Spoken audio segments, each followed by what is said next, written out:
Hey, hi. Welcome back, everybody. This session is about marketing, electronics. With me is Sander Aerts, former CMO of both Atmel and XP. He's a seasoned board executive, and I would love to let him introduce himself. Sander, welcome to the Things Virtual Conference. Hi, Winke. Yeah, thank you. I'm honored that you and I are in this session.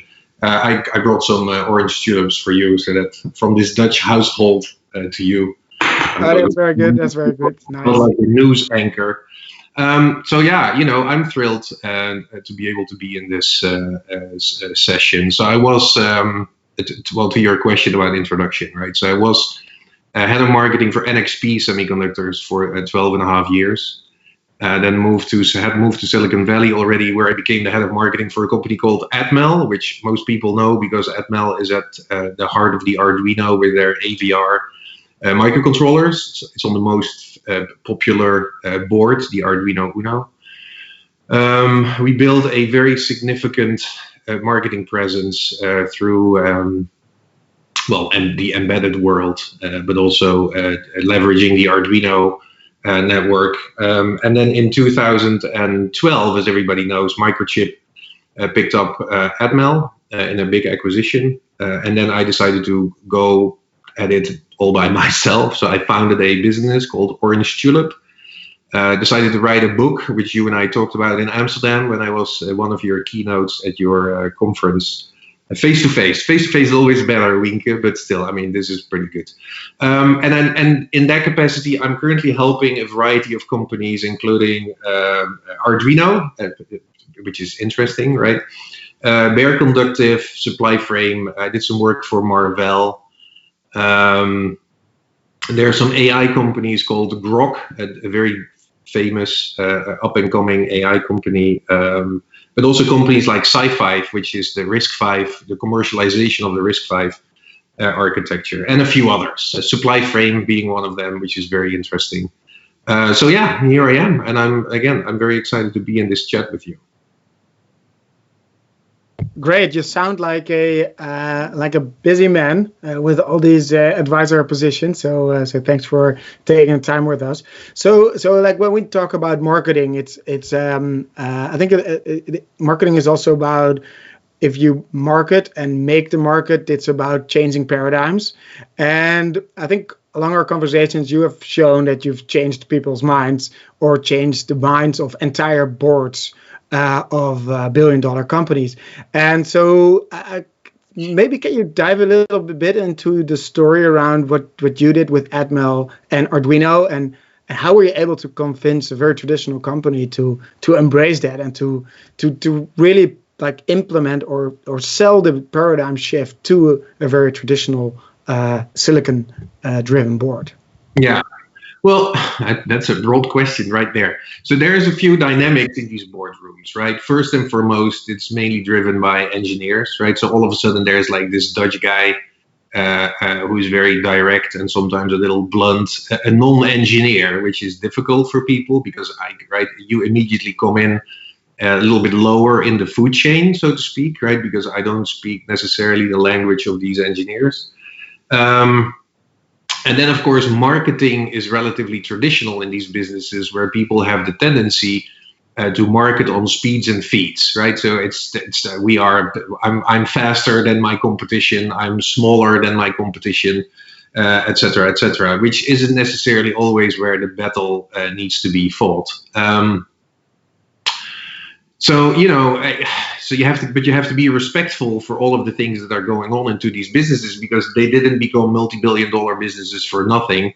But there's always an additional stream of thinking that you can insert into these businesses, and I have a whole bunch of examples. The Atmel one is a little bit sort of easier to understand for people, because it turns out that we were sort of by accident at the heart of the maker movement, but also professional maker movement through the Arduino connection, which was a gift from God kind of thing for the business, because it helped us to be able to tap into the creativity and the entrepreneurial spirit of the people that were using our products, and we could tell all those stories, right? And which is something that most semiconductor companies aren't necessarily doing.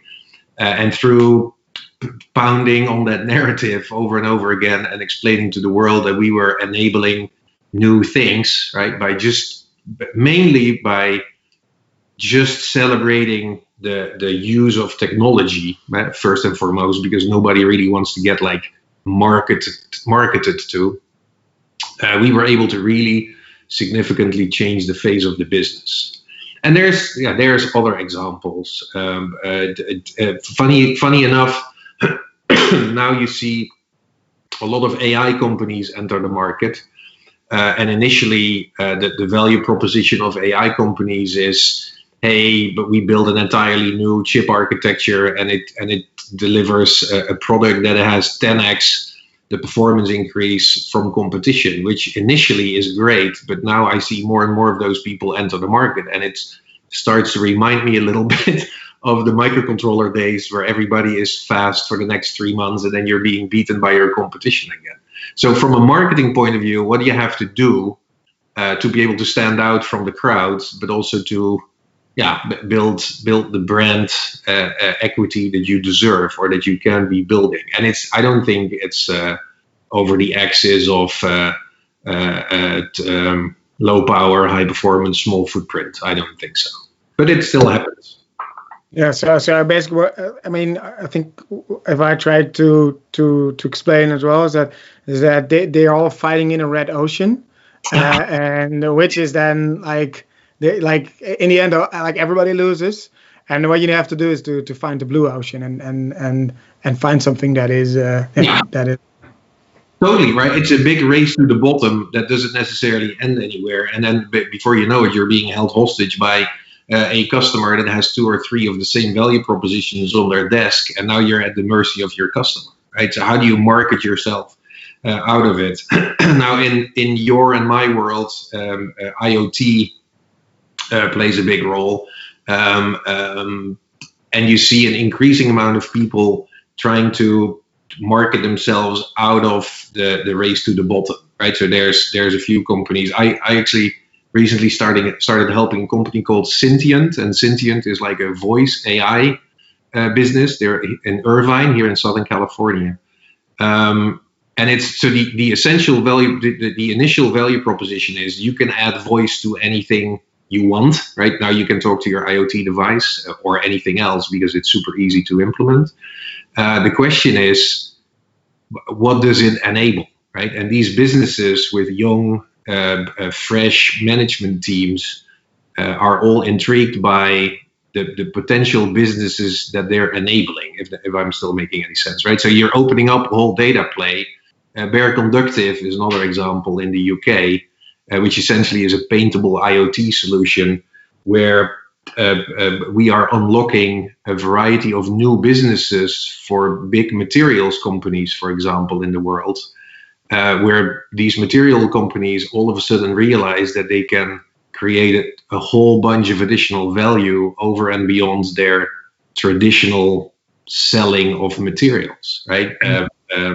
Fall detection on floors, or earthquake detection in the building materials, smart home, that kind of stuff.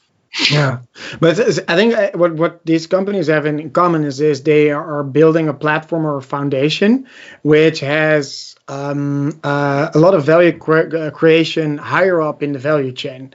And I think going back to that, like if you're in electronics, and I think we can say that IoT is still in a very immature market, because the challenge always is you're selling here. And for instance, for us as well, we're a technology company. We're selling here, but we have to market higher up the value chain because we have to create the market pool. So and it's interesting to say that at Atmel, like Arduino did it for you, and you found out later, right? Because they created the pool. Totally. And so with that experience and what you see there, and what do you advise? Like if you would now be like a CMO, or you would be at the board of, let's say, ST, Microchip, NXP. So what would you then now like what would your plan be now, right? Like what would you do different to get out of that red ocean strategy? Yeah, well, I remember a story where the statistics were different. But so let's take today's statistics, right? So there's like IoT business is predicted to be like 10, 11 trillion by 2025. 35% of that, let's say 1/3, right, of that is going to be hardware. That means there's 2/3 of something else that probably doesn't exist today, which, as you and I know, is like data and data analysis and business models around the fact that there's all of a sudden a big chunk of data available for people to build businesses around. That 1/3 of hardware is still interesting, right? Because semiconductor businesses are highly profitable. The margins are pretty good. It's a good business to be in. But if you're missing out on 2/3 of the business, and you know that that's going to be 2/3 of 10 trillion, you should be scratching your head a little bit. So to answer your question, I remember a story years ago when I walked into the Admel boardroom and I suggested that we started giving our hardware away for free because there was a lot of similar statistics in the world that said, IoT is going to be big, but it's not necessarily in the hardware. I don't think that was much appreciated because we were, of course, very much, we were in the business of selling semiconductors and microcontrollers, and that's where that was paying all of our salaries, right? So they had a marketing proposing to give it away for free. It didn't make a lot of sense. But so let's be a little more realistic, right? So take a Sentient again, which isn't necessarily an embedded business, but you can add voice to anything you want, right? If you can add voice to anything you want, you're going to be sitting on a whole bunch of data. When I talked to the CEO a while ago, I said to him, there's multiple pillars of your business, one of them being the hardware side of the house. But the second one could be where you subsidize the hardware and you take a participation in the additional value that you could create for your customers. And he goes, that's exactly the way we're thinking about this. And sort of as a consequence, right, of course, I guess he liked me because he was trying to hire me. But I was very intrigued to be able to help that business because now I can go and do marketing for a business that isn't necessarily only staring at the value of the hardware, right? So that's super exciting. And for more traditional businesses, the names that you mentioned, right, ST and Microchip and those businesses, I think it's good to try and build a business model around some of the 2/3 of the value chain that is going to be created by the world, and not to only continue to focus on the hardware side of things. And it may be a little bit of a transition, and right. So my black and white approach of, hey, let's give everything away for free didn't make a lot of sense, right? But it makes at least people realize that there might be a ton of value over and beyond the hardware and the chip. Yeah. No, yeah, I think so your vision back then is, I think, what they would call now is like hardware as a service, and so I think it's a fascinating concept because it also can be replicated up the value chain. So even if somebody builds a sensor, could say, okay, but if my semiconductor partner gives away the silicon for free, I might be wanting to give the sensor away for free. And then if there's a rev share on some kind of subscription that is application focused and not traditional telco focused that only gives you the connectivity, then there might be a model. But do you think, like in this industry where you have very powerful, very big distributors that control not only a lot of the supply chains of silicon, but they also control the models in which they distribute it? You need to have like a completely different paradigm. You need to have like a very disruptive challenger that just comes in and surprises the heck out of everybody, right? So do you think that when hardware as a service will become a truth, will become from inside out, or will somebody fly in and just disrupt everything? Well, So let's park the role of the distributor for a second, right? Because there's something interesting happening there as well. I had a phone call last week from an MBA student here at Carnegie Mellon, because I lecture a little bit at Carnegie Mellon, and every now and then they reach out because they have a business plan or something like that. He was trying to build, I'm going to try to not give it away. So he was trying to build an embedded solution with some sensors for monitoring of individuals. That's as cryptic as I can go. And he wasn't necessarily interested in calling me because he wanted to have the best deal on the microcontroller. He was asking about the business and the data, right? So I guess my point is, young engineers that are entering the market have a little bit of a different thinking than the sort of old people like myself that have been in this business for a long time. And increasingly, you also see that software people are buying hardware, and in some cases, the software people are like, "Oh, it's just a piece of hardware kind of thing," and then the hardware people say, "Oh, it's more complicated than you think," right? So there's like this battle going on. But through the Arduino engagement, I saw that an increasing amount of software people are buying hardware, and those people aren't necessarily always geared towards optimizing, also from a business model point of view, on the hardware. Right, so there's a new generation of engineers, is my point, coming into the market that have a different way of thinking about value, and they're looking at the 100%, knowing that 30% is hardware. Right, so that's one. Then distributors.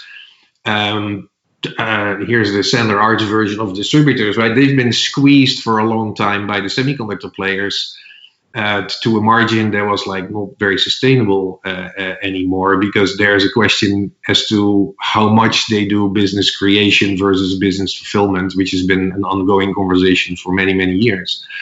You have seen that the Arrows of the world, the Avnets of the world, are trying to build very strong value propositions around IoT. Right, Avnet, for example, did an acquisition in the IoT space by acquiring this. Cloud business, right? Where Avnet is building total solutions for businesses that want to take an IoT device to the world, right, and to the market, and where cloud and cloud services are an intrinsic part. Arduino, by the way, is doing the exact same thing, right? So Arduino not only has the hardware, but Arduino has a very thriving cloud business where in a very short period of time, more than 1 million people have signed on for them to be able to port the data into the cloud. So I think people are increasingly looking at the entirety of the value proposition, if I can say that, and which is good news, because now there's more stuff to work with, also from a marketing point of view. Right, we were in a very transactional, linear business, which sometimes requires or has resulted in linear marketing. But if you can add more elements to the mix, you can also do more interesting. I mean, another example is like when you saw that Microsoft Azure bought Express Logic for a significant amount, and AWS bought FreeRTOS. And it's interesting how these players are trying to at least explore each other's fields, right? Because these are like mammoths, like taking small steps. Yeah, so there's something changing, and new thinkers that are willing to explore new business models, right? Like an Arduino or a Sentient, or maybe one of the big semiconductor players wants to have some advice in some of these areas.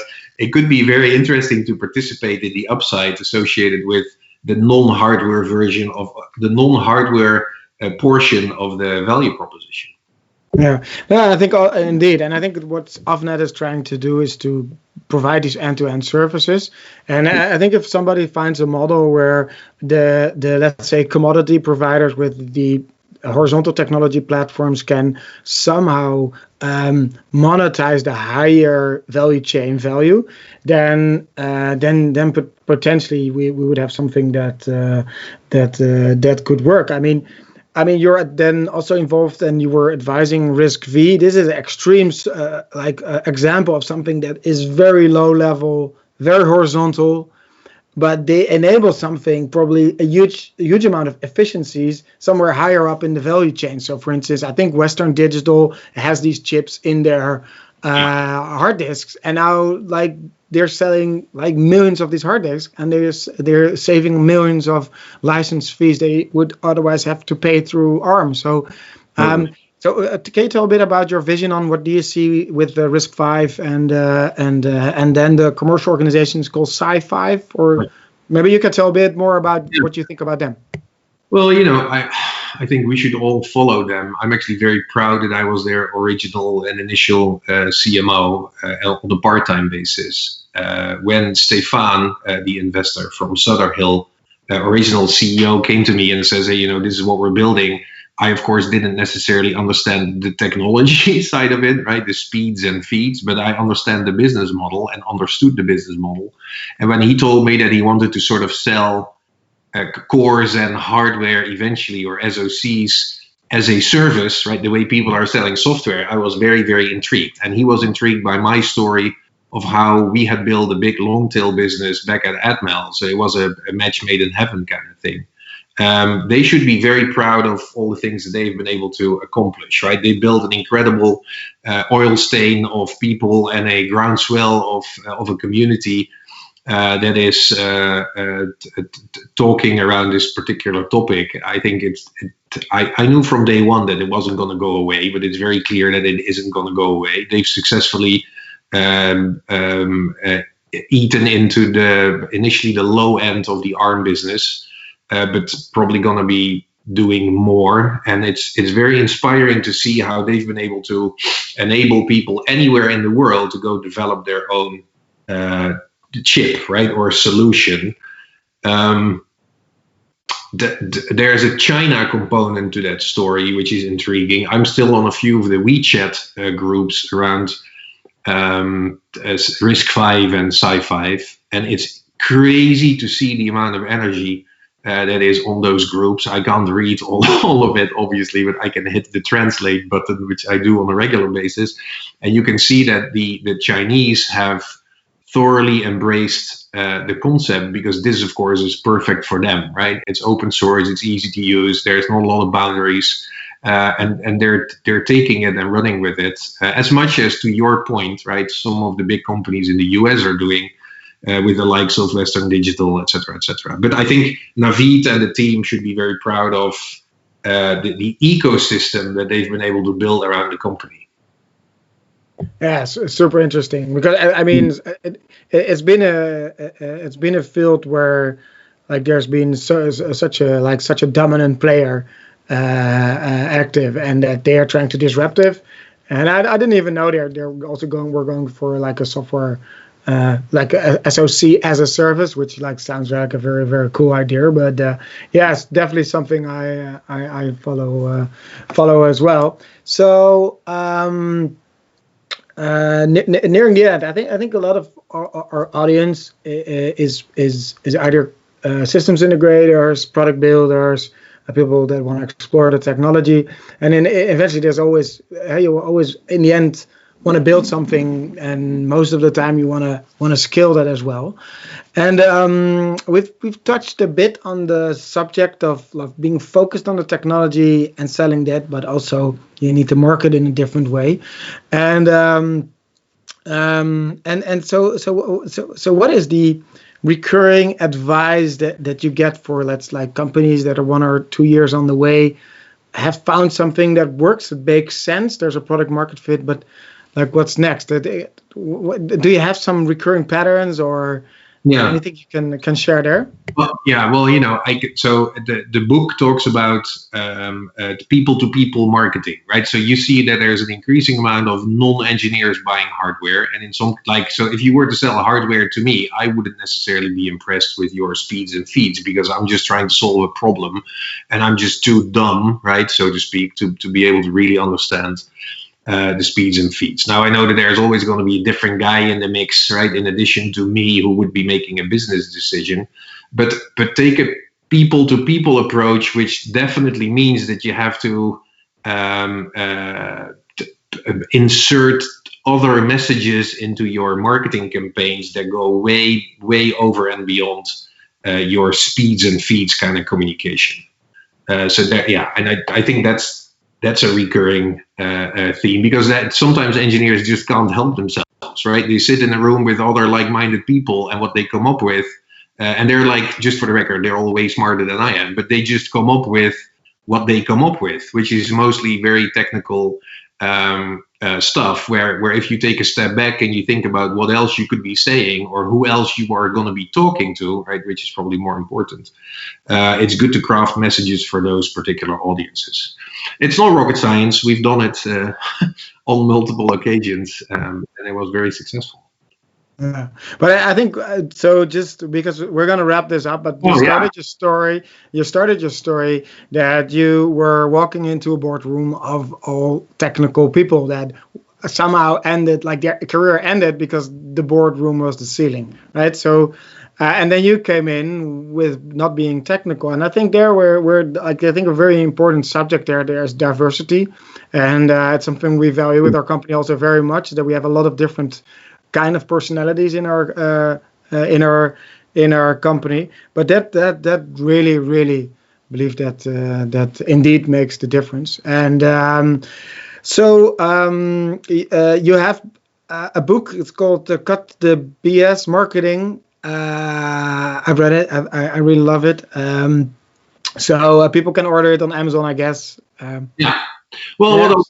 so here's what I was thinking, right? With this whole COVID-19 thing, and everybody stuck to their kitchen tables and offices. So what I'll do is I'll run a series of free sessions where people can talk to me in the next coming weeks through a platform called Chatalyze, where there's like 10-minute sessions.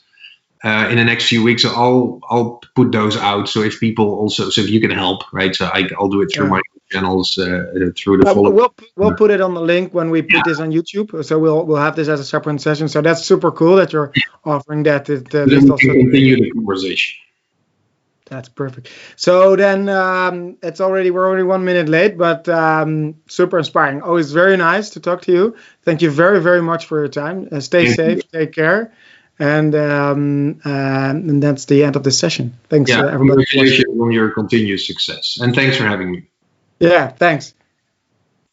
Bye-bye. Welcome everybody to EP's session. Today we will show you an internal presentation of an autonomous LoRa device supplied by energy harvesting. I'm Sarah and I'm working as field application engineer at EP's. During this session, I will present you our AEM family, standing for Ambient Energy Manager, and what makes this family unique. After presenting our demo kit supplied by photovoltaic energy harvesting, I will guide you through the device in order to demonstrate step by step how you can build your own energy harvesting LoRa device. For Q&A, please stay with us. Along with my colleagues, we will be glad to help you. EP's was created 5 years ago at the University UCL in Belgium, based on more than 10 years of research about low-power IC design. The first product family was designed to address the IoT world and offers a solution for energy harvesting. AEM family is available in mass production. EP's products are represented all over the world thanks to our offices in Belgium, Switzerland and USA, as well as our worldwide distribution network. But why is our first product family dedicated to energy harvesting? The number of electronic devices increases every day. We are surrounded by connected devices, tracking devices, or sensing devices. We can find applications for predictive maintenance or monitoring processes in the Industry 4.0. Applications in the house for smart home monitoring enable a control over your consumption or security. Unfortunately, most of those devices are powered by disposable batteries. Deploying millions of batteries will lead to replacing millions of batteries within the next 5 years. Changing all those batteries causes battery maintenance headaches to end users and industries. how to estimate the real lifetime, who is going to change it, how much is it going to cost you. Energy harvesting offers you a solution to these problems and removes the maintenance cost and issues. Indeed, energy harvesting is a new way of supplying your low-power application with available ambient energy. But how is it possible and what do you need to supply your hardware device with ambient energy? First, you need an harvester to transform the energy into electrical power. Each source requires an adapted harvester with a specific behavior. Then, you need a storage element to store the energy for later use. You might be wondering why you do need other elements to supply your hardware device. Because of those reasons. First, you would like to extract the maximum available power to optimize the energy harvesting. Then, you would like the system to cold start and even work at low voltage and low power. Eventually, you would like to protect your storage element. And optionally, you would like to integrate a converter to directly supply your hardware devices. All those functions are integrated in our AEM family. And how do we ensure to extract the maximum power? Let's take a photovoltaic cell as an example and look at its power versus voltage curve. This one is represented here in green and the blue curve is the current versus voltage. We can see a new graph below higher luminosity. For both cases, one can observe a maximum power point. Those red points are the ones we want to work at to extract the maximum power from the ambient source. All the harvesters present a power curve looking like a bell with a maximum. Their shape could vary, but they all share a maximum power point. This means that we need to work at a defined voltage, called here VMPP. Using a normal boost won't be efficient because you have no control on the working voltage and you may not even start since voltages are lower than half a volt. In order to start harvesting and extract the maximum, you need a cold start and a tracking feature. And how does this tracking work? By measuring the open circuit voltage of the harvester at a constant frequency. Indeed, the ratio between the VMPP and the open circuit voltage is defined by the harvester technology. Please note that this ratio is provided by the harvester manufacturer. At a constant frequency, the AM gets disconnected to let the harvester achieve its open circuit voltage. And after measuring and applying the ratio, the AM has a new working voltage adapted to the environment changes. Regarding the configuration, please note that the AM family is a strictly hardware design. It is configured with I/O pins and does not require any software. To summarize, the AM extracts the maximum available power and manages it to the storage element with only 400 nanoamps internal global leakage. It cold starts from only 3 microwatts at 380 millivolts and enables the system to start from deeply discharged nodes. The AM adapts its working voltage to extract the maximum power from the harvester. Eventually, the AM protects the storage element from overcharge and overdischarge and provides two regulated output voltages to supply your hardware device. The complete family includes a product for each source with an MPP ratio and a frequency adapted. The AM10941 for photovoltaic sources, the AM2940 for thermal sources with an external cold start circuit to start at 60 mV, the AM3940 for AC sources. In case of radio frequency, a matching network and a RF rectifier are required to provide DC voltage to the AM. In case of low frequency, like vibration source or inductive current, an external rectifier must be added to provide DC voltage to the AM. Support is provided by EP, so please do not hesitate to have a look at our website. But what makes our AEM unique? The knowledge of EPs remains in its ability to design low power and low voltage circuits. We can observe the great work in the internal boost working from 50 mV after cold start, in the global leakage current of only 400 nanoamps, in the cold start condition showing the lowest power condition on the market, in its easy use and configuration, and its unique features. The BAL feature enables to balance dual-cell supercapacitor without any external leakage. The ZMPP features allow to work at a defined impedance instead of a voltage ratio. This feature is dedicated for TG harvester EC sources. For all those reasons, the AEM is extracting and managing the available power with low losses and easy use. Please note that the internal structure is common to all AEM. MPP ratio and frequency have been adapted to the source in order to optimize the energy harvesting. Do not hesitate to visit our website for more details about our evaluation boards and documentation around the AEM family. And now let's look at the LoRa device kit.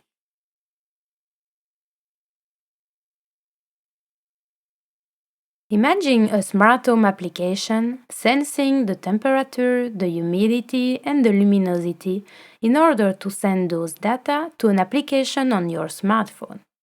This could be useful to monitor hidden lights in your home. But imagine your customer changing the batteries one after the other. What if you could propose them an autonomous system? No need to change the battery. By looking deeper at our LoRaWAN demo kit, you can see 3 low-power sensors measuring the temperature, the humidity, and the luminosity. Of course, it integrates a photovoltaic cell to harvest from indoor light and a supercapacitor to store energy. It also integrates a radio module, a LoRaWAN in this case, which is sending messages every 6 minutes.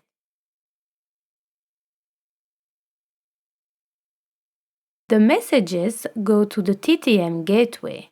Here the gateway has been registered by EPs to the Thing network.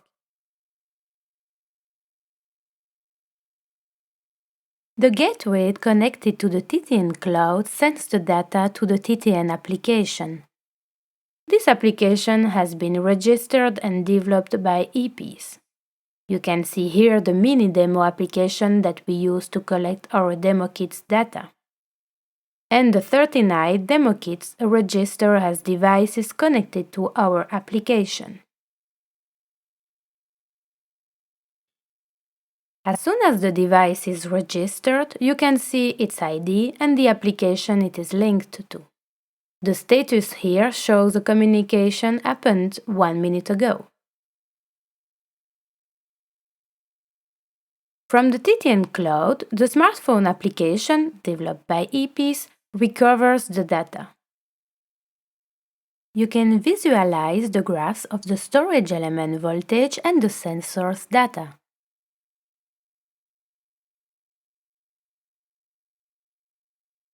If we open the outer box to look inside the device, we can find low power sensor in red, a photovoltaic cell dedicated to indoor light in yellow, a supercapacitor in blue, our AM10941 in green, and low power electronic as a MCU with a LoRa radio. But how did we size the element? Based on the power load consumption, 50 microwatts, we calculate the energy consumed by the MCU, the radio, and sensors. We can estimate the energy that must be boosted in the storage element by integrating the LDO converter efficiency and the internal leakage current of the supercapacitor. From this boost energy, we can estimate the required power source from the harvester by integrating the time that the power is available and the internal boost efficiency. Eventually, we can estimate the energy that must be stored. Indeed, energy must be stored for the moment no energy is available. For example, during night if the light is the source. Assuming 8 hours of light and a supercapacitor with a 1 microamps internal leakage, we estimate the size of the storage and the power required at the source to supply the load at 3.3 volt. We define that the required autonomy is about 16 hours, considering the light to be back each morning. Starting from the average load consumption, we can estimate the consumed energy over a day. Then we integrate the LDO efficiency and the internal storage leakage current to estimate the energy that must be boosted.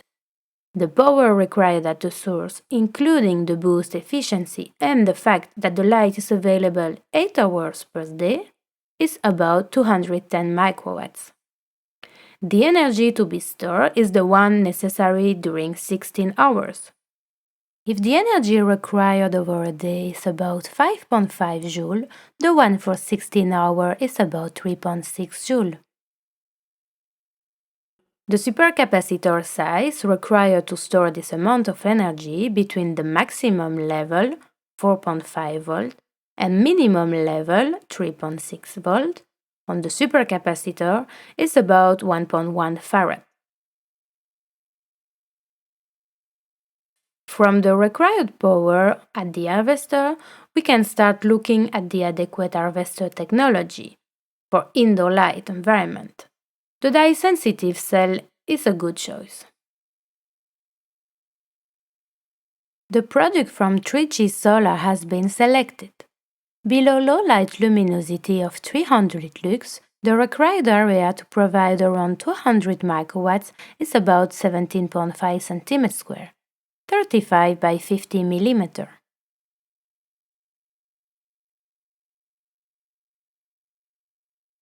From the energy to be stored, we did estimate the supercapacitor size as about 1.1 farad. For another use case, the same estimation could be done for a battery. For this case, the supercapacitor from Capixis has been selected. The dimensions are 39 by 17 by 3.9 mm. With 8 hours of indoor light, around 300 lux, the device can harvest and store sufficient energy to supply the sensor all day long. Messages from the LoRa device are available on EP's application with new values every 6 minutes. With energy harvesting every day is bringing new energy.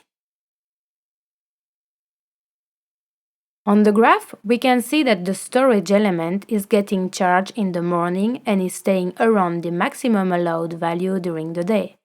During the night, the supercapacitor supplies this device and is getting discharged. By the next morning, the light is back to recharge the device, ensuring 24/7 monitoring. The temperature rises with the sun and the luminosity increases also. During the night, the luminosity gets to zero and the temperature in the offices decreases. We can see how the humidity is related to the temperature in the room. We can see on the right graph how the voltage on the supercap has been moving for several days. Even below low luminosity, like on this specific day number 4, the storage has been charged. Imagine your devices deployed all over the world without any battery maintenance cost or issues.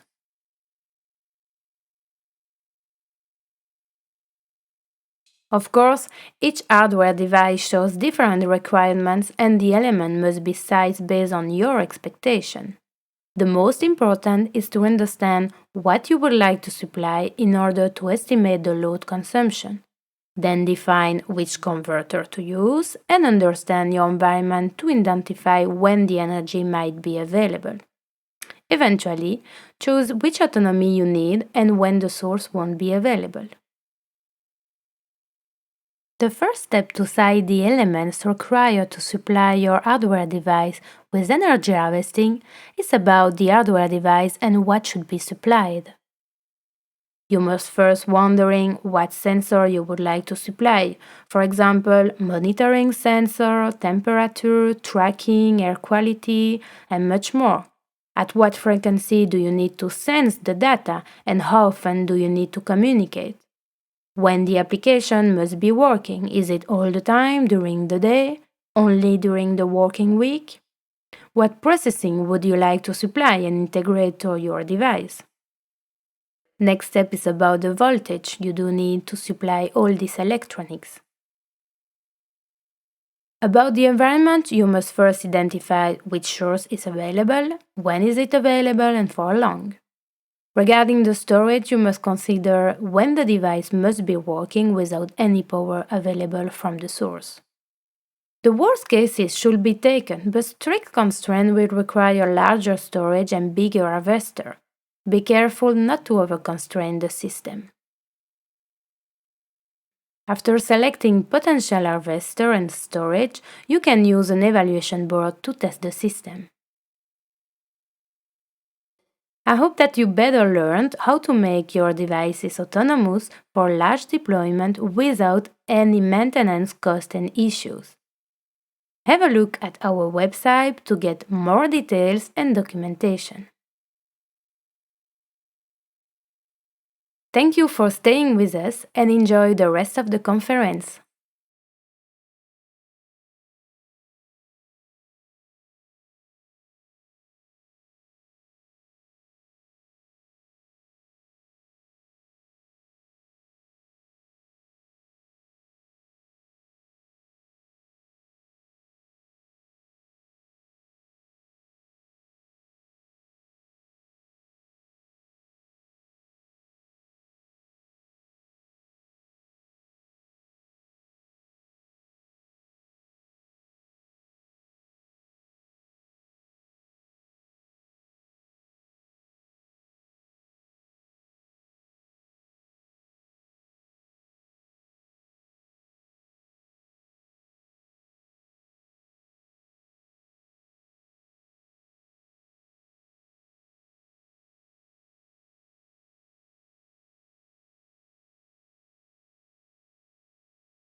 So welcome back, everybody. Now I'm here with Rob Tiffany. Rob, thank you very much for being here, a seasoned IoT professional. Great to have you here. We're going to talk about IoT business models and how to cope with these challenging times where we are facing a economic downturn and a potential crisis. So, Rob, can you introduce yourself? Yeah. Tell who are you and what do you do? Yeah, what the heck am I doing? So yeah, Rob Tiffany. So I'm a VP and head of IoT strategy at Ericsson. Ericsson is, makes the network cellular equipment that sells to mobile operators so that we can all talk on our phones and stuff like that. Been in the IoT business way too long. Did weird startups in the 90s with vending machines. Spent a lot of time at Microsoft, helped build Azure IoT. It was on that team early days. Built an industrial IoT platform at Hitachi called Lumada, running in factories and on bullet trains. And so lots of crazy experiences. But yeah, I'm happy that we're going to talk about business today. Most of the time in IoT, there's so much focus on technology all the time. But yeah, something like these business models, which a lot of people don't really think about very much, but to your point, right now in this economic environment, they actually could be a lifesaver for a lot of companies, for sure. Yeah. Perfect. So you said you worked at Hitachi, you worked at Microsoft. So you have a very diverse background, and always when I try to explain to people why IoT is hard is because you have this product stack that has basically every IT technology you can imagine, right? You have front end in a dashboard, then you need data processing, then you need the network, then you have the RF, then you have the embedded, then you have the hardware. So, and if you want to make sure that all works perfect, you need to have a lot of knowledge, and the scope is so big, and your risk exposure is so high. So that's why it's hard. Absolutely. When I look at your profile, that is probably the diverse competencies that you have bring you into IoT. That's really cool.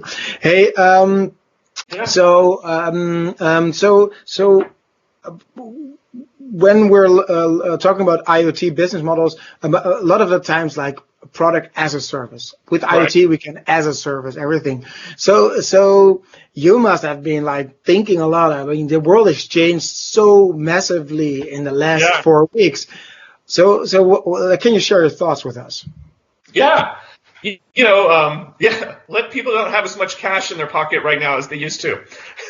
So we're gonna have to pivot some way to make it easier for customers to buy our products and services. When I got started doing this stuff back in the 90s, it was with you talk about having to know so many different kinds of technologies to make all this stuff work.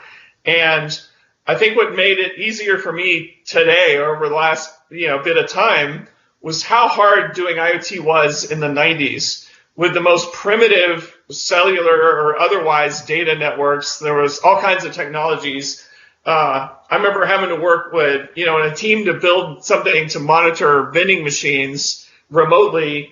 We had a whole team of RF engineers. We were having to create our own modems, bouncing packets off of these open business radio towers, just crazy stuff. I never thought we'd be building firmware boxes, putting in machines, building our own modems, building everything. It was really hard.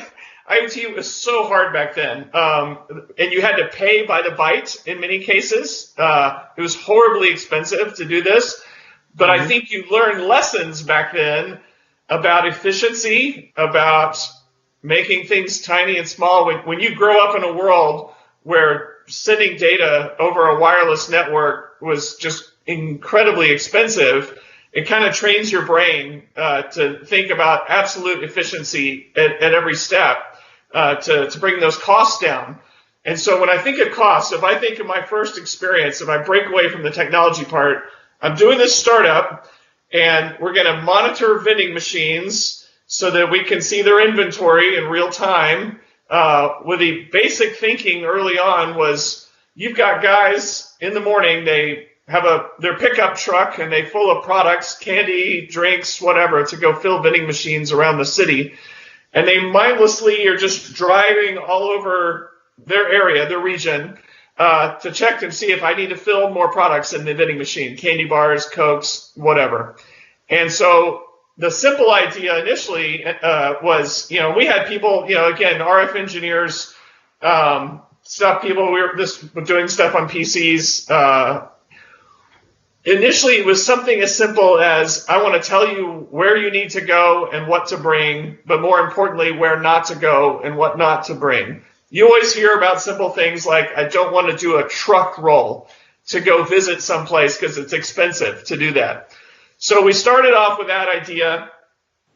The notion when you're doing a startup, especially if you're doing hardware, the first version of your product will always be the most expensive version of that product because you're not worrying about cost. You're just trying to get something to work.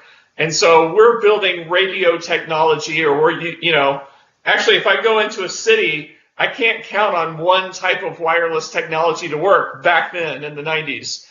I would break the city, it looked like a pie. This wedge of the pie would use this wireless technology, this one would use a different one.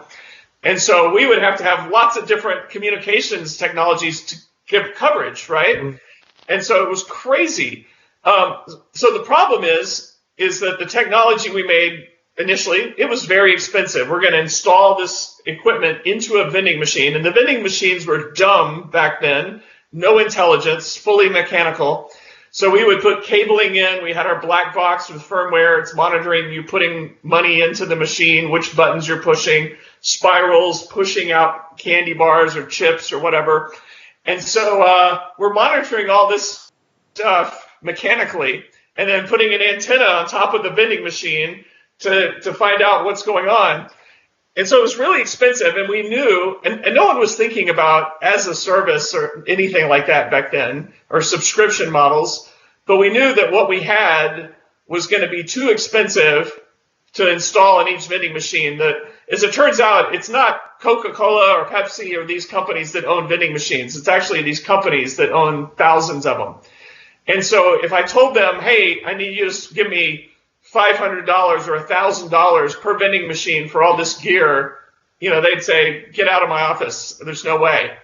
And so what we had to do, we came up with a model. After doing pilots and trials, we determined that people could save more than $25 a month, basically, in cases a lot more, through the efficiencies gained from not having to go do all these things. And so what we did is we said, okay, it's going to be a subscription, and you're going to pay us $25 per month per vending machine to do this, and we have to kind of guarantee you that you're going to make more than that amount of money, or save more than that, so that it's a good deal for you. And so that's kind of how it proceeded, and that's how we kind of got into that space. And you know how sometimes you start going down a road with one idea, and then something pops in that you didn't expect? What we didn't see coming, because we're just not that bright, is the idea of marketing and merchandising. Pretty soon you found out that, a lot of times you might see vending machines, a bunch of them together in a certain building or on different floors of a skyscraper. We started finding out in real time people's preferences. Like you find out that people really like Snickers or Cokes or white donuts. But then like a lawyer firm likes more like the Snickers, and then the account is like the Twix or something. Yeah, exactly. And so we found out their preferences in real time. And so because of that, we could change the product mix. And so you're right, the guys that like the Snickers, we would double or triple up the number of Snickers. And at the same time, we could find the products that weren't selling very well, and we'd pull those out of the machines. And so all of a sudden, we were making our customers they were making more money per machine, and they were saving money, which all exceeded the monthly cost. I'm not going to say it was easy, because in those early days, it was a really kind of strange foreign idea to have a subscription for a service and hardware. But it worked, and it was the only way it was going to work, because early on what we had built was just too expensive to sell as CapEx. Interesting, but and it's interesting to see is that people come for the bottom line efficiency and they leave with top line growth, right? So Yeah. But that's the thing you were trying to sell them from the start. This is like this paradox, and it's I don't know if it's like motivating or it's like depressing to hear that the same thing happened in the 90s, but probably this is as a pattern which is in the market. But Yes. I mean, I think that is super interesting, and I think what you're saying is that so you have the capex versus opex model, and what we see when we experiment with these propositions that now with a very low interest rate, opex model sometimes seems not so clear because you can also like borrow the capex from, but then if it's capex, then all of a sudden, also the decision becomes harder. And it could definitely be that this is in a time of crisis, then something breaks. But what are your thoughts around that? Like how is that moving at the current time? But taking this away from the 90s. Yeah, no, I'll give you another story that's more recent, and while it's not in the middle of the crisis, it's the same problem. You know, you want to make it easier for a customer to buy or acquire your product or service, and so a more recent example was when I was at Hitachi and building this Lumada thing. Hitachi makes it's a giant industrial conglomerate. And they make all kinds of machines, and they make bullet trains. And if you're in Japan or in Asia, you'll see their bullet trains everywhere. But you never saw them in Europe because there's, Siemens, Alstom, incumbent companies already in Europe that have all that. So a more recent example of doing an as-a-service model with hardware was just three years ago in the UK. They have all their intercity train services, and it turns out all their trains were really, really old, and they were not doing too good. And so they did like a lot of either a company or in this case it was the government putting out an RFP or something to say, hey, we want you to bid on the idea of replacing all of our trains around the UK. And so all the usual suspects that we know who make trains came and did their bid, and you can imagine it was going to cost hundreds of millions or billions of euros for trains all over, And so then you have Hitachi, which has no footprint at all in Europe. But we had confidence with our Lumada IoT platform and the analytics and the fact that our trains had 40,000 sensors on them, giving us real-time telemetry about the health and the status of the train, that we felt confident that we could do trains as a service. And so what that led to is our bid for this, we said, you don't have to pay anything up front.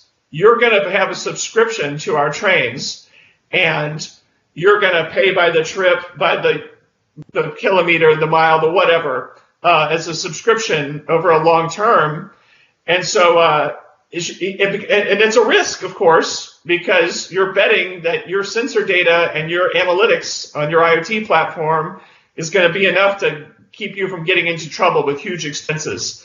Because people are like, okay, I'm going to do it as a service, and what I get for it is I get uptime. These trains are going to be running on time. They're going to do what they're supposed to do. It's going to include maintenance, things like that.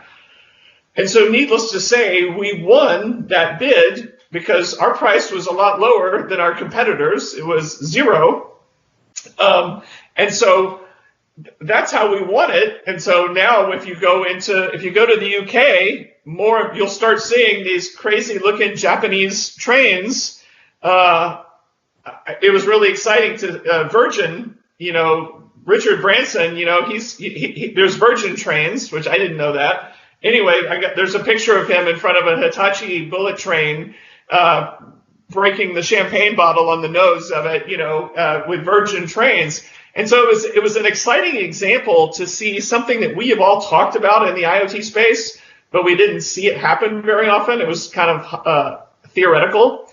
And so it made it happen. And so, the key, when you say I want to make a hardware product as a service, it's a giant risk because if you don't have all that sensor data that's telling you the status and the health and the performance of that machine and can do something about it, if there's a catastrophic failure, a very expensive failure, you could find yourself in big trouble. Now, all that being said, it's not just that simple, because someone had to pay somewhere, right? And so in this case, since Hitachi is a giant company, they could afford to build those trains in advance with their own money and then do the subscription. Not every company has enough money in the bank to be able to do that in advance, to deliver that kind of model. So I think it just depends on the expense or how big the machines are that you're talking about when trying to go after that model.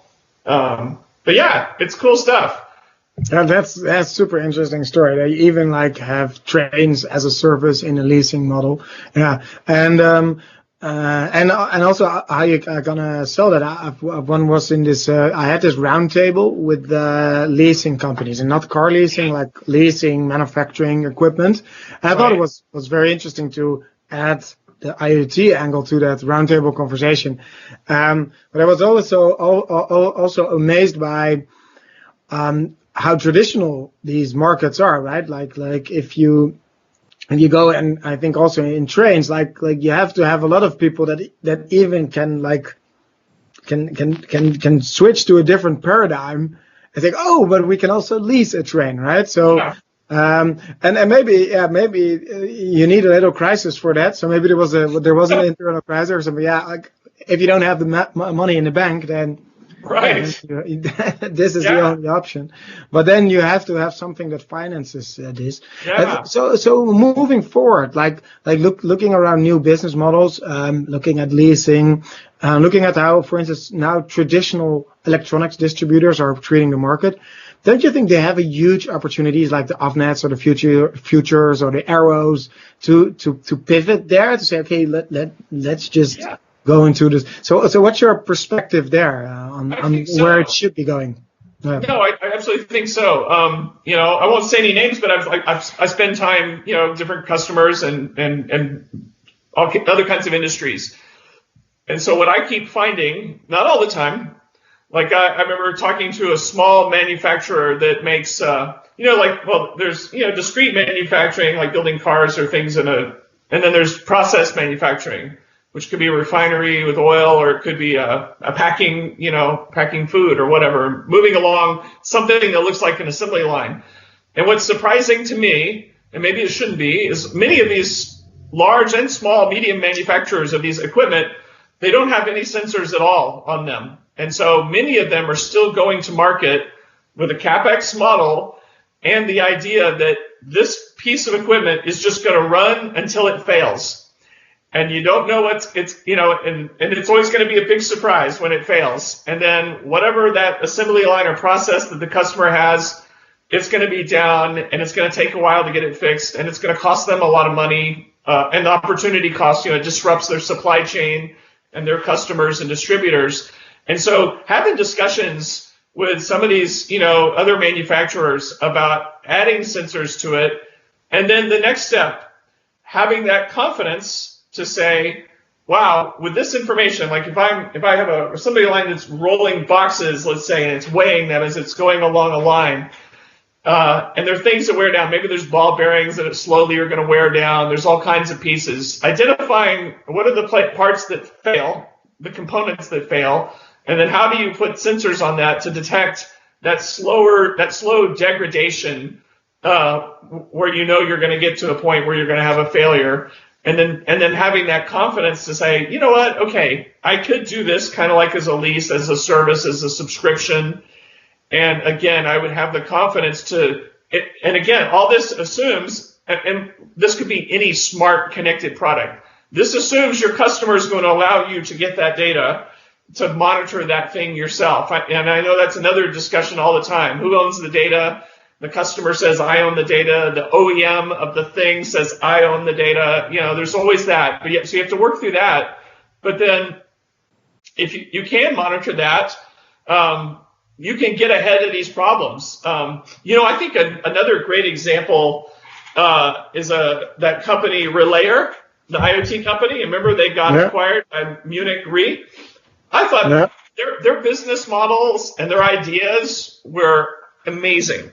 One when you think of simple, using insurance to help things go along. Like, for instance, I remember talking to some of their folks a few years ago, and like a simple IoT use case that we've all heard about is leak detection.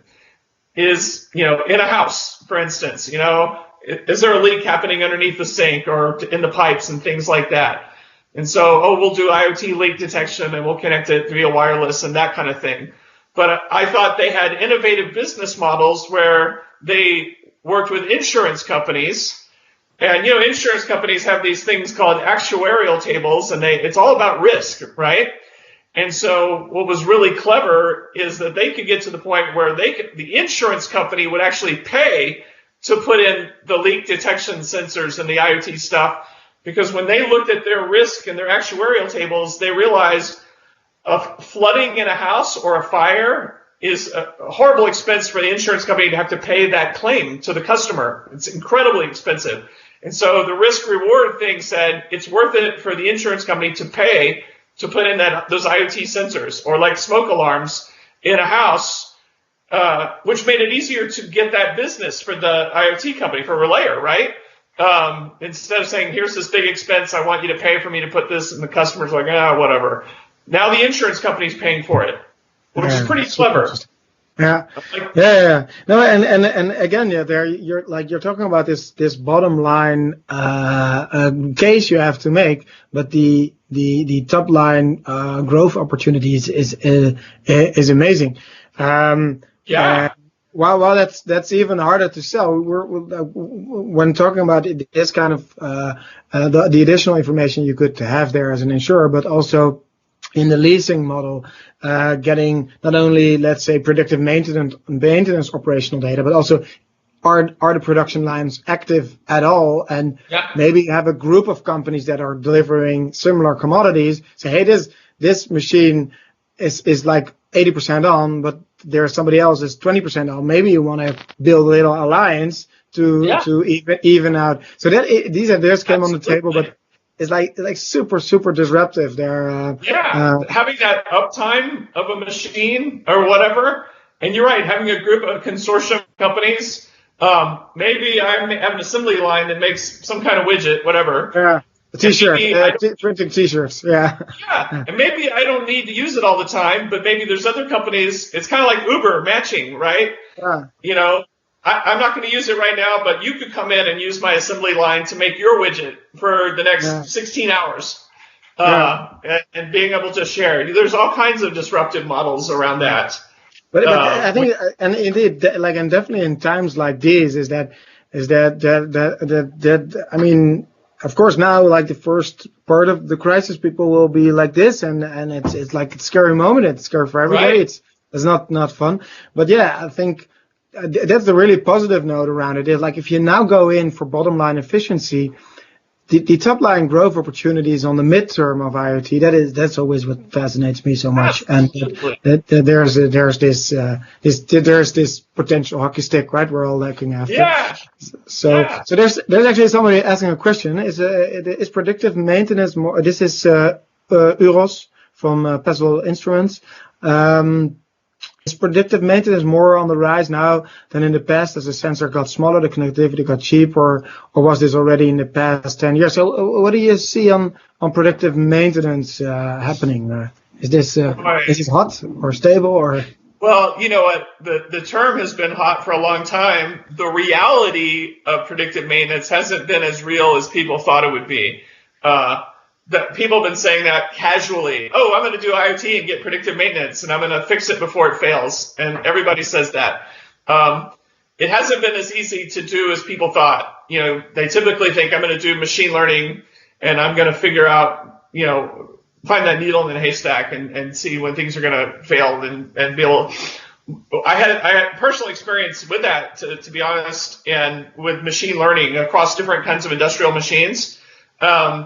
It's trickier than you think it's going to be. Like, for instance, you may come up with machine learning models for a piece of equipment, and you might get really good, and you train the model, and it's really telling you when it's going to fail, and you're excited about that. And so then the next step from there is you want to say, okay, the idea, there's an asset class And so, or like I always just use the cars as an example because everybody can understand a car. So it's a type of car. Let's just say it's a Mercedes ML350 is the asset class. And then there's your Mercedes and my Mercedes and everyone else's, let's say. And I want to do predictive maintenance on the failure of the engine or something like that. And the problem is machine learning. And I'm not saying this is always going to be the case because it's not. But at least in the past, trying to get the same models to work uniformly across a fleet of the cars, even if they're all the same asset class, it didn't always work like we thought. They weren't, there were always enough differences across instances of these machines to make them a little different. And so we still have work to do to be able, it's a matter of scale. People figure out how to do machine learning and predictive maintenance on one thing, or they do it in a lab and they can get really good at it.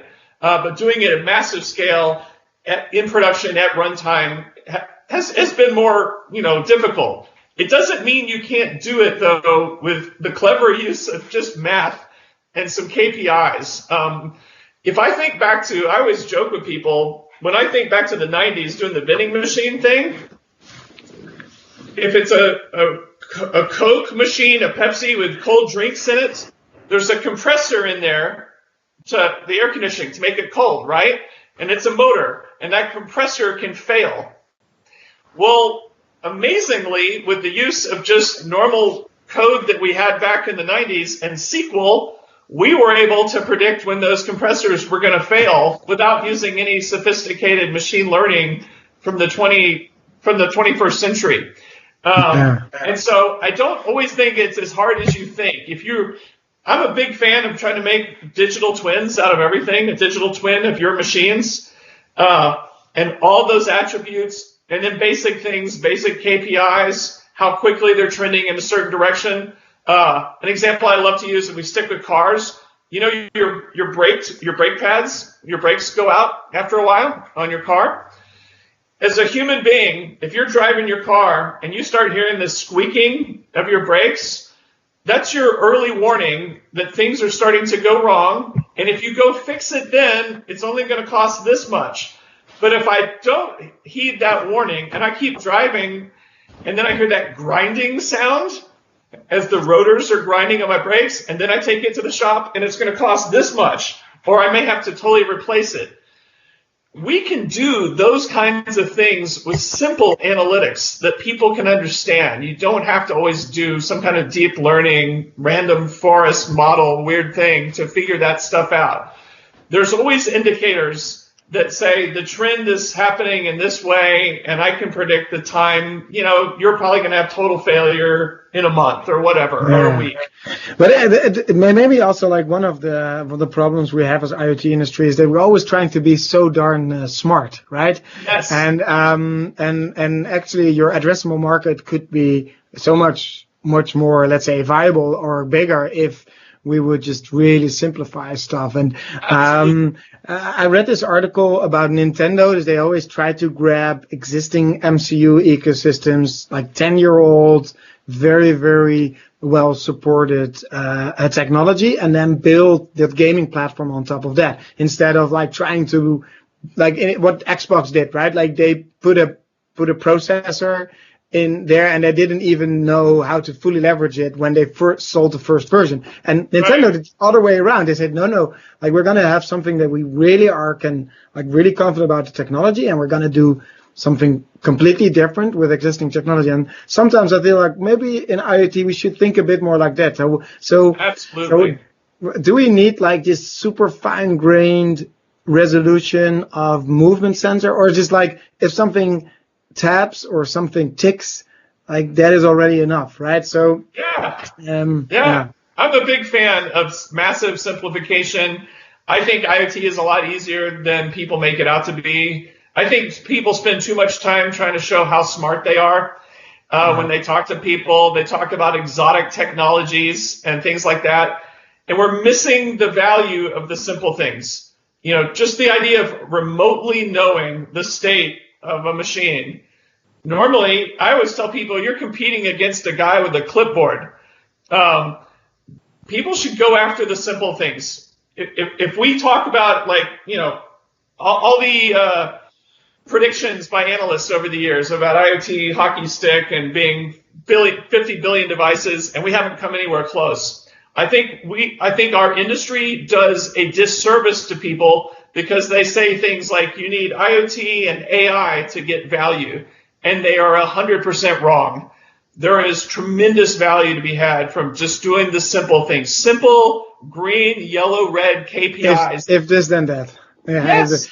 But we have to close off this session, but I think that's a great conclusion. So let's keep things simple. Yes. And let's not try to have some kind of rat race where we're trying to outsmart each other. But just let's have some very thing basic that really can scale, really can work. Rob, I want to thank you very much for all your insights and being on this conference. And I hope you get a good time. And thanks a lot. Thanks so much for having me. This has been great chatting with you. Perfect. Hey, thanks. All right. Bye. Bye.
So welcome back, everybody. Next session, we're talking about IoT electronics ecosystems here together with Fabio Violante. I hope I pronounced your name right, but Yes. CEO of Arduino and co-founder. Can you introduce yourself? Yeah, so my name is Fabio Violante. I'm the CEO of Arduino since 2017. So it's been quite an interesting journey right now. We at Arduino have the largest open source hardware community in the world. So it's quite interesting to be leading this organization, and we hear a lot from people what they're doing with technology, and we try to get their feedback. So it's quite interesting to be in touch with millions of people. It's quite a strange opportunity for everybody, I think. Very, very good. Thanks. Yeah. So thanks again for taking time and being on the show. And of course, I mean, everybody knows Arduino for let's say they opening a new world, changing a paradigm, making it like accessible for normal people to get into electronics. So can you just maybe reiterate like what's the vision around Arduino, and also like did it change over time? But maybe you can share a bit about the vision and what you did and what you're doing right now. Yeah, so at Arduino, one of the key things for Arduino was basically democratizing the access to technology, so making complex technology simple to use for everyone. So this means allowing people that don't have any specific background, so you don't need a PhD in computer science or electronics to use an Arduino. So this means that everybody that has a little bit of creative spirit can think with technology and make something work. So what changed over the course of the year is that when Arduino started, they were talking about the co-founders, Massimo, David, and all the other people in the company, Tomaigo and David Mellis. They were just thinking about, making microcontrollers, that is a specific type of computers, available to the masses to do physical computing. But now that we have a lot of connectivity, and we can, thanks to you, we have also long range, low power, worldwide network available. This was a big shift in our market, because people started connecting stuff, not only doing stuff with Arduino in a simple manner, but also starting to connect stuff for their home, for their factories, and this is a radical, it's a radical shift. So what we are trying to do as a company behind the Arduino is, of course, fostering the open source movement and helping people to develop more and more creative ideas and technology, but also, helping enterprise to develop their project with our technology, but making this very simple, because one of the key aspects is being inclusive and enabling a broader audience and a broader number of people to be able to build these technologies. Because today we don't have enough, electronic engineers that can do this. So we really need to make the technology simple to use in order to allow more people to work with technology and to create more IoT connected products. Yeah, very interesting. I of course totally agree. Is that the lower the barrier, the larger the audience, the greater the inclusion, and super interesting. We started off today and where we presented also statistics of the 7.7 billion people in the world. Only 25 million know how to code on a professional level that can deliver production code, and 9 million of them are Java developers working on legacy ERP systems, and probably only one maximum they know IoT. And then if you look at IoT, then you need like all these different competences. So that's why if we're not going to make it easier, de-risk, time to market, then for sure this industry is not going to fly. So you mentioned briefly that you're also moving then towards the enterprise world. I mean, of course, for them it's the same thing. Like if they can be fast or be de-risked, then that's great. Can you tell me a bit about what you're doing in that segment? Yeah, absolutely. So the idea there was a sort of discovery that I did when I joined, because I'm friends with Massimo Banzi, that is one of the founders of Arduino since probably when I was a kid. But I never realized how many enterprise companies are using Arduino. So when we started digging into the customers, we found customers like Apple, Nissan, Renault, and things like that. So I said, okay, this is not a toy. This is like a professional tool that has been used by people, but they were using it mainly for prototyping purposes. Now, what we are trying to do at Arduino is basically to allow people not only to use Arduino as like a quick, fast prototyping tool, but also as a production tool.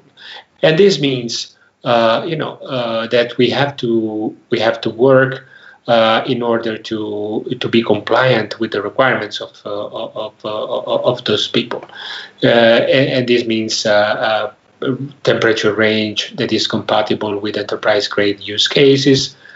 This means support that is a professional support, so that people that have problems can rely on us. This means longevity of products, because one of the key issues is that a number of people use Chinese clones of Arduino that are totally legit in some cases when they don't use our logo and our name. But in some cases, you buy a product and then you don't have any information about the longevity. So it exists today and doesn't exist tomorrow.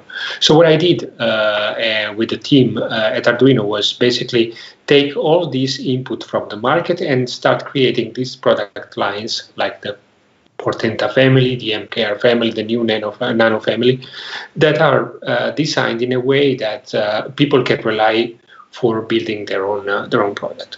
Of course, there is a huge work that we do every day in order to take this complexity and make it simple for people. Because you mentioned a number. So 25 million means all the people that are able to program stuff, but this means programming high-level languages. But when it comes to embedded systems, they are very complex because you have to cope with real time, you have to cope with things that people normally don't know, like I2C, SPI, these kind of things. They are tough for us that are engineers, so I can imagine for people that are not like engineers, computer engineers and things like that. So it's important to simplify those things, because the important thing for technology is not to be a solution in search for a problem. It needs to be a solution to people's problem. So this is what we're trying to do, is using the power of interaction design to make things simpler, to make things not dumb stuff, but basically manageable by average people. So if you look, for example, at the number of people that apply for whatever job, probably at Things Network you receive like 3 billion resume every month, because you are very popular and very loved platform by engineers. So almost that many applications. Yeah, you have a lot of applications, and they mention Arduino in probably like 70, 80, 90% of the people they mention Arduino as one of their competencies.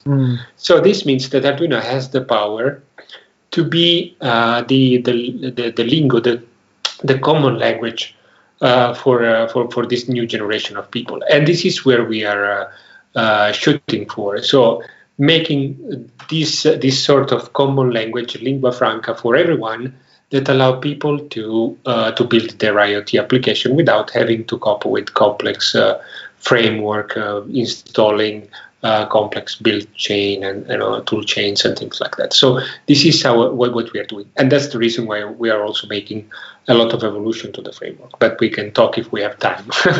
No, we have all the time. That's great. But it's really interesting to see how you're evolving to the enterprise world, and where there's in the enterprise world definitely a lot of demand, of course, for this. And I think also, if I look at the Arduino brand, and that's really in the industry pivoting towards something that's being not only well respected by makers, but also by enterprises. And so moving the conversation to ecosystem, is that now you've got this huge backing of ecosystems, because as you say, like the people in university or in school, they get to teach, that they are taught Arduino, and then they come in, let's say they're looking for a job, and then they bring that knowledge. So what's your vision, and what do you think is the power of ecosystem in IoT? And I think you always have like ecosystem and you have ecosystem, right? So I think Arduino is typically ecosystem, right? Like, because it's so open and embracive and inclusive, what you say. Yes. But can you share a bit about your ideas? I mean, why do you think it's so critical that to have a true ecosystem? Why that's important? No, the ecosystem is really important, because there is when we talk about IoT application. So IoT is now has been probably deprecated as a word, because it's been superseded by AI and machine learning, but it's extremely important still. And still we are just scratching the surface of the IoT application. So IoT is crucial, but there is a lot of complexity. So when it comes to an IoT application, you start from the sensors, you go to a node that becomes as a gateway between the sensor and the network, and then you have the network complexity and everything. So all these steps are strange, because it's not like in the software world where you have a vendor and of software and the customer. It's a world where you have like a physical piece of something that in some cases is also customized. It needs to be rugged because it needs to be on the field, needs to work with batteries, it needs to work in strange conditions. So the ecosystem is probably the most important thing in IoT, because it's the place where everything comes together. So that's the reason why I think open technology are important, because these allow people to be more confident in, and also have the possibility to use multiple vendors, multiple suppliers. If you're in Australia, somewhere in Australia, or if you are in China, or if you are in Italy, or Netherlands, or US, so you need somebody that can support you.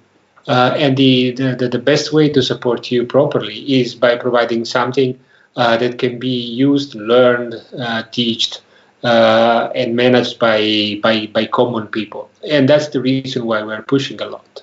So in the effort we are doing, for example, for the professional market right now, we will be pushing in the next few weeks programs to onboard a number of partners across the globe that are already using Arduino or that want to be certified on using Arduino, so that they can support a number of people, and also with the idea that they can spread the word.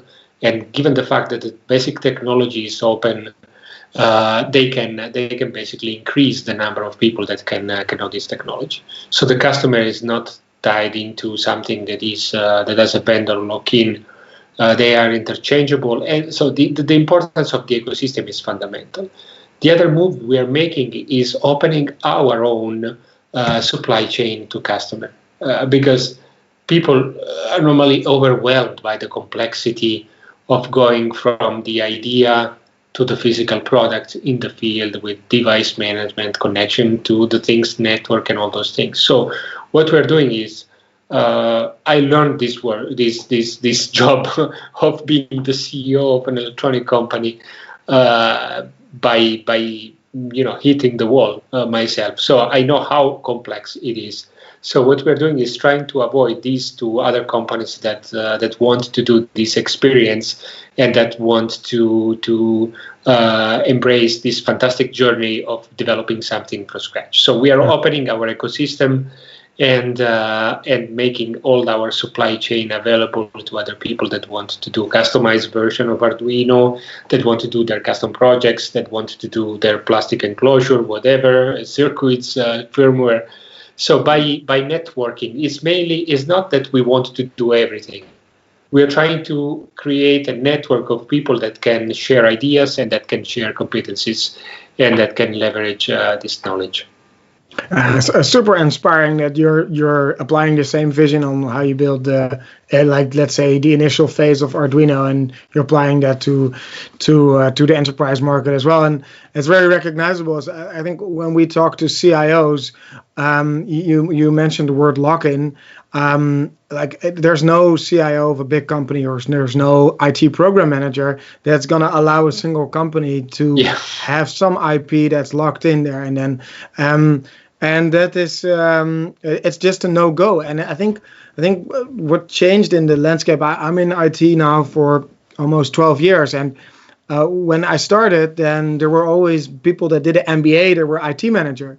But now the IT managers are actually IT knowledgeable. That was not when I started 12 years ago as a programmer. But and it's very interesting, because if you go to them and then you can do a POC with some very nice proprietary technology, and they say, let's just show that it works. And then you go into the details, say, but like if this is locked in this way, then it doesn't work. And I think we see the same at our end, and that you have to be very adaptable. And also, indeed, for you guys, like, it's very interesting to see is that so just dive into the part you said around certifying partners to do to deliver, because the challenge of opening up is there is a vulnerability to it that you're exposed to lower quality.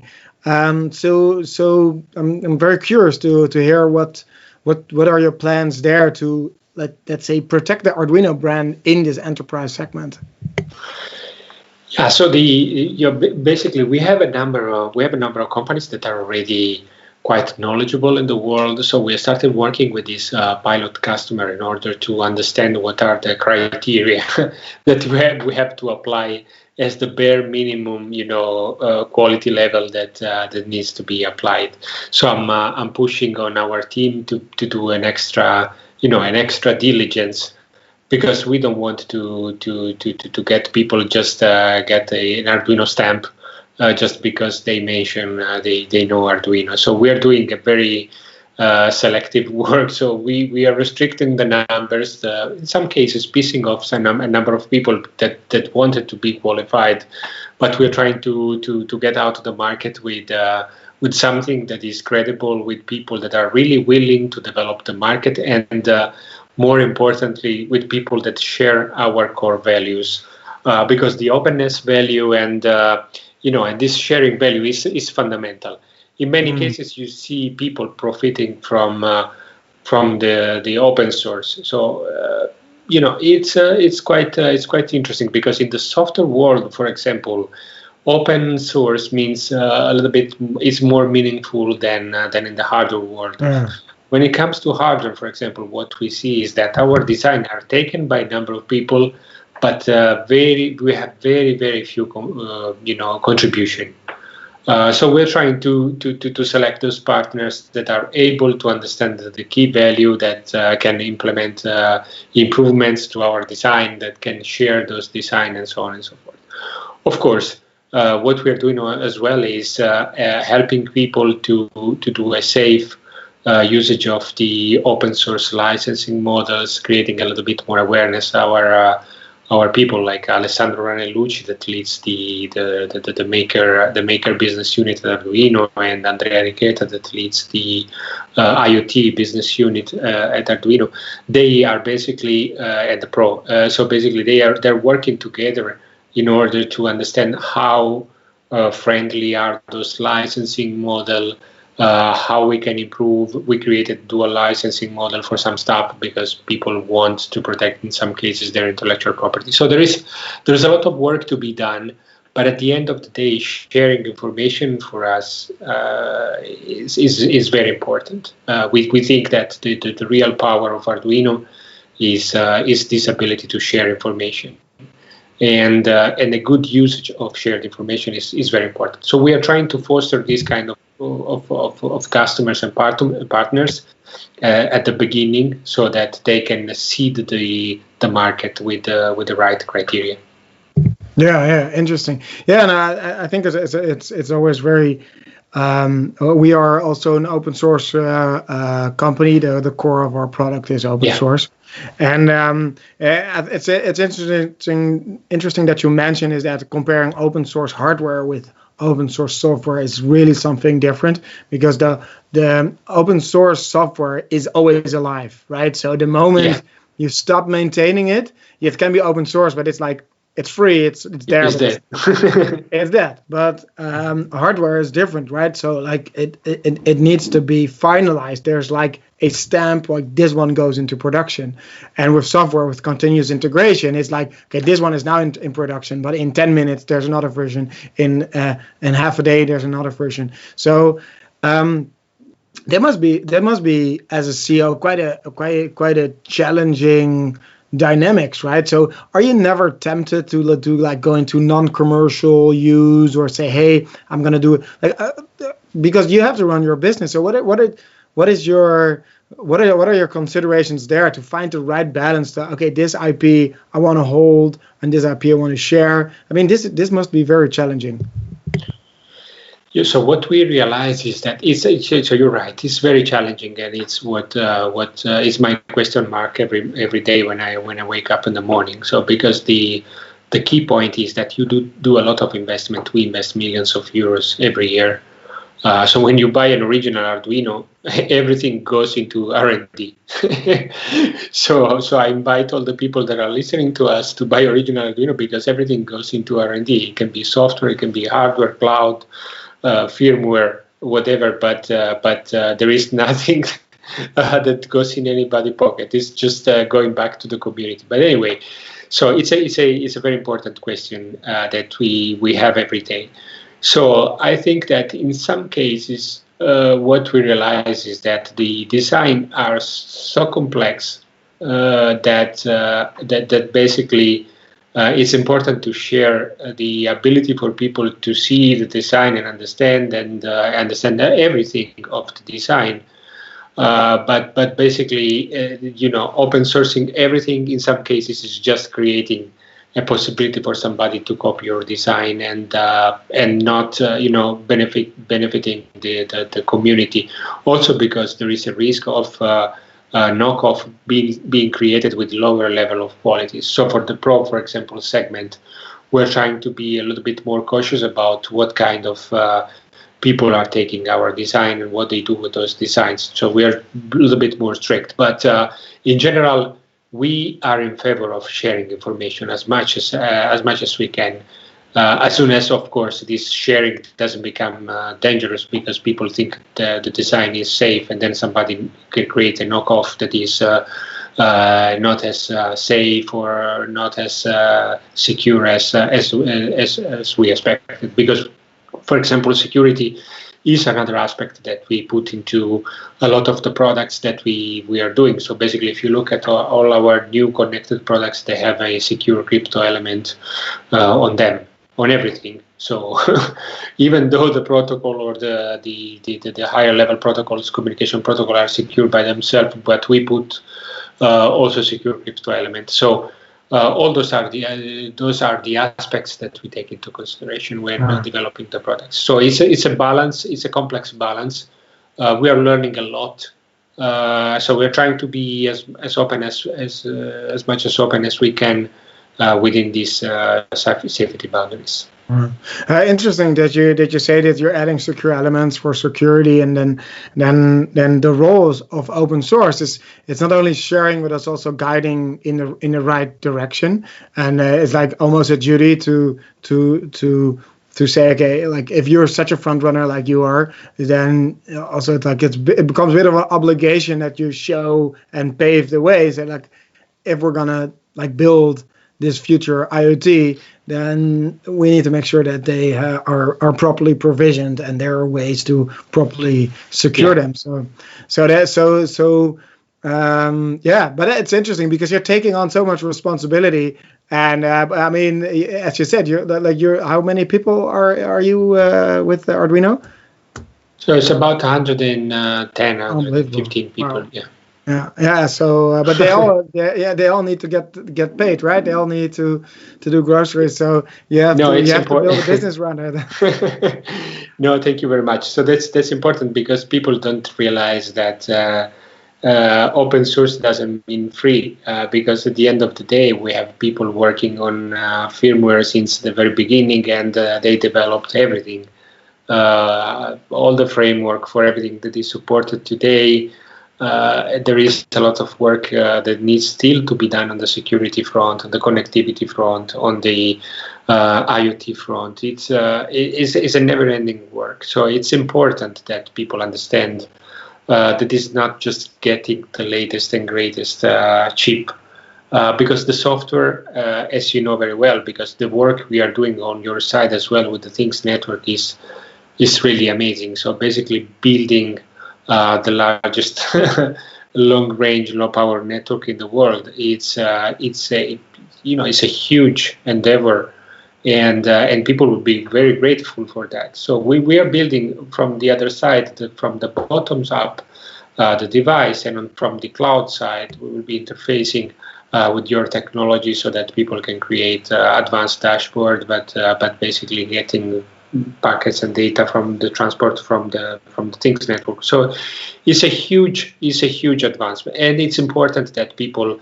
understand that whenever we charge for something, I think that also the things network will be charging for the enterprise services is not just because we want to, get rich, but it's also because we need to pay those salaries of people that are working on this technology. That this is in their interest, to support this kind of efforts, because more secure networks, better devices, easier to use devices are the way for the future. Yeah. I think that's a very great way to end this session. So buy a genuine Arduino board. That's for everybody. that's for sure. And I think also there's still this possibility to donate. So thank you very much for sharing your ideas. It's thanks a lot for your time, taking the time in these. Thank you very much. And, thank you very much, Vic, and congratulations. For what you're doing is huge. I've been to the physical conference, but this one is really, really huge. Yeah. So congratulations to you and your team. So you have been quite. It has been a quite intense day for you, I think. You've been here for 24 hours. No, yeah. So actually, I am the lazy one. So I just brought my kids to bed actually, so I can do my thing. No, but the team is on top of this, and they are doing amazing. And I was not expecting to be this so active, and people are super interactive, and it's good that we can do this in times like these. So thank you, thanks a lot again for your time. And probably we're in the UNDP protect and detect program, so we will be talking soon, I guess. But that's a wrap, and thank you very much for your time. Thank you very much. Ciao. Ciao, everyone.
Hey everyone, thanks for tuning in to the Things Virtual Conference. If you're just joining us for the first time today, welcome. If you've been here all day, that's pretty awesome. So we're hoping you're enjoying everything you're seeing. My name is Ryan Chacon from IoT for All. I'll be your host and moderator for about the next 2 hours or so, taking you through some pretty good and interactive conversations with some of our guests.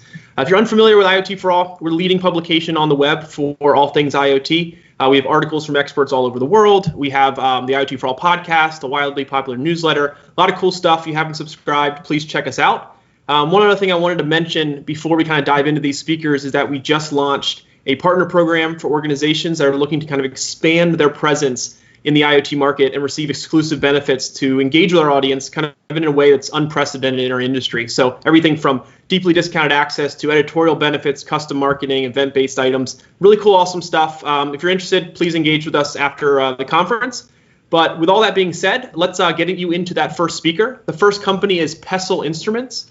We have two speakers that you're going to see here, Urosh Malesh, who is a product manager, and Godfried Pestle, who is actually the CEO and founder. They're going to be talking to you today about smart agriculture. So I think you'll find a lot of value in this conversation. So other than that, please enjoy this conversation, and I'll be back to talk to you guys soon.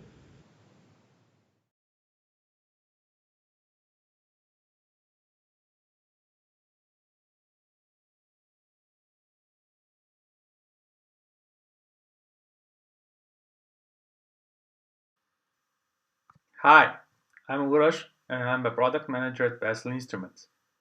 This session is divided into two parts.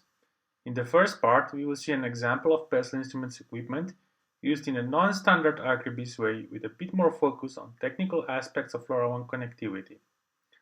In the second part, we will check out LoRaWAN usage in agriculture, where we're present for more than 35 years.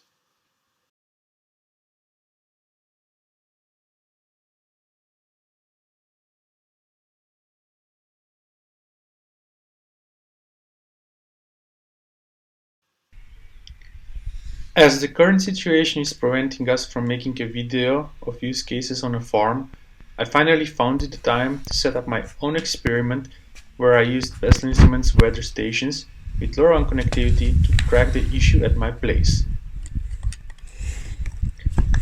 I live on a hill where lots of water is coming down the slope in winter with melting snow or when it's raining. Because of this, a part of my porch decided to break apart and started to sink into the soil.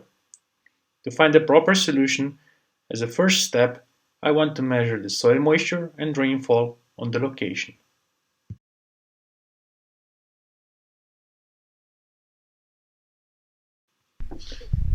Here I have our Micrometos Clima weather station with one watermark and with one PI54D sensor connected to the PC.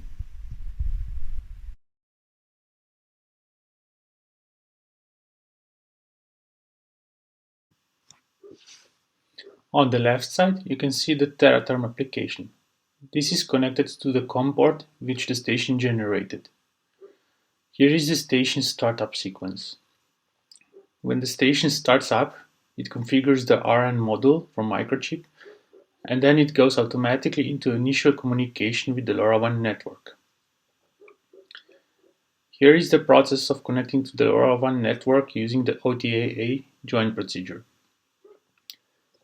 On the right side, you can see the data coming into the TTN. You can see the join request and you can see the first payload delivered to the TTN server. Let's examine the metadata from the right side from the Things console. We can see here that the station was able to identify two LoRaWAN gateways in the area.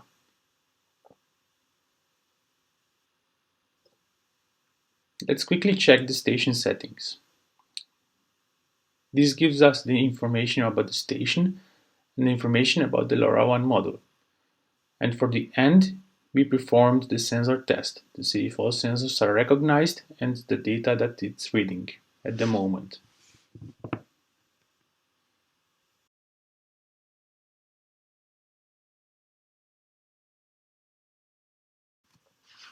In the backend, we've connected the field climate servers with the TTN using the MQTT protocol. We are storing all the data coming in from the TTN in our Mongo database. Metadata allows us to check the signal strength and the local gateways. In this case, the station is able to find two LoRaWAN gateways.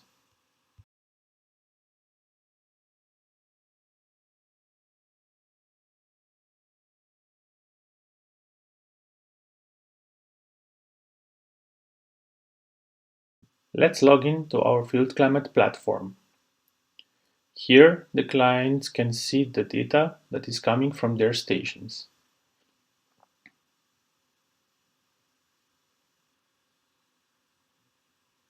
The Field Climate platform provides an overview of the raw data from the sensors, as well as additional services that are built on top of that data.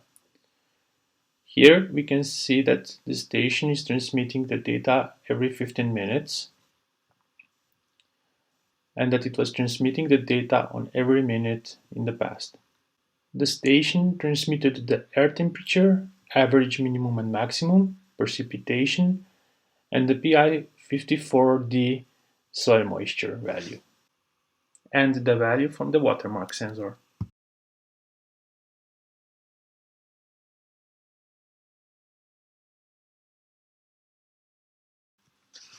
After the communication and the sensor checkup, it's time to deploy the station on the location. You can see on the left side that the station is mounted on a wooden pole a few centimeters over the ground. And you can see wires from the two sensors which are installed in the soil.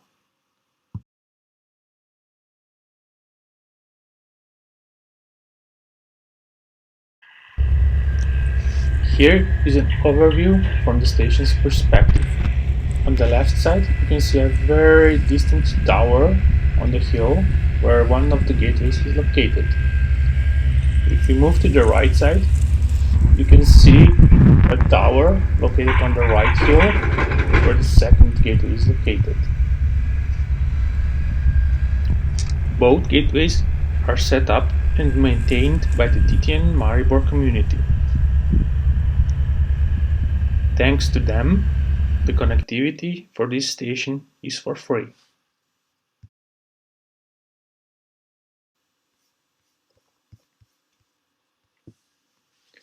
Here on this map, we can see the locations of these two gateways. The first gateway is on distance approximately 3.5 kilometers from our station. This is on the right side.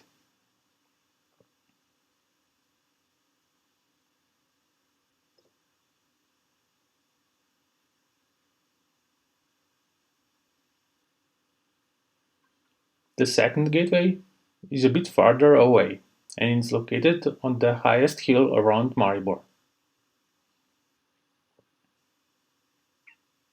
The distance between this gateway and our station is approximately 12 kilometers. Both gateways are in perfect line of sight.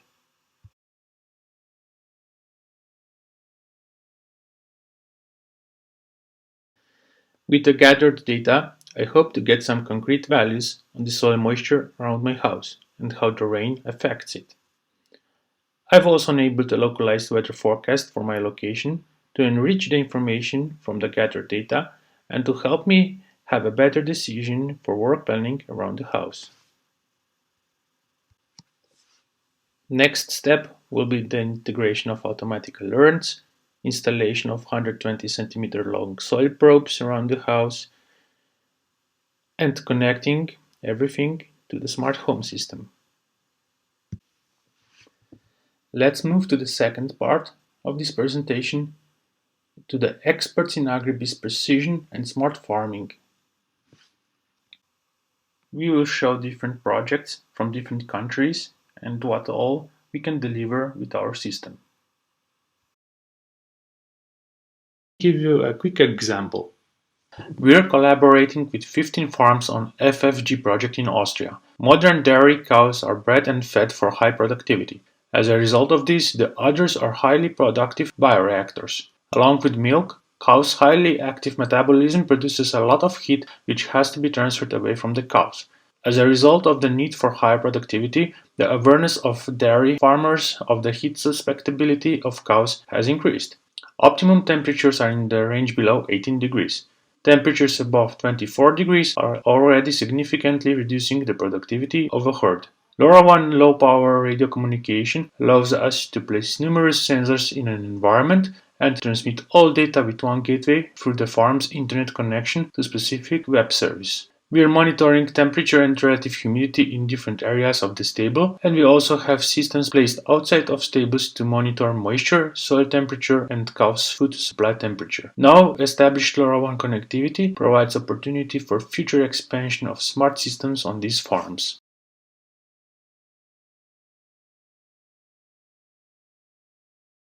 Hello, my name is Enrique Audifred and I represent Metos Mexico. Our first experience with LoRaWAN was a project in oil palm in southeast of Mexico. We decided to use the LoRaWAN technology because our client don't have 3G network in his oil palm production area, but he had a Wi-Fi network in all of the field's office that they have. First of all, we studied the field and its elevation to guarantee the station send the information between station and gateway. Now the LoRaWAN in this project gives important information for our clients. They have weather forecasts in 3 of their production areas and they know how determine the irrigation in their fields. In our opinion, we think that the most important challenge for the LoRaWAN is find a way to connect via satellite to the cloud.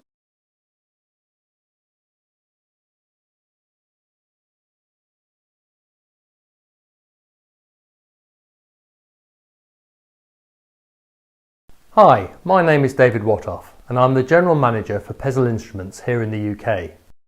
The UK doesn't have national LoRa coverage, but this hasn't stopped the deployment of LoRa devices. Back in 2018, Norfolk County Council partnered with the Things Network to provide LoRa connectivity across the region. Today, Norfolk has 32 gateways covering all of the major towns and their neighbouring rural communities. Norfolk has some of the most fertile soils in the country, where it is possible to grow a wide range of crops including wheat, potatoes, field salads and lavender. Last year I worked with my local distributor Ben Burgess and introduced to farmers the benefit of using LoRa-enabled devices to improve their irrigation practices. During the growing season, farmers were able to measure their soil moisture regularly and schedule their irrigation accordingly, which not only reduced their costs but improved their crop quality as well.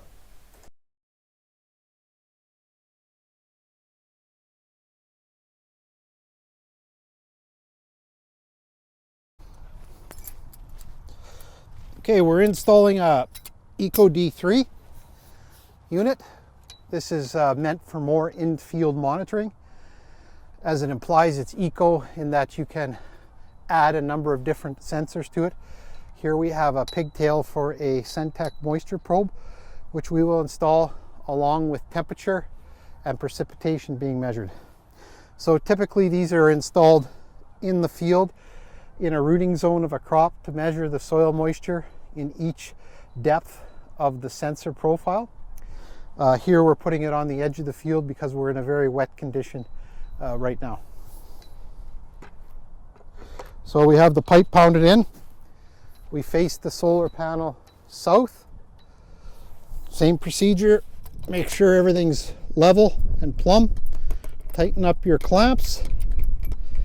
The height at which you install this can vary dependent upon the type of crop. So if you're in a corn crop, you may and probably want the top of the Eco D3 unit to be out above the corn so that it has clear transmission, or you may want it lower in the crop if you're in something like a wheat crop, lower down. Here we have it fairly high, just to show you a high install of an Eco D3. I'll continue to tighten up the clamp.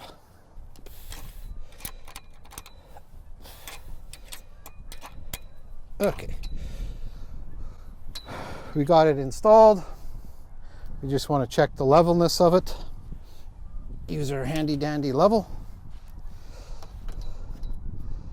Pretty level. Pretty level. Tightened up a little bit more. And we're good.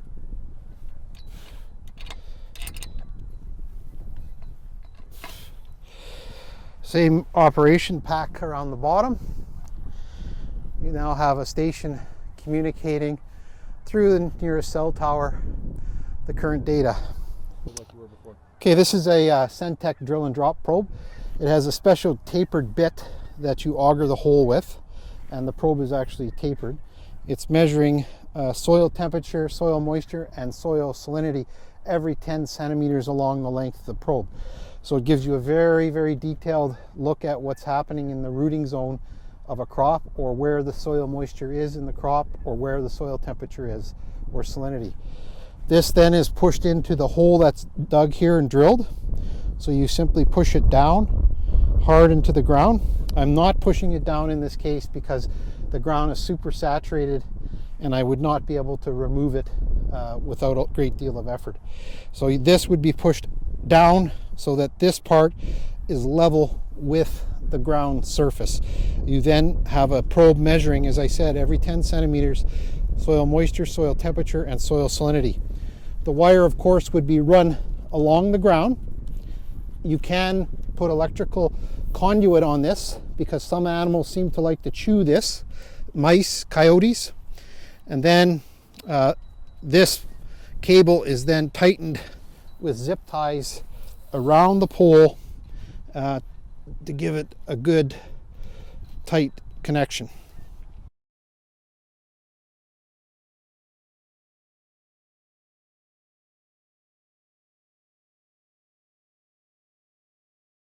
Hello guys, my name is Gottfried Pessl. I am the CEO of Pessl Instruments. We are an Austrian multinational. We are active in about 50 countries all over the world. We are one of the pioneers in the IoT sector and one of the pioneers in using LoRaWAN in different places in the world. The COVID crisis will certainly change a lot of the farmers' activities, getting data in automatically and remotely, almost in real time, into their mobile phones and make informed decision about disease forecast, irrigation management, irrigation automation, workforce planning, and many other things. Especially IoT and the software will bring data into action.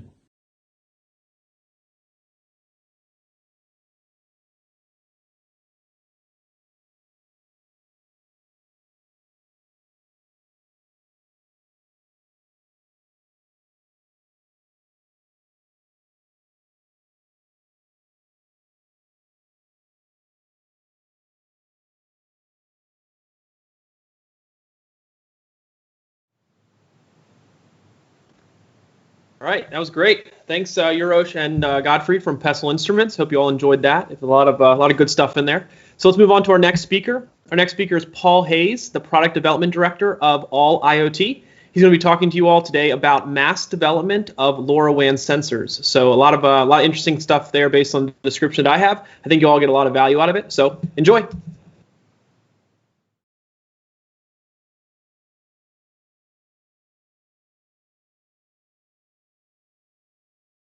Hi, welcome to my talk as part of the Things Virtual Conference. My name's Paul, and I'm going to be talking to you today about mass deployment of LoRaWAN devices, such as sensors. So before I start, I'm just going to introduce myself to you a bit better. So my name's Paul Hayes, and my company, IoT Technologies, distributes IoT hardware, and we solely concentrate on LoRaWAN technologies. And we distribute all manner of different LoRaWAN sensors, gateways, software services. But the reason I bring this up is because we also do lots of additional services as well. And one of those is mass deployment and provisioning of LoRaWAN sensors. Prior to working with Elliott, so my other business was distributing voice over IP hardware, and in that market, for about over 15 years, we were handling the provisioning of voice over IP devices, and the company still does. And we worked with many of the VoIP hardware manufacturers and software providers to develop methods of doing provisioning securely and automatically. So I've got quite an extensive background in this, and I've been doing it for quite a few years in different technologies. So I just wanted to share with you today my experiences of what the current situation is in the world of LoRaWAN. So before I go any further, what do I actually mean by mass deployment? What is it? Well, what I really mean is provisioning of sensors and LoRaWAN devices. And when I say provisioning of LoRaWAN devices and sensors, that really means putting API UIs and app keys onto those devices. Because as I'm sure everyone here knows, to get any of these devices to work and to talk to a LoRaWAN network, you need to have an API UI and an app key on each of the devices, which matches whatever is on the server side. And getting lots of those keys onto lots of devices is a problem that needs to be solved. And why do we need to care about it? Well, if you're really wanting to scale your IoT business, then you've somehow got to be able to manage lots of these things. You've got to be able to do this in mass. And to move from the sort of proof of concept stage into doing thousands of devices all over the world potentially, you've got to be able to de-skill the process. You've got to be able to get API UIs and app keys onto your devices without it involving a laborious manual task. And as the slide says, LoRaWAN's it's really made the transition now from a proof of concept technology to full large-scale deployments. It's been around for quite a few years now. It's a well-established technology. Mass deployment isn't really something we kind of need to think about for the future. It's going on now. We need to be doing it now. We need to be thinking about how to make it work properly now. And yeah, you've got to get those pesky keys onto thousands of devices. It's not easy to do it in large scale. So when we come to think about how it actually works, well, there isn't really a how it actually works. There's lots of different answers to that question. At the moment, there's no standardized mechanism for actually doing this. There's nothing in the LoRaWAN spec about how to actually initially get your API UI and your app key onto your sensors. So various manufacturers of devices have left to decide how to do it themselves, and they've come up with lots of different mechanisms for doing this. And in my experience, there's kind of 4 or so different methods that have become common and are being commonly used. I'm sure more will appear over time as well, and I'll actually talk a little bit about what I think the future holds right at the end of this talk. Some of these methods I'm going to show you today I think are good, some of them not so good. I don't think it's fair to say that any of them are wrong. They all achieve the end goal of getting the device up and running, but I think some of them have got various drawbacks that we'll talk a little bit about today.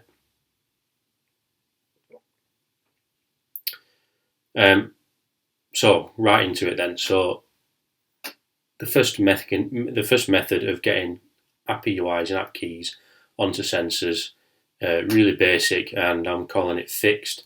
And what I mean by that is where a sensor manufacturer produces a device, a sensor, whatever it might be, and at the time of manufacture, they then burn some firmware onto it to make it do something. That's the actual software that runs on the device itself. And in this case, they also then hard code the API UI and the app key into the firmware, or perhaps it's a separate little software upload to the device. And that's it. Then those are fixed. So you've got an API UI and an app key on that sensor, and they can never be changed. And they just burn it into the software on there, hopefully on a secure element inside the hardware, so that they can't be easily extracted. One of the biggest drawbacks to this is then how to actually distribute those keys to the customers. So if you're buying hundreds or thousands of these sensors, potentially not even directly from the hardware manufacturer either, how do you actually get those API UIs and app keys so that you can load them into your LoRaWAN network server? Well, the most common way that seems to happen these days is people emailing spreadsheets backwards and forwards, or CSV files. Clearly that can potentially be an issue, because who's seeing those keys and are they really secure? You need to be making sure that those keys aren't falling into the wrong hands. And the other thing is that what is the device manufacturer themselves? How are they actually doing this? Are they doing it in a secure way? Are they keeping text-based copies of your keys lying around in public documents potentially? Could they ever be compromised? The other problem with fixed is you can never change it. So if there is ever a problem and those keys manage to get out into the world somehow, then you've got a problem there. And it is a problem as well. I really do believe that it's not accurate to say that this isn't a security issue. I've heard the argument sometimes where people say, well, if I've got temperature sensors, who cares if someone gets my keys and is able to decode the temperature that I'm sending back to a server every half an hour? Why is that a problem? Well, I don't really agree with that. I think it is a problem, because if someone's able to disrupt that communication, and if someone's able to decode that information and potentially then inject false information into it, at the very least, that's going to be a problem for your customer, because the system you've sold to them is no longer doing what it should do. And presumably you're charging them money to provide this as a service. So I really do think it is important that security is thought of from day one, even when things don't seem like they should matter. And the second method I'm going to talk about is what I call in-band provisioning. Now here, sensor manufacturers still load default app EUI and app keys onto the devices, but rather than just being permanently fixed, they provide a mechanism whereby you can actually load your own app EUI and app key onto that device by sending specially formatted downlinks to it. So it has to be able to talk to a network server to begin with using the default app EUI and key that come supplied with it. But then it's your responsibility to change that app EUI and app key to something else that you randomly generate. This has the obvious advantage over the fixed method in that at least you can change them, and you don't need to worry so much about what the manufacturer may or may not have done with those app keys before they send the device to you, because you can change them to whatever you want, and in fact you should change them to something else. You definitely should never stick with the default ones that come on the device if you have the choice to not do. I quite like this method because it's quite easy to do, and you can automate it as well. So I'm going to show you a bit of a demonstration in a minute of how to kind of manually do this through the Things network. But as you hopefully be able to work out, it's not that difficult to write a program that will use the Things network API to automate this process, which will allow it to work en masse and allow it to scale. The big drawback here is you're relying on people to actually bother to do this. And that's clearly an issue. If you look at the world of, a lot of the things you hear about IoT, where people with CCTV cameras getting hacked and routers getting compromised and so on, it's pretty much always the case. It's where people have left the default passwords on those devices. People are inherently lazy. They won't bother to do this if it causes them grief.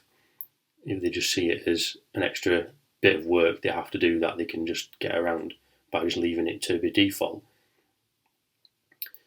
So I think, as us being the people making the software, getting these products to market, it's our responsibility to make sure that this happens, to make sure that people are doing it, and we've got to make it as easy as possible for them.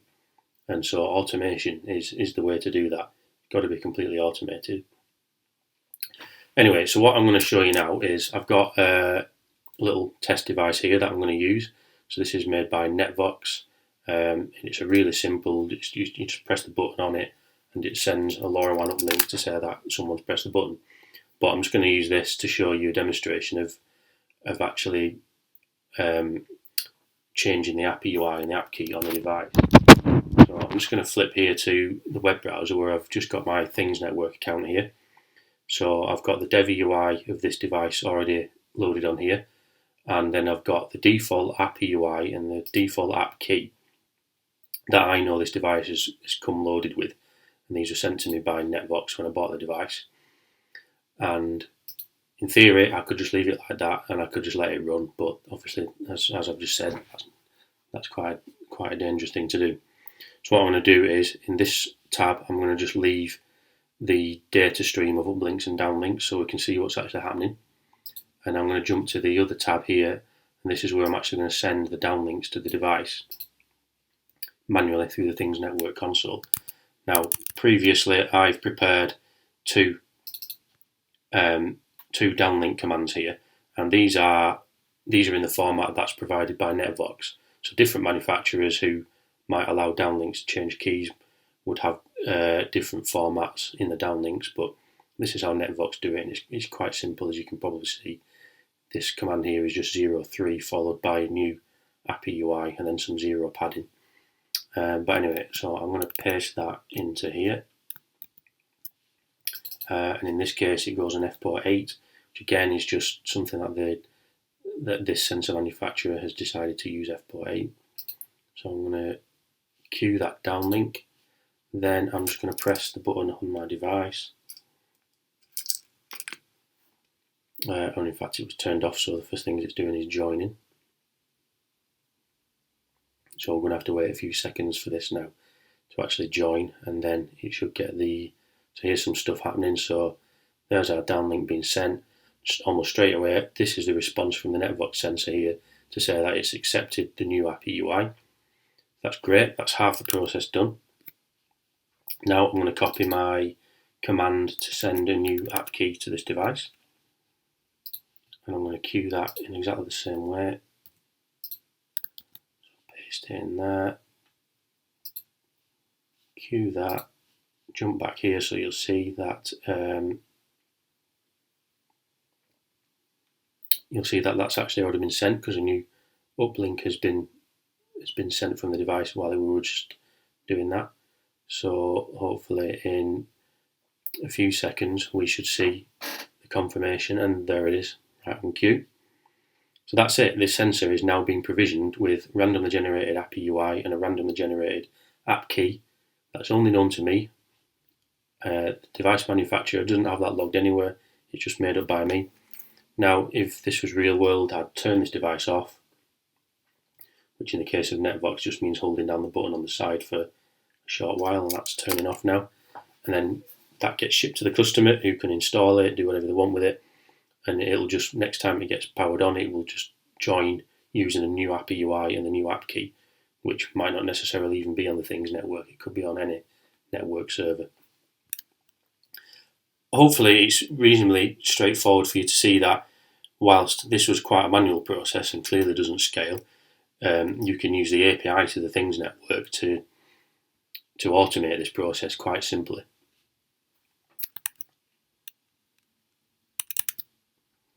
So I quite like that method, as I've said, because you can automate it and you can do it on scale, and you can, if you do automate it, then it's really straightforward for your customers. Don't have to think too much about it.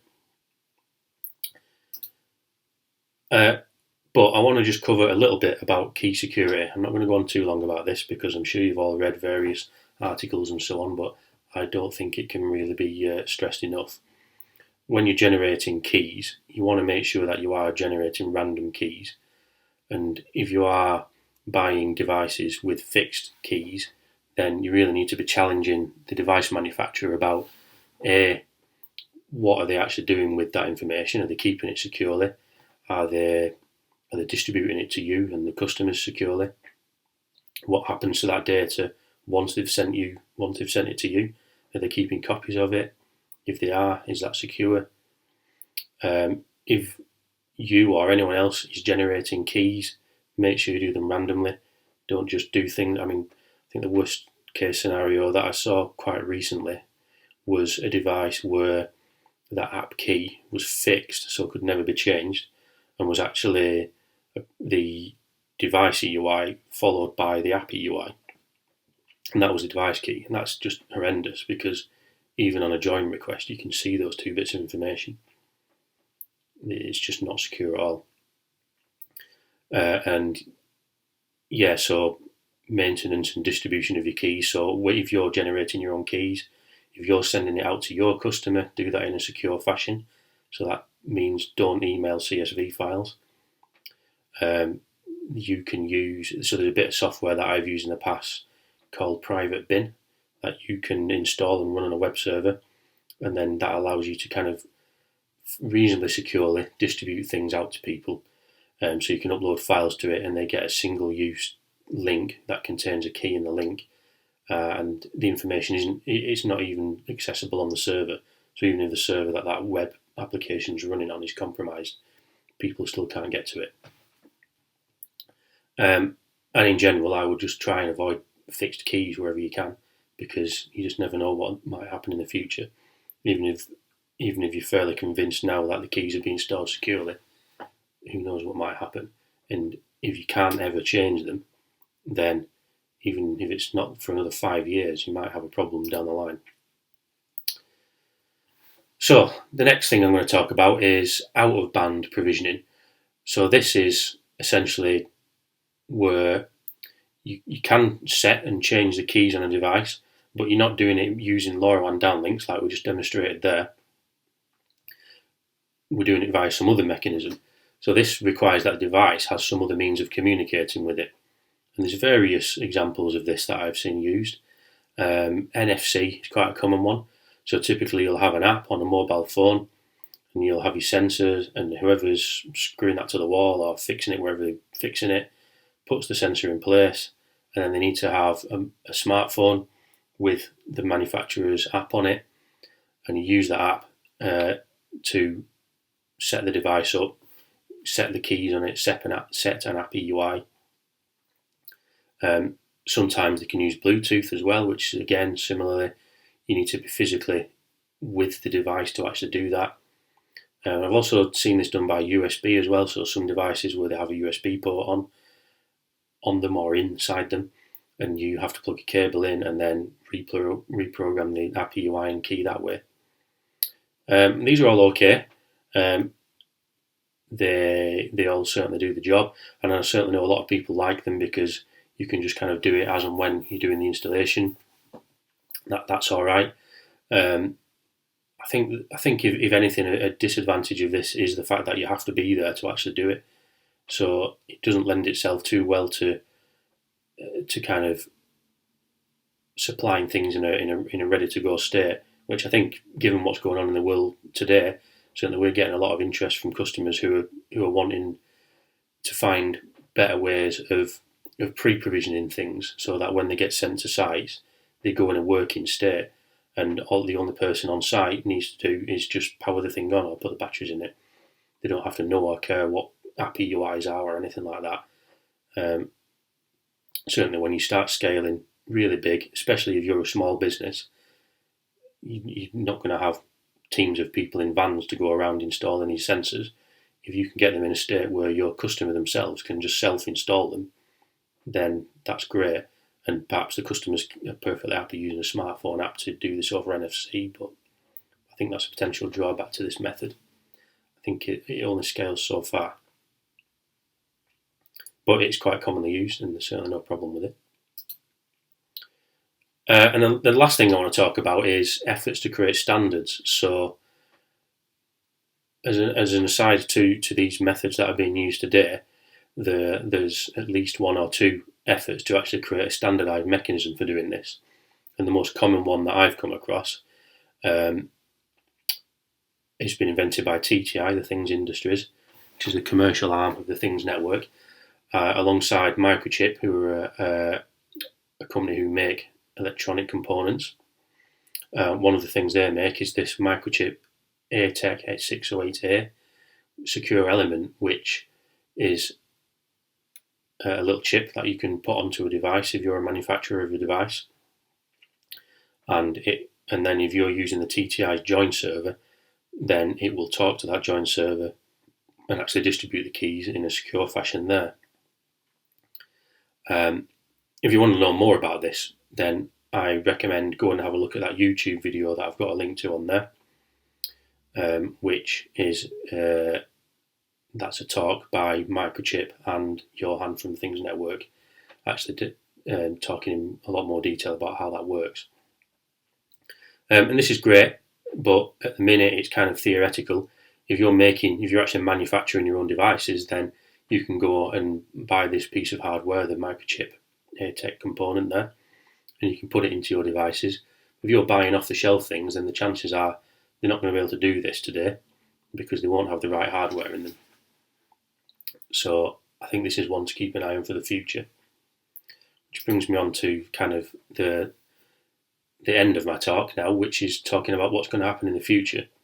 Well, as I said right at the beginning, my background in IP telecoms, and we solve this problem. We work with various different IP telephone manufacturers and software providers and so on and so on, and we've solved this problem in the voice over IP world. Automatic provisioning of phones in secure fashion is widespread, and we've been doing it for about 15 years. And I keep going on about that because I just don't want people to be scared by it. This isn't a problem that's never happened before. It's not something that's insurmountable. What I think will happen in the future is I think standards will win out. I think something along the lines of the TTI/microchip method will get widely adopted. Or perhaps something else will come along that will get adopted as well. It could well end up being in addition to the LoRaWAN spec. In fact, that standardized provisioning mechanism is done in much the same way that standardized firmware upgrades over the air is now part of the LoRaWAN specification. Provisioning of sensors could well be as well. And that's it. So that's the end of my talk. I hope you've enjoyed it. I hope you've learned something from it. Certainly don't think that mass provisioning of devices is anything to be scared of. If you have any questions about that, or if you want any more information, then feel free to drop me an email to that address on the screen. Otherwise, I hope you enjoy the rest of the Things Network conference.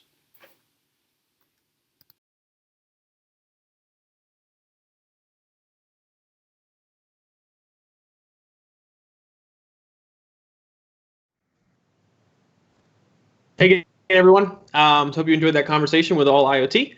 Next up is Richard Perry from Lucy Zodian. Hi. He is over in England right now, and he will be sharing his screen in a moment to talk to you about unlocking the potential of smart lighting. Richard, I know you're on the line here with us. If you wouldn't mind just giving a quick introduction of yourself to our audience, and then feel free to take it away and share your presentation. Sure. Yeah. Hi, my name's Richard Perry. I work for a company called Lucy Zodian, based in Yorkshire, and we've been involved with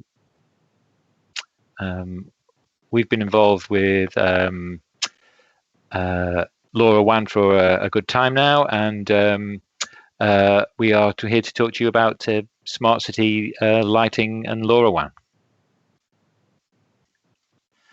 Okay, so I want to talk to you about our journey with this particular technology. Like I say, we've been with lighting controls for about 50 years, and over the past 12 years we've been involved in smart street lighting controls with a proprietary solution that we built about 12 years ago, and we have about 500,000 connected light points under that service platform at the moment. About 4 years ago, we moved into the LoRaWAN field, seeing that there was a move towards digital transformation in some of the cities and municipalities that we were working with. And this has coincided with a large-scale switch to LED luminaire installation across Europe and the world. And the two sit hand in hand as we go to modernizing our street lighting assets. LEDs are well understood technology now, but the challenge really facing most of the local authorities are the change to digital transformation, and with LoRaWAN using the technology to enable different solutions as well as the lighting on the same digital platform. So we've been doing some work on this for 3 to 4 years as part of our LoRaWAN deployments, and I wanted to talk to you about a particular use case in Aberdeen in northern Scotland, where we've been installing a large-scale LoRaWAN and street lighting deployment with one of our network partners, Pinnacle Solutions from North Wales. What we want to tell here is that open solutions like LoRaWAN, and particularly for us LoRaWAN, are answers to the red flag problem that is proprietary solutions.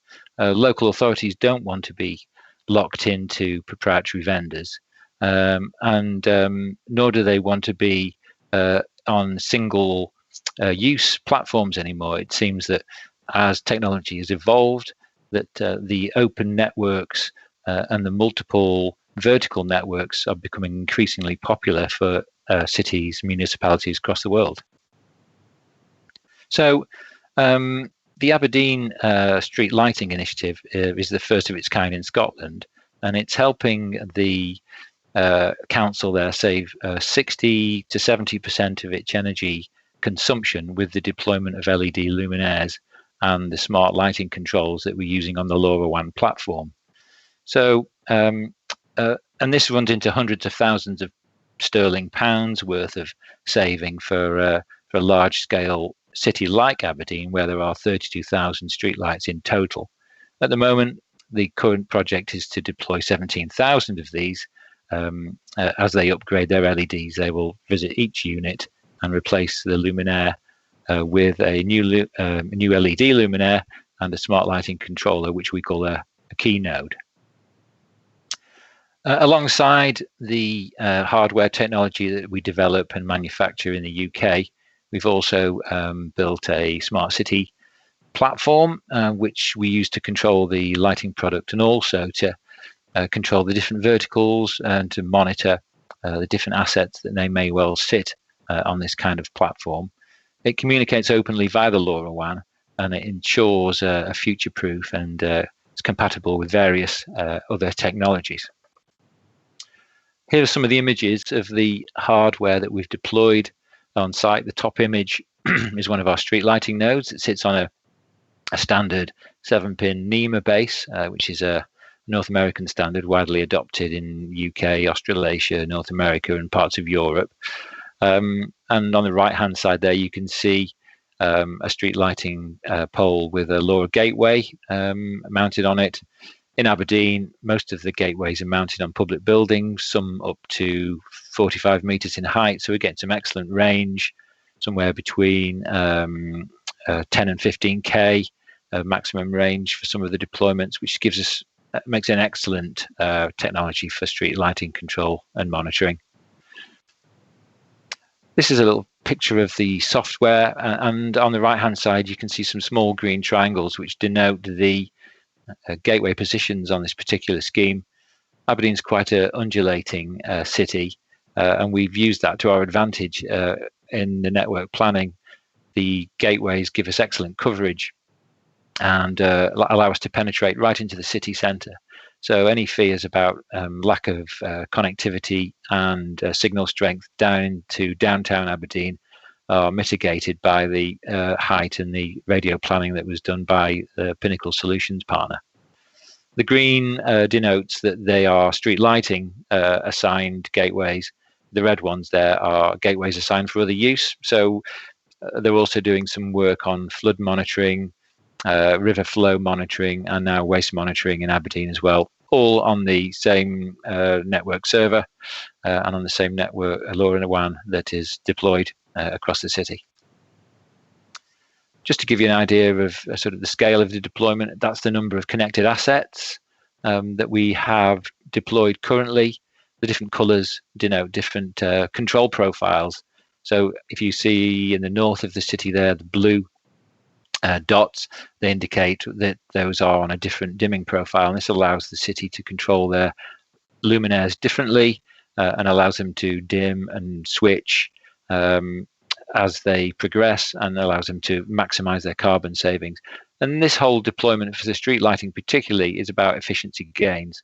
Carbon neutrality is an aim for most of the UK cities at the moment for 2025 or 2030, and this kind of technology is hugely helpful in saving swathes of energy as they progress. So some of the benefits that we look at when we're controlling a large number of streetlights like we do, energy consumption. We also manage to monitor voltage, the faults on the street lights. The GPS position is reported twofold as it's commissioned, and also can be an embedded GPS chip. We can also monitor temperature, not only within the luminaires and the light points, but externally to the node via different technologies. We can monitor the luminaire performance and make sure that it's performing under its warranty standards. And we can also map asset data and allows the client to understand the behavior of his street light, not only from a structural point of view, but also from a warranty point of view. And then we also operate a commissioning and registration process as part of this, which is an automated process that allows us to quickly resolve any commissioning issues for these high-speed installations that we see in these occasions. Of course, we all know that LoRaWAN is an open protocol, and the security standards adhered to here. The LoRa Alliance white paper is the bedrock of the security standards that we follow. And what we like about LoRaWAN particularly is its interoperability with new applications, whether they be ours or for third party. But it certainly gives Aberdeen City the choice to add different IoT or smart city solutions onto the same platform. Also, we have a lot of requirement for integration with different software platforms for different asset management requirements for every city that we deal with. And as we know, when we talk to our clients about this kind of technology, we talk about how future-proof it is and the business continuity that allows. Every slice of the LoRaWAN stack is interchangeable commercially and technically, and this gives the end user some real feel of benefit as they know they aren't solely trading with one company or solely reliant on one organization for all its IoT and connectivity needs. And we're part of something called a Talk Consortium, which is a data protocol as well. And that allows us to make sure that our software platform is interchangeable with different devices as well, and to make sure that our nodes can sit on other people's software as well if we're not the chosen software platform, for example. So we're trying to cover all bases with our openness and interoperability, and that also allows us to give some future benefits to all of our customers. And that probably sums up the small talk about Aberdeen. And if there's any questions, that now would be a good time. Yeah, that's great, Richard. Thanks so much. Do you want to unshare your screen so you can so everybody can see the awesome guitars you have in the background and that bear with the LoRa hat? Yeah, I've done that. Hopefully that's better now, is it? Let's see. Let's give it a second. It looks like I'm still seeing the RP, but I don't want to waste time. So while you're trying to figure that out, let me ask a couple questions that came through. One is, how many gateways were used for the Aberdeen project, and what type of gateways were used? Well, that's a bit of a moving feast. We started off with about 6 gateways. They're multi-tech IP67 sort of outdoor gateways, and we expect that may rise to maybe 15 to 19 gateways in the near future as we deploy more nodes. So it depends on the size of the project, really. Gotcha. Okay. Next question was, do products that you guys offer support Indian frequency band? Yes, they do. There's a little bit of change to the duty cycle, I think, to achieve that. But and I think there's a small frequency change as well for the chipset. But some of the chips we're using are configurable at manufacturer level. So yeah. Great. Another question is it integrated with the GIS platform and available for AU 915? Yeah, we do a 915 version for Australia and New Zealand, and we also do it in sort of different mounting hardware flavors. We can do it in 7-pin, or we can do it in the new Zaga format, which is a new DC low voltage format. But yeah, we do try and get into Australasia as well. Great. those are all the questions that came through. One thing I thought about was, I know we got to wrap up here in a minute, but I've had conversations with other companies involved in the smart lighting space, and being able to attach something. Oh, there we go. There we are. Attach something like LoRa Gateway to something as high up as a light pole. You actually be able to create hubs for different use cases that the city will then be able to deploy, which is obviously one benefit of LoRa in general, being able to run multiple use cases on the technology. But have you kind of what other use cases have been discussed through your interactions with, let's say, with Aberdeen, being able to kind of utilize those light poles as kind of hubs, if you will, for additional use cases outside of just a lighting project? So some of the bigger use cases that are sort of global are monitoring road surface temperature for winter maintenance in the colder climes, and even monitoring road surface temperature in warm climates where you see sort of road buckling. Air quality is a big topic at the moment. We're seeing LoRaWAN used for people monitoring and traffic monitoring as well. And that sort of ties in with street lighting in the way where we call it light where you need it. So activity-based lighting control. So it's sort of dynamic and automated lighting processes. Very cool. Well, we really appreciate your time, Richard. Thanks again for that presentation, answering those questions, and enjoy the rest of your week. We thank you again. Okay, thanks very much. Cheers now. Bye. Bye. Bye.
Welcome back, everybody. So our next guest is Eric Kahn, the CEO and co-founder of Leverage. We have a little bit more time with Eric than our past guest, which is fantastic, about 30 or so minutes. I'll let him get into his conversation in a second. But first, Eric, how are things going on your end?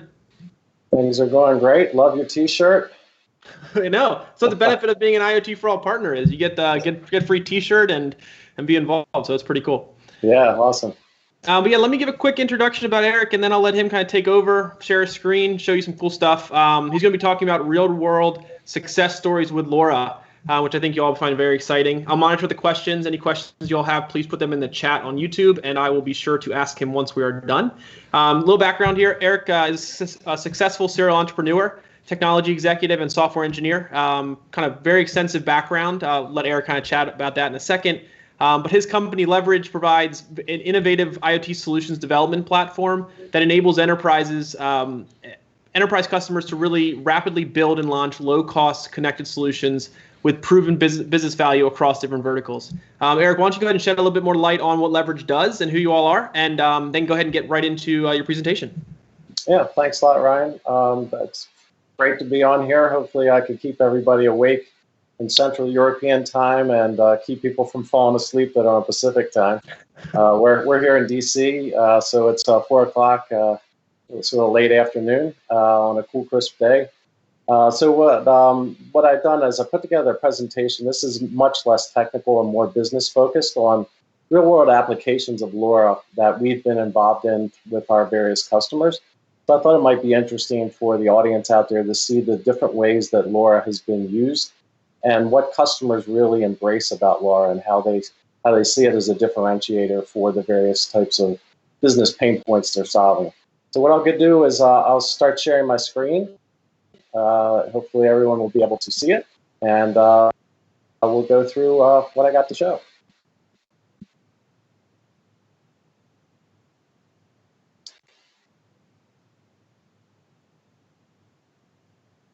All right, hopefully everyone can see that by now. Yeah, we can see it. So a little bit about Leverage, just really quickly. We've been in business since July 2014. We've been focused solely on IoT solutions. We are primarily a software company, but we also serve as a systems integrator for our customers, which really helps them to go from pilot all the way to scale. Ultimately, our main business model is more of a software as a service. And as I mentioned earlier, we've been involved in quite a few large LoRa deployments through some of our customers. So IoT is a very loaded term, so it has many different meanings to different people, and there's lots of different use cases. Where our focus area is purely on LPWAN, or low power wide area networking applications, of which LoRa is one of the primary connectivity standards that we use. We focus on primarily things that are related to asset tracking and remote monitoring.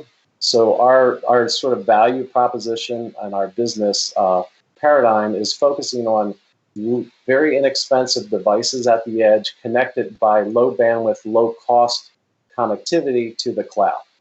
So we do not focus on things like that are video centric or very image centric with lots of high bandwidth requirements. It really is all about low cost, which will drive large scale.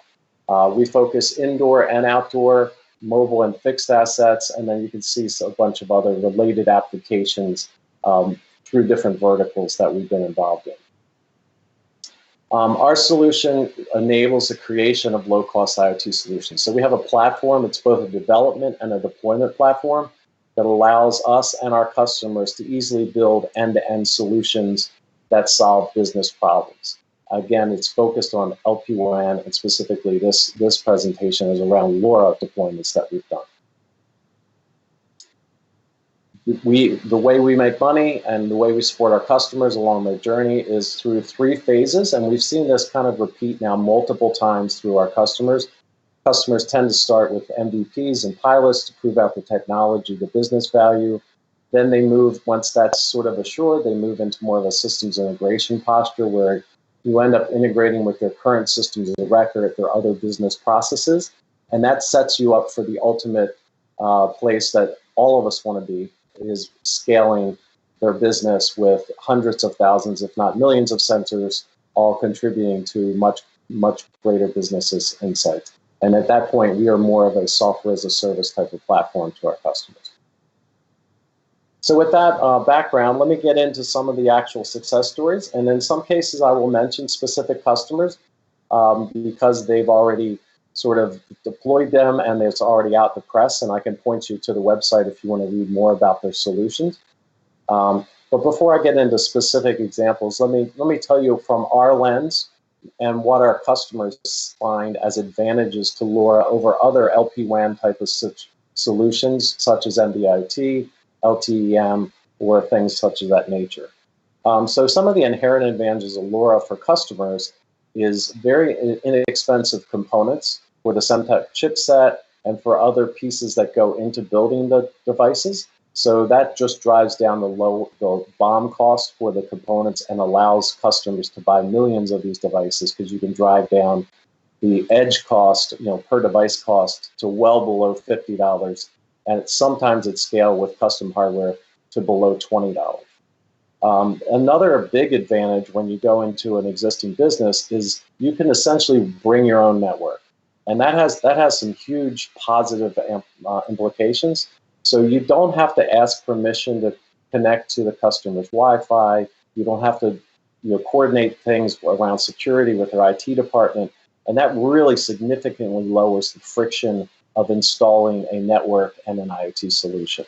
So and the fact that it's wide area and you can cover a mile or two with a few gateways allows you to do a tremendous number of applications.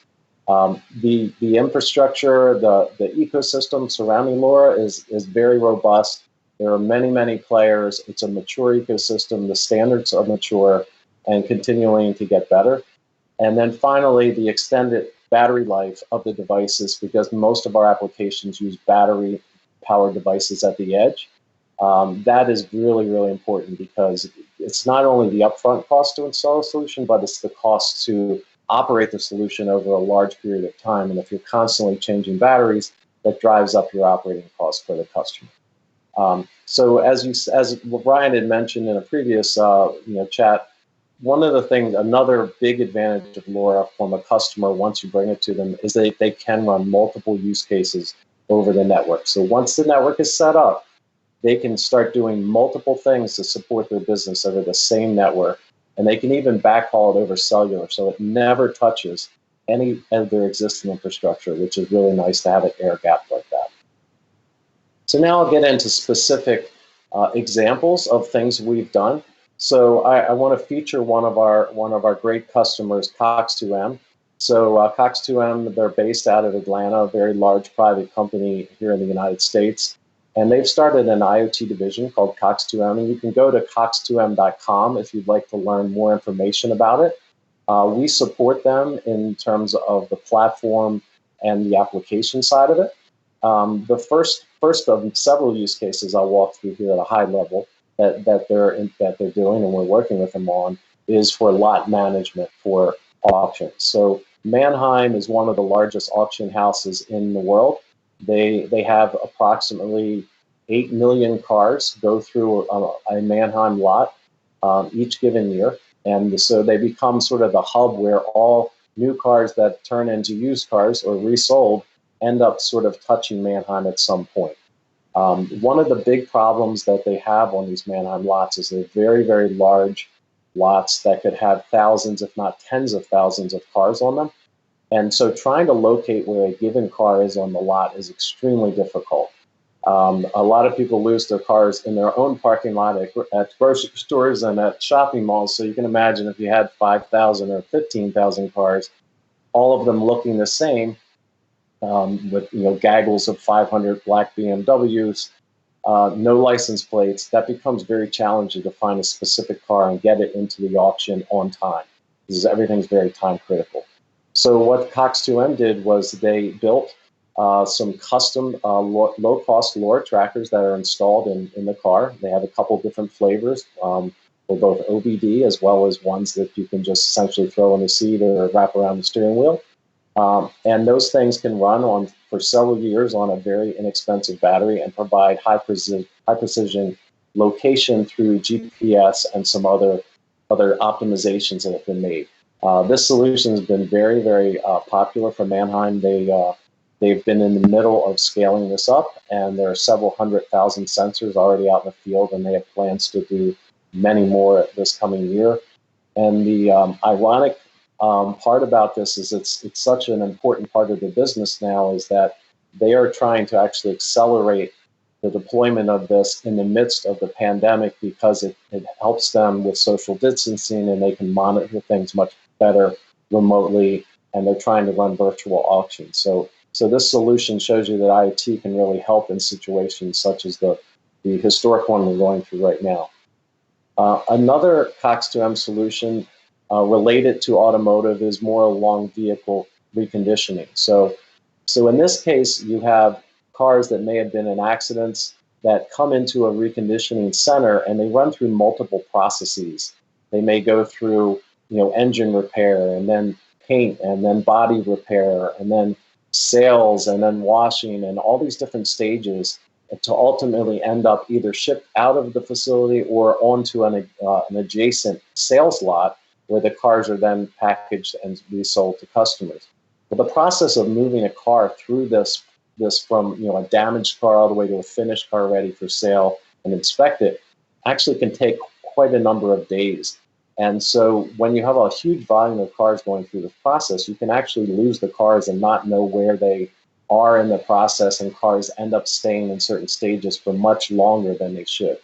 So the same basic technology, LoRa trackers in these devices, except it's a slightly different view of the type of data. It's more of a Gantt chart view, so you can see all the different phases, and you can find outliers where cars are not moving as fast as they should, and you can operationally make everything more efficient.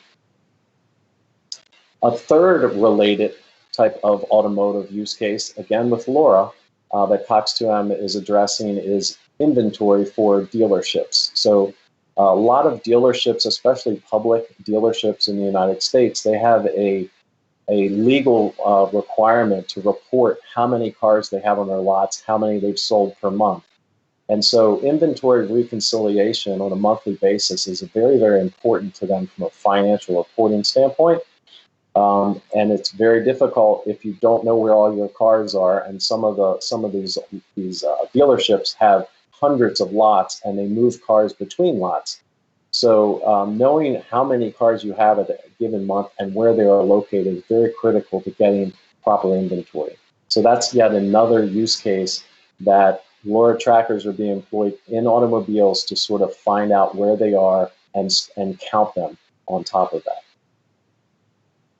So I'm going to switch away from sort of automotive use cases into some other use cases that we've been working with our partners. I can't mention the specific partners in this case, but I can tell you that all the things that I'm going to show you are actually real. These are not just screenshots of things that don't exist. These are real things we've actually deployed that are LoRa-based. So in this case, the use case or the pain point was tracking laboratory equipment across a very large medical setting. So a group of laboratories spread out, you might have dozens of buildings in a local area where LoRa makes really good sense. You put a couple of outdoor gateways, maybe pepper in some indoor gateways, and then you attach low-cost Bluetooth tags. So we're actually married, in this case, Bluetooth with LoRa. So the Bluetooth tags and beacons sort of track things indoors. So they track large microscopes, things like that.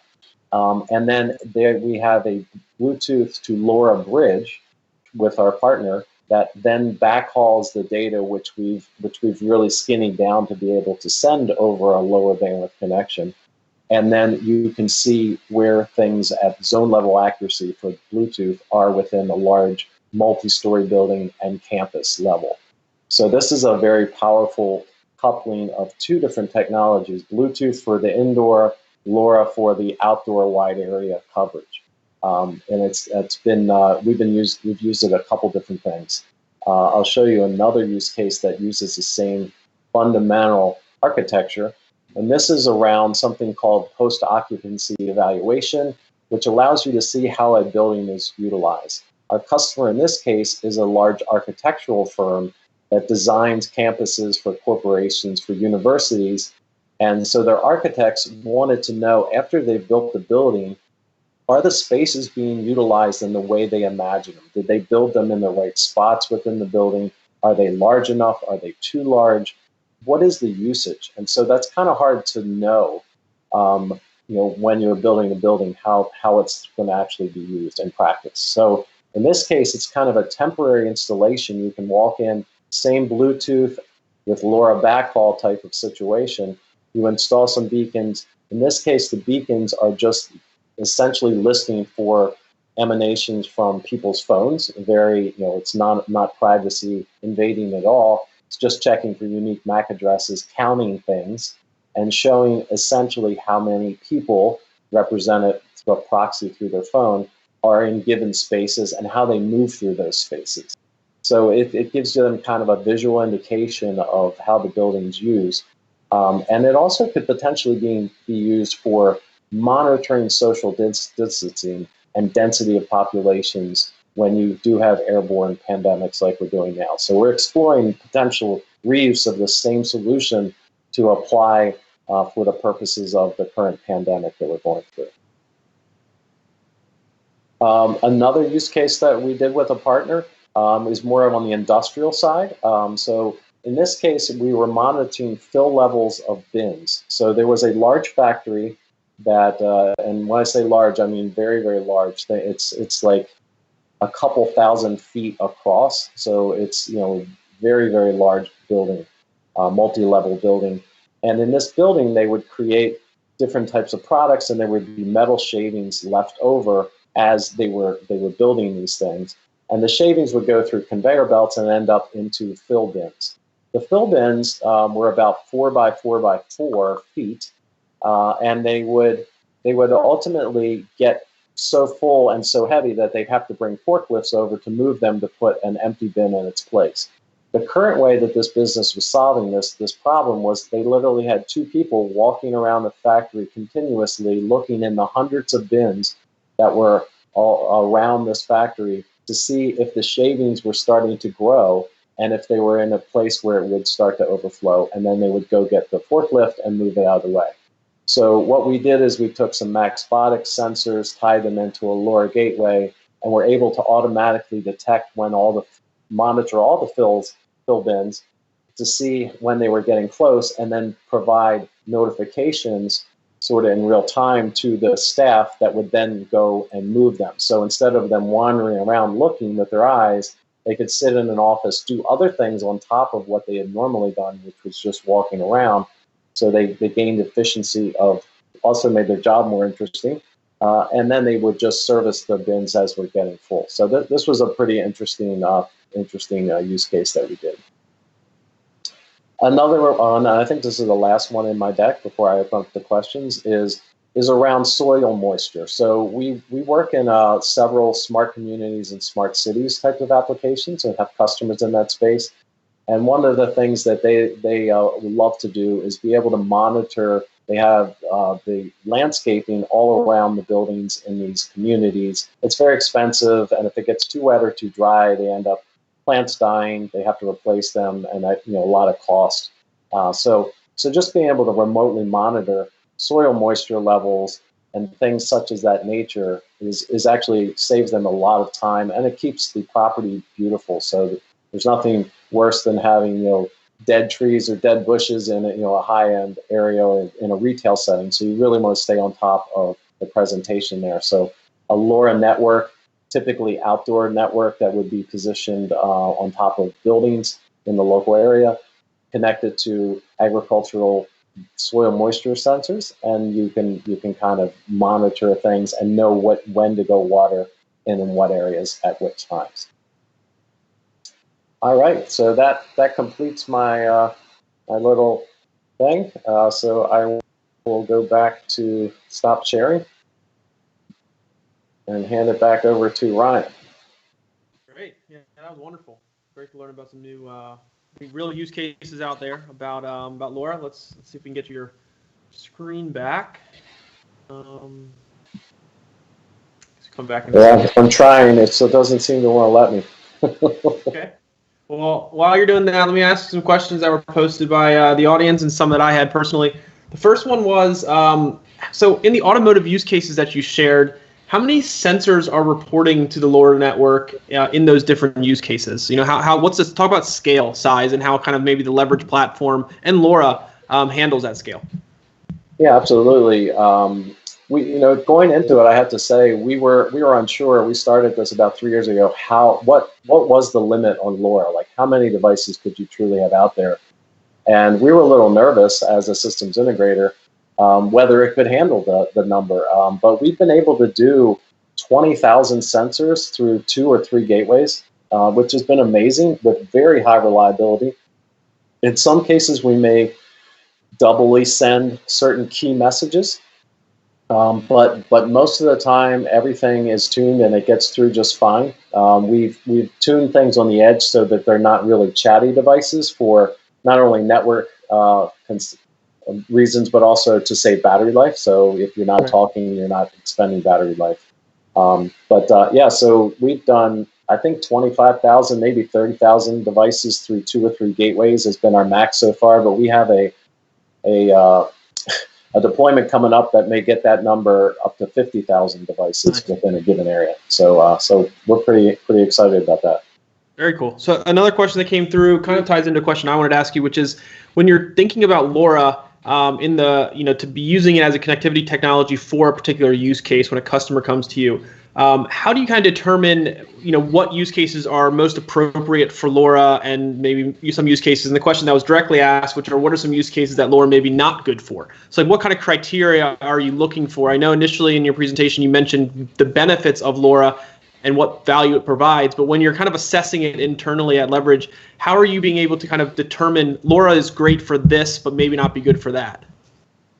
Yeah, I think it really depends. A lot of it depends on the range that the thing you're tracking is going to cover. So if you really are looking at something that's going to leave an area of, a mobile asset that really isn't sequestered into a lot or a campus or something like that, then LoRa becomes much harder. And then that's when the low-cost cellular like NB-IoT or LTE-M really start to shine. But the disadvantage of those particular things is they're not as good on battery life in general, although they're trying to get there. And NB-IoT really is best for fixed devices that aren't really moving.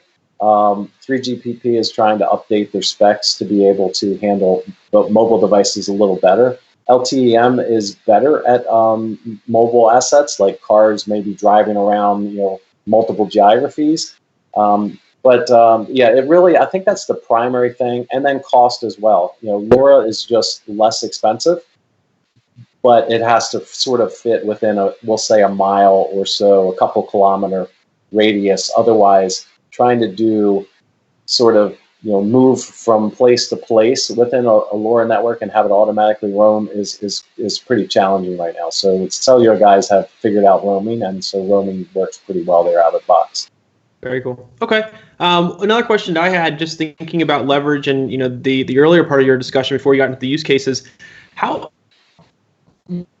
does Leverage's overall kind of a you take when talking with customers to determine not just the role you all play in an IoT solutions development process, but just I guess the overall customer engagement approach that you take. How would you kind of define that or talk it through if there are a bunch of people out there listening that saw some of these use cases and maybe thought, wow, those are very applicable to my business. I'd love to work with somebody like Leverage on them. How do you kind of think through that customer engagement and handle it from that initial conversation through, at least the pilot, let's say? Yeah, I mean, our approach is very much, although we are a technology company, we approach it from the business user standpoint first. So, a lot of the actual buyers of any IoT solution, whether it's LoRa or some other technology, don't really understand how everything works. And in some cases, they shouldn't have to, right? They just want to solve a business pain point that will either save them money or make them money or both.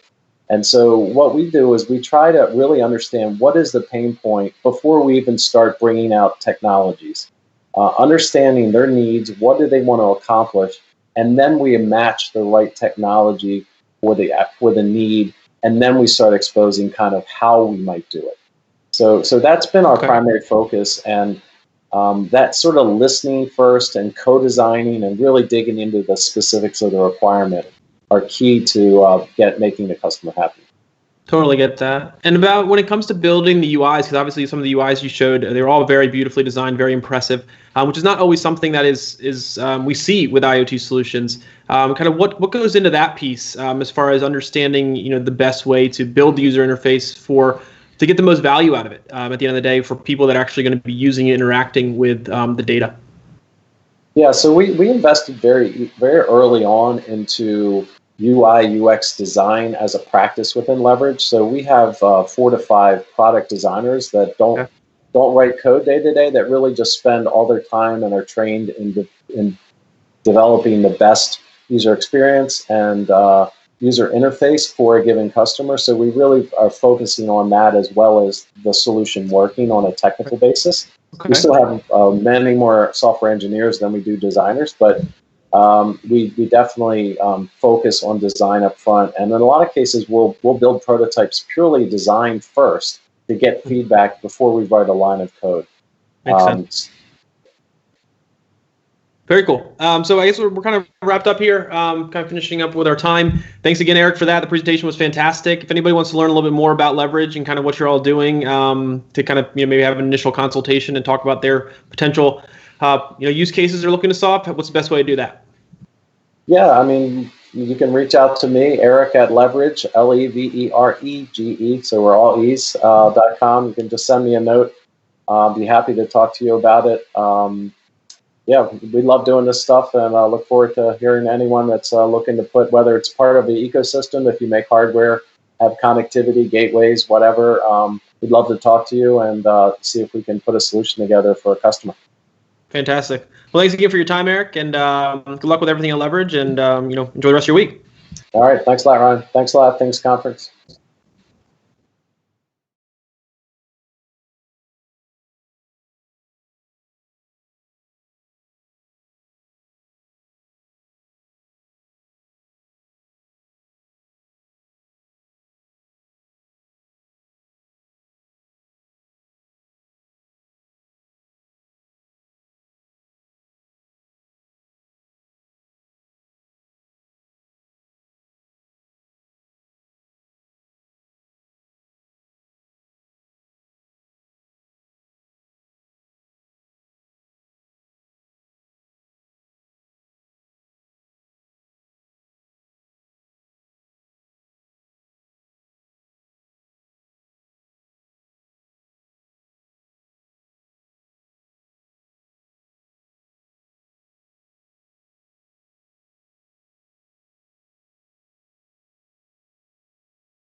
Hey everybody, welcome back to the Things Virtual Conference. Next up is Alexander Overtoom from the Things Industries.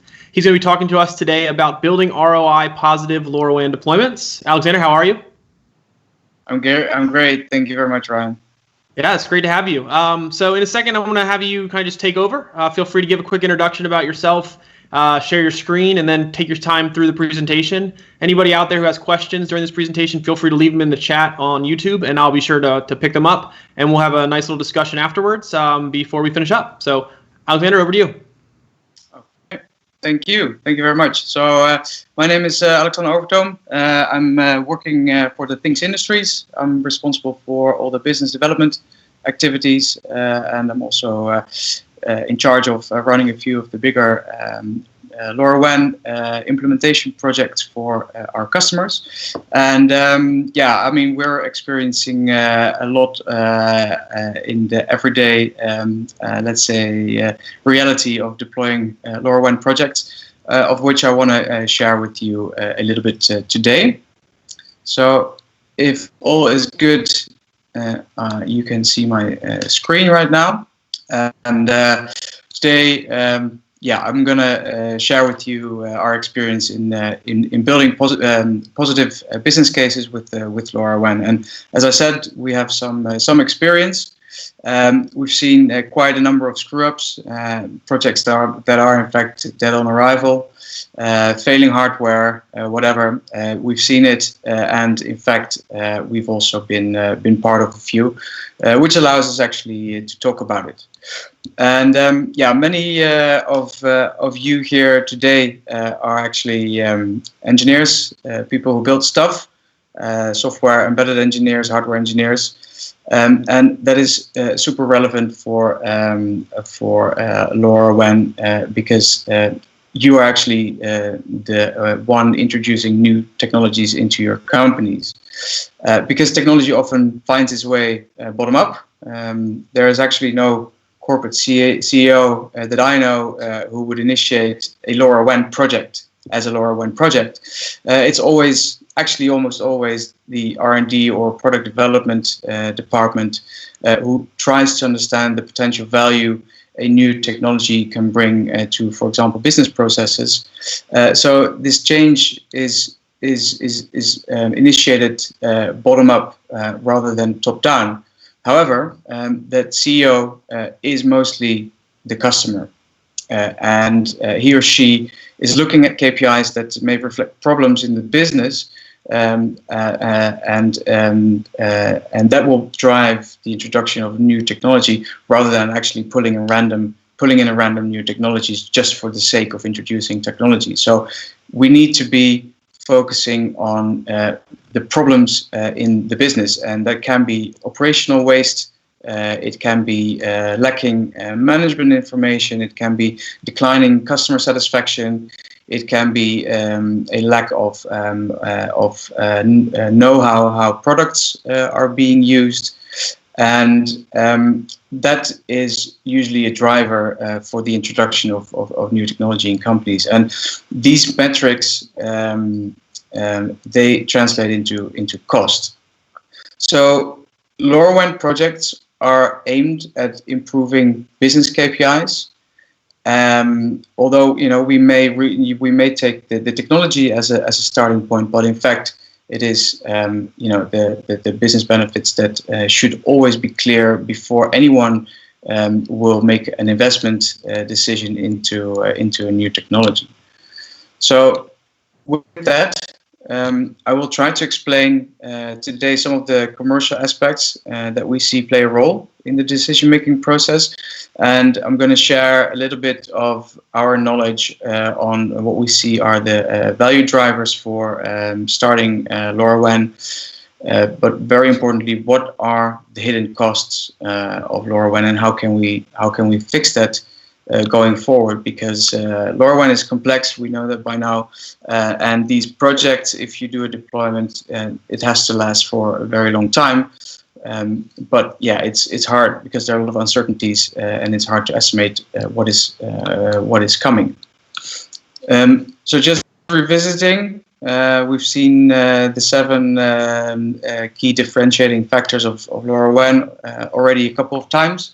But how do they actually translate into the business benefits? And if we look at ultra low power, the fact that it's ultra low power, your device is sleeping most of the time, uses very little battery, and this may have as a result the fact that a battery can actually outlive the technical lifespan of a device. Which means that you do not need to replace batteries throughout the project's lifecycle. That is a cost saver that will actually bring down the operational cost of maintaining your network of devices. Then the fact that it's long range, so you need to have little infrastructure to actually be able to connect all your devices. Then public and private deployments. So it's not a secret. I mean, as the Things Industries, we are offering private. We are offering LoRaWAN as a private technology, private networking technology, and for us that is a way to reduce costs because if you deploy your own private network, you can determine your own coverage, your own quality of service, and you don't have the marginal cost for each additional device or message that you send on a public network. Then, of course, firmware updates over the air. Why is that relevant? Because we promise that these devices will be in the field for a very long time. But in that time, you may be exposed to a security vulnerability, or you need to update the LoRaWAN stack because it's evolved further and you want to update the device. So in order to extend the device's life cycle or lifetime, you will need to be able to do firmware updates over the air. Then geolocation. You don't need GPS, which is more cost effective and will drain your battery less. Then end-to-end security. And deep indoor penetration, which helps you to reduce the number of gateways that you require. So we see that LoRaWAN can be ROI positive. In fact, there are many ingredients that will help you make it successful. And we see that LoRaWAN is being adopted in many verticals. Maybe some 150 million LoRa radios have been sold today, and hopefully the majority of those will have been deployed out in the field. And this is actually a very significant amount of radios. So we assume, many devices in the field, many proven business cases, many devices transmitting data and actually returning value to the investment that was made in it. So we're assuming a working technology. LoRaWAN has been around for a couple of years, and we see that the specifications are stable, which should be at the comfort of a lot of companies who want to deploy LoRaWAN. So we can check that box. The technology works, and also the business cases will work. However, we are also dealing with growth challenges because we see that a lot of the deployments may still be in a proof of concept phase, and once companies or once deployment starts getting bigger, that will actually present a scaling issue. So we like to talk about economies of scale with LoRaWAN. And it's a nice concept, but you actually have to put a lot of work in it to make that happen. Because what you don't want is that your cost will grow along exponentially when your revenue actually grows only linearly. You want the exponential revenue with linear cost development. And the question is, how do we actually establish that? Because there are a lot of proofs of concept, but the number of really large scale deployments is slowly getting about. We're gonna, we're trying to help. Also, this session trying to help give you some understanding of the challenges that come into play when you start scaling, and. this is what we've learned, right? The scalability issues of LoRaWAN, and a few of our learnings from talking with customers over the past couple of years is here on this slide. And what we see is that IoT is actually IT. So almost always the LoRaWAN project becomes part of an existing IT system. So someone already has a meeting room planning tool, but only needs to add an occupancy sensor to enhance that system and, for example, to enhance the customer experience. So IoT is IT. Then customers want manageable cost. So we need to align with their revenue models, and we actually also need to align with their cost models because that's what they understand already. IoT is a plugin, so easy integration is key. Also, customers have already a lot of systems in place. They made their purchase for SAP, for Salesforce, for Mendix, for ServiceNow, and they want to reuse what is already there, and they want to reuse their legacy systems. So they just want to extend that with an IoT component, and that should be plug and play, right? The application landscape is already crowded enough, so IoT has to be a plugin, and it has to be as easy as a plugin. Then the deployment environment is very fragmented. So the context in which LoRaWAN is applied can be also very different across large enterprises, and the solution will also need to be able to work within a different, within a broad spectrum of context. Then, of course, security by design. I don't think that needs a lot of explanation. And then the developer ecosystem, which is also represented by you. This is relevant for large scale adoption and finding and the technology finding its way into large enterprises.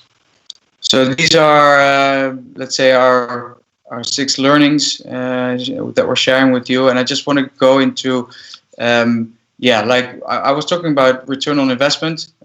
So if you break that down very simply, we're talking about value created from a LoRaWAN project versus the cost that it brings along. And this is very simple. And I want to keep it that simple. I just want to make a differentiation between different types of value that the customer can derive from a LoRaWAN project, because we are all looking for large-scale deployments, right? I mean, our business models are normally based on the number of devices sold, the number of gateways sold, but this is actually not always in line with what is valuable for a customer. So, for example, if one of our customers does ship management, and they manage ships, and their responsibility is to make sure that idle time of a large ship that does things in oil and gas, for example, that idle time of a big ship is prevented. And one of the use cases that is being deployed on one of those ships right now is that they're monitoring pumps that are powering the steering of that ship. And if 1 or 2 of those pumps breaks down, then the ship cannot be directed, cannot be steered anymore, which has as a result that there's idle time, and the idle time is extremely costly for these ships. But if you don't know the condition of these pumps that are so crucial for that steering mechanism, then you don't know what's happening, and you don't know whether you need to do preventive maintenance.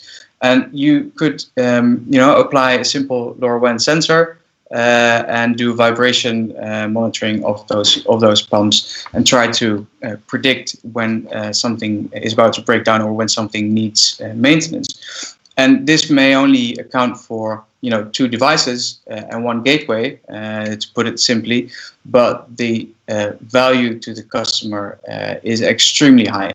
So the advice is to search for the value that your customer is deriving from your solution.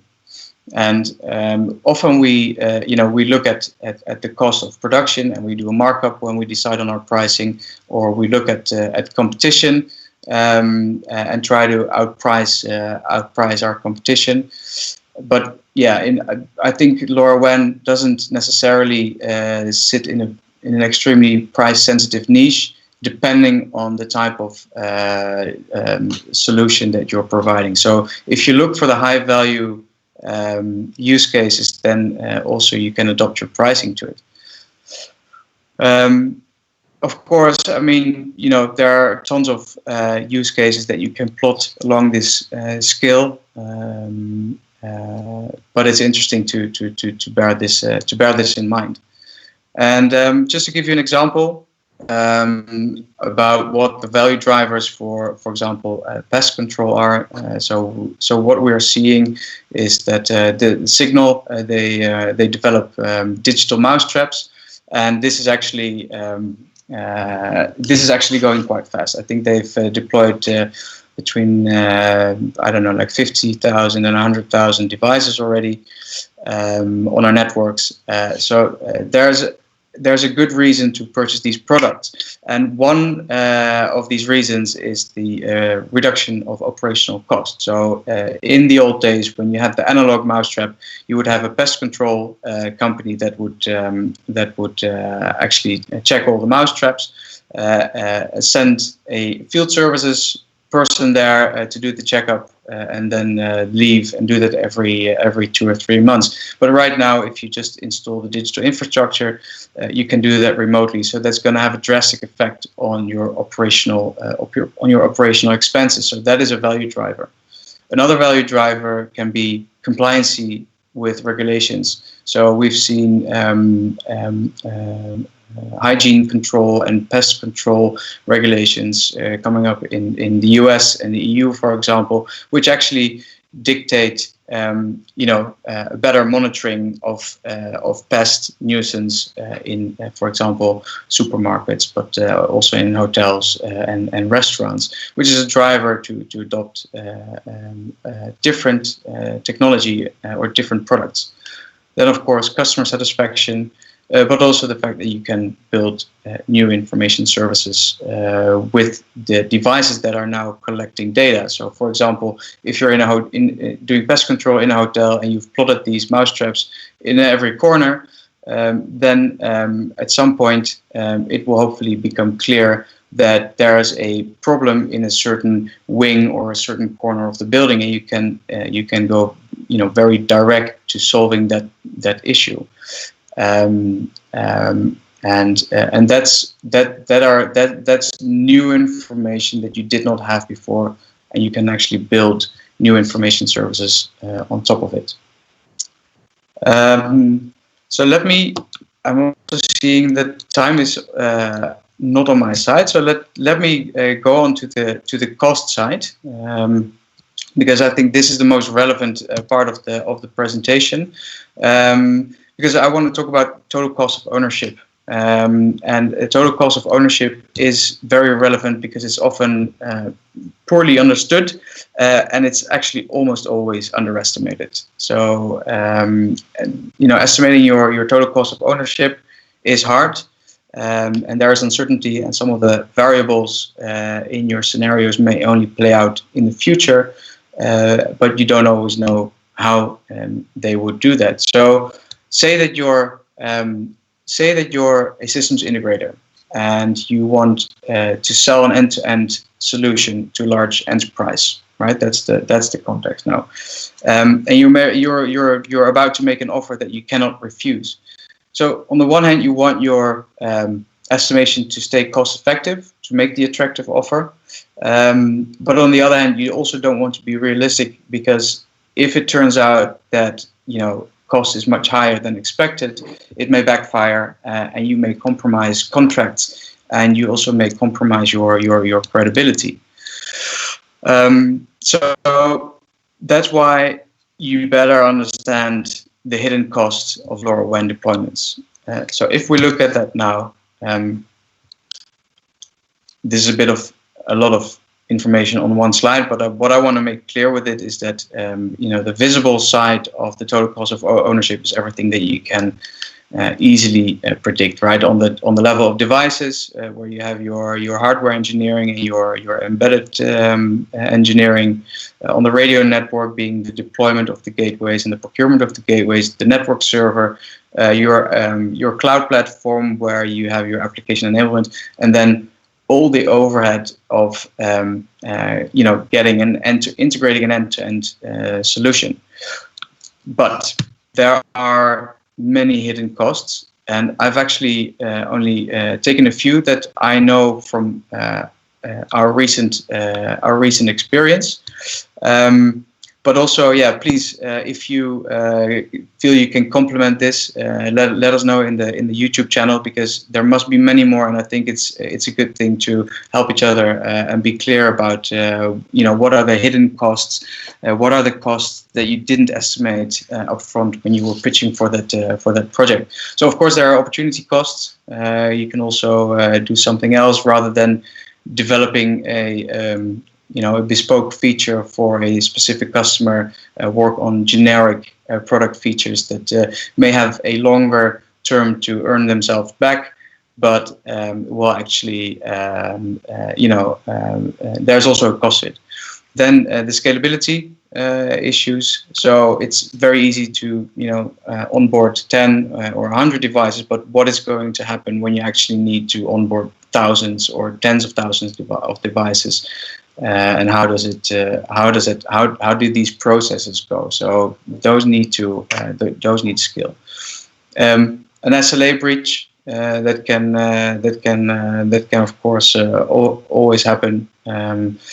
Then what we see is that companies also still have single points of failure in their architecture, where they rely on let's say suppliers that they cannot fully control, and this can have devastating effects that can actually even put the continuity of a product at risk if you don't manage these single points of failure.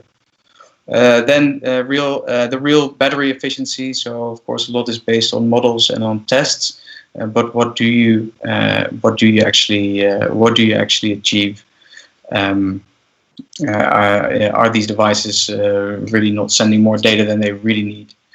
Then another potential source of costs is not following best practices. We've also seen this a couple of times, where, for example, the way that the LoRaWAN applications are implemented are actually causing, for example, message storms, because they don't have a proper randomized back-off delay, flooding the network server and causing potential downtime, which is a problem in the implementation of LoRaWAN, and that is something that needs to be thought through very well. This is really like at the drawing table. You need to be able to implement that already. Otherwise, things can go massively wrong. Of course, technical debt, which may backfire into doing rework or being less efficient, or not being able to update to newer versions. Then you have the process inefficiencies, like how do you exchange keys of a LoRaWAN device? This is often still based on. Okay. Yeah, let me finish this. I'll finish the slide. So the security breaches that may come.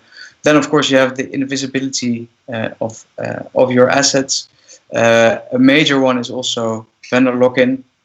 This is also often not very well thought through, but in the procurement process, you need to make sure that your supplier is working with open standards, and you need to understand where the points in the value chain are that can actually lock you in. Just to give you an example, a proprietary packet forwarder on a gateway may make it difficult in the future to switch networks. Then, of course, the evolution of the LoRaWAN standard with increasing complexity and also backward compatibility. This is all putting overhead to your deployment. And then a commoditization of technology, which is also a risk because it may put your if you're not moving along, it may put your competitors at the first place. And yeah, if you know of any, or if you have experience with any hidden costs, please let us know in the YouTube channel. I'm afraid I will not be able to finish my presentation because we started a bit too late and we're a bit strict on time. So let me finish here by wishing you good luck. Please reach out to us. We've worked with many customers on proofs of concept. We know where things can go wrong, and we're happy to share our experience.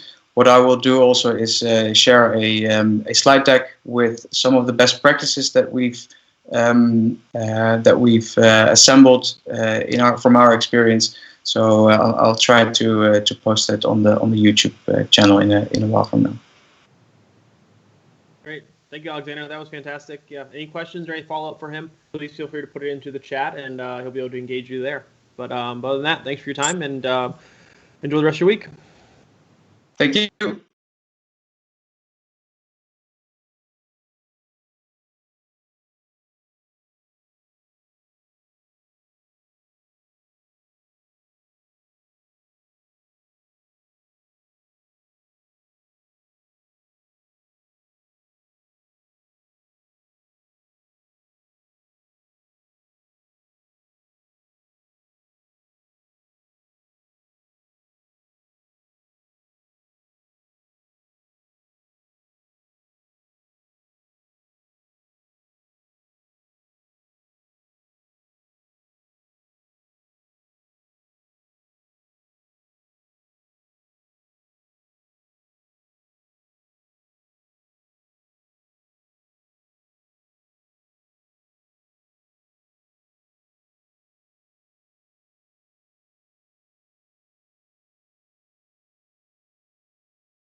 Good afternoon, good evening. My name is Scott Waller. I'm the CEO and co-founder of Thingy IoT here in Seattle, Washington.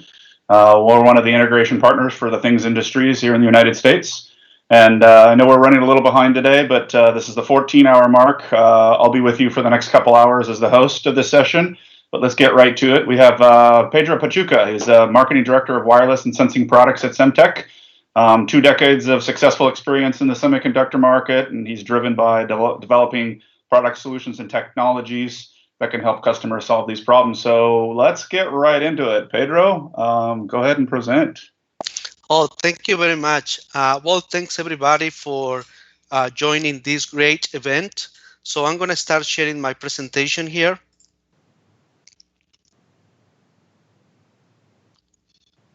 Okay, good. So again, thanks everybody for joining, and thanks for TTN to giving us the opportunity to present these products. So the topic for today is the LoRa Edge LR1110. So this product basically is designed in order to support affordable and simplify geolocation asset management solutions. So for today, I'm going to introduce you to two new products in the Centec portfolio. One is the single chip geolocation solution LR1110, and the second one is the geolocation cloud services. So between those two devices, basically we provide a device to cloud system solution that enables customers to develop a simplified and affordable asset management geolocation solutions. So exactly what is the problem that we are trying to solve here? So, at Centec, we have identified that the geolocation asset management solutions have a big potential in the IoT market. However, there are still some technical and market challenges that prevent to untap the potential of this market. But a little bit more specific about the applications that we are talking about here, in the asset management, people is using these solutions in order to locate assets, which is kind of the most traditional application, using a tracker in order to identify where your asset is in a specific location. But also customers use asset management solutions for asset traceability. They want to know when an asset is moving from one location to another. Some people, they would like to do geofencing, for example, in the smart agriculture, customers put this geofencing in order to manage the cattle. So they want to know when the cattle is moving from one location to another. So the other one is asset recovery. For example, in hospitals, they use these asset management solutions in order to identify or to see where a respiratory system or pump is in the specific part of the building. The last one here, the other use case that we see is for asset loss and theft prevention. So here, basically, this is more remarkable in the retail market, where customers implement these asset management solutions in order to prevent the theft, the asset loss, or do the theft prevention. So those are kind of the use cases that customers, have for the asset management solutions. So now, there are some market challenges. We feel that everyone will benefit for having these asset management solutions, but unfortunately today there are some significant market challenges that are preventing, for this market to provide the whole potential. So some of the challenges that we hear over and over from customers is, for example, when they are trying to develop the most conventional, most traditional asset management solution, which is a tracker, usually they have to use conventional technologies such as GPS, Wi-Fi. They have also to have a low power, network. So having these from multiple vendors increases the cost and the complexity. The other significant challenge that we see is related to the power consumption. These typical asset management solutions, going back to the tracker, just as an example, they are battery operated because they go, into things that they move. So they have to be battery operated. So the problem using the traditional GPS technologies or the full-blown Wi-Fi technologies is that they are extremely power hungry. Specifically, this is in the design, for example, on the GPS has to get the signals from satellites, but also they have to compute the location inside the device. So this takes a tremendous amount of power, and this will drain the batteries pretty easily. The other challenge or concern that we hear from the market quite often is that the existing solutions, they are not very secure. So basically, if the customer wants to implement a high level of security, they have to implement secure elements, external secure elements. So basically, this brings the complexity of the design, but what is more important, this brings additional power consumption. And the other one is that when the customers are trying to do geolocation services for indoor and outdoor, having one tracker that can combine these two technologies of GPS and Wi-Fi becomes very, cost prohibitive. So cost is a fundamental issue that they see here. So these are kind of the market challenges that customers have. So at Semtech, we basically review these challenges with our customers, and we are very happy to announce this LoRa Edge and LoRa Cloud that altogether provide a geolocation system solution. So specifically, what we have done is that in a monolithic, design in one single device, we have integrated a multi-constellation GNSS scanner. We are also integrating a Wi-Fi passive scanner, the LoRa low power transceiver, and we have integrated all that. Also, we have the integration of a crypto engine in this device, and we have architected from the ground up a device to cloud solution. So in this case, this LR1110 device is talking with a cloud in order to solve the location of the asset. And that's what makes this architecture unique. So basically, in one hand, the device is reading the signals from the satellites, is reading the signals from the, from the satellites or from the Wi-Fi access points. Is putting a navigation frame that is sent into the cloud, and the cloud basically is responsible to solve the location. So based on this unique architecture, now there is a better balance in terms of the power consumption, because the power-hungry computation now is done in the cloud. So the device basically can remain in low power while the cloud is making the computation. And then when the cloud has solved the location, it can send the location data either back to the device, or it can send the location data to another cloud platform or computer or tablet or phone, depending on the customer, requirements.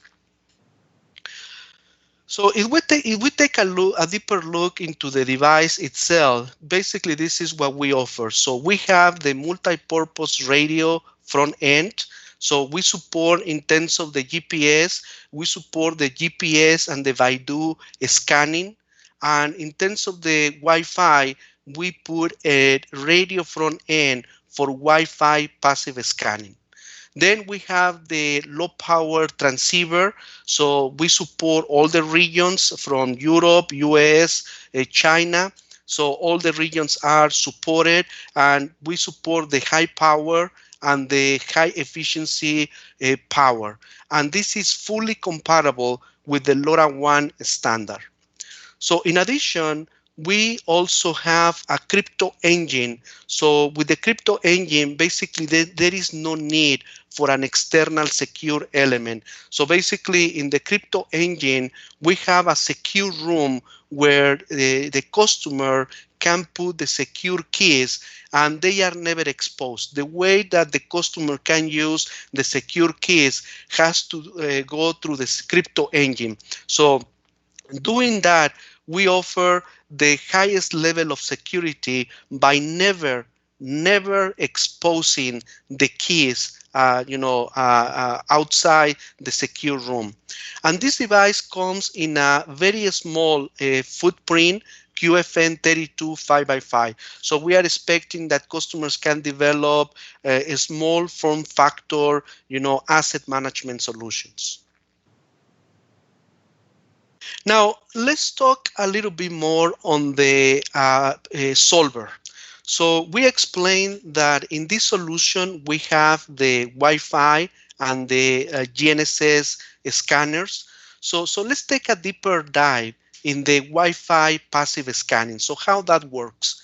So basically, in the LR1110, we have the analog front end that is capable to read the MAC addresses that are coming from the access points.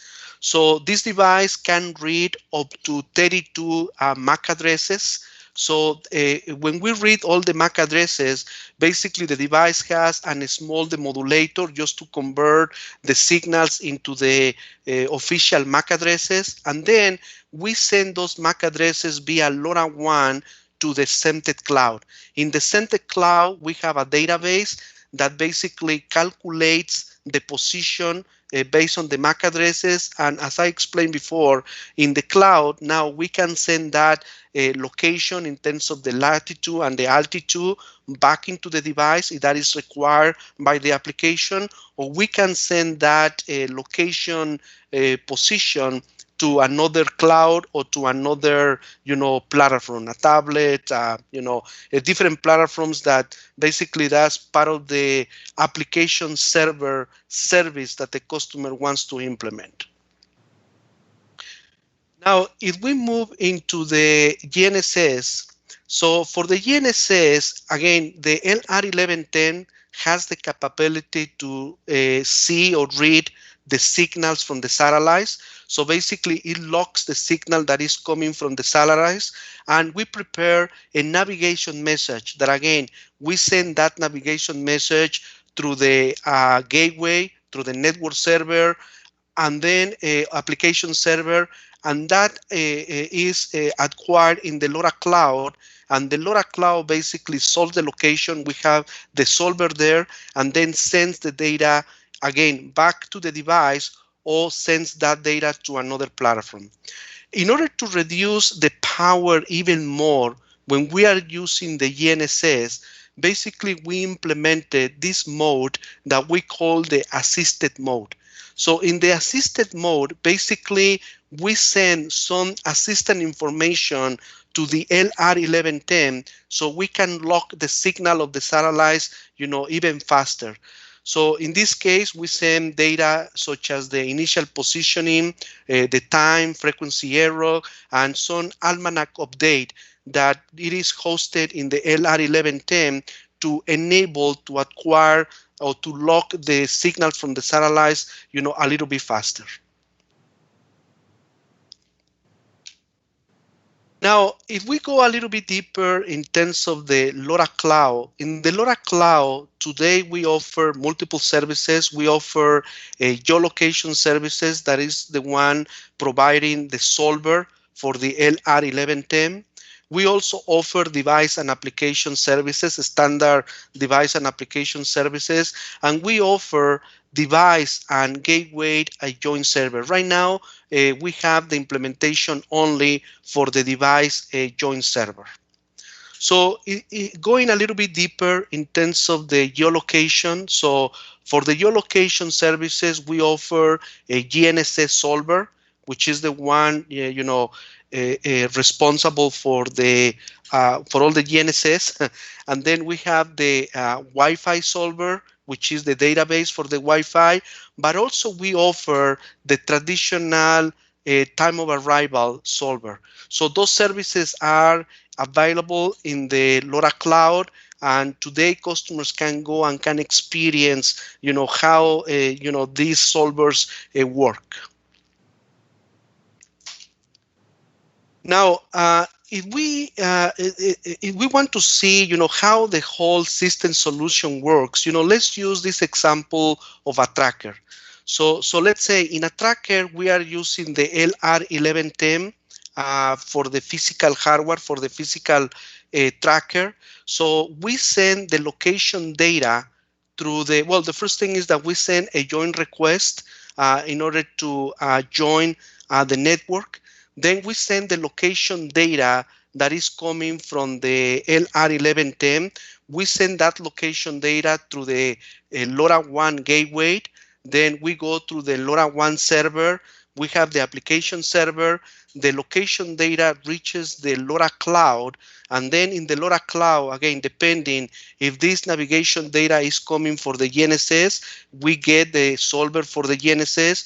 If the location data goes through the for the Wi-Fi, we use the solver for the Wi-Fi. And then again, we can send that data back through the LoRaWAN infrastructure, again, application server, LoRaWAN, LoRa gateway, back to the device, or we can also send that data, depending on the application server, to another platform. We can send that again to a phone, to a tablet, or we can even explore to send this to another cloud system.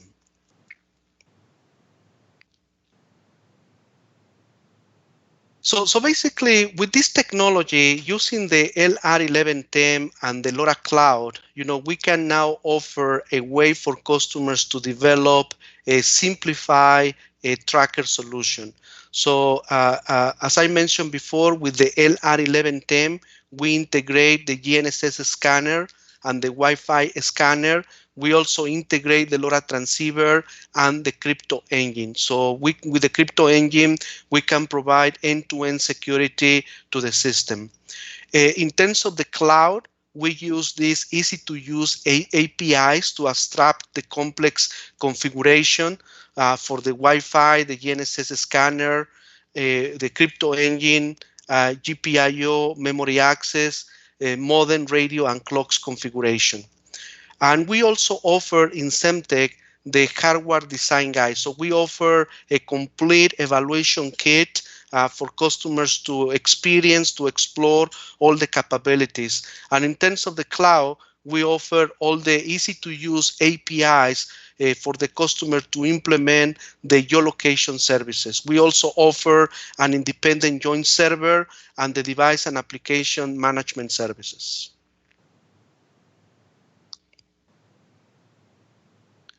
So here almost, this is the last portion of this presentation. We have the LR1110 development kit. This is something that we have available for customers now. So we offer everything that is needed for the customer to experience the capabilities of this product. As I mentioned before, this is something that is available today. We also offer, samples if the customer would like to start the PCB development. Now we have samples in the market. In terms of the development kit, we offer 3 different flavors. We offer 1 flavor for the US, 1 flavor for Europe, and 1 for China. And this is related to the multiple frequencies that are allowed in each region from the ISM, frequency support. The kit, again, as I mentioned, has everything that is needed in order to support early development. And all documentation is in the Semtech website. Now, in terms of the documentation, right now in the semtech.com, you guys can find the datasheet. You guys can find the user guides, application notes for the evaluation kit, application notes for the geolocation demo, and also we provide some documentations related to the precision for the geolocation, the accuracy that we offer for the GNSS and also the Wi-Fi. So everything is fully documented and it is, open for people to review and now, immediately explore the capabilities of the product. So now let me make a quick summary of what we have reviewed. So basically, we saw that for these asset management applications, there are multiple challenges. We explained that for people to develop solutions today, they have to procure from multiple vendors, a GPS, Wi-Fi. They have also to procure location databases. So this increases the cost and the complexity. So what we have done is that in the LoRa Edge, we have integrated the GNSS, the Wi-Fi, the cryptographic. So we dramatically reduce the total cost of ownership and we reduce the design complexity. The other significant challenge, again, is the power consumption using the conventional GPS. we had problems because the GPS has to calculate the location in the device itself. So computing the location is a power-intensive, power-hungry, type of task.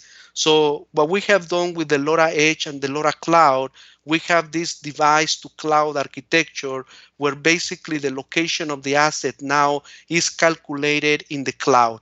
Basically, that reduces dramatically the power consumption that is needed in the device itself. And in terms of the security, again, we provide the crypto engine, but in addition to that, we pre-provision the device with secure keys in the Semtech manufacturing flow. So customers can use the secure keys that are pre-provisioned in the device, and they don't have to implement expensive, secure runs and implement expensive secure policies in order to provide the security. So this is a major advantage in the LR1110, product offering. Again, we have a couple more in terms of the outdoor and indoor.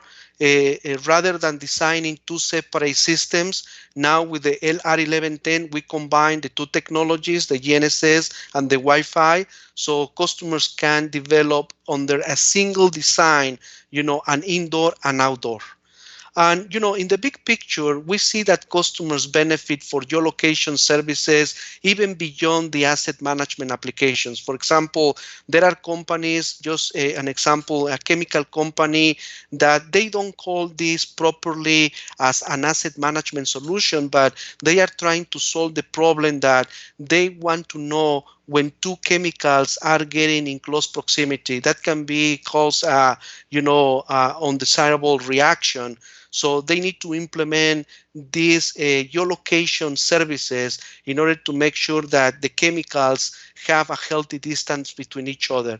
So the potential for this market is pretty large. So we are very happy here that now we have a solution that helps customers to overcome, the existing challenges, and we have the capability of the high security also to enable, higher level of security for LoRaWAN products. Okay, so let's go to take some questions if we have time. Yeah, I think we've got a minute or two. There's some questions. I'll ask them real quick. So if you go off presentation mode there, Pedro. Thanks so much. You cram 30 minutes into 20 is not an easy task. So I think there's some questions on pricing and consumption of the cloud-based services. So whether it's the geolocation databases that run in your cloud, and I think there's two questions. One is, if a part of the dev kit is, do the developers have access to that? And then after the fact, since you guys are hosting the service in the cloud, is there costs associated with that, or is that included in the chipset price? That's a pretty good question. So for the cloud, we have a separate cost structure for customers to get access to the cloud services. For development and trial, we offer free tiers. So for the development kit, we offer free tiers. They don't have to do any upfront investment. So they can go and get one of the free tiers. And we have different models. Everything is documented into the LoRa Cloud. So I invite people to visit loracloud.com, really easy, loracloud.com, in order to get access to all the information. Okay, yeah, that's great. I think that was one of the questions: is where do they get it? It's not on the Semtech website. So loracloud.com. I think the other one was, can those who want to do things locally, not in the cloud, can those geolocation type services be run on-prem and not in the cloud for private instances? Maybe it's for regulatory instances, but is it able to be decoupled, or is it just in the cloud? No, actually, we offer our cloud services, but also we are open to discuss to have on-premise instances of the cloud. So we want to also enable that business case. Okay. So they posted a link up there. Thanks, guys. I think the last one is there plans on the dev kit for Australian and like AS923 frequency bands? Are you guys working on certification for that? So right now we have the certification for the US on the 915. So from a development perspective, we encourage customers to use that one. We have no plans for a specific, brackets of the frequency, segmentations, but we believe that using the US, they can go ahead and do all the development for the different countries. Okay. And then I think the last question was really on where do you get the dev kit? Is that on LoRaCloud.com, or do you order off a DigiKey? What's the process for getting a dev kit? So right now we are in the early stages, is providing the development kit. So my recommendation is contact your sales, Semtech people for the early release. We are expecting that pretty soon to have all the evaluation kits in the distribution channel. Okay, awesome. Thank you. Well, thank you for hopping on and introducing us to this, and thanks for everyone for tuning in. It looked like we got about 200 folks that are there. So reach out to LoRaCloud.com or your local Semtech contact. Thank you, Pedro. Thank you. And have a good day out there and be safe. Okay. Next up, we're going to have a video. It was presented at the Things Conference this January. Richard Stormvik from Multitech. We got Stella Patterson from Semtech and John Helga from Wilhelmsen. And they're going to be presenting about the 2.4 gig LoRa. So off to the VOD. See you guys in a bit.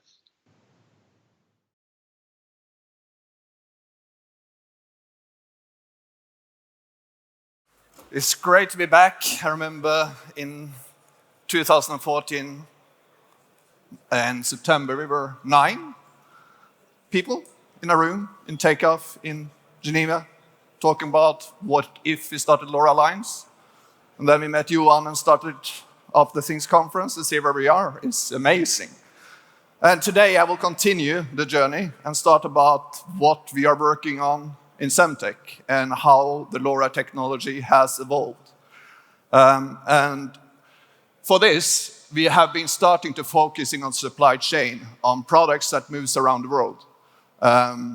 Then you basically have the challenge that the infrastructure is moving. So how do we actually address that market?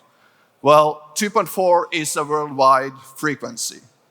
With LoRa, well, it's a perfect combination because the 2.4 gigahertz space is pretty crowded. It's noisy. It's a lot of information, proprietary solution. So LoRa modulation is very, very robust and resilient towards interference and have an amazing link budget of 136 dB, giving you a pretty good range. But to kickstart a new wave, you need tools. So of course, Semtech has been working on different tools. We are working with software modems, introducing into the parts, like we have in the ecosystem. I will show what we have been doing and how fast it goes to use it. It's software defined, so it's basically just put it in a normal architectures, MCU, and off you go. We have mobile gateways to ensure that it follows the goods. It will come and be announced, but the first is the reference designs for gateway and the world's first LoRa 2.4 gateways available. So that's how we sticked off. And as part of this, you need ecosystems. And one of the ones that we are talking about here today, we have several, but the one we're talking about is the maritime industry. Because most goods are made out in different continents and are shipped around the world. So luckily, I'm Norwegian, and one day, come up, Jon Helge. One day, a gentleman called me, or reached out at 11 p.m. a Friday evening, and say, I want LoRa, but it has to be on 2.4. And then the ball was running. So can you introduce yourself? Hello, my name is Jan. I'm from Wilhelmsen in Oslo, Norway. And I was working operating ships, but I also worked in the Wilhelmsen technical department. And we have been searching for a wireless network for ships. And as Ståle said, I learned about LoRa about 2 years ago. And from my experience, I have more than 30 years from building ships, sailing on ships, operating ships. And when I read the spec about LoRa, especially that it's working below the noise level, and on board ships there is a lot of electrical noise, machinery noise, other noises. So When you started to look for wireless, why did you go for LoRa? Have you looked at other technologies before, and did it work? Yeah, we checked several solutions, and but the thing is that on board ships you have a lot of verticals, and we want to collect them for ship operation. We want to use them for condition monitoring and stuff. And LoRa is low range, battery operated, and it looked very good. Thanks. I will come back to you when we are talking about your ships. But we are currently building an ecosystem where we have more or less 50% of the merchant fleet. You are present in 2,200 locations around the world. So it's already a big ecosystem. So, of course, our strategy is enable LoRa, as I said, have many verticals, but enable cost of reduction of operating and running ships through condition monitoring and environmental, like the IMO 2020 ruling, and get scrubbers and things in place to make sure things are working, while offering third-party or directly logistical services end-to-end.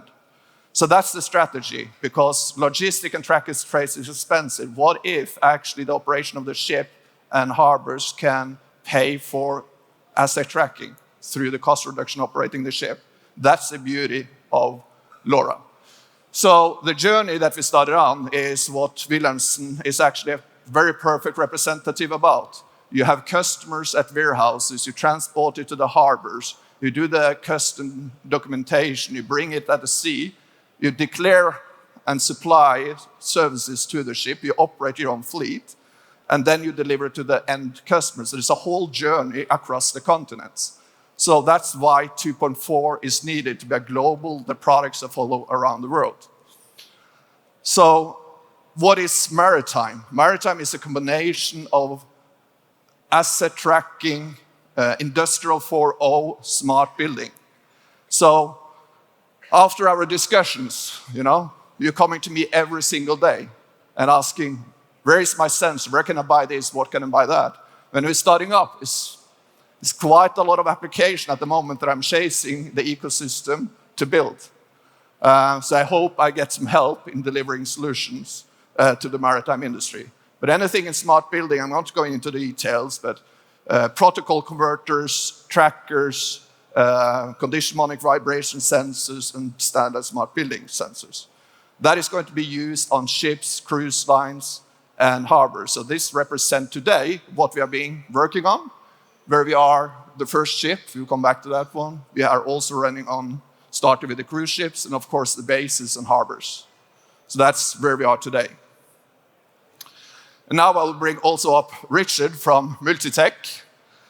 As part of this race, when he called me at 11 o'clock, we need to deliver a solution, deliver fast. So he said that this was basically when we want to move, that was in late April, around Christmas time. And we needed to have it up and running in January. So who do I call? I call people I know to get things running.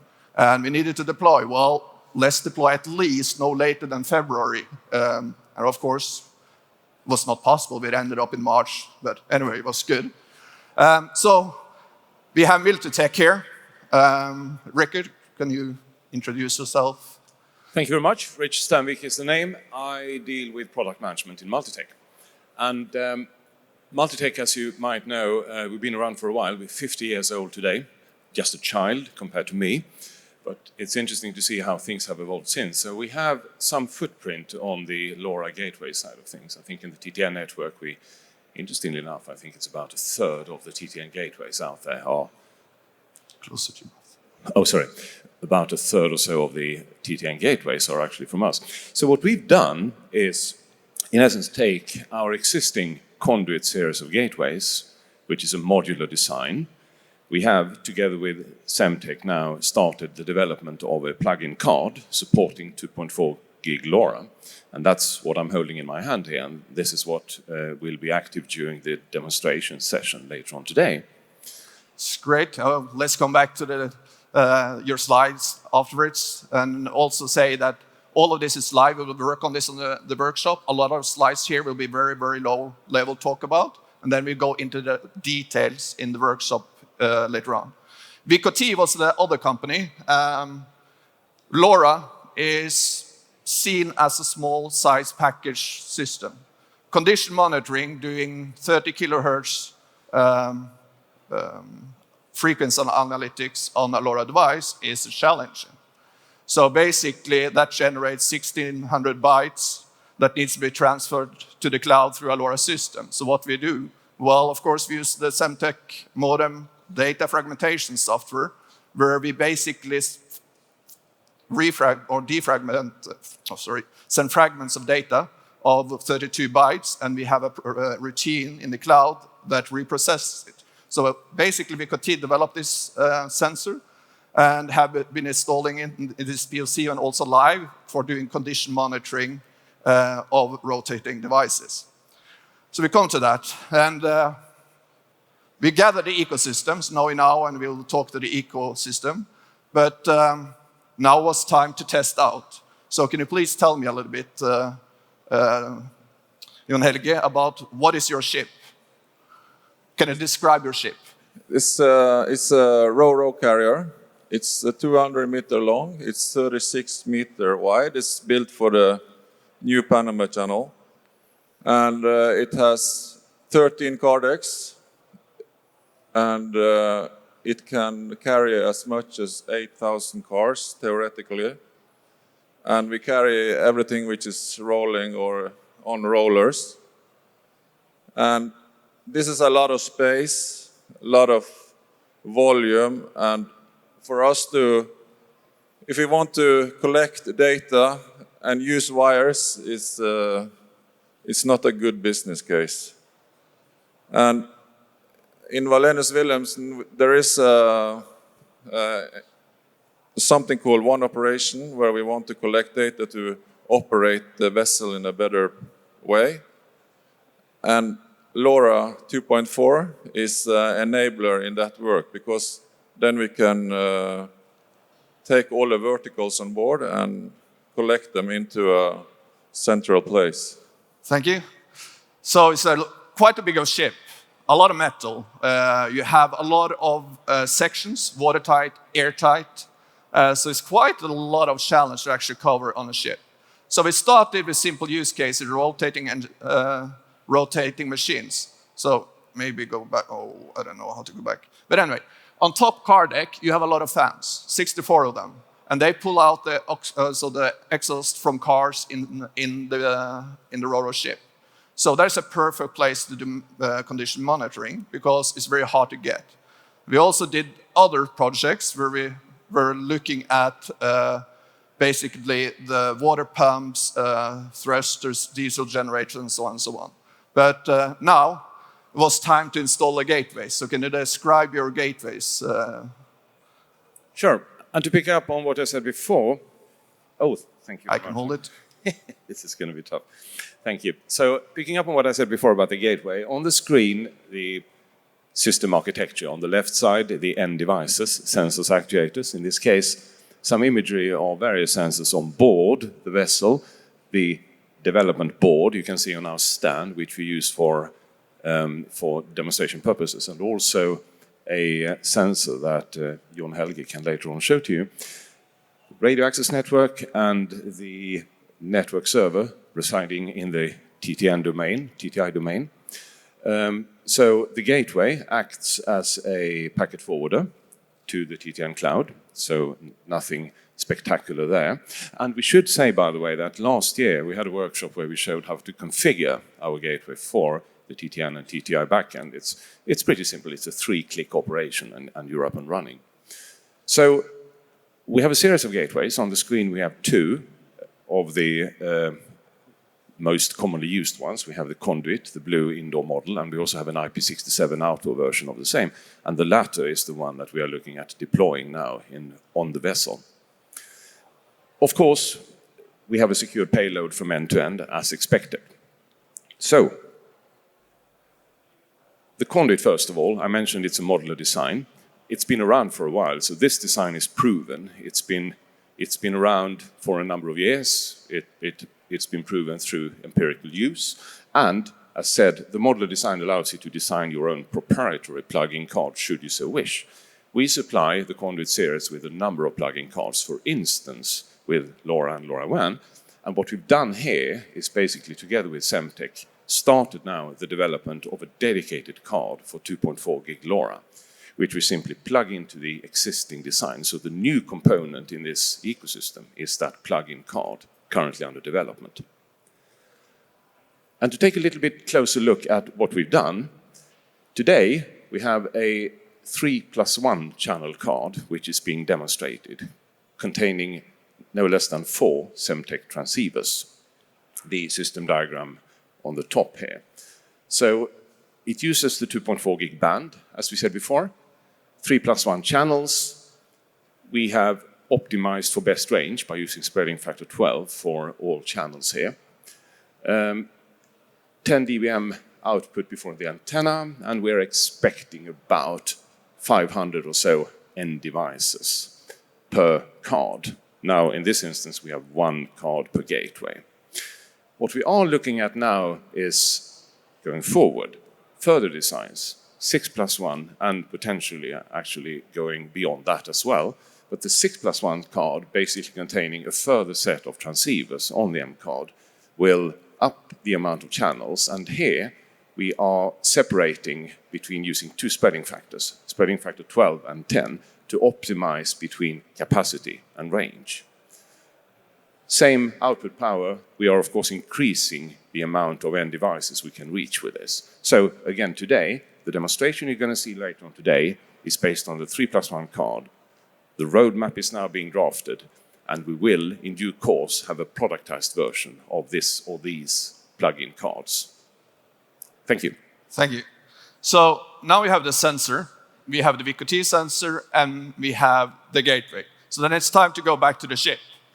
So this is how a traditional RoRo chip is. To give an example,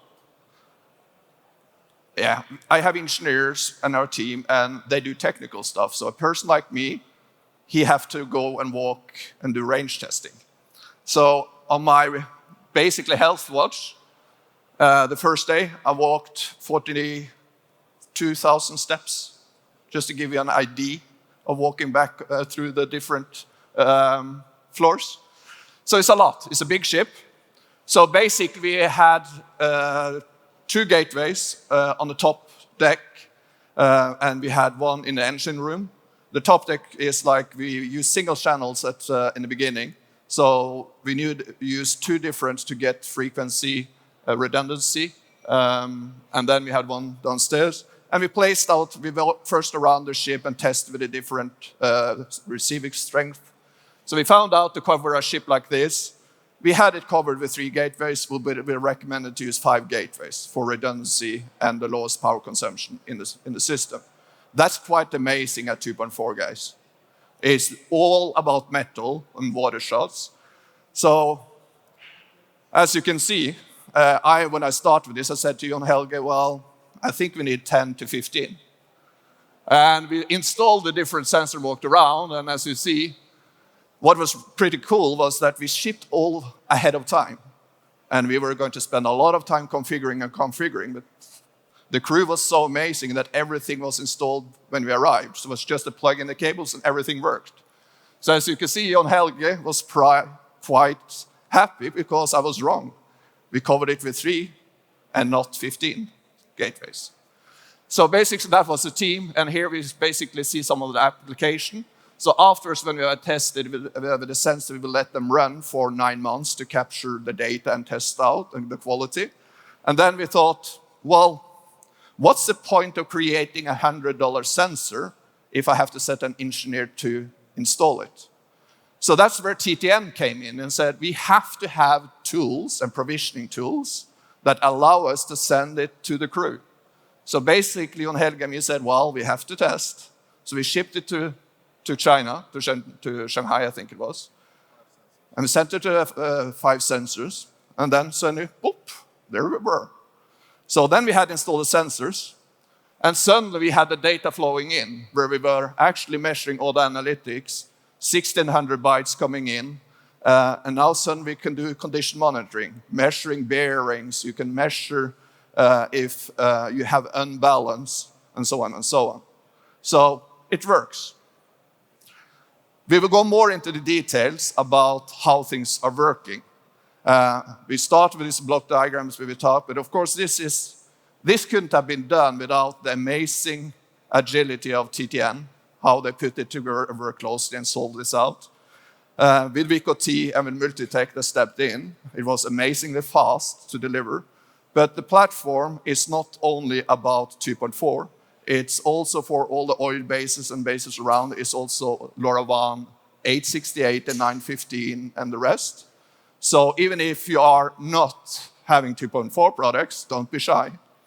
We are building this worldwide, also on the normal traditional sub-gig LoRaWAN solutions. So everything is integrated in the TTN architecture. And there we start with the device. And I understand how it is to be an engineer with parts coming out all the time. And we have looked at the mistakes done in the past from Semtech, like here is some code and do this and do that. So now it was time to actually give you a software modem. Not hardware modem, but a software modem that actually are PHY agnostic and deliver the services you need to deliver the LoRaWAN and also some basic device management functions. We also need location information, and some devices have GPS, some doesn't, and there's a lot of use cases in harbors where we just want to detect if things are moving. So we're also using integration to Semtech cloud services for LoRa Cloud, geolocation, and device management, and so on and so on.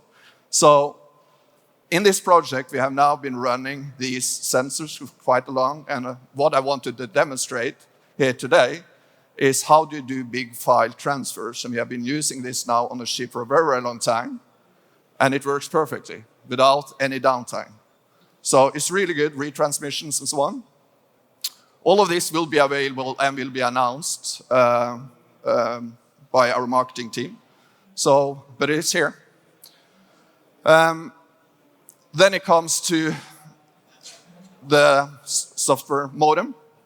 And this is how basically VKT, they had been doing LoRaWAN 868 and other frequencies. And then we gave them the software modem, and then they just put it on the application layer and have been monitoring the inputs and outputs and interrupts from the devices. So this one is basically for the 2.4 LoRaWAN, where you are then having the abstraction layer going into radio planet handling multiple protocols, in this case the 2.4 or sub-gig. And then you have the service supervisors, and then actually how it interacts with the processor on basic API commands. And then that is transparent to the gateway. It has its own service port. It sends it up into the application where it's integrated on the application server. So I think you could say that LoRa actually surprised me because you were very, very confident how it was working on a ship. I was also very surprised how good actually LoRa ecosystem is and how good we are tuned and how easy it is to tackle this massive project in such a short time.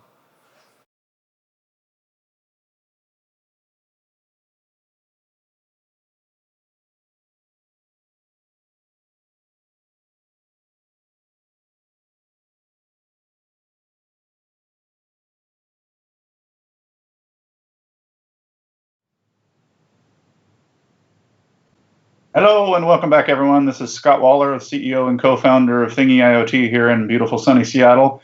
Looks like we're at the 15-hour mark at this marathon. Thanks, everyone, for staying with us. And appreciate Richard, Stella, and John on their video on the 2.4 gig from earlier this year.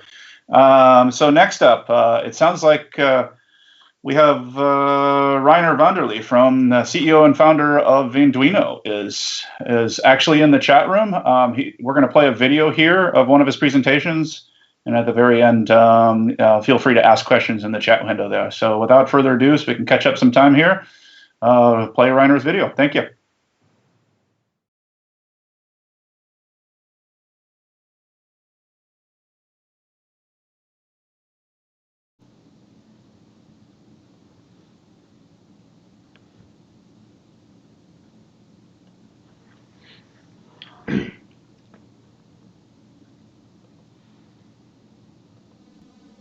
Hi there.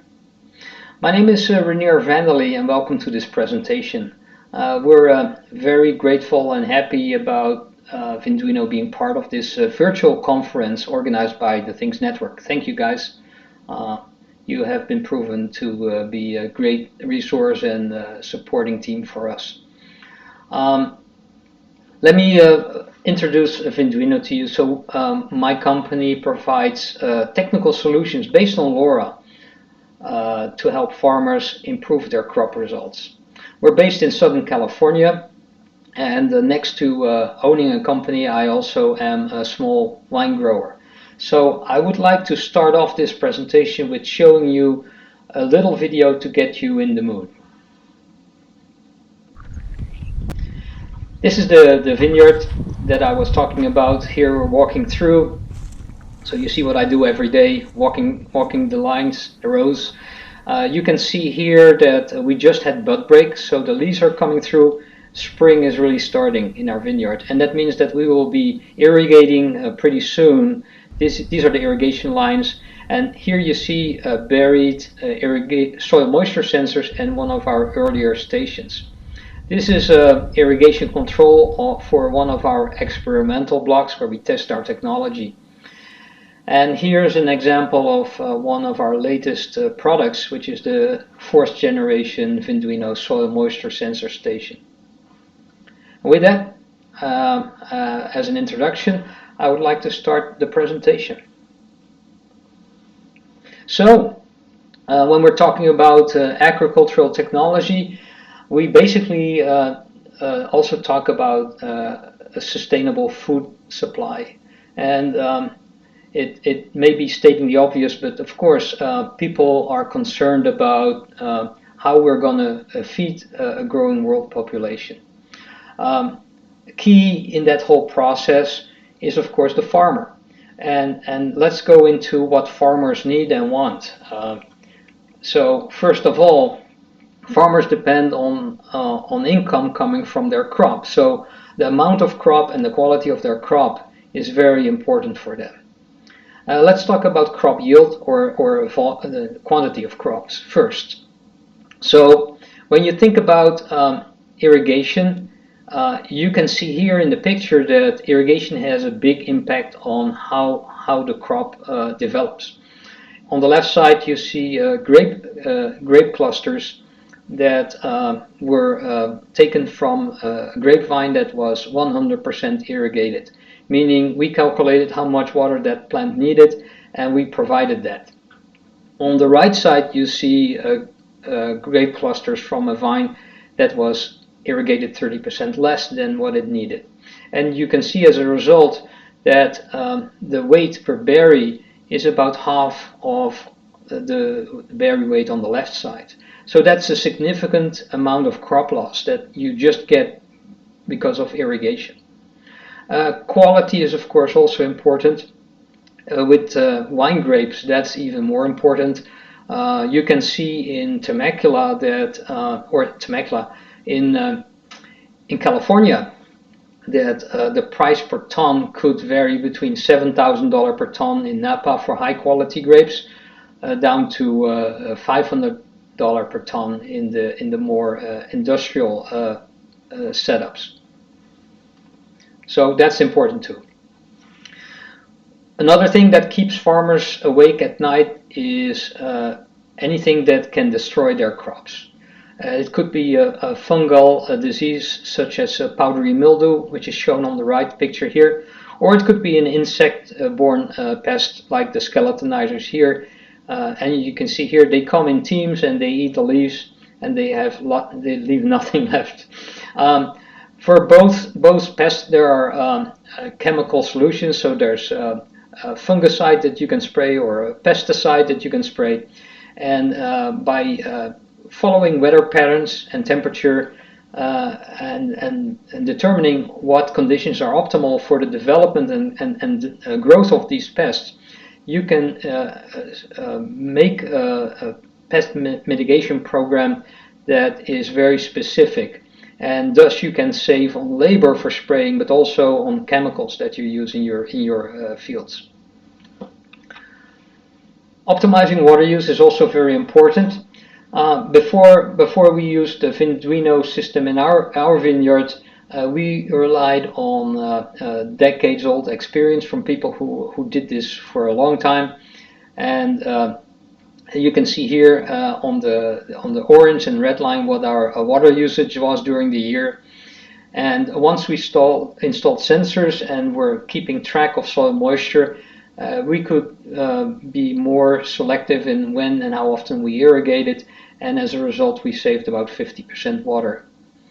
After we automated irrigation, and where we basically drive the irrigation times using weather pattern and a calculation that is basically weather based and calculates how much water a plant is using on a day-by-day basis, we could save another 10% of water. So all in all, we saved about 60% compared to the years before, which is significant.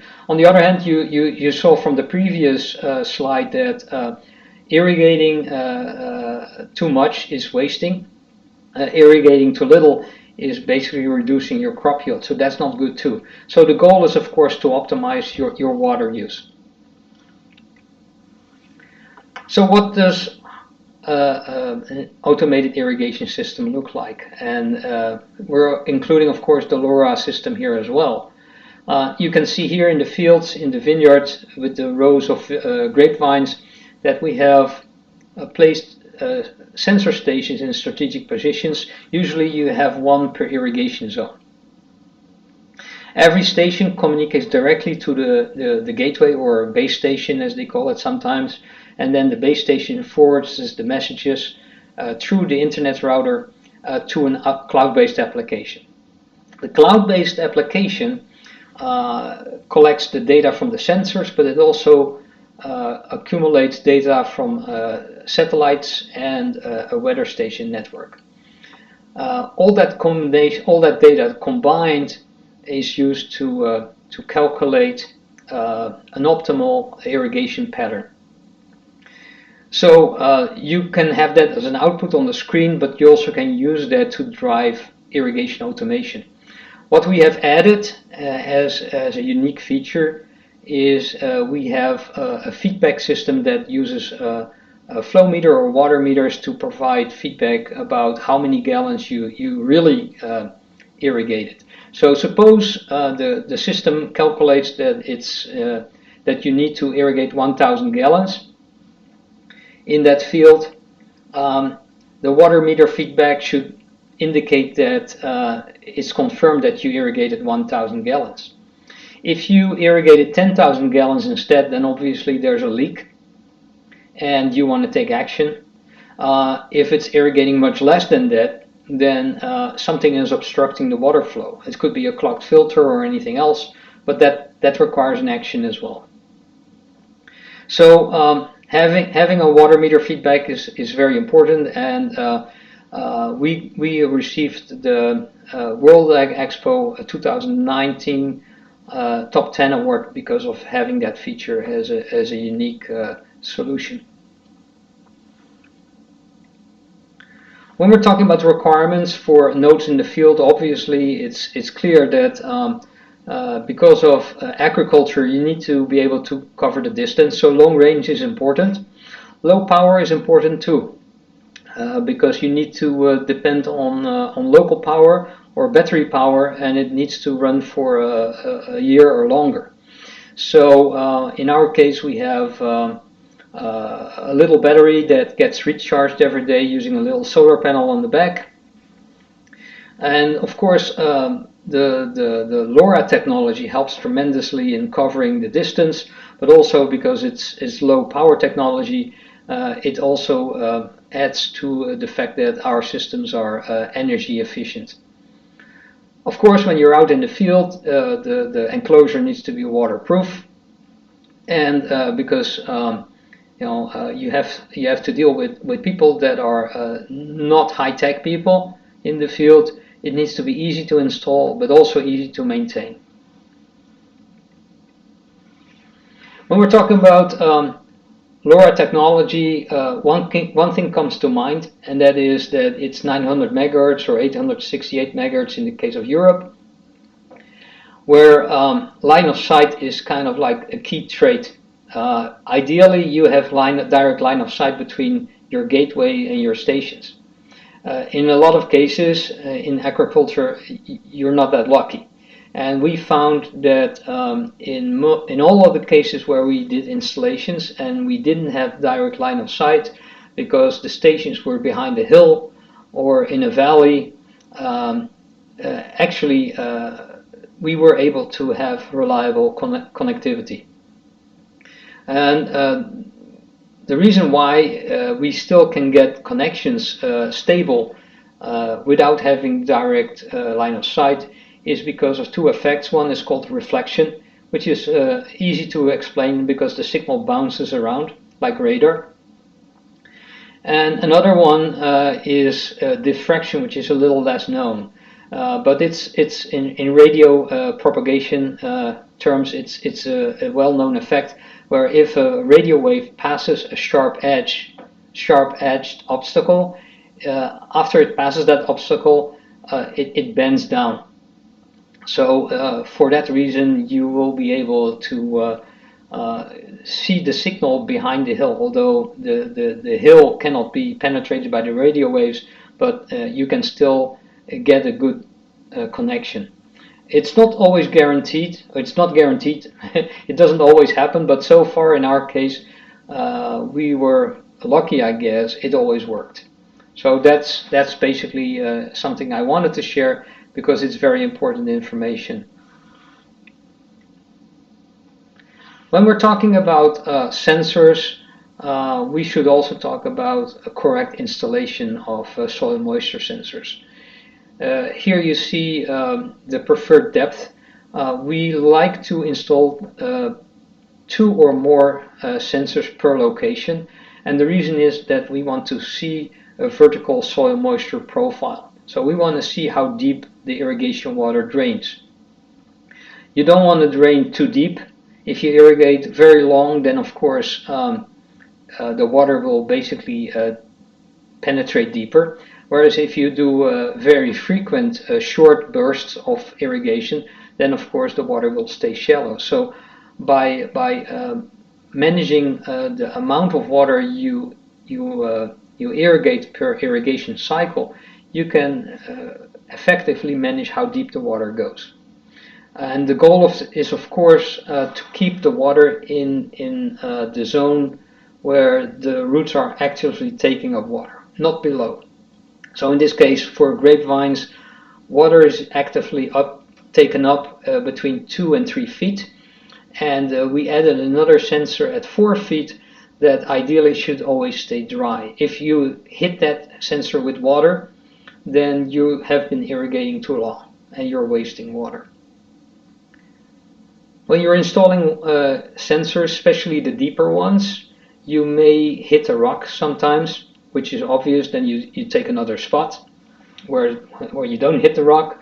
But also in the area where we live here, there is often a hard layer. We call it hard pan, and that hard layer does not water doesn't penetrate through it.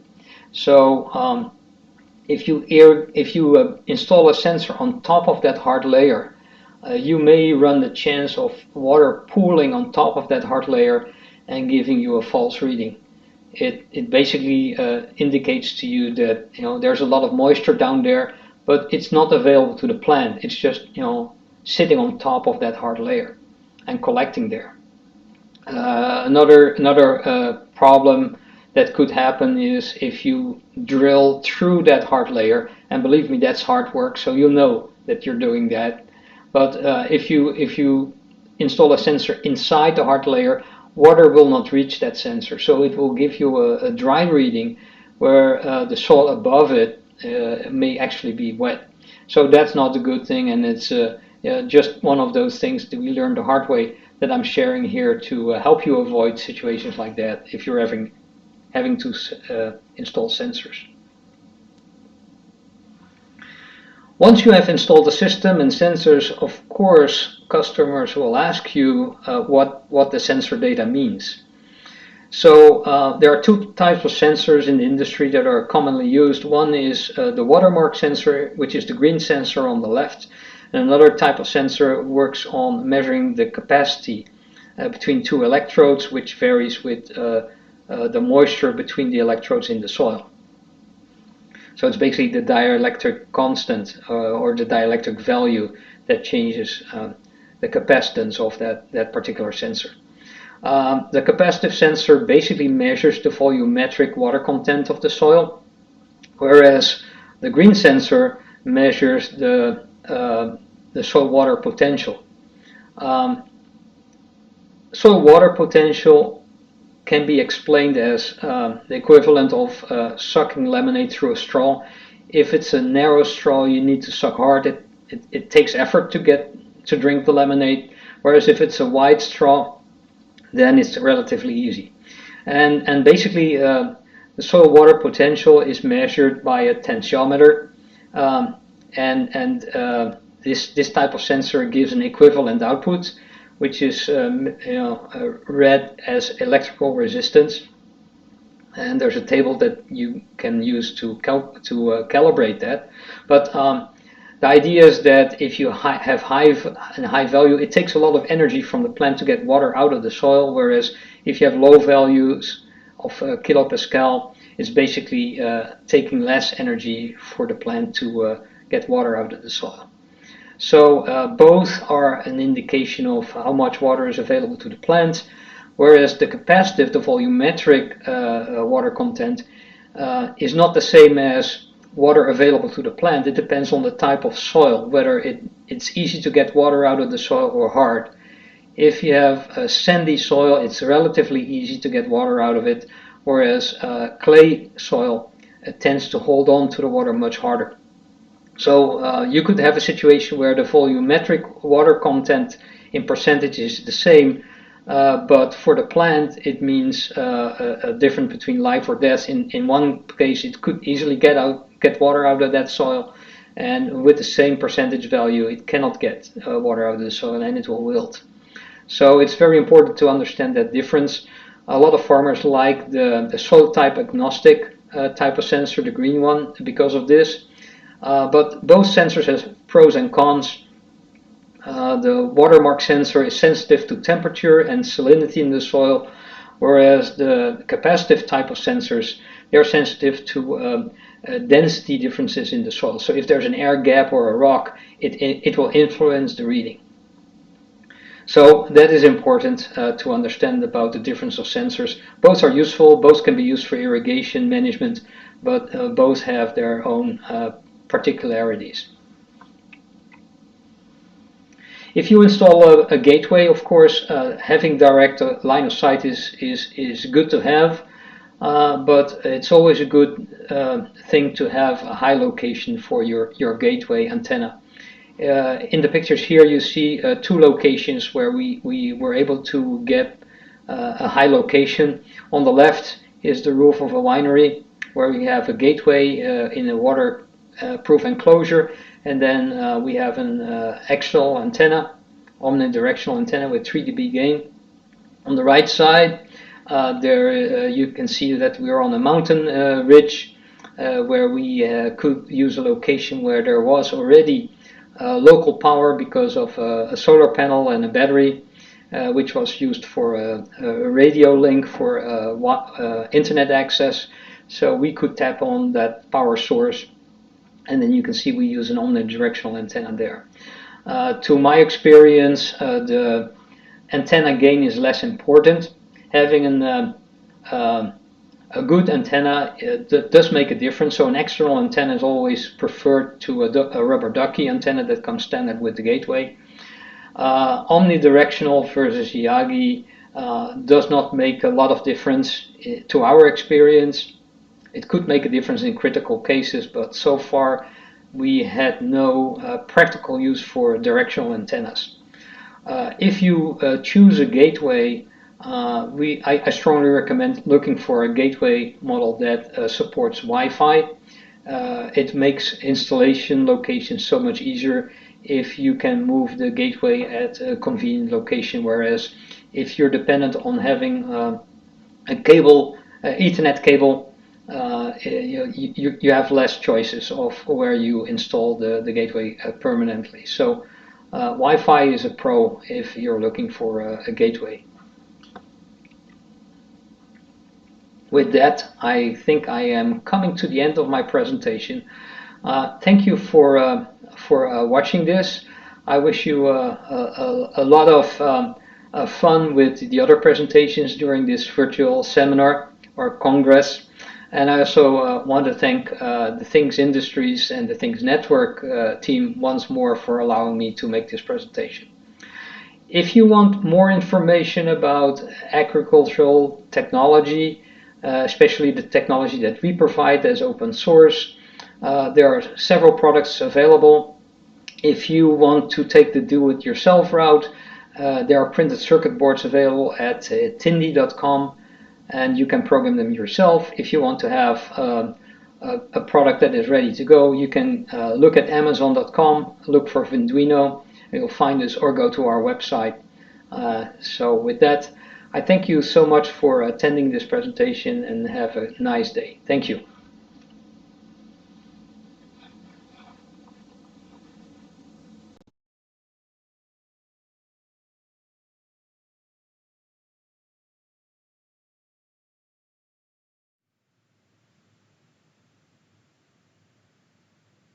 Hey, thanks for that video there, Reiner. I know you're online answering all the questions in the chat channel, so appreciate you answering that. This is a great solution. I'm here in Washington State, and we have wine country that's very interested, and we're working really closely here at Thingy with Washington State University, who's our ag research area. So hats off to you. Here's a glass of wine, because in these days when we're at home, wine is good anytime, I guess. So next up is Augustin Palez from, he's the CEO and co-founder of Ubidot. So he's going to talk about the IoT and the rise of the solopreneur. So this is going to be interesting. And at the very end of the session, we'll have a live Q&A with him. So here you go, Augustin.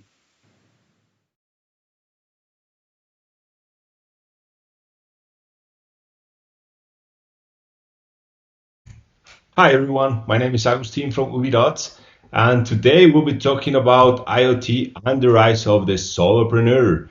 So this is a talk we designed as a way to pay tribute to the hundreds of engineers who have chosen a path of independence by creating IoT businesses on their own. And it's also about my 2 cents as an IoT entrepreneur, the little tips I wish I had known a few years back when co-founding Ubidot. So with that, let's get started with a real story about an IoT entrepreneur. So this is Nick. Nick grew up in a farm in Victoria, Australia, and he had been in the import-export business for the past 20 years. Now, one day he wakes up and he realizes his father was getting to an age where it became more difficult to manage the everyday operations of the farm. So he decides to quit his job, to quit what he was doing for the last 20 years and come back to his family's farm, or better said, come back to his roots. So he begins optimizing some processes. He transitioned the whole farm to organic products, which was a great step. And in that process of optimization, he finds out about IoT and LoRaWAN. And in that moment, he was captivated. And of course, the idea of achieving long-range communication between sensors and gateways made a lot of sense given the agricultural nature of his application and the size of the farm. So he begins tinkering with LoRaWAN devices to solve very specific problems in his farm, like is the gate open or closed? Is my electric fence enabled or not? Do all animals have water at all times?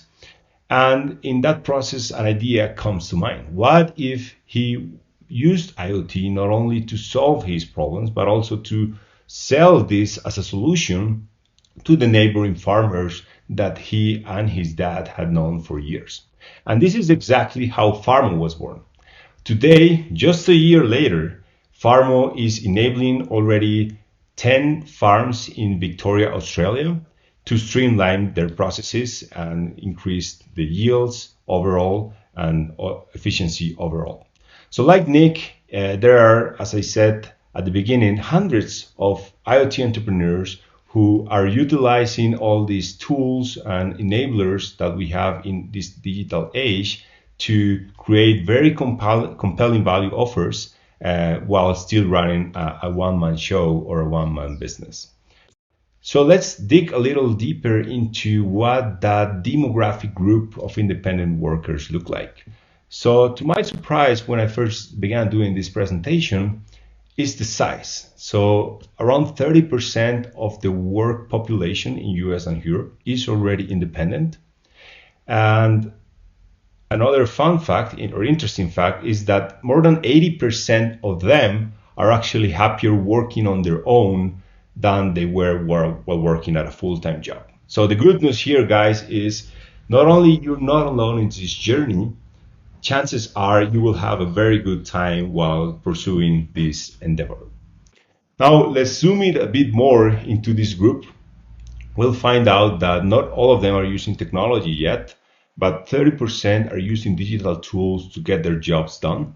This ranges from sharing economy application, Uber drivers, Airbnb hosts, freelancers. They all fit into the independent worker category. Online entrepreneurs selling goods through e-commerce stores, and most recently what I call the application enablement tools.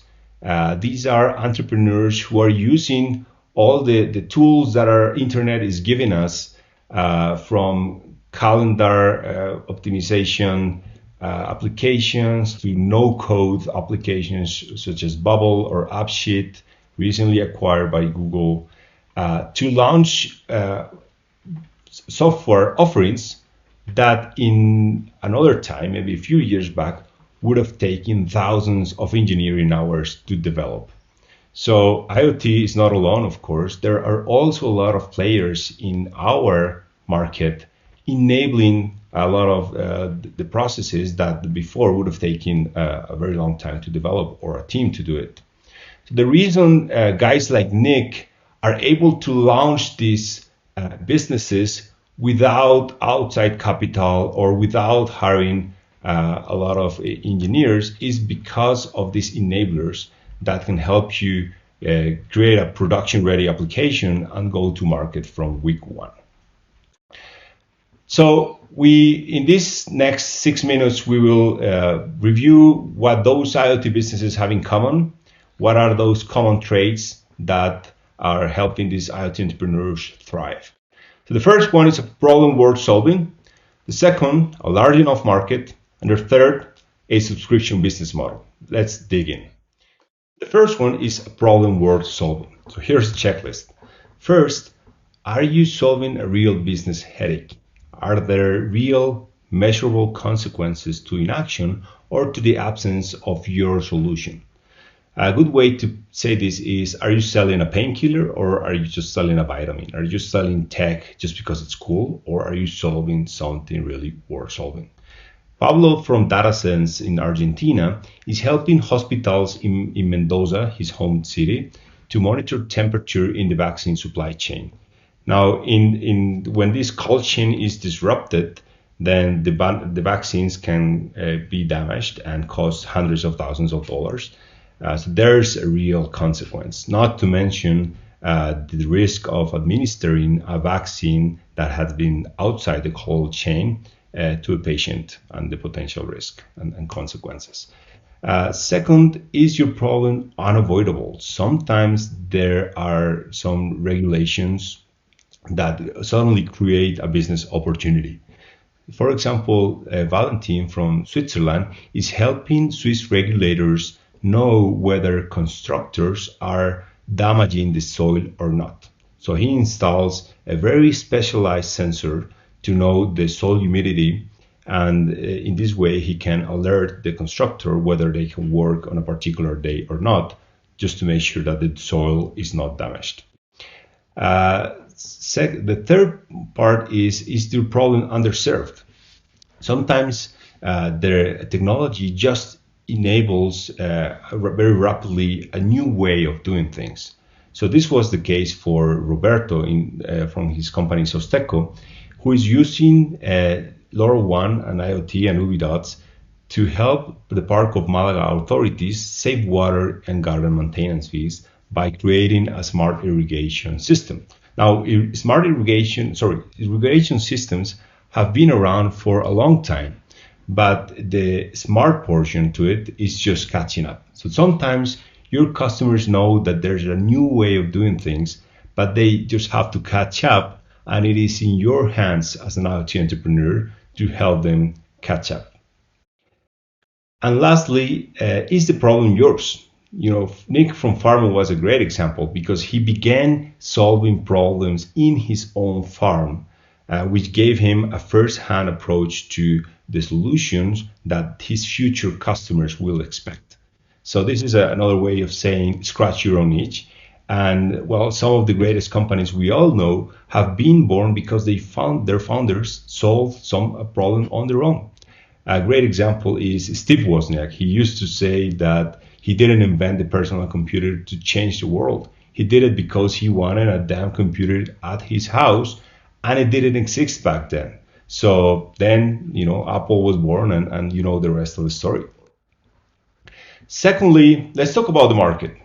So we want to ensure that your market is big enough so that you can have a thriving business.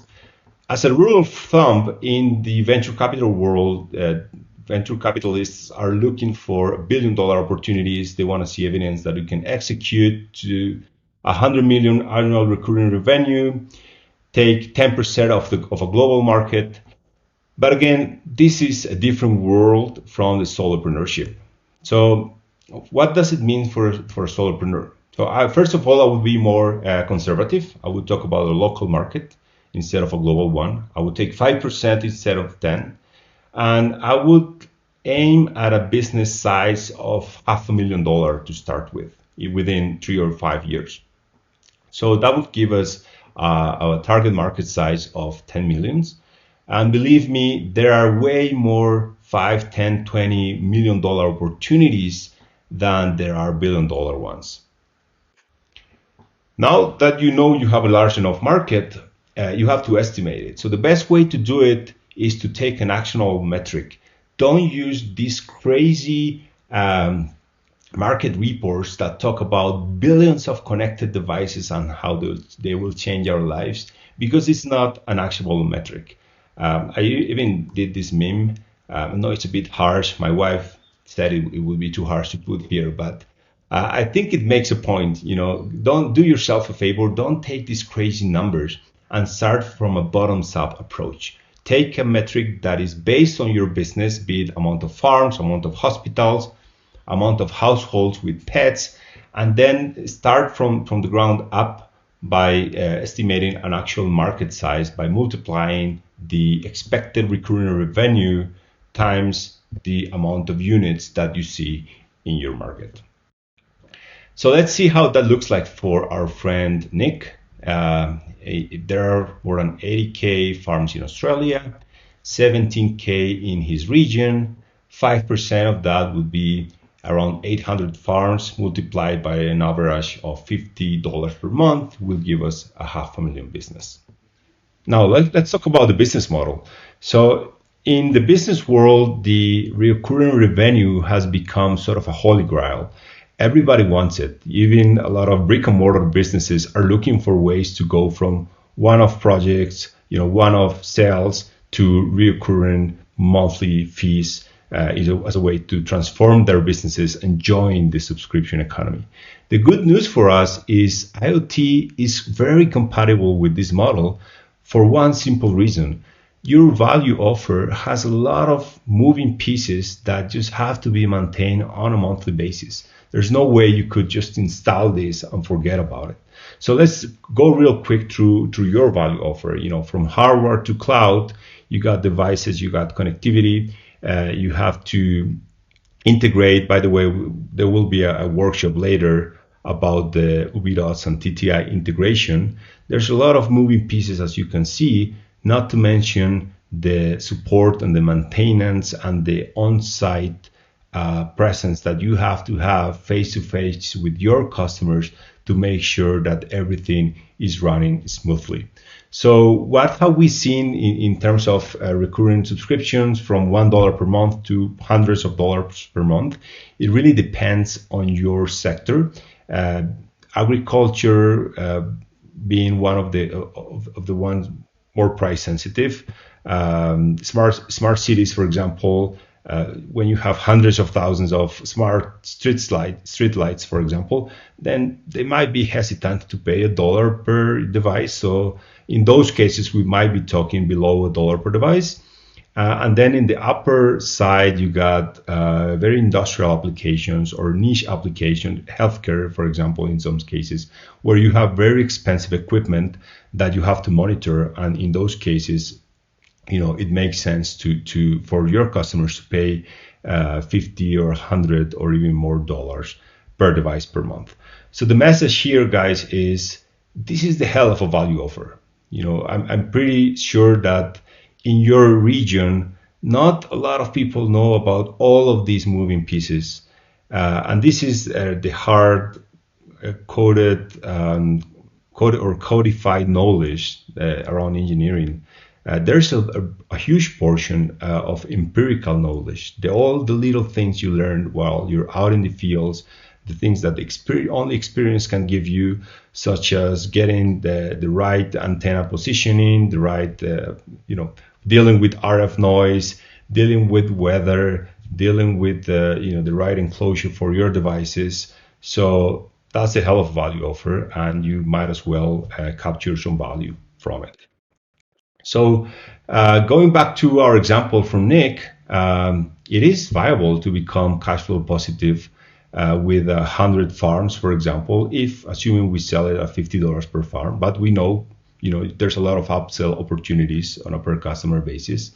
So we could be really looking at a business that is cash flow positive in a short term without the need of outside capital. So this was the end of our talk. I hope you got a lot of practical advice on how to make this journey more amicable and successful, if you will. I know is by no means an easy undertaking. There's a lot of sweat and tears that go into it, not just time and effort. A lot of all-nighters that you have to pull to make things work, and even sometimes just luck. So if you ever want to reach out and just trade notes about your IoT business, feel free to send me a note. And well, I hope you continue to enjoy this 24-hour LoRaWAN marathon. Bye-bye.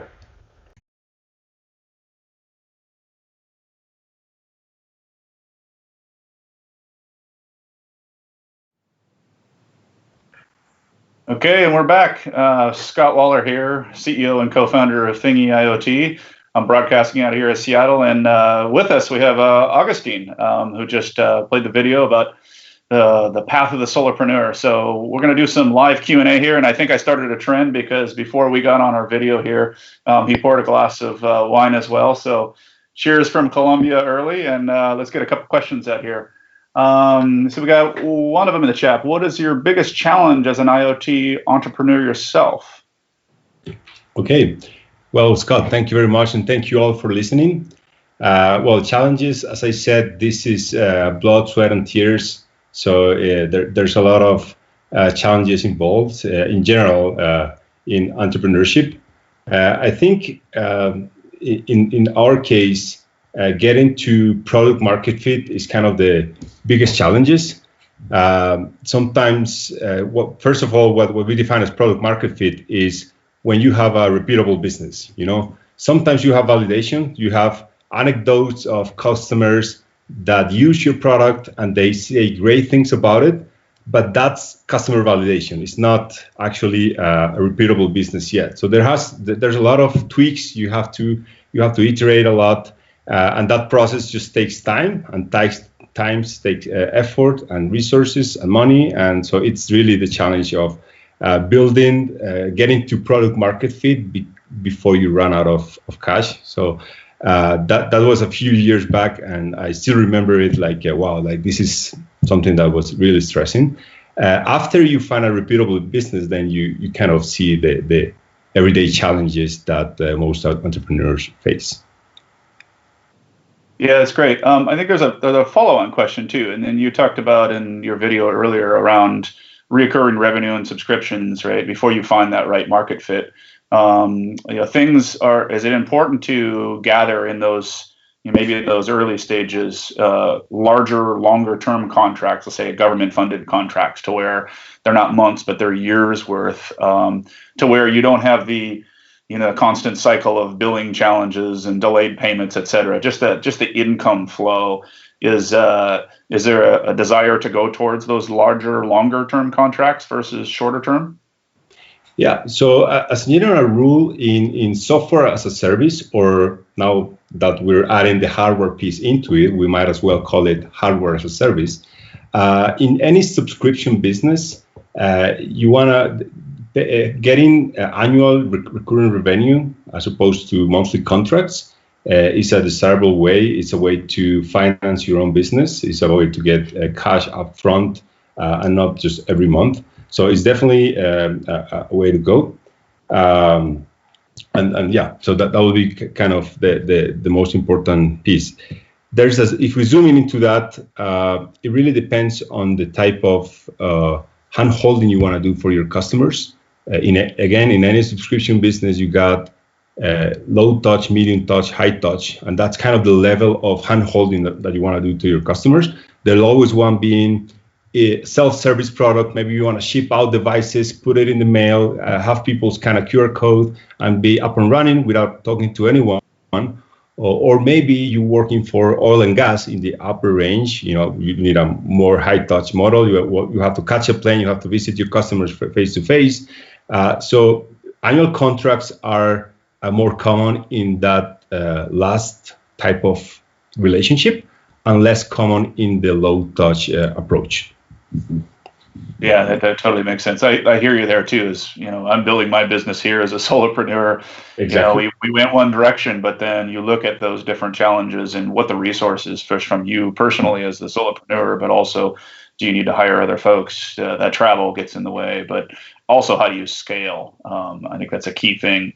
You got a bunch of folks from Brazil and Colombia that are saying cheers. Also, and I guess there was a question here. LATAM market as a solopreneur, what do you think? Just from maybe a market perspective and what you see, is there a certain industry or a certain geo that there's opportunity for folks that may be online watching? Yes, I think the main message of the talk was precisely to get you excited about all the opportunities, the regional opportunities that we have. In the startup world, sometimes we're very accustomed to the narrative of kind of pursuing $1 billion company, a worldwide opportunity, so much that we forget that there's hundreds of or thousands of different narratives, each one pertaining to a particular geography where you were born. In the Latin American market, for example, we see a lot of instances where compared to other first world countries, to say it this way, there's more informality, if you will. For instance, in the healthcare sector, maybe every hospital in Europe and the US was built using Honeywell sensors and very, enterprise grade with all the certifications required monitoring systems. Sometimes we find entrepreneurs in Latin America that serve hospitals who didn't have the budget to have a Honeywell system in place, and instead they create their own PCB designs, their own temperature trackers and HVAC systems monitoring, and then sell it at a monthly subscription. So I think definitely the main message here, guys, is we believe IoT or this next wave of IoT companies don't have to start necessarily in places like Amsterdam or Seattle or Silicon Valley. They are spurring from other corners in the world, and that's why it's so exciting. Yeah, I totally agree. It's just interesting as kind of an integrator in the LoRaWAN space. I get calls from every corner of America and around the world and say, we're going to do this. It might be a farmer, it might be a beekeeper, a rancher, a weather forecaster, a ski resort, and it's amazing. They're just coming out of not necessarily traditional tech centers of the world or development centers of the world. I think the last question before we run out of time here is, I guess, how do I word this? If you were to look back at the beginning and there was one thing maybe you overlooked that you wish you put a little more focus on, and maybe the business structure or how you're building your products, what's one thing you would recommend to the crowd that, hey, make sure you focus on this? Yeah, so I think it goes back to the first question about product market fit.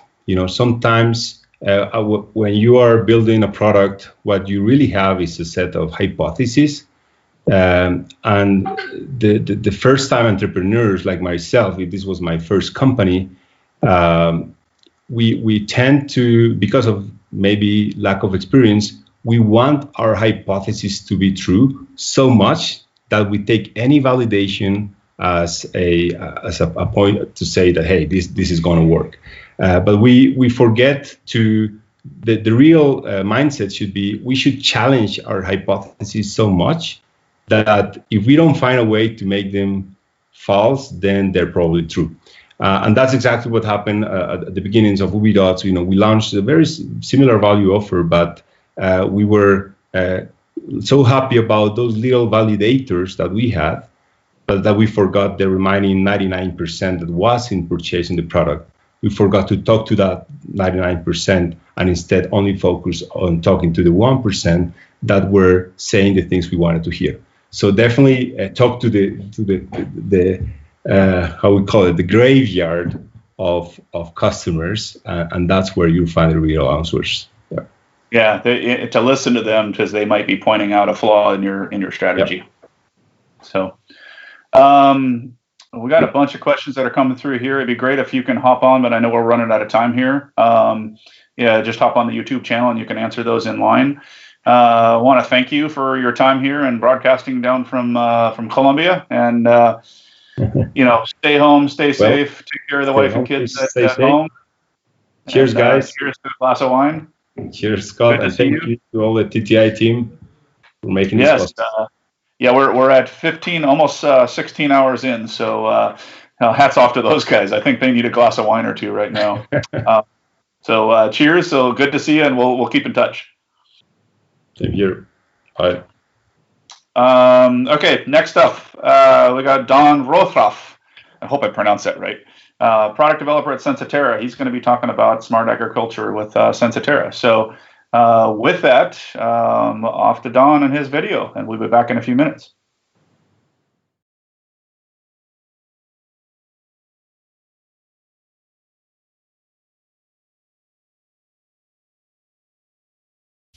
Hi, thanks for joining in on our presentation on our LoRaWAN setup. I'm Notov, product developer at Sensatera, and this is Thomas.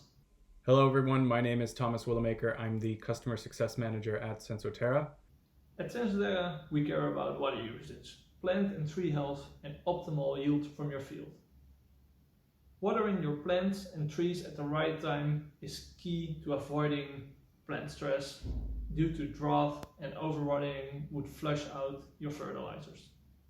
Measuring moisture levels of the soil empowers you to make the best decision of when and how much to irrigate. This can be very challenging in big fields and changing soil conditions. Therefore, a wireless sensor that can measure the moisture hourly would be an easy solution. Why focus on a single type of sensor while there are so many variables in the field that determines your plant health? Well, there are already that many sensors available at the market. So that's why we focused on soil moisture only. We are open for partnerships with other companies to team up with for a complete sensor deployment system. And TTN makes setting this system up very easy for us.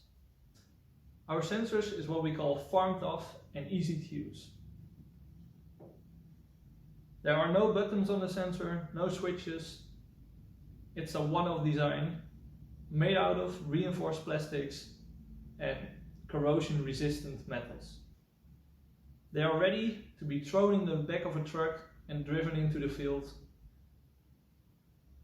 Scan the QR code to register them and push them or hammer them into the soil.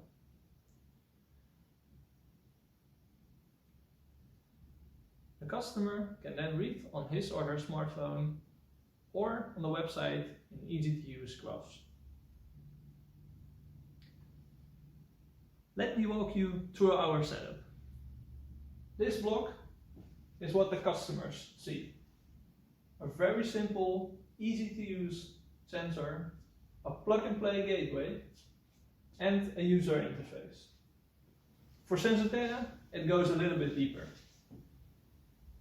We have the TTN cloud and the Sensotera cloud to get the data to the customer side. The sensor sends a join request to the gateway just forwards it over the 3G or 4G cellular backhaul into the TTN cloud.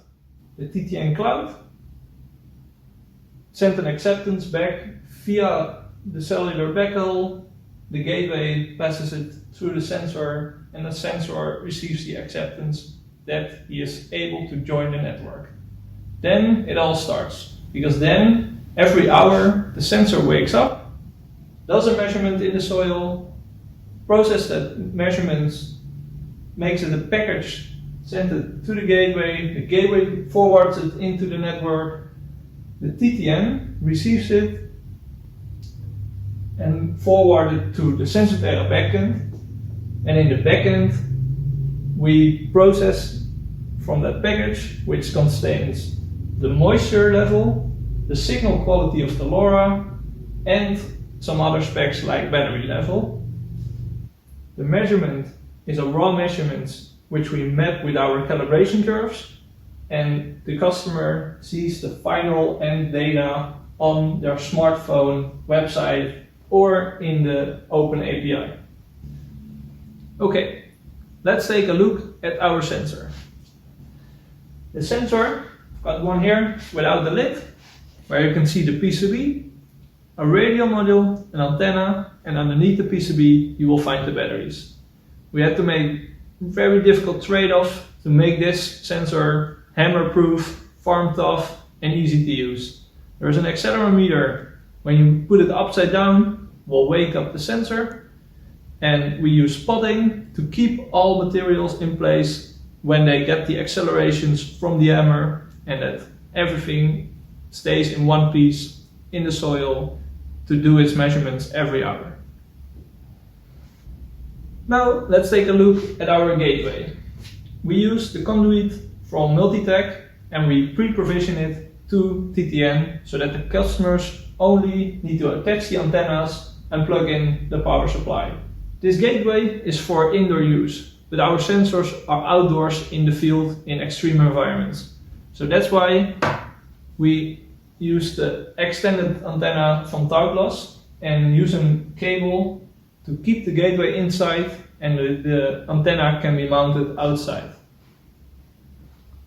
So the data went from the sensor to the gateway into the cloud. Let's take a look at the cloud. Let's start with the gateways. You will get an overview of the gateways, and when opening a gateway you can see some of the details like status and the frequency plan it's using. When we check the traffic, we can see the payloads coming in live. The payload is then forwarded to the Sensotera cloud. Okay, let's take a look at the sensors before we go to the Sensotera cloud. It's basically the same as the gateways, a list of sensors, and you get into the details of a sensor. At the data, you can see the same data coming in live as you saw with the gateways. Okay, so now we can move on to the Sensotera cloud. Here we have full visibility of all sensors, including the network performance. We can see when they are produced, which firmware they are using, which battery level they are, what the signal quality is, and which customers are connected to it. This data is made available into the customer app, website, or API. My colleague Thomas will go into more detail about this. I'd like to thank Don for introducing us to the sensors and the gateways, giving us a bit of a more deep dive into the technical specs of our product. And I'd like to go into a little bit of the customer experience side of setting up a sensor project using LoRa. So to get right into it, sensors are generally shipped in boxes of 10 or more. We do this because we encourage our users to install a system of sensors in order to take varying conditions in the field into account when making their irrigation decisions. So an appropriate number of sensors, what is that, you may ask? These are recommendations that we can make, we do make to our customers. Our sales team will help them make this decision based on the field size, the crop type, the soil type or types, and the irrigation method that's being used at that location. And whether this is agriculture, horticulture, landscaping, smart cities, we've taken all of this into account, and we're happy to make that recommendation. Before installing the sensors, however, there needs to be a LoRa gateway or a LoRa network in place, of course. So at Sensoterra, we use a wide variety of LoRaWAN or LoRa providers and network servers in our business. TTN has proven to be a key partner for us for customers that want to set up anything from a smaller proof of concept project to a much larger distributed smart city sensor network. As Dan mentioned before, we have data routing in place to support customers that are connecting to an open TTN network, but we can also allow customers to handle provisioning themselves in order to set up smaller private networks. This does require some familiarity with APIs, and the data then needs to be forwarded to our application server. So gateways are shipped to our customers in a bundle, depending on the customer's needs. And the bundle generally includes a multi-tech conduit, a tail glass antenna, an antenna cable, and a SIM card according to the internet availability at the location. In the case of TTN, the gateways are pre-configured with TTN, and it makes the setup for our customers that much easier. It's really a plug-and-play system that they're dealing with then. So we've run through the hardware side of the business enough. So what about the software side? Sensoterra has an app for registering devices, managing sensor settings, and reading sensor data, whether that's in the field or at home. You'll always have the sensor data in your pocket. It is available in the Apple App and Google Play stores. In the app, you need to simply register an account.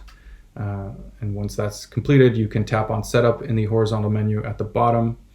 You can tap on Add a new device, scan the QR code on the Sensoterra sensor that I showed you earlier. You can enter the serial number as well. You can move through to assigning the relevant properties to the sensor. What does that entail? You can assign a location to the sensor. A location is key if you'd like to separate sensors into different groups. So if you have a field of potatoes and a field of beets, you can give the sensor a friendly name or a unique name, potato field northwest corner, or you can say 30 centimeter sensor beets. You can select the soil type, and we have 12 soil types at the moment that you can choose from. You edit the thresholds for the wet and dry regions of your soil. So these are the regions where the plant may start feeling plant stress due to too much or too little water. And then you can choose your desired unit. Sensoterra offers two different units. We offer just a volumetric percentage measurement, but we also offer the Sensoterra index. We have many different calibrations for different soil types, as I said. We have soil moisture interpretation guides for knowing when a sensor has reached a too dry or too wet soil moisture value. But we also have a different unit you can choose to interpret the data called the Sensoterra index. That's a 0 to 10 scale. And this allows you to compare sensor health across different soil types. So different sensors and different soil types. You can see them all in one view, and you can see whether any of the sensors are in a too wet, too dry, or healthy region. And ideally, you'd like the sensor to be in a productive region.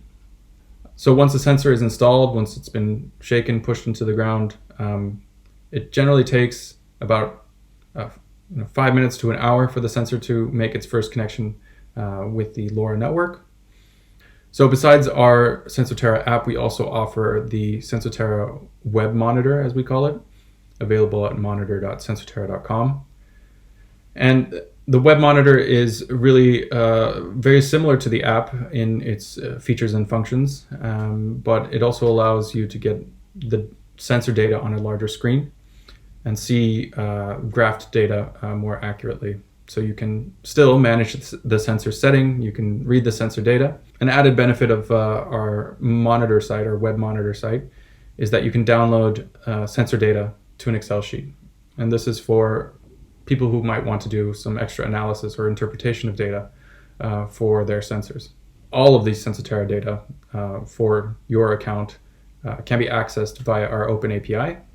And our Open API is also great for resellers or customers who might want to plug that data into their own custom dashboards or platforms to combine weather data with soil moisture data or pH values with soil moisture data to give farmers, users a full overview of what is happening in the soil and how they can best make their land management decisions. We also have a lot of troubleshooting and FAQ on our website that allows customers to be more knowledgeable in the way that they approach the use of our sensors, and also how they use that data to then make these land management decisions. A new version of our customer site will be available by the end of April 2020. We'd like to obviously see a lot of you come out and try it. If you'd like, we have demo credentials that can be used in order to test this site out. And these are available upon request. If you're interested in hearing more about SensoTerra, you're welcome to visit us at sensoterra.com. You can find more information about our sensors, the soil science, the uses of our sensors in agriculture, horticulture, smart cities, and landscaping. You can request a quote right from the homepage. Any more deeper technical questions, however, can be sent to support@sensoterra.com, and me or one of my colleagues will be very happy to help you with any questions that you might have. I'd like to add that we're very proud to have the Things Network as a partner. We very much appreciate the opportunity to present our products and to show you an overview of what a LoRaWAN setup with SensoTerra might look like. And of course, we're happy to answer any questions via the chat or via email. Thank you very much, and hope to see all of you guys soon.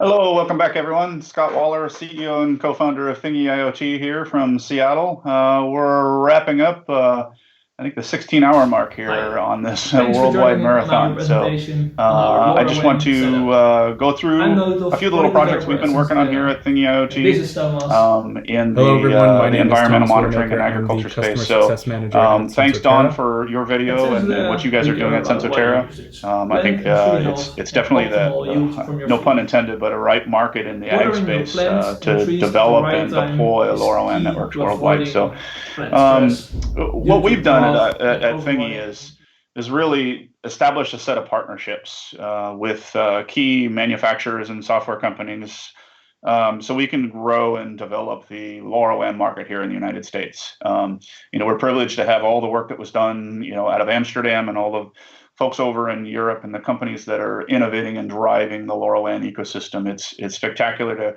constantly go to a Things conference over in Amsterdam like we were in January, and year after year, the amazing companies that are being established in this ecosystem. So in the United States, we have less large companies driving large public networks that are available from the service providers. So what we're seeing here and where we're trying to drive business is around agriculture and environmental monitoring, industrial monitoring spaces. So we've partnered with, obviously for the start, and thank you for the Things Industries for hosting this marathon tour. But we're the implementation partner in the U.S. for the Things Industry. So if you need some help, we're here. We're here to help you on the deployments.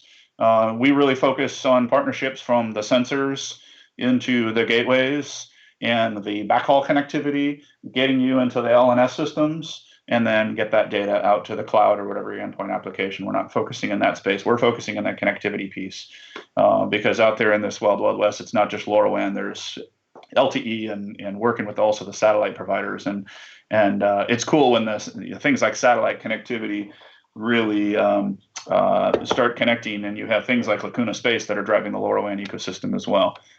So this is who we're partnering with. So I was asked to just do some quick little projects. So one of the things we've been doing over the last couple of months is taking the connectivity and the backhaul piece and really evaluating all the different gateways out there. So this is just in my backyard here because we're all working from home, and we have an array of gateways from Cisco to Tektelic to the LoRaX1 to the Things Outdoor gateways, and testing things like what is the power utilization of these. If you're using LTE as a backhaul connectivity, what are the packet per second rates, and can you squeeze those down into really small SIM packages, maybe through an MVNO provider? And so really evaluating the connectivity piece from the gateway perspective, as well as making sure that is working through our Things Industries enterprise stack cloud hosted instance, make sure that we can connect these devices into the Things network here. In the community network we have built here in Seattle, and we got dozens of gateways online. And so really evaluating this is key, and having this infrastructure has been really helpful as we build products as well. So Thingy, we really got our start about in 2017, myself and a friend, Andrew, who's actually down in Perth, Australia right now.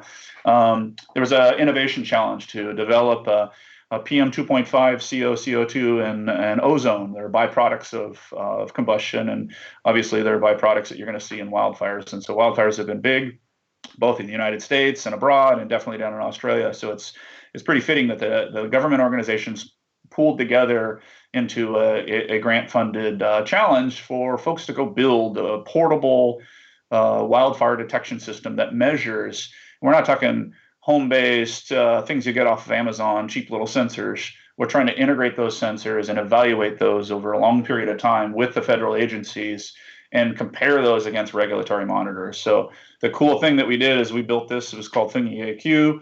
And the original design actually had LoRa. We weren't using LoRaWAN at the time. We disabled in the microchip radio. We disabled the WAN stack so we could do point-to-point LoRa frames and then do repeating and kind of build a bridge or a repeater. Because in some of these federal government installations and trials, we could not have connectivity externally to a cloud, to an external network, or in the form of the testing that happened in this very large air quality test chamber where they're injecting particles and gases at different humidity levels. It was almost like a Faraday cage. So things like LoRa worked fine in there, but if I needed external connectivity via cellular network or some network to an LNS server, it wasn't going to work. And so it actually worked in this place where we had LoRa only connectivity. And so that's where we got our start. And then you take the next phase, you say, well, if these are deployed in really, really remote applications in wildfires in the middle of nowhere, think of the LA fires last year, to where you have limited connectivity. You might not have LTE connectivity out there. Or think of the bushfires down in Australia. You might not have connectivity in the middle of Australia. And so it was great to be working closely with Thomas and Rob at Lacuna Space and get some early access to their device. And we connected into our sensor, and we started sending data out both on the terrestrial side, and as the satellite came over, we got it into the Things network, forwarded that data off to AWS, into AWS IoT, and then we're able to do some cool things with it. So that integration stack is really where we're seeing a lot of success and having a lot of fun with.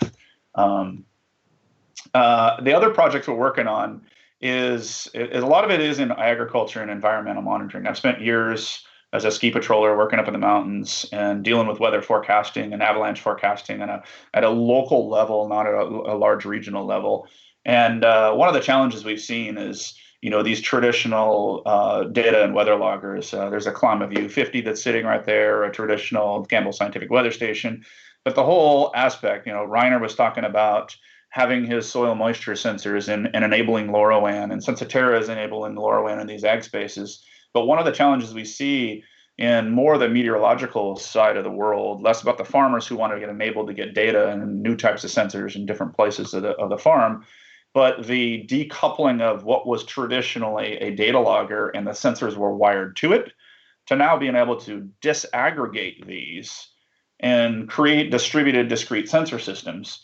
And so not being bound by wires, and to be able to decouple that from an entire proprietary system, including their data format, including their logging and their management system. So there's a lot of interest in the scientific community that we're working with, closely with the universities, a bunch of different research organizations, and the ag community, and it all kind of comes together.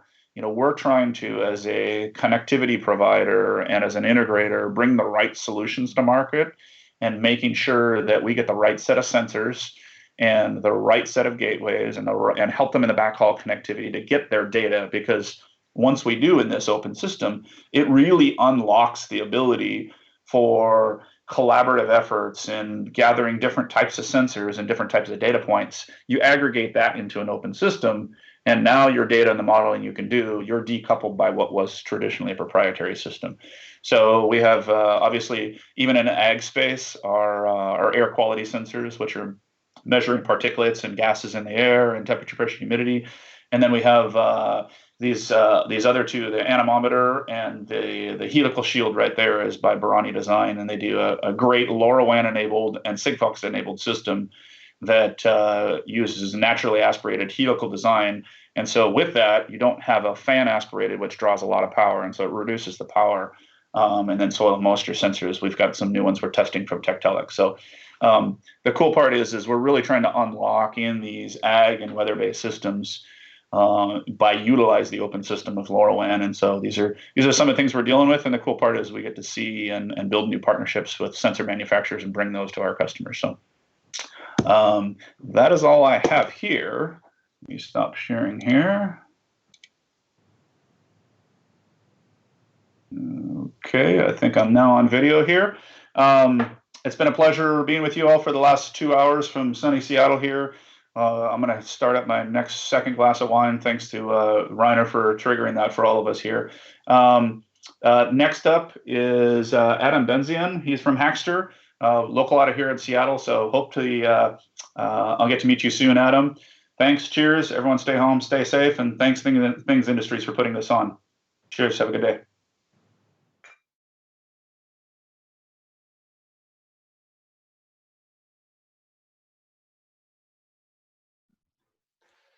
Hi everyone, this is Adam Benzian. I'm the co-founder of Hackster.io, and I'm very happy to be here in the Virtual Things Conference. Thank you everyone for tuning in from all over the world. And like everybody else, I want to wish everyone, a healthy time throughout this tough period that we're all experiencing, and I hope that you're all well, as your loved ones. So today I will talk to you guys a little bit about COVID-19, the coronavirus, a project that we're working on, and how can we harness LoRaWAN, narrowband, and all your expertise to actually help some of the weaker communities around the world to tackle this pandemic as it lands on them. So I'll share my screen with you guys, and you get to see the things I talk about as I present to you my talk today. All right, stay home. I am staying home. Cool. So let me read you something that I read at the New York Times just this week. And this is really speaking to the plight of some of the nations and the communities around the world that are actually feeling only right now the impact of COVID-19 as it actually descends on them. For a sense of the scale of the plight of some of the developing nations, consider one of the most critical pieces of medical equipment used in treatment, the ventilator. The United States has some 160,000 ventilators. According to one estimate, Sierra Leone has only 13. South Sudan has 4, and the Central African Republic has 3. So just to put this in perspective, as you all know, the US has now most cases of the coronavirus, has significant shortages in equipment and staff in our hospitals. I am calling from the US, by the way, from Seattle, Washington. So you can only imagine what's going to happen when this actually hits communities that live in closer proximity, do not have the resources and the right medical equipment to treat patients. It's going to be pretty tough. So I want to share with you some of the things that we're working on right now at Hackster.io, and how can you help if you'd like to, if you wish to join us, in particularly with the LoRaWAN narrowband experience that you all have. So Hackster have partnered with the United Nations Development Program, the UNDP, and we created a global challenge. The challenge is called the COVID-19 Detect and Protect Challenge, and you can see actually right here below, there's a dedicated website for it, COVID-19 detectprotect.org, that you can go and visit and learn a little bit more. But what are we trying to do here, and why you are such an important part of this equation? We're actually really lucky that we have a bunch of really interesting and powerful partners that have joined us. One of them is the Things Industries that clearly runs this amazing event and other events that a bunch of us have participated in, as well as a mothership, Avnet, that owns Hackster, Arduino, Adafruit, ARM, Amazon Web Services, NVIDIA, NXP, Nordic, Microsoft, Edge Impulse, that's speaking in this event today, Soracom, Google, Singapore Innovate, and Balena. These are the companies that just jumped on the opportunity to help and support and provide with resources to help people like yourselves and us to actually make this contest a reality. I'm going to escape my screen really fast. And what I want to show you is a little bit of, again, about the contest. So the challenge is, again, it's a United Nations sponsored challenge. The idea is to create technologies that help us detect and protect only, not therapeutics, not treatments, of people in the developing world only that will suffer tremendous challenges, economic as well as, of course, well-being of the citizenry as the pandemic hits their population. And if you go right here to the actual contest page, you can actually read a little bit more. We just launched it yesterday, so it's very fresh. There's almost 500 people that have joined. You can read a little bit more on what are we asking people to build, really basic solutions that can be replicated or used really easily in the developing world. You don't have to use any particular technology. It could be anything as simple as duct tape, but clearly we want things that are very useful, that are they have broad reach. And again, this is why I really want to talk to you guys about some of the things that I've identified personally in LoRaWAN technologies that can be deployed here in remote and often impoverished communities. We are offering a bunch of prizes. As of today, we're offering some cash prizes and drones and all sorts of fun stuff, including a major recognition from the United Nations as an Innovator Award. And a little secret that by tomorrow we're adding a lot more prizes to this contest, even though we want to emphasize that this is not just about the prizes, as you all know. This is really about helping and bringing your knowledge into the table here. But we do want to reward everybody who's going to contribute. So visit that website again that I've shared earlier, and I'll share it again later on by tomorrow, and you'll see that we're going to add a lot more to it as far as hardware prizes, credits for AWS for those who want to build apps, etc. So let's talk about COVID-19 and what can we build in the context of technology, and how can people with LoRaWAN expertise can actually help.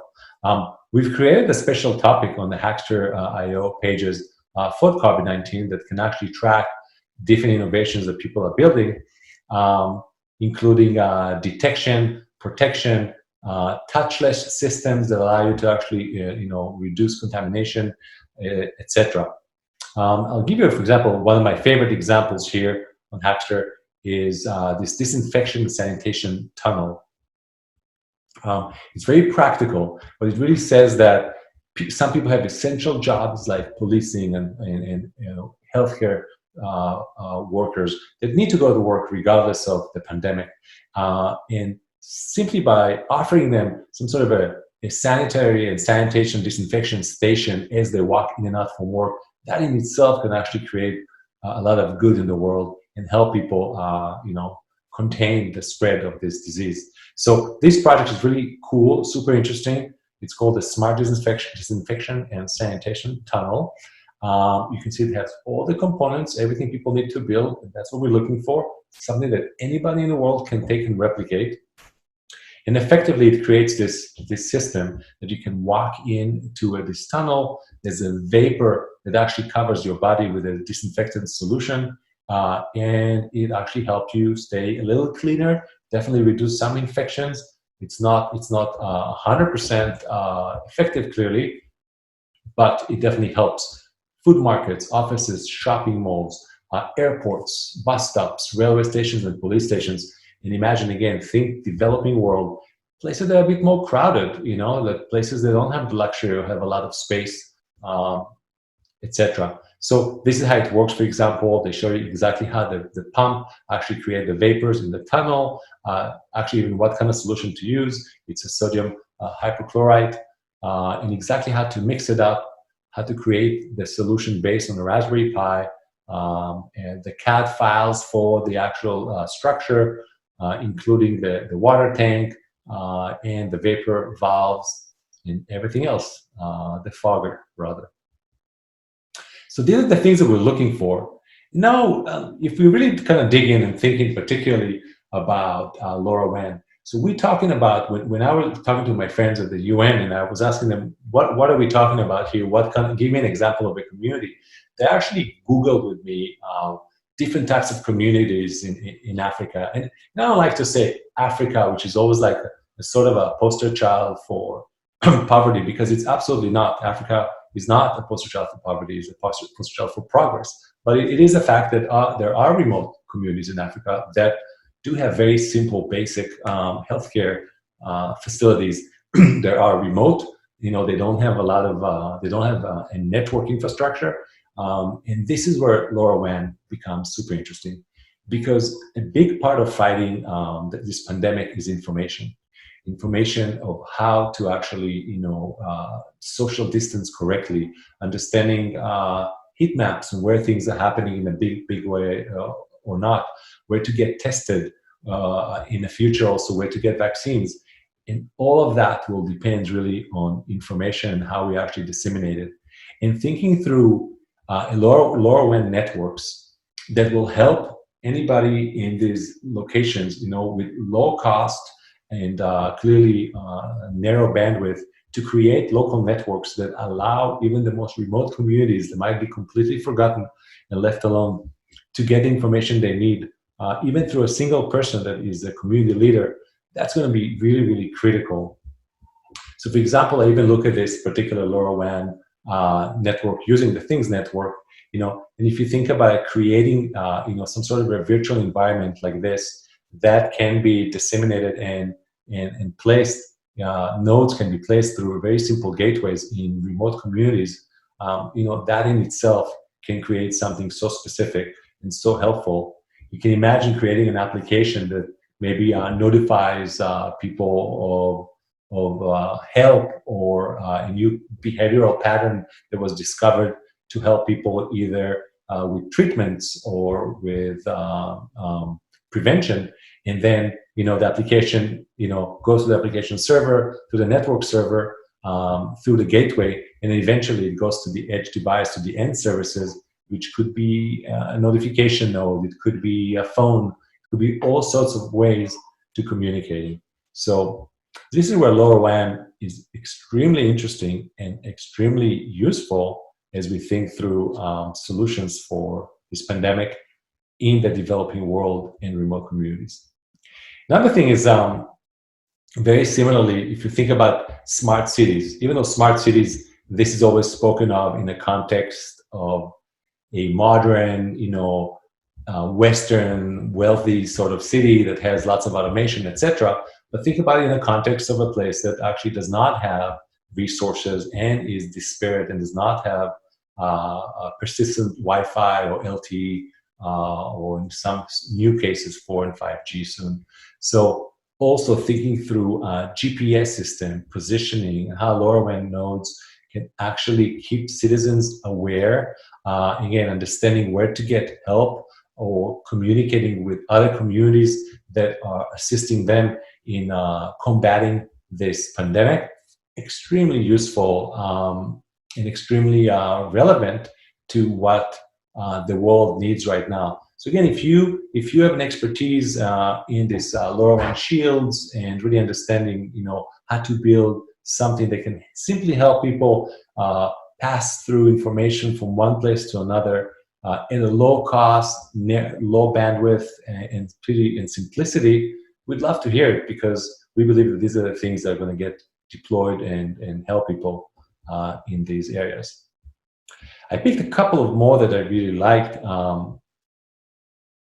In other words, environmental sensing, very similar again. Typically LoRaWAN is really used in agricultural technologies, etc.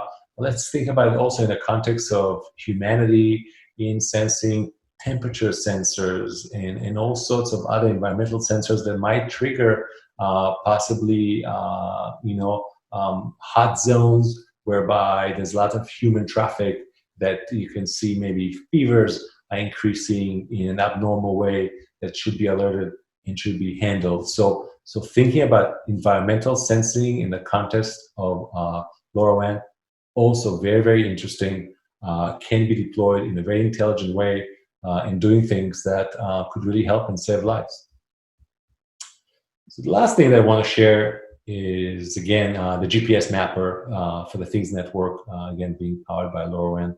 So again, using very simple products, Adafruit's Feather Huzzah, for example, the Adafruit GPS wing, and the Adafruit LoRa wing, to build pretty easy, inexpensive, affordable, and affordability is actually a big thing here. Can we build things that are affordable, that anybody, even in a developing world, can afford acquiring and building?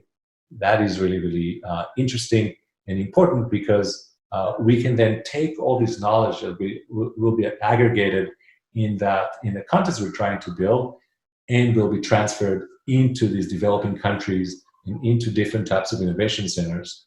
And I like this project in particular because it also includes nice CAD files, etc. So easily replicable. So with that, I really kind of want to come to almost a closing and really talk about the fact that I love everything that the Think Conference does and stands for. I was in the event in Amsterdam earlier this year, and I think that this community has so much information and knowledge and the ability to help and support that it will be absolutely incredible to see some of you participate in this challenge, see what you guys have to contribute, and also learn from me if you have any ideas of how to make this better. This is actually the website right here. I think you see it. And this is, the final slide. The time for global collaboration is now. Reach out to me if you have any questions. I'm Adam@hackster.io. Thank you. I wish you all stay healthy, do good in the world, and enjoy the rest of the conference. Bye.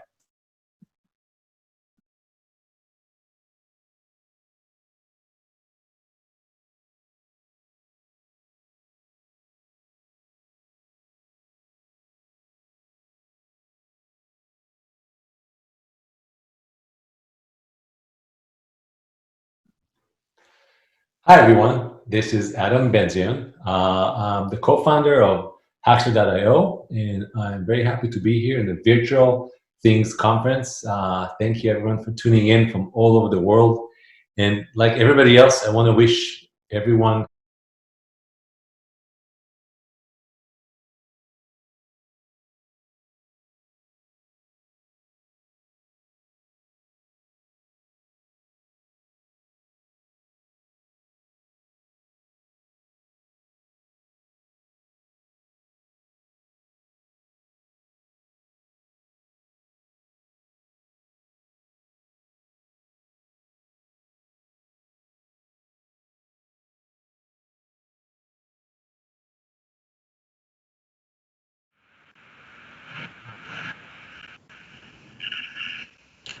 So here with Adam, just heard a wonderful presentation about everything you guys have going on over at Hackster.io with COVID-19. So thanks for that, Adam. That was fantastic. I wanted to kind of just get you to have an opportunity real quick before we transition to the next chat to talk a little bit more about what Hackster is. The presentation was fantastic. It focused a lot on kind of the initiative you have going on right now, but it'd be great for our audience to get a better sense of Hackster as a whole and kind of what you all do and the power behind all that that can obviously drive an initiative like this. Cool. Thanks very much. I appreciate being here. Hi, everyone. I'm Adam. So Hackster is a large community for developer really focused on hardware, but truly on hardware and software. Anything from machine learning, edge computing, IoT, security, talk about automation, etc. We specialize in posting and sharing open source projects that include everything from source code, bill of materials, schematics, how-to instructions, over 21,000 open source projects. And we have about 200 some partners, anyone from Microsoft, Google, NXP, Infineon, Arduino, Raspberry Pi, and all the companies we love, including the things industries, of course, and lots of LoRaWAN topics. And that's mainly what we do. We really share lots of projects, help people with lots of breaking news about new products, a ton of design challenges, as the one I just spoke of about COVID-19, webinars, videos, workshops, you name it. Almost 1.5 million developers on the network. That's fantastic. So what are your thoughts, I guess, with COVID-19? I know all the initiatives you have going on and the different projects being kind of discussed on your platform. What are your thoughts, just high level view of kind of what's going on now? How do you think this kind of pandemic changes the IoT environment going forward? You know, as we come out of this, what do you think will be really different from like in the IoT space, in the LoRa space kind of thing? Cool. Great. So quickly about this contest, really the UN reached out to us, and especially the UNDP, the development program, and they did mention something really interesting, that while we see all the struggles in the developed world and all the shortages that we have and the economic decline and the loss of lives and jobs, they said just imagine what's going to happen in remote communities in different islands or different places that just don't have, even today, without a pandemic or an economic decline, resources to tackle just about anything. And just yesterday, I saw a video on CNN, people rioting in South Africa, with food shortages that are as a result of this pandemic. And it's almost like a playbook that they saw coming, and now it's really happening. And they also gave me another example that, as I mentioned in the presentation, that just looking at ventilators, which are really life-saving, devices, and how most of these countries that have millions and millions of people will have maybe 100 or 10 or 5 ventilators on hand. Right. And so they're really, of course, seeing a lot of problems in these countries without the West even being able to help them as it would generally, because now a lot of Western countries too, anywhere from the US and the Netherlands and France and Germany and China or Japan, they're also strapped for resources and tooling and cash. So the problems are mounting. So we really see LoRaWAN actually is like a perfect storm technology right now for these kind of solutions, because we're talking about remote communities that do not have, copper infrastructure for telecommunications. They do not have satellite communications necessarily. They might actually just depend on LoRaWAN type repeaters and gateways that provide them with a narrowband accessibility to some sort of a data source to provide them with information, alerts, notifications, and all the communications that you need in order to reach to people that have no resources and maybe have one computer in a village and a few maybe edge devices and a few phones you can communicate with that. So I feel that there's something really about LoRaWAN at this point that can really get deployed in these remote, vast distances, lower energy, low bandwidth environments that can be used as a very useful information sharing mechanism. I completely agree. It's going to be very interesting to see kind of what happens once with all those kinds of projects and how it affects not just the U.S. and large countries, but also these smaller countries. Unfortunately, we're going to have to get very creative on how to help those kinds of companies. But that creativity may lead to some bigger things that can, help the world as a whole. So I think what you guys are doing fantastic. We thank you for your time. Again, this has been great. I think just the Things Network just shared the link to the program so people can check that out. And I guess so other than that, we thank you so much for your time and enjoy the rest of your week. Enjoy the rest of the conference too. Thanks very much, guys. Bye, everyone. Bye.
Welcome, everybody, to our next session with Josh Lifton, the CEO of Crowd Supply.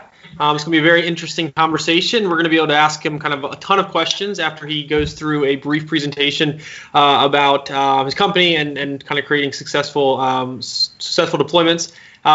Bringing hardware to the market is the title of this discussion. So, Josh, welcome, and thanks for being here. Hey, thanks for having me. Yeah, so why don't you go ahead and give yourself a quick introduction, give some background to our audience, talk a little bit about Crowd Supply, and then we'll get into your presentation. Sure. So I'm the co-founder and president of Crowd Supply. We're a crowdfunding platform for open source hardware. It's the shortest way to say it. What we do on a day-to-day basis is work with engineers to bring their product ideas to market. We help them with everything from media asset production and funding to fulfillment and ongoing sales. So we've seen, my job is basically to look at people's ideas and projects' ideas. Many of them are IoT related, many of those LoRa related, and help them flesh out how to launch it into the world and get it into people's hands. Very cool. So I have a quick presentation. I'm just going to dive into that, and then I'll leave plenty of room for questions afterward. So a lot of people ask me what it is that, what's the secret sauce, I guess. How do we make successful products or help people make them? And so here's my top 10 list, right, for launching a bunch of products every year. We do about we do more than 50 products a year. It might be closer to 100 this year. So, like I said, CrowdSupply is a platform. It's a website. You can go to crowdsupply.com and check it out. It's meant for people to launch their products, and it's also meant for people to buy those products both when they're first released and on an ongoing basis. On the crowdfunding side, we kind of set ourselves apart just because we're so hands-on that our success rate and our funding per project are the highest out there. And what we pride ourselves most on, of course, is actually delivering products to customers. And so far, we've had a 100% success rate getting products to that have received funding from us to their customers. There's a very small minority of those that we have to refund, but even then, the refund happens because the person couldn't make enough or couldn't get them to the backer in time. So as an engineer, you would like CrowdSupply for three main reasons. And here's a quick overview of one of our projects, the Lambda SDR Mini. Obviously, a lot of people come to us for the money. They need that first batch of funds to produce the very first run of these products. And without that, they can't get anywhere. So unlike software, shipping atoms around the world costs money. Second reason is, and probably the bigger reason in the end, is market validation. So the money is a form of market validation, of course, but so is the press that you get, so are the kind of big sponsors you get. In this example, the European Space Agency backed the Lime SDR Mini, and of course, just the sheer number of people. So this had, at the close of the crowdfunding, had over 4,000 pledges. And then finally, in the long term, launching a product is one thing, but actually keeping it available and selling it on an ongoing basis is actually where you make your money. And that's something that we really help with. We're usually the first reseller of a product that launches on CrowdSupply. We'll place an order right after it gets funded and try to maintain that availability continuously. And that really isn't reflected in the funding numbers here. We've sold much more than $700,000 of this product since it's launched, and we're about to actually put in another order this week, I think.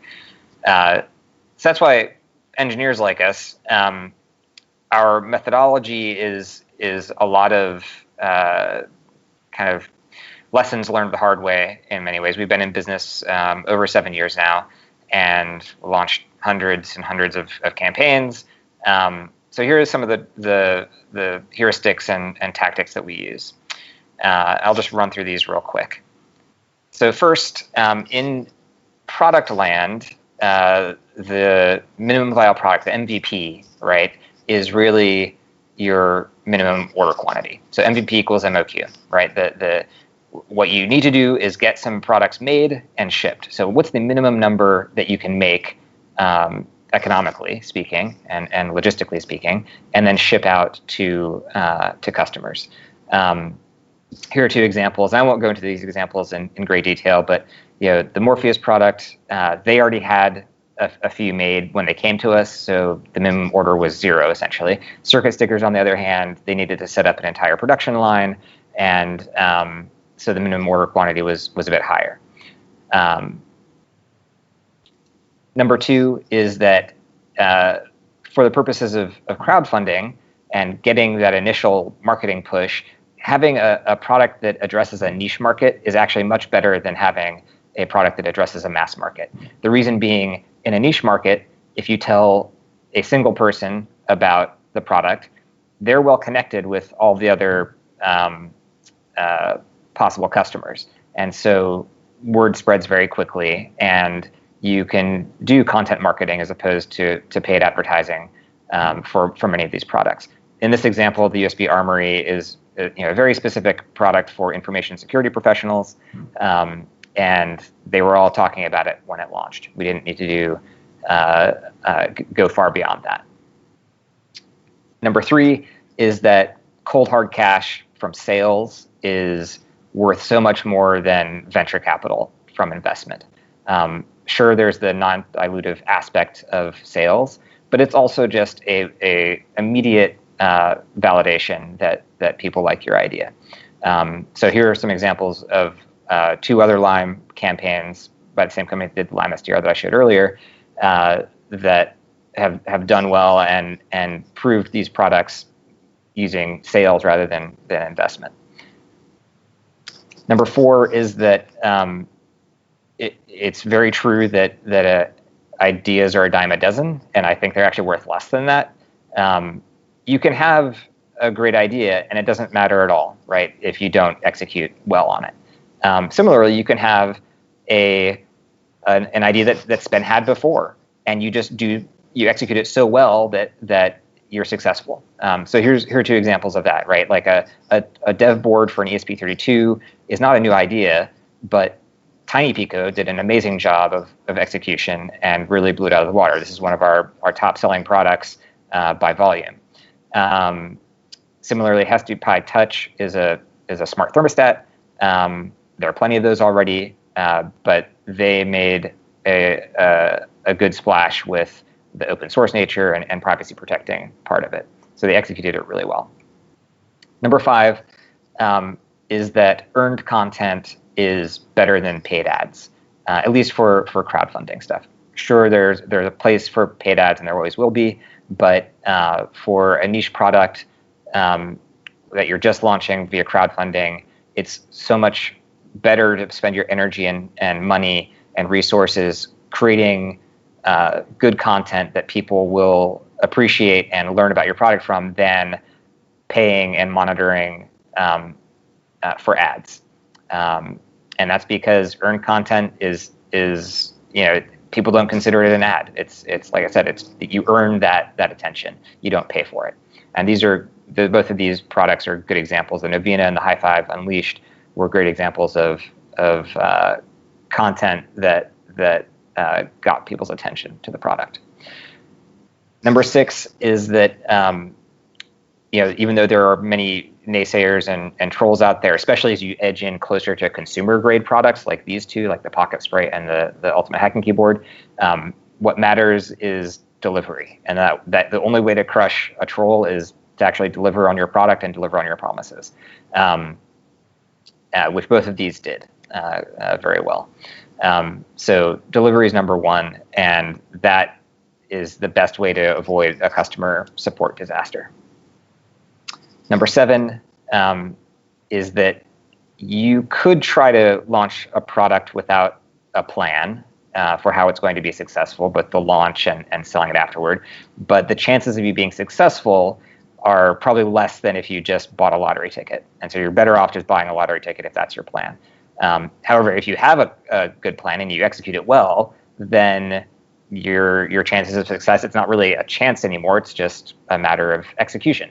Here are examples of very well executed campaigns, I'd say, both in the planning and the production of the product itself. They had good testing, they had good supply chains, they had a clearly defined market, and it was all planned out.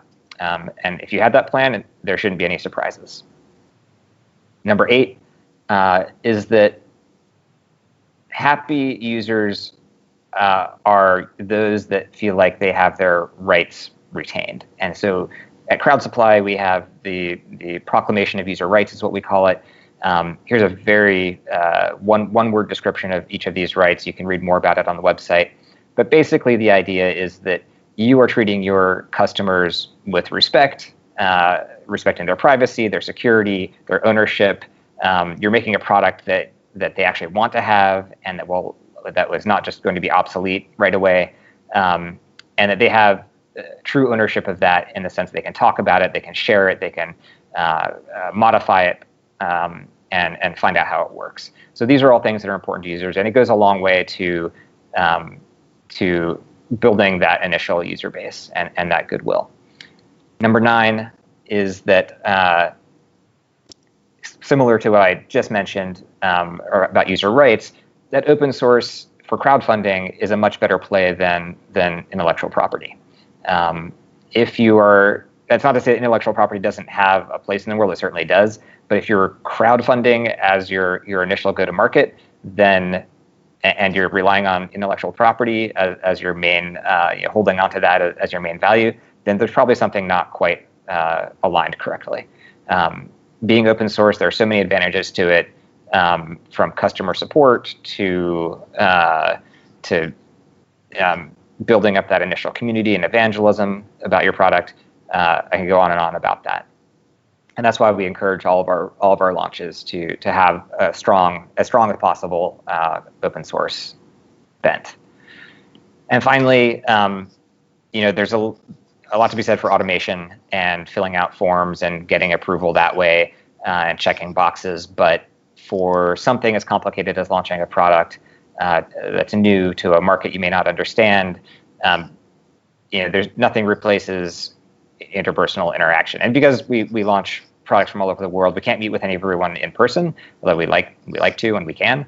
So there's a lot of phone calls and chats and whatnot between real people at Crowd Supply and our creators. And that's part of the process of launching with us. So that's the quick overview of what we do and how we've been successful in launching products. Happy to take any questions about anything I just mentioned or anything I didn't mention either also. Great. Thanks, Josh. That was great. Wonderful to kind of learn about what you all are doing and different kind of projects going on your end. First question we have is, are there any developments or trends that you've been seeing with different hardware projects kind of going through Crowd Supply? Yeah, I'd say we see things about 3 years before the broader market. We see trends. So we saw, our first FPGA dev board was in 2015, I think, and that's just exploded. For example, similarly, kind of embedded edge compute and so-called machine learning or AI. Saw that a lot before it hit the mainstream. Of course, I've personally been in kind of distributed sensor networks and IoT for quite a while back in academia, and we see that here as well. We've had some LoRa projects, and then I think another big trend that is about to hit is alternative processor architectures, so alternative ISAs and specifically RISC-V. There are others, there's Power 10 or Power 9, I guess, but RISC-V has been very popular with our audience. So there's technologies that are up and coming, yeah. Yeah, absolutely. That's great. So what projects usually do the best or on the platform, and which ones kind of do the worst from your experience? Well, I guess it depends what you mean by best and worst. I mean, there's the obvious, achieve their goals, and then one maybe just from a trend standpoint, just continually do not meet the expectation I guess they were expecting. Right. That's fairly straightforward. I think it's folks who think it's going to be easy and that their idea carries the weight itself, right? Which it doesn't, and I kind of mentioned that. Right. There's a pretty brutal wake-up call when that happens, and we try to filter for that. We vet every project, and so if we do our job, then no one launches with those mismatched expectations. Those that do best have spent a lot of time cultivating and interacting with their community and put out a lot of updates during the campaign and afterward. So take me through when somebody posts a project on a product they're looking to get funded. What is your involvement from that early stage of them wanting to be involved all the way through to when the product's being sold? So what does that look like? Yeah, it varies depending on the product, but some people come to us a year or two before they actually launch, and they might not know that it's going to be that long, but we'll tell them, hey, you're not ready yet. We're really interested in this, but you have to do these things, and they go off and do them and then come back, and we'll interact with them during that time. and maybe we'll have a pre-launch page up, then they can garner interest that way. But assuming that that's not the case, then from the time you come to us to the time you launch, let's say it's a few weeks or a month, potentially. And during that time, we're looking through the financials, like we're looking at the bill of materials, we're looking at the pricing, making sure that if you intend to resell to other distributors, for example, that there's enough margin in there for that. Your supply chain, all the features. A lot of people have 20 SKUs when they should really have 3. Okay. Right? So it really is a process that is tailored to each project, and we kind of fill in the gaps where you may not have the capacity or knowledge for that. There are other projects that come to us, and their expectations are well aligned with what they can do, and they just launch, and it's fine. So it is a not a one size fits all by any means. Makes sense. And after the project is funded and it's developed and ready for sale, I saw that you have the option for people to buy on the website directly. Yeah. But outside of that, what do you all do kind of to help? Because at least in most cases, the people developing the hardware are probably brilliant individuals, on the engineering side. But when it comes to the marketing and the selling of the product, it's usually not always their forte. So how do you guys help on that side to get them actual sales and revenue? Yeah. So you're right. Everyone we work with is a domain expert in the product they're making, but you're right. They may not be a sales or marketing or logistics person, and oftentimes they're so deep in the weeds that they don't any longer know how to explain the value of what they're working on, right? And they have 20 ideas, but only one of them is going to resonate with the person they're talking to, and they never get to it. And so what we do from a messaging perspective is kind of take a step back and say, okay, here's your main message. All these other ones are important, but this is the main one. Okay. Right? That's one thing we do. Another is because we've had a lot of experience working with, I know Adam was just on, and we've worked with Agriculture IoT. We've worked with a bunch of other partners to kind of showcase a lot of these projects.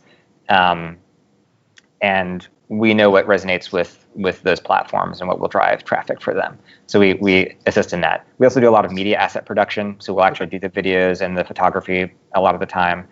And then, most importantly, after launch, launching is great, but that's really just the beginning. You have potentially 6 weeks or so of content that you need to keep filled, right? Pipeline that you have to keep filled. So what is that? What do those updates look like? And making suggestions there. And then finally, assuming it's successful, which it probably is, we put in our order as soon as we can. Right? We're so incentivized for the long-term success because that's where our revenue really is. The small percentage that we get for crowdfunding does not cover our bills. It's the selling the things afterward that we're concerned with. Okay. Yeah. And you guys, for a lot of the different stages of the journey that a customer will come through, are you guys partnering with companies to help with that? I know you mentioned you have relationships with Agriculture IoT and other organizations, but which stages are you kind of doing in-house, and which stages are you kind of working externally with trusted partners? Yeah, it really depends on what's needed. So I'll give you examples of what we have done. We've connected people and actually helped manage contract manufacturers. We have a provider directory that is filled with vendors or third parties that have worked on real crowd supply projects that might help you with yours. So that could be a board house or assembly house, could be a marketing firm. We help source parts. So we have close ties with Mauser Electronics, and very cool. If we can source your entire BOM through them at a discount, then great. But we're also happy to work with whatever system you have already set up. So, and then if you wanted to do media production that's beyond our capabilities, which are frankly fairly straightforward and basic, then we have that too. We can point to people. Yeah. So now you've probably obviously seen tons of different products go through the entire development life cycle.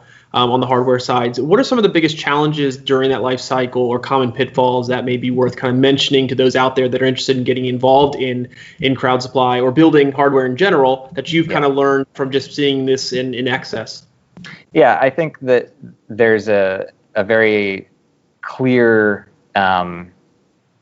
step functions, right? And these are 10 times, each step is 10 times harder than the previous step. So there's the person that has no idea, and then there's the person who has an idea. And it's 10 times harder to have an idea than not to. Yes. And then if you have the idea, and assuming it's good, it's 10 times harder to actually make a prototype, right? Mm-hmm. And then once you have the prototype, it's 10 times harder to make that first production run, right? Which is really where that's our sweet spot is that first production run.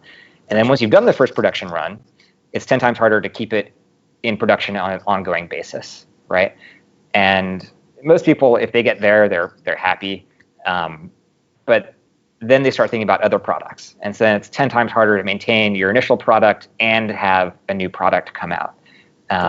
And so each of the, like, it's exponentially harder along those ways, in each step. But and we've seen people fail at every single one of those steps. Gotcha. Great. As we kind of wrap up here, last question I have for you is if somebody out there, one of the listeners now or in the future wants to get involved and be, has hardware they're developing at, in their own location and they're looking for support, what's the best way to do that? How do they get started? Yeah. So you can fill out our submission form anytime. If you want to kind of kick the tires and talk to some creators or us directly, you can join our Discord server. Which I think is in the footer. We have a Discord server which we just launched a few weeks ago and has a few hundred people already. And of course, just take a look at what's on the site, and if something resonates with you, keep that in the back of your head when you talk to us. Very cool.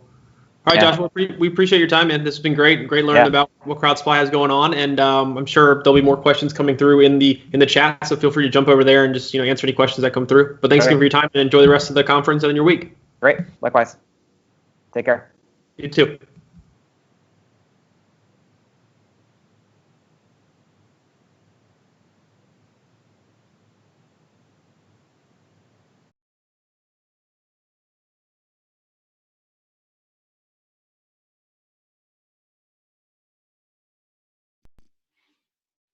Welcome to the Smart Cities session. I'm Catherine Caruana-McManus, the Director of Sales and Strategy for Meshed. We're an Australian-based integrator, and we're passionate about LoRaWAN and the Things Network and how we can use that to help cities with low-cost data acquisition and better decision-making.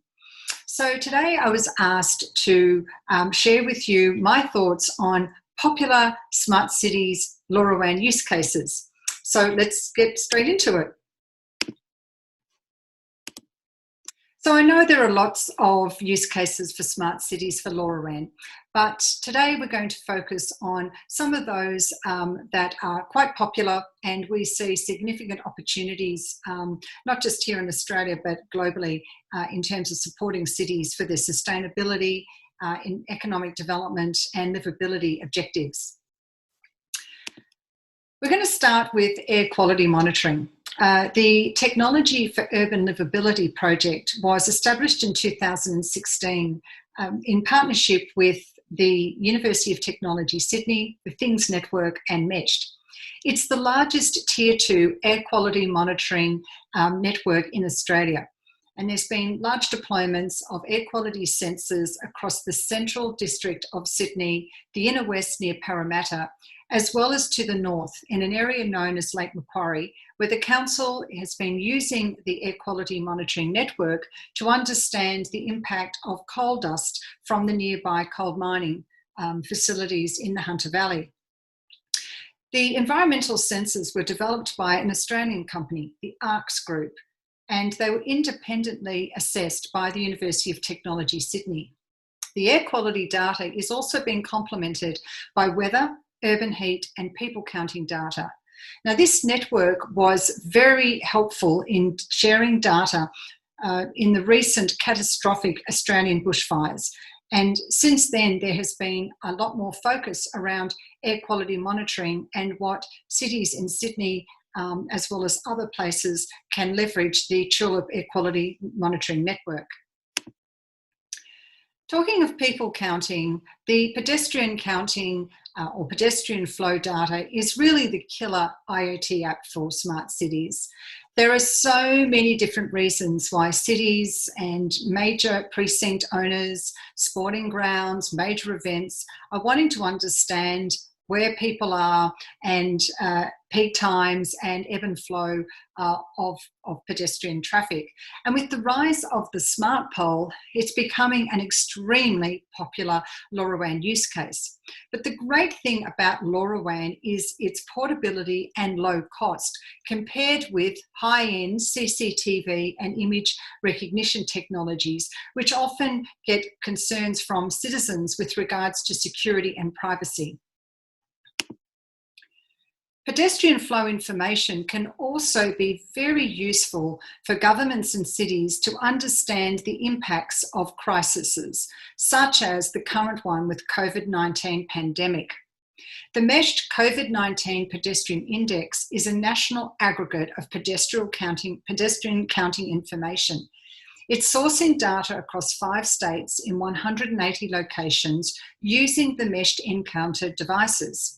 The index has been tracking the impact and effectiveness of the Australian federal and state government's social distancing and mandatory quarantining regulations, which commenced around about the 18th of March. As you can see from the graph on the screen here, there has been a significant drop-off in pedestrian flow, and that's equated to job losses, particularly in the restaurant and traders environment here in Australia. And I'm sure globally other cities are feeling this. The data is also intended to support a major university research study into the social and economic impacts of COVID-19. Now let's shift to smart water management. And I know a lot of you are familiar with the great capabilities of LoRaWAN in smart water metering, but this case study highlights the flexibility of LoRaWAN as a great tool to support sustainability objectives, particularly in sporting grounds management. The Northern Beaches Council used the lovely Manly Oval as a trial site for monitoring soil moisture and salinity levels to understand more about water conservation and ground health or the turf health. And the project was very successful. So the city is now looking at ways in which it can extend the use of LoRaWAN and the Things Network to monitor other assets and improve sustainability objectives. Smart parking is a great use case for LoRaWAN because it's easy to implement, particularly with the on-road parking devices as seen on the screen. The Shire Council of the Southern Grampians, which is in the Western District of Victoria, have deployed a very large LoRaWAN network using the Things Network. And they are using that network to provide information with regards to parking availability in their major townships. And the data is being visualised through Open Datasoft, which is a fantastic platform for cities being able to share that data with their constituents in a very secure and informative way. In addition to smart parking information, the Open Datasoft or the Community Open Data Portal is also showing weather station information, which has become very popular with the local farmers in the area. Smart waste is a very hot topic here in Australia, and I'm sure all around the world. I mean, we have a waste crisis. Not only are councils wanting to know, or cities wanting to understand when a bin is full, they're also wanting to understand the composition of waste. And the City of Canada Bay are very focused on sustainability, given the fact that they have been at the core of heightened urban development over the last couple of years, which has put a lot of pressure on their public use facilities such as parks and walkways and cycleways. So they worked with Smart Sensor Technologies to deploy a very large, a citywide deployment of smart waste for public waste bins, and using the smart sensor ultrasonic sensing technology as well as route optimization. The benefits have been realised in terms of efficiencies gained in human resources, in fuel, most importantly in reduction of greenhouse gases, as well as improvement in public hygiene, which is very important in terms of ensuring that public places are of high amenity and they're attracting people through cleanliness and visual amenity. Smart lighting is also a terrific use case for LoRaWAN, and this is a great story with the City of Perth. The City of Perth came on board very early with the Things Network, with the local technology community there deploying a citywide community network through the Things Network. The City of Perth were able to use that network to validate LoRaWAN as a secure and capable connectivity protocol for smart lighting control.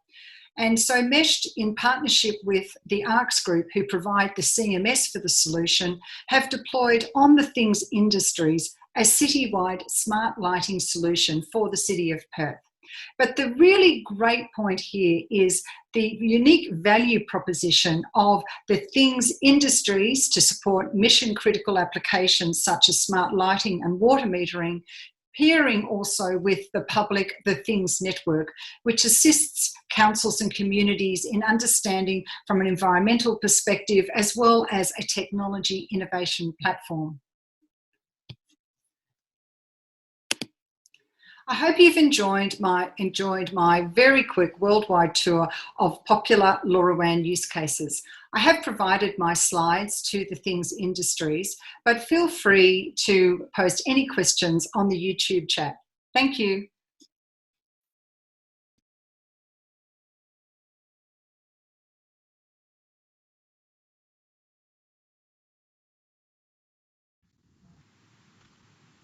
That was fantastic, Catherine. Thanks so much for sharing that. How are you doing today? Extremely well. It's a beautiful day in Sydney. Very nice. Yeah, it's nighttime here, but it was a good day so far. Obviously we're kind of still stuck inside on our end. But that presentation was fantastic. It's great to kind of learn more about smart cities. We had some smart lighting discussions earlier today, but and you guys touched briefly on that in that discussion, so that was great. Let me get into some questions that were asked during the talk. What would be the top 3 most important use cases that a city should implement as it kind of enters into becoming a smart city? That's a really good question. Look, cities are so diverse because of size and scale. So I think that's one of the things that dictates a good use case.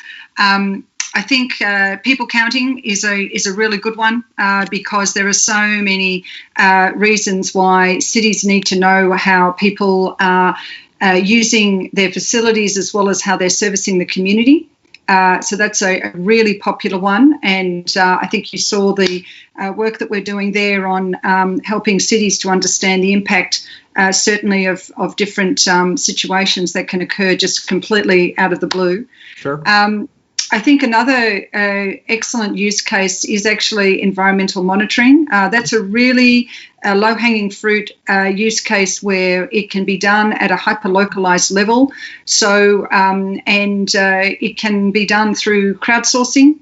So the city can engage with citizens using that. And we've been doing a lot of work in that space, ranging from air quality sensing, soil moisture to understand impacts of things such as droughts and water conservation. Certainly noise is becoming one that's very popular, particularly in inner city and central business districts. And I think the other one, I mean, certainly in Australia, we're finding we have a big issue with regards to water. So water is becoming a very popular use case. So things such as water metering and understanding how water is flowing through a system. But yeah, I think there's 3 good ones to start with. Very cool. So when you're thinking about a city that, let's say, has not initiated or started any smart city initiatives yet, what what are the characteristics of a city do you think that are required for it to kind of venture down that path? Do you, I feel like when it comes to dealing with any kind of municipality, it's usually sometimes very difficult to get new initiatives kind of pushed through. But outside of that aspect, what kind of infrastructure or what kind of a mindset do cities really need to have before they start taking on smart city initiatives? That's an excellent question. And it actually comes down to them having a data framework. So it doesn't matter whether or not the city is a small city of less than 200,000 people or it's over 26 million, such as somewhere like Shanghai. The main thing is that they understand the important role of technology and data can play in helping them improve outcomes for their citizens. And so having a data framework is the key to smart cities. And the great thing is that there are a lot of very accessible tools and amazing work that's been done in data frameworks and smart cities, readily available through, for example, the UK government, through for example, the IEEE and also NIST. They've got a framework for data. So that's really where we're finding cities are starting to understand, because the thing about the Internet of Things is it's really brought to life smart cities because it's so accessible. But at the end of the day, if you go and put sensors out into a network or to the community, you're going to be collecting all of that data. So you really need to know, what are you going to do with that data? How are you going to treat that data? What data are you going to use internally within the city, as opposed to what data might you want to share? So that data framework is the start, and it's the enabler. And you don't have to be a large city to get a group of people around the table, and it doesn't even necessarily have to be the city municipality. It could be a university. It could be major industry that, for example, are dealing with a problem that they want to engage with in municipality, and that can also start the conversation. Now, I know this probably is very dependent upon use case, but when you're thinking about ROI in a kind of more government-oriented setting versus a private setting, what are the typical ROIs that cities are looking for when they're thinking about smart city deployments? Great. Well, the return on investment falls into three categories. The first category sits around asset optimization, or essentially performance excellence. So that a city is looking at ways in which because it has to do more with less, and often cities have very limited resources, they're looking at the technology in terms of what optimization, can they improve things such as fuel, optimization of human resources. So that's a really good use case. The second focus around return on investment is a 1 + 1 = 3 or 5 equation. So if they invest in this technology, are they going to get more economic development? Are they going to see that providing smart cities to improve, for example, information back to traders based on people counting, is that going to derive in them attracting more traders? And of course that has a flow-on effect, because they've got rates and they've got leases and they've got money and income that they can derive from having a very vibrant, environment there.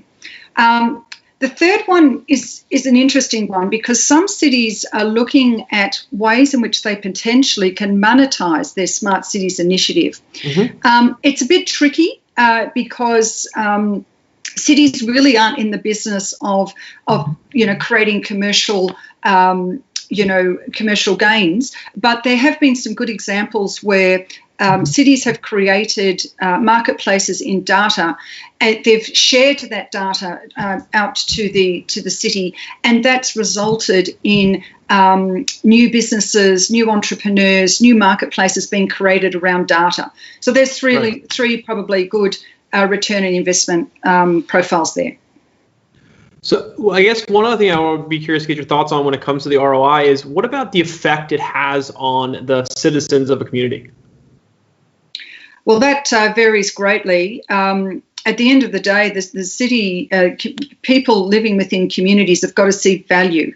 And this is one of the challenges with smart cities. There's been a lot of technology companies over the years that have just wanted to sell their technology and haven't really been thinking about the impact on people, or whether or not people will actually adopt the servers. So the key thing here is, enabling communities to engage around the project. And I think that's the really amazing secret sauce of the Things Network, because it's very tangible.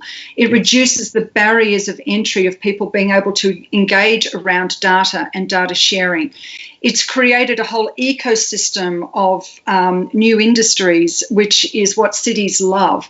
And I think, if that can translate then to the average person on the street, where they can see by getting information on air quality or understanding how people are moving through the city, that then results in terms of maybe the city looking at more cycleways or better pedestrian access, then that's realising to the citizen value the benefit of the Internet of Things.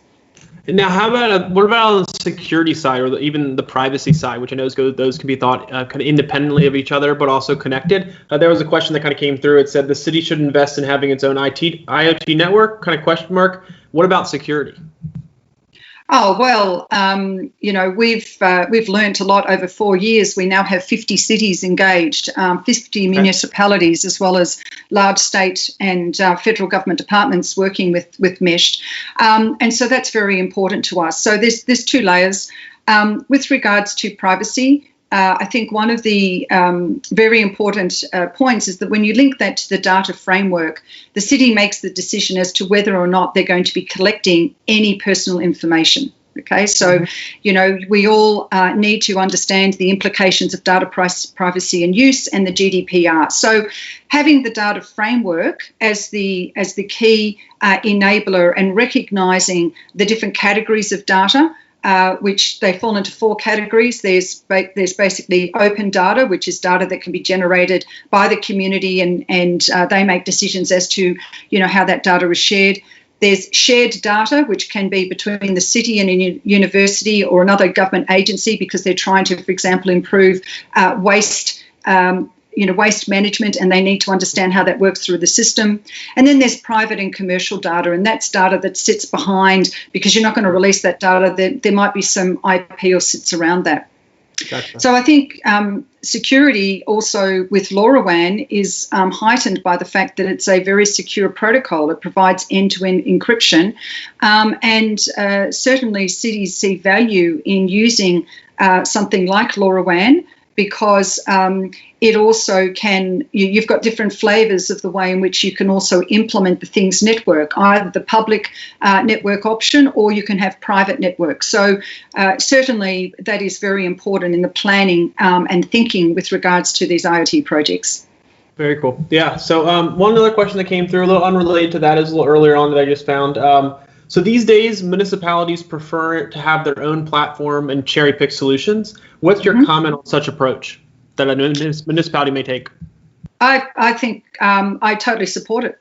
And let me just give you some background. I mean, I've been in the space of cities and IT for 30 years, and I used to work for, I've worked for very large vendors who've done great work. And the key to this is understanding that when you go into a municipality, they've got a history. They build out systems for 10, 20, 30 years. Okay, so, they'll have a SCADA, a system, an existing SCADA system. They're not going to throw that SCADA system out. What they're wanting to do is extend that SCADA system out. So they want IoT to be integratable, interoperable, to be able to support their existing systems. The challenge with platforms is that there are now thousands of platforms out there, okay? And that's fine, because solutions need platforms so that they can do the updates and they can provide the service to the city. But I think what's really important, and this highlights the critical role of the integrator, and hence one of the reasons why we've been very successful meshed as an organisation, is we recognise that every customer is different. They may have their own existing BI, asset management, GIS, SCADA system, and you need to respect that and integrate to it. Alternatively, they may be looking for an overarching IoT platform, and our view is that we're fairly agnostic. We integrate into different, AWS, Microsoft Azure, UBDots. I mean, it is what it is. So you just need to be mindful that that's something that you have to respect. And I don't see in the near term cities coming with a central view about how, platforms are all going to be, there'll be one single-use platform. I think we're still going to see a lot of variance because it's also industry-specific as well. Yeah, it's interesting to think about that whole legacy system approach or not approach, but just conundrum that happens in these cities, right? They're putting infrastructure in place for many years, and then a new technology comes along, or new initiatives like IoT come along, and how does that get implemented into their technology plan that they may have set 10 years ago and revisit every once in a while? So if you kind of view that in the realm of like a potential roadblock, what other roadblocks have you seen when it comes to getting smart city initiatives adopted across the variety of cities that you've interacted with? There's probably two major roadblocks. First of all, don't underestimate the amount of time that you need to invest in education. And when I mean education, I don't mean indoctrination of all the smarts of the tool that you're trying to sell to them.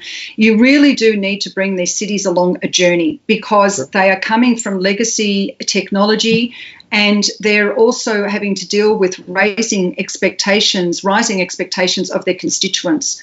So you really do need to invest the time in being a partner with them and educating them and answering all of their questions and being open to being asked questions such as, if I go and put this, air quality sensor out in the street, is that going to fall on someone? Or, is someone going to be concerned about the privacy and security? So you really need to, have the good answers for that and help them with that. The second roadblock is funding. So, the understanding how the project is being funded and where they are trying to raise the capital to be able to do these projects is also crucially important. And one of the ways that Meshed has been able to get over both of those hurdles, I mean, we're really passionate about education and we run workshops and all those sorts of things. But on the funding side, we've actually helped cities with their grants applications and helping them in being able to find ways in which they can potentially maybe pool resources together, so maybe get a couple of other cities because they don't all have the money individually. And there's a great example of this, which is the Connected Cities project in Adelaide, which was originally initiated by Leo Gagel and Reese from the Growing Data Foundation, the fantastic initiators in Adelaide. But essentially 5 cities got together and grouped their resources so that they could actually deploy a metro-wide LoRaWAN network using the Things network. So there's some couple of ways of getting over those roadblocks. Think strategically and also, think outside of just what you're trying to do and maybe pull some funds together. Yeah, and I'd like to think that the more smart city initiatives that are adopted around the world, even locally to some other cities, it encourages and helps kind of that education piece. They're actually seeing these things deployed, and they're seeing the ROI and the data that's being collected, the improvements from an efficiency standpoint, that from a city, how the city is being run. And I think those are very powerful pieces of information that can help cities kind of overcome any fears on that side. Now, the funding is obviously a very different piece. And they just have to kind of work their own, kind of, whether it's grants, whether it's, rearranging budget, what have you. That's definitely something that each city kind of has to handle on their own. Another question that came through is, do you see growth and adoption, I guess they're assuming in smart city space, speeding up this year? And does COVID-19 hinder adoption, or does it propel the desire for data? It is going to propel the desire for data. And in fact, it's going to show just how unready cities were and in dealing with resiliency, because the underlying theme here, regardless of whether or not it's a tornado, it's a bushfire, it's COVID-19, this is about building resilience. And if you don't understand, if there's 2 really important pieces for resilience.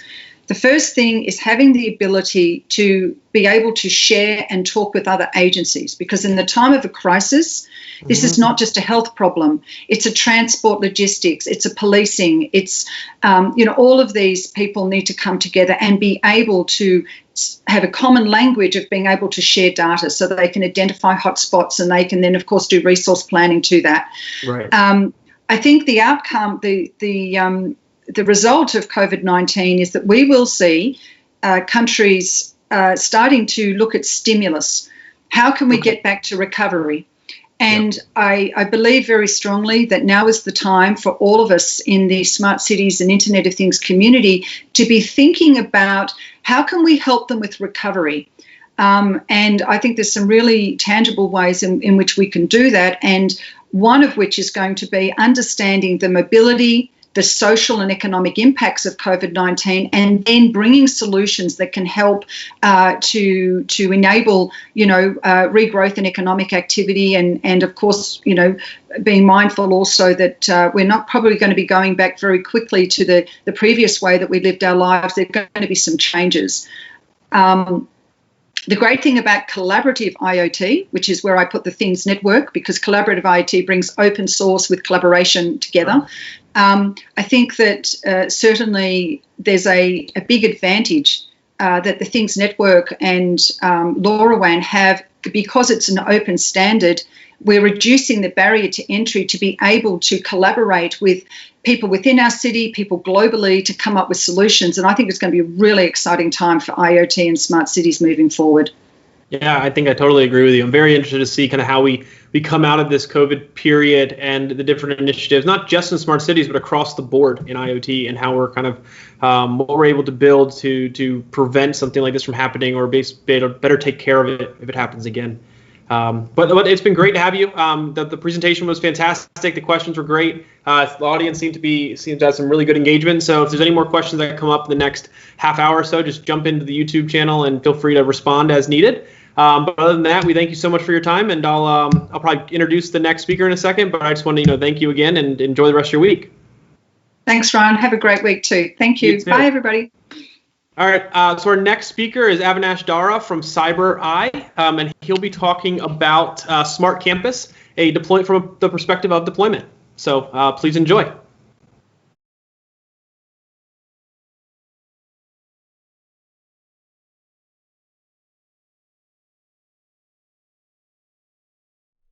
Hi friends, this is Avinash joining the conference from India.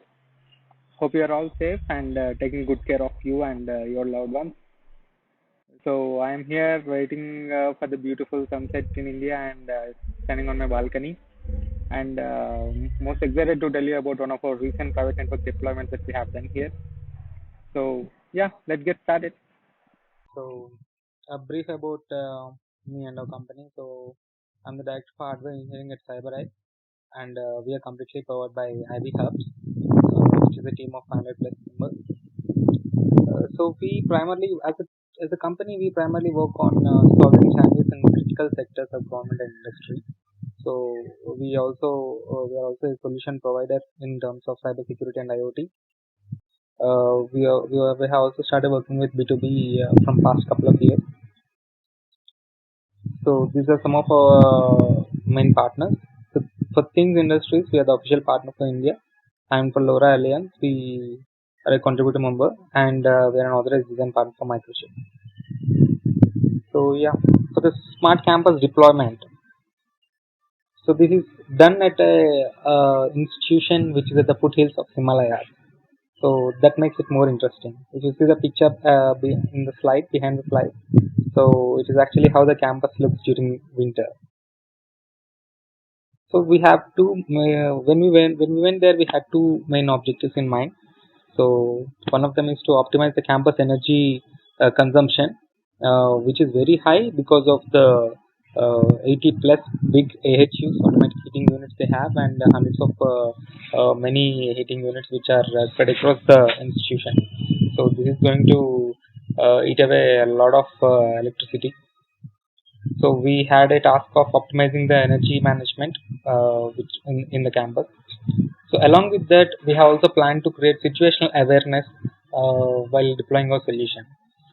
We have focused on some of the parameters which are listed here, the consumption patterns of utilities and the room utilization, and tracking some key people and assets. So a pilot has been kicked off 2-3 months ago, and I'll show you more details on how it is going, and we can get some insights on the recent installation also. So coming to the hardware part, let's start with the sensors. So we have installed two types of sensors here. The first one is a smart room sensor, so that it can detect the movement, occupancy, temperature, pressure, humidity, and light intensity. So this will be powered with a battery of 2700 mAh capacity. It is configured to send the information for every 5 minutes. In addition to trigger-based information sending. So, for example, it will send once in every 5 minutes all these parameters, as well as it will also transmit the information whenever it detects a trigger in its occupancy sensor, basically. So, to tell you briefly, it has a PIR. So, whenever there is a motion in the room, so it gets triggered, and all this information will be transmitted to the above configuration. So we have intentionally configured it to SF12 to validate the battery capacity or battery lifetime of the device, as well as to do some interesting range exercise. So the second sensor is the environmental sensor. Along with the temperature, pressure, and humidity, we also get the indoor air quality. So the configuration stays same, and the battery configuration is also similar to what we have seen for the previous sensor. So these are the end devices we have used as part of our deployment, and we have also installed two gateways. One is an indoor gateway and the other is an outdoor gateway. The indoor gateway is installed at a height in second floor of the total building, and the outdoor gateway is installed on top of the adjacent building. So I will show you some pictures as well. So for both the backhaul is cellular, we don't want to depend on the local Ethernet setup, so that the gateways might, it might go into a black spot if they don't have the Ethernet is down. So we have configured to cellular. So once the installation is over, we plan for different scenarios for the sensor testing and validation. So we had actually went there with a huge checklist, and also many of the test cases which have like before the deployment itself, we have done 2 months of intensive testing in multiple scenarios. We have analyzed the packet loss, and we have tested the range of the sensor, and we have also did some study on how the battery life is, how the performance of the battery is, and the main challenge here is to check if there is any abnormal behavior, like false alarm, specifically in case of PIR. So of course we have used the Things V3 stack. We have used the enterprise version of the Things V3, and yeah, let's see if I can show you some live data. Just give me a moment. Yeah. So this is the Things stack, CyberEye Things stack, and here this is the gateway, curling outdoor gateway, which is the outdoor gateway which we have installed there, and the gateway last seen at 20 seconds ago. So, and we are getting continuous events here. So good. Hopefully we should be able to see the live data as well. I think you guys are already familiar with the Things Enterprise stack. We'll go to the applications part where we can see the live data. Yeah. So we got 2 packets. So the time is 6:06 now. We got one at 5:58, one at 6:03. So let's see what the packet has.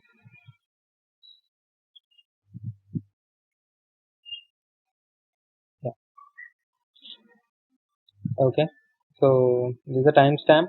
It was sent on a F port, and you can see the F count here. This has been sending information for every 5 minutes from the past 2 months. So the F count is around 14,745. Is the payload part, and you can see the battery voltage here, 3.64. It's actually very good battery level. Even if the transmission interval is, since the transmission interval is very aggressive, like for every 5 minutes, but still the battery voltage is 3.64. Good to go. The current temperature there is 20, not bad. It was around 3 to 4 degrees when we went there.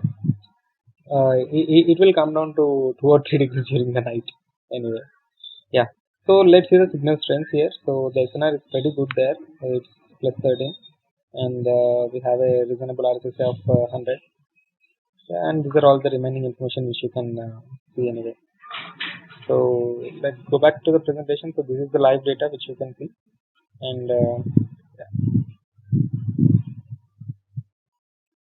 So I'll show you some of the information on how we have actually installed the devices and the challenges we have faced through the challenges we have faced during the deployment. So, did you see them? So they were actually the Himalayas. We can see them right through our balcony. It was a pretty amazing view. So we have been busy configuring the gateways and sensors in the rooms, and then we have installed the gateway. So this is on top of one of the buildings. This is the way which leads to the lift room. So lucky that we got a lift room there where we have drawn power for the gateway. So we did not run down the wire all through the adjacent building. So there is one good thing which happened there. And if you see here, this is a corridor inside the building on first floor, and this is one of the sensor which we have installed here. So this is continuously, and it will be almost 40 to 50 meters away from the location we have seen for the gateway. So we have tested with multiple locations, and this is the location which least number of false alarm. Move around at the position of, we had to move around the sensors, change their positions, and test in multiple scenarios. Me and my partner were moving in and out of multiple rooms. And particularly, it's about the PIR sensor where multiple scenarios in urban areas and rural areas. But because of the reduced noise levels and ambient temperature conditions, the RCC and SNR were pretty good, even from the distance of about 100 meters or less, and completely obstructed with many of the rooms and buildings. Even if the sensor is located deep indoor, we are getting plus 13 to plus 15 SNR on an average. I'll show you more of our like observations in our deployment dashboard. So this is one of the graphs. So this is how the number of this for example, this is a device occupancy sensor which has been transferring the information from last 2 months. So the trigger, the uplink will be based on a trigger here. So if you see, on some of the days the number of messages are as high as 300, and on some of the days it is very low, it is around 50. Okay, so it's because of the movement. It totally depends on the movement. It shows that the occupancy sensor is working fine, and on holidays it goes low, and on working days it goes high. So that's about it. And this is one more stat I want to show you.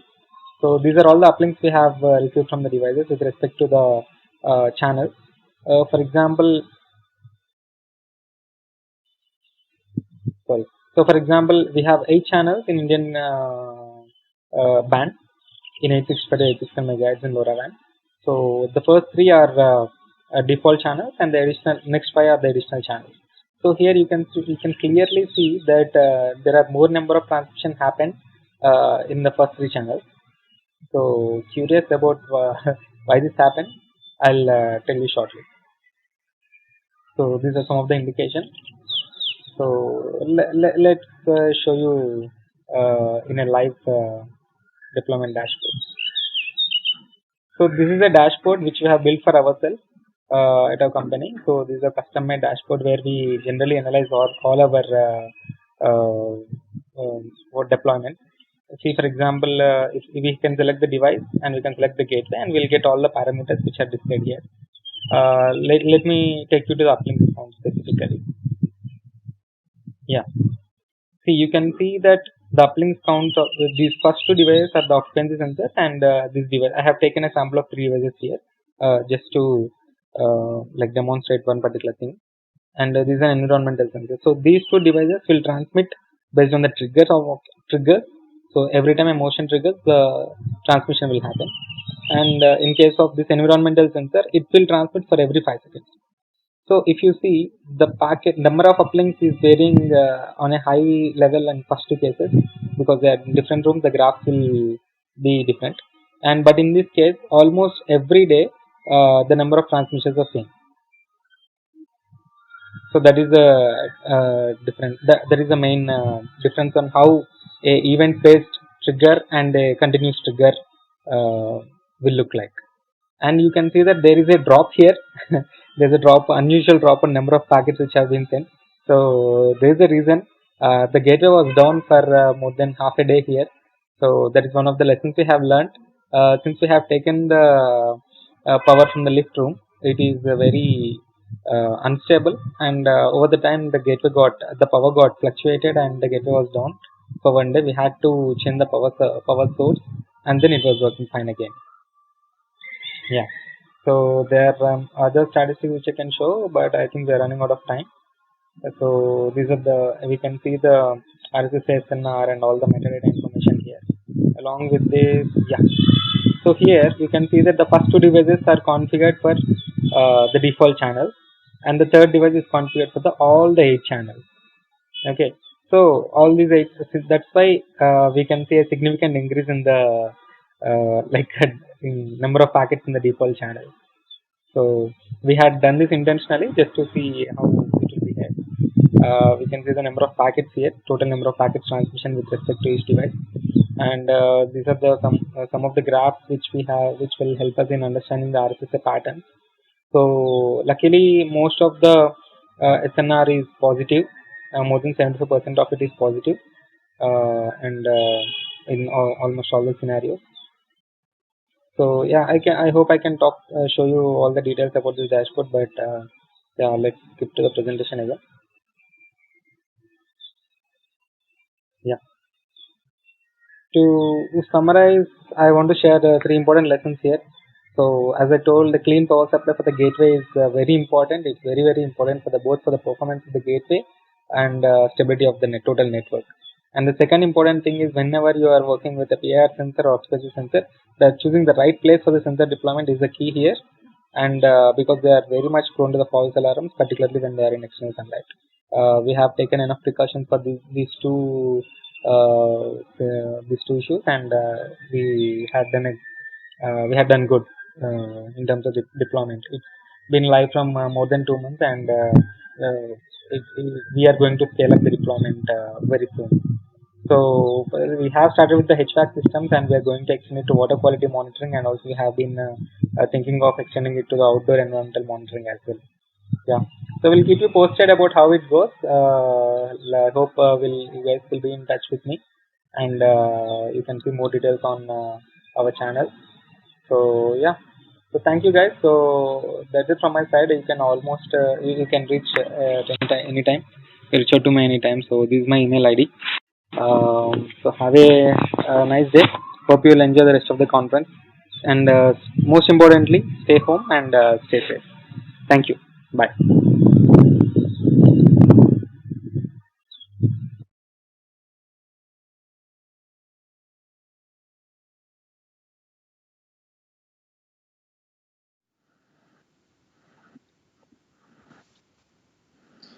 So thanks a lot for your presentation, Avinash. I think it was very interesting to see how it all works together in a real world deployment.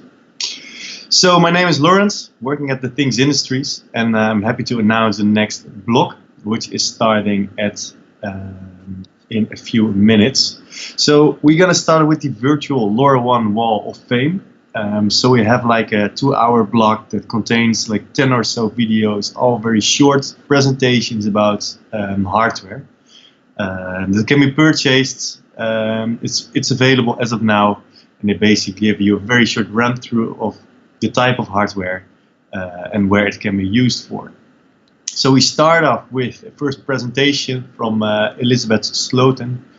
She's founder from the German company ECBM. And we basically jump then directly to the next couple of presentations, and it goes from specific DIY products to air quality sensors to smart building applications. So without further ado, I present you ECBM with the first presentation.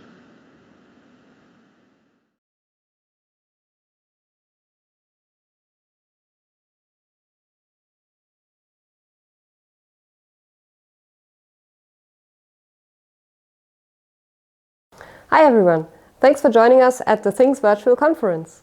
We're introducing a quite unusual LoRaWAN use case today, and we're very happy that you're joining us. I'm Elisabeth, I'm the founder of ECBM, and we are what we would like to call a digital problem solver. That means we provide complete digital solutions for real world problems, and for IoT, one of the main technologies that we use is LoRaWAN.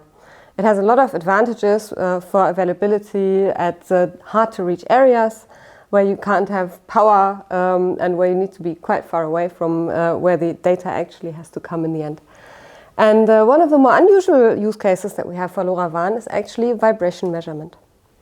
Our customer is called Infraserv, and they are a very large chemical park infrastructure company. So they run three of the largest chemical parks in Germany.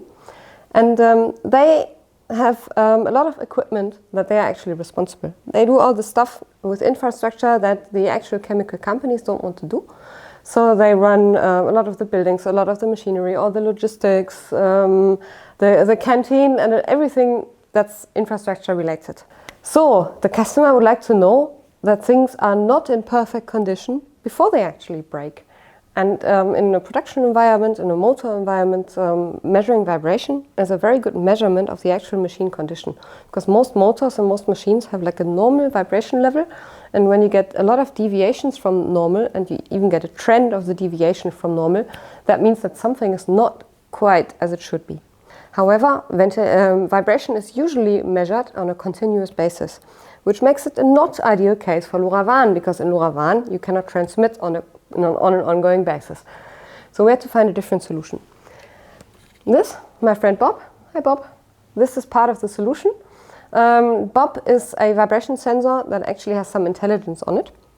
You put it on a machine, it learns for a week what the normal vibration level of the machine is, and then it constantly analyzes the vibration level of the machine, and only when there's an anomaly, so deviation from its normal vibration range, will Bob send an alarm. It also sends like a report every 3 hours about what's going on, but the alarm is the really important thing. It sends what has happened, what the anomaly level was like, what the top frequency was, vibration frequency that was going on at the time, and some more information about what happened when the anomaly happened in the sensor.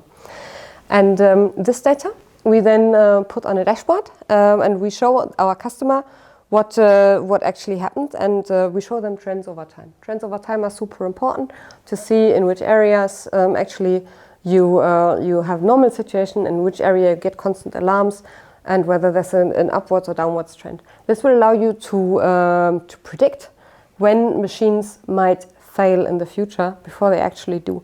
And like that, you can avoid these super expensive and dangerous situations.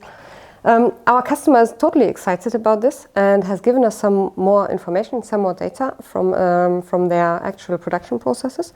So now not only do we know the vibration of the machines, we also know the power level under which they are being run. So are they being run like on top power all the time, or is somebody being a little bit more sensible with them? And we can see the connection between the information from the sensors and the actual production processing data, and find some correlations between this. For this, we've built an AI algorithm which is analyzing this data on an ongoing basis. So our customer is super happy with us, and we've started a lot more LoRaWAN use cases with this customer, and we hope to continue working with these guys for a very long time. If you have any questions about this, please let us know. Just get in touch. Thank you very much for listening.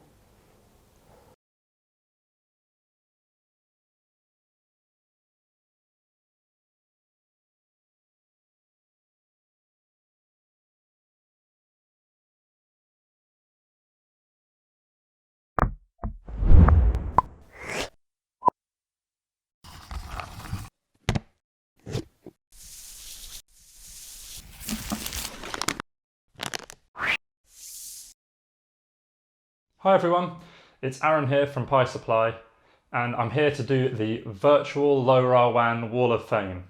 I didn't unfortunately have enough space in my house for a massive wall to attach all this stuff to, but I have got a bunch of products, as you can see on the table here in front of me, and I'm effectively just going to do a show and tell, give you a bit of info about what we do and the products that we've got, and then a load more info I'll put in the links below the video. So if you want to find out more about specific products, find out more technical information that doesn't fit into this 15-minute segment, then you can find those later on. So let's get started. So this product here is the first product we made for LoRa, which is the LoRa Gateway Hat. So hats are basically add-ons for Raspberry Pis, stands for hardware attached on top. I think it was a backronym. They just liked the idea of a hat, so they called it that and then made it hardware attached on top. But yeah, so this converts your Raspberry Pi into a full 8-channel gateway. So this is the 868 megahertz version, so for Europe and UK. So yeah, basically this is the hat. As you can see, it's got the 40-pin header there. So it's compatible with any 40-pin Raspberry Pi. So that's the zeros, 0W, and then anything from B+ onwards, including the A+, 3B, 2B, 4B, all of those with 40-pin header. So this uses a RAC 833 MPCIe LoRaWAN module. Now on the newer versions we use a RAC 2247, but it's essentially the same thing, 8-channel gateway using the Semtech SX1301 LoRa chip on there. So yeah, that you saw me just plug it back in there. That just literally slots in and then clips into place like that. So it's super easy to use. You've got a header here which you can add a GPS for location data.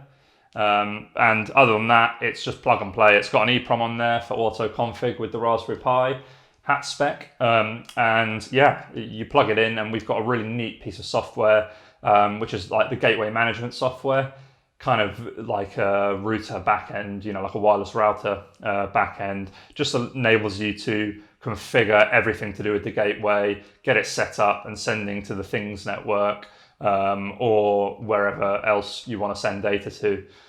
So yeah, it's just a case of downloading the software image, and you can be up and running in minutes with a full-featured 8-channel Raspberry Pi gateway.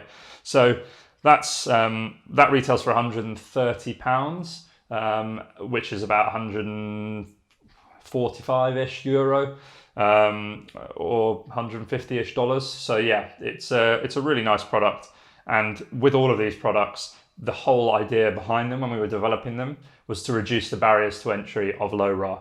So reduce the cost and reduce the time to market, or time to, you know, get it all set up basically. So that's really what we've tried to do with the software and the hardware, is make it so that you can just buy it, plug it on, and it's as cheap and easy to set up as we can possibly make it. So yeah, that's the gateway hat. I'll put that to one side. And then next up, we've got another Raspberry Pi product, which is the LoRa Node FAT, as you can see there. So this is called a FAT, so hardware attached on top.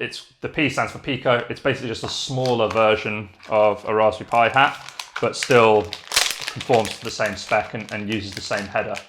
So that's the board there. So you can see it uses a RAC 811 LoRa chip there, system on a module really. And yeah, it's got the 40-pin header. So this header, you can see, is super low profile. If you pair that with a Raspberry Pi Zero, and this is the same outline as a Raspberry Pi Zero, 65 by 30 millimeters, so quite small, you can then just plug this on top of the Pi Zero's header, and I think it will sit about 4 millimeters away, so it's super, super small LoRa node with that together. We've also got in the box, a bunch of accessories and mounting hardware and stickers and everything like that. But you'll see we've got this header. So basically, with the full-size Raspberry Pis, there are components in the way that would stop you from mounting this on top of it. So what you have to do is put this stacking header on, slots in to the header there, and then that just gives it a little bit of a higher profile, which just enables you to plug it on top of the Pi 3, Pi 4, Pi 2, one of those bigger Raspberry Pis that isn't a Zero. Now, it still is only about 10 millimeters away from the Pi, so it's not exactly a massive difference, but you know, just not quite as low profile as with the Pi Zero. So let's take that out again. You can see it's quite stiff to get out, which is good because it means that when it's connected, it gets a really good connection. So you can also see on here, we've got a header. That's an I2C header. So you can connect, that basically just connects through to the Raspberry Pi's I2C interface. If you want to, you can, we have a I2C GPS that you'll be able to connect in there for position data, or you can just connect any I2C sensor or device and use that breakout header instead of the Raspberry Pi's 40-pin GPIO. So just a neat little add-on there, really. Now, you'll see we've included this, which is an external antenna. On the board, we actually have an internal antenna, as you can see at the bottom there. But obviously, the range is not as good as an external antenna.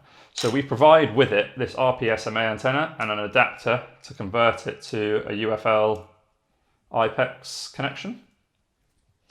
So that screws in there, and then this just pops onto there, and you've got an external antenna. Now you'll also see on the board you've got the thing saying ext and int.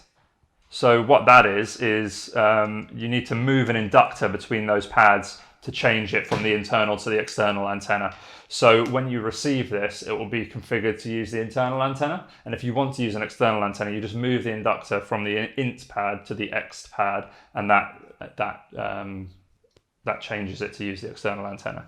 So that's the LoRaWAN node FAT. As I said, we'll put loads of information in the links below the video in case you have any questions or anything like that. I'll just pack this all away quickly, and then we'll move on to the next product. Next up, we have the LoRaWAN Node Shield, which is for Arduino. So this is very similar to the Raspberry Pi hat that I just showed, the Raspberry Pi Node FAT that I just showed you. The only difference being that it comes with a header for the Arduino. So this is compatible with Arduino Mega, Arduino Nano, and Arduino Uno. So I'll just get this out of the box. So you can see it's got the header for the Uno on the bottom, and you can stack other shields on top. And then you can see there it's got the header for the Arduino Nano as well, if you want to use that instead for a smaller platform. So yeah, very similar. It uses the RAC811, has the internal and external antenna capability. So very similar to the Raspberry Pi board I just showed you, just configured to use for Arduino instead. Still comes with all the mounting hardware, bunch of stickers as well, so feel free to stick those on your laptop or iPad or something like that. So last but by no means least in the LoRa range that we've got is the microbit LoRa node. So some of you might not have heard of microbit before. If you haven't, it was a small single-board computer platform developed by the BBC here in the UK, and it was developed to help kids get into coding and physical computing and just learning about electronics, things like that. So I think when they originally launched them, they sent out 1 million free to schools, and then since then, it's just similar to a Raspberry Pi. It's a super cheap and easy to get up and running with single-board computer platform for learning. However, being a cheap computer, it also has a load of other use cases, and people are using them for all sorts of different things. So we thought, you know, a great platform to get LoRa onto, not just to get kids using it and people learning LoRa, reduce the barriers to entry, as I said earlier, but also as a super easy and cheap dev platform, so that if you want to create a proof of concept product based around LoRa radio, then you can use the microbit, and it's super quick to get up and running. So let me just grab everything out here. Again, very similar to the LoRa Node Shield I just showed you for Arduino and the LoRa Node FAT. It uses the RAC811 system on a module there, and again has a I2C header for connecting other sensors like a GPS, like our GPS, and the external and internal antenna as well. So that's the board. I'll grab a microbit out here. So this is a microbit Go kit. Basically what that means is it comes with the battery pack. So you can see the microbit here, super small, little single board computer there, and then That's all the components and stuff on the back. And then in here, under this little flap, we've got a battery pack, a USB cable, which we don't need now, and some AAA batteries. So you plug them in, pop that into that connector there, and you can be running this off batteries using LoRa. So this would then, at the bottom here, this lovely little connector is actually what they call an edge connector. So that itself is the interface to the board. So you just slot that into our edge connector there, and that is a LoRaWAN node using the BBC microbit. Now, the microbit can be programmed using Microsoft MakeCode, which is like a Blockly style, like Scratch, if you've ever heard of Scratch, drag and drop block-based coding interface. But you can also program it in MicroPython and a few other languages as well. So it's super easy to get up and running. If you want to use the block-based one, we've got a library for the LoRa board for the block-based language, Microsoft MakeCode. Again, I'll stick all the info in the links and stuff, but it just enables you to get up and running super easily. And you can do that all in the browser. You can drag and drop, get it all up and running in the browser, including accessing the sensors on the board. And you can then literally drag and drop a hex file in your file system onto the microbit, and it programs it up in literally seconds. So a super easy one to use there. So again, as I've said probably too many times now, the whole concept behind all of these products is just getting up and running as quickly as you possibly can with LoRa, and getting a proof of concept. That's been our idea behind this the whole time.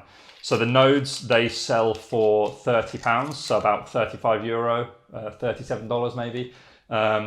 So all of them are that price. And again, it's just got a wealth of documentation, technical info, code, and all sorts of different examples and getting started guides we've got available for you so that you can get up and running super quickly. So next up, we've got a bunch of accessories for our LoRa products, which I wanted to show you. They don't directly, any of them do LoRa, but they're just boards and cases that you can use with our LoRa products to add value basically, and to add functionality and make them more useful. So let me just move all these to one side. So to start with, you can see we've got the Nebra IP67 outdoor case.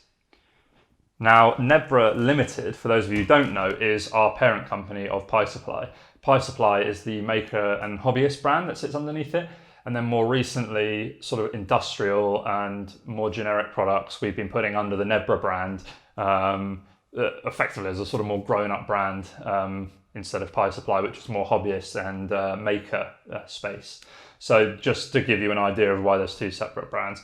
So this is one of our first products under the Nebra brand, which is, as it says, an outdoor waterproof IP67 rated case. So let me just get it out of the box here. So that's the case. Now you can see it's got quite a lot of inputs and outputs. So I think it's got 5 N-type holes, 4 M10 and an M20. So if I just undo this here, it also comes with a bunch of mounting hardware. So this enables you to mount it on a pole. It comes with these gaskets and seals, which I'll just put to one side for a second. And then you can see inside it's got this mounting plate, which you can drill or use to mount certain things onto, sensors or whatever else you want to put in there. So in itself, a really good outdoor waterproof case, and you can use it for literally any project. Now, the neat thing is that we have this board here, which we call the IP67 Gateway Hat Mounting Board.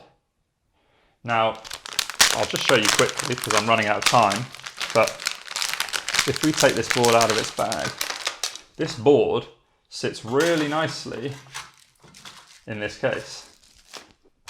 So with the mounting hardware, you can attach that in there, and there's Raspberry Pi headers. So you can plug in a Raspberry Pi, you can plug in the gateway hat, and you can get up and running with a gateway, an outdoor gateway, for, again, super cheap and super quickly. That's the kind of idea behind all of our products. You'll start to think there's a bit of a theme here. So yeah, that's the IP67 board. You can have the Raspberry Pi and 3 hats. So you can put the gateway hat on there, and then you can have other hats as well, just to add functionality, add sensors, add any extra functionality that you want to add. So on that note, we've got the PiJuice Zero and the Pi PoE switch. These can be paired with that gateway mounting board to enable battery power and UPS backup. And with the PoE switch hat, you can enable power over Ethernet power for the whole setup as well. So for somewhere in the region of about £200, you'd be able to set up a battery-backed, PoE-powered gateway hat based around the Raspberry Pi, all in this IP67 case, and you've got a really nice outdoor gateway system ready to go. So that's those. And then last but not least, we've got the Ethernet pass-through cable.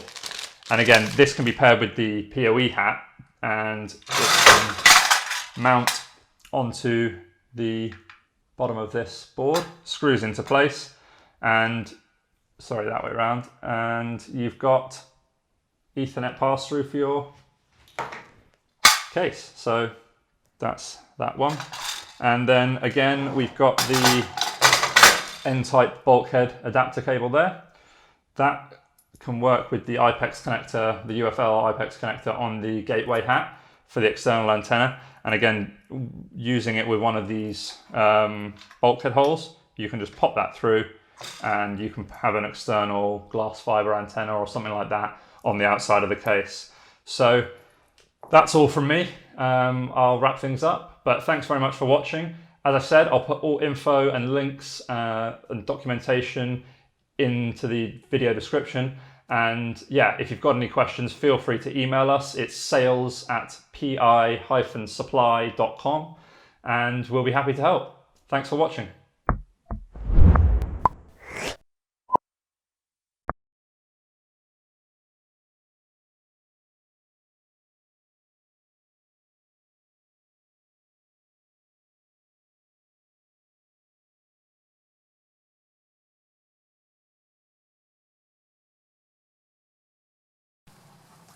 Hi, my name is Stefan Lindgren. I'm the CTO of TalkPole, and I will talk a little bit about our sensors for smart buildings and a little bit about the use cases behind them.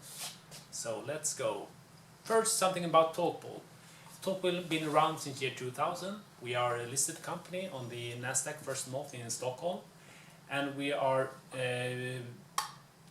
fairly global company. So we have about we are present in Europe, in Middle East, Africa, and in Central America.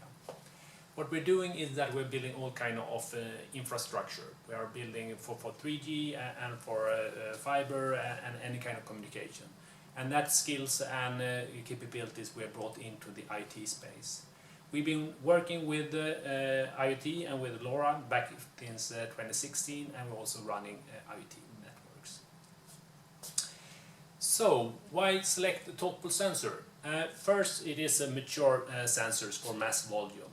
So we're having high quality, we're having a very stable stack and good implementation for it.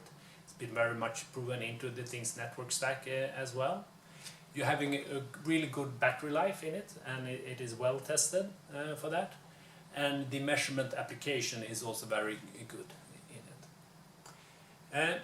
One other differentiating factor is the security parts in the sensors. All our sensors having hardware-based security.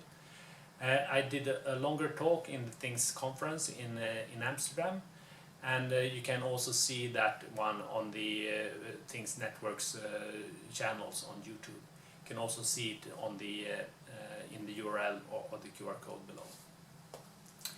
On the hardware-based security, it is have several mechanisms. Both that we're having support for secure boot and encrypted firmware, so it is really safe from that point of view. And also all keys are stored in hardware-based memory or hardware-based security. Another important aspect as well, that is the ease of mass deployment and for logistics chains for it. With the support of the joint server from the Things industry, we're having a full support for mass deployment of it, so it's very scalable and you can use also distribution chains without jeopardizing the security. Then the question is, why going for smart buildings, which is one of our major use cases. One thing is that it is a mature industry and is ready for IoT, and LoRa is a perfect application. Either that you can build the network together with your application for a building, and in many places there is a Things network or Things industry IoT network already in place. It is a huge addressable market, and there is a lot of money tied into it as well. And it's direct savings for the clients. So by doing sub-metering, the clients, the real estate owners, can directly send the invoicings for all the utility to the clients. The valuation of that building are increasing since the operating expense is lower. Another important part that is also used in the sub-metering is green building certification. And one of the reasons why companies are interested of that is to get lower rates on their loans, as well as having the certification of the building so it can be applicable to the global real estate market, which increase the valuation of the buildings. The third big saving is the energy optimization of heating or cooling by using carbon dioxide sensors and temperature sensor to measure the actual value, the actual temperature in the building, together with predictions of with the weather prediction, and then reducing the energy consumption. And typically we are achieving between 20 and 30% of the energy bill by doing this. In addition, there is a lot of soft values in this as well. So of course the sustainability are improving in the building since they are using less power. By reducing the risk with active monitoring, also really good for sustainability. By measuring the air quality in terms of carbon dioxide and particles, also the well-being in the buildings are improved. And that is also leading to better health and better productivity. Going into the sensors, we're having the temperature humidity sensor, and we have the carbon dioxide sensors and particle sensors at different parts. And going into the details of each sensor, and these sensors, they should be used for indoor air quality monitoring, HVAC optimization, or building damage prevention.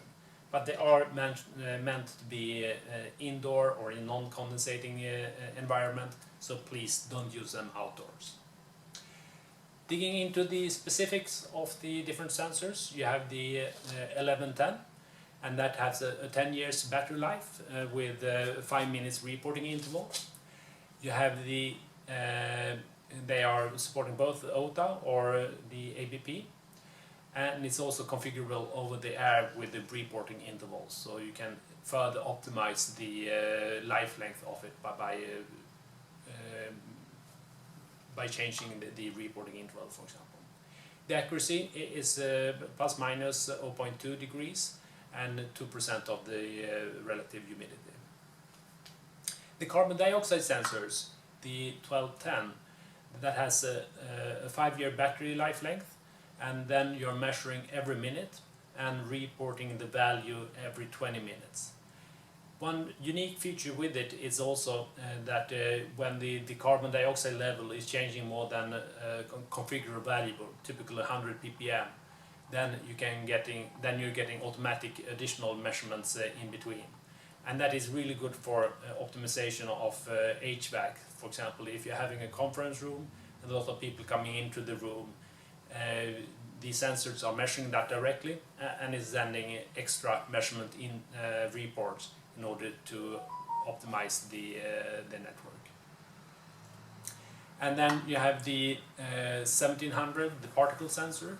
It measures the particle matters, PM10, 2.5, and 1.0, together with the temperature and humidity. It is powered by over USB with a USB adapter, but it's also supporting a 24-volt DC, which is quite common in buildings for HVAC applications. It is using laser scattering technology in order to detect these very small particles. And the particle matter that is typically the very small smog, or the particles that is very bad for the human health, the very small particles that go far into the lungs.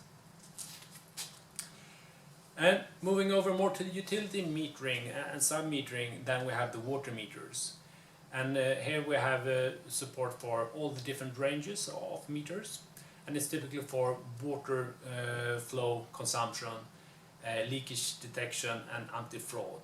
So all the sensors are, if you have a constant flow in the meters, you're getting notifications. So it's a huge savings that can be achieved just by this feature alone. And going into these different sensors, use them for the real estate, for tenant invoicing, or for utility companies, for the larger meters. For commercial buildings, we're using a lot of the different sensors for the sub-metering as well, or in industries for industrial process monitoring, where a lot of hot or cold water are used in the process. But they are not meant to be used for measuring chemicals, so use it for different types of water. Going into the details of the different sensors, we have the small sensors for apartments, the OI1310, and it's a single jet water meter. It's IP68, and it's measuring the mechanical meter with an infrared diode. It has 10 years life length, which is the same as what is needed for the calibration of the water meter itself. And you're getting the reporting typically every third hour with that configuration. If you spread it out, you can get even further measurements. One big thing when it comes to water meters, and especially for hot water meters, that it is about the battery chemistry. So we are using very good batteries that can withstand high temperature over a long time without degrading. The 1320 is the larger multi-jet meter, and that one is typically used for higher flows in buildings, like main meters in multi-tenant buildings, or the meters that utility companies are using. It has the same capability, and it's also IP68 like all our meters, so it can be placed also outdoors without any damage to the electronics. For meters that is very difficult position, for example, that is submerged under the water, or where you have really bad signal conditions, for example, deep down in wells or in very deep basements, we have the 1410, where you can where we have divided the electronics from the mechanical meter itself. So to putting the active parts up where you have good signal conditions, and the meter by the pipes naturally. There we can having up to 1.5 meter of cable in between, so that you can always achieve a good signal. When you are, all our sensors are supporting the Things Network and Things Industry part. When you're adding it, you're doing like normal, just going into the web interface and adding it either individually or by bulk import. We have also support for the Things Industry joint server, so we can you can contact the talk pool, and we can provide you with a manifest, so you can easily update a lot of sensors without having any of the keys shared in by intermediate vendors. And for decoding the data, all the sensors decoders are placed on Bitbucket. So please follow the link or the QR code in order to download the decoder, and let's get started. That was everything for me. Big thank you. Have a good day.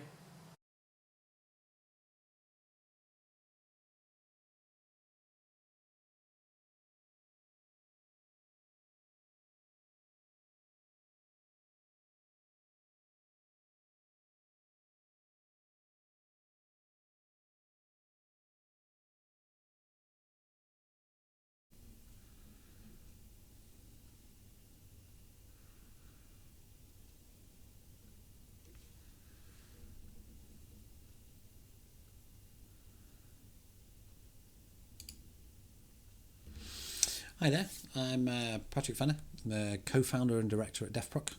We're a design engineering company, so we do proof of concept, prototype, small run production.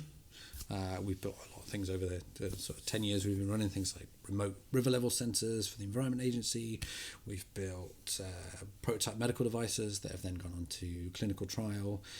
We've built silly things like foam dart range game that we've taken around to things for a bit of fun. But we've sort of ended up with a kind of an IoT speciality. We've done things like NB-IoT, we've done RPMA, and we've done LoRaWAN. Now, when we started looking at it, LoRaWAN was very much a new technology. We were in the original Things Network Kickstarter. We're the initiator for the Liverpool community and run more than a dozen gateways now. So we've been working on LoRaWAN for sort of 4 years now. We've been building with it, we've been teaching others, we've been using it to create solutions to problems that we have. One of those was push-to-talk. So push-to-talk is a service that's designed to help reduce social isolation. Each person has a button at the side of their phone. When they press the button, their phone rings and then they pick it up, and that lets them talk to somebody else who's also just pressed their button and just picked up their phone. So they can talk to each other for as long as they like about whatever they like, and then when they're finished, they hang up. They press the button again, they get another call. Now that came out of a social care hack day about 6 years ago or so. We won the competition on the day, and that gave us the opportunity to build a proof of concept device and test out that service. When we showed that would worked, we then took that forward and applied for funding to be able to run a slightly larger trial.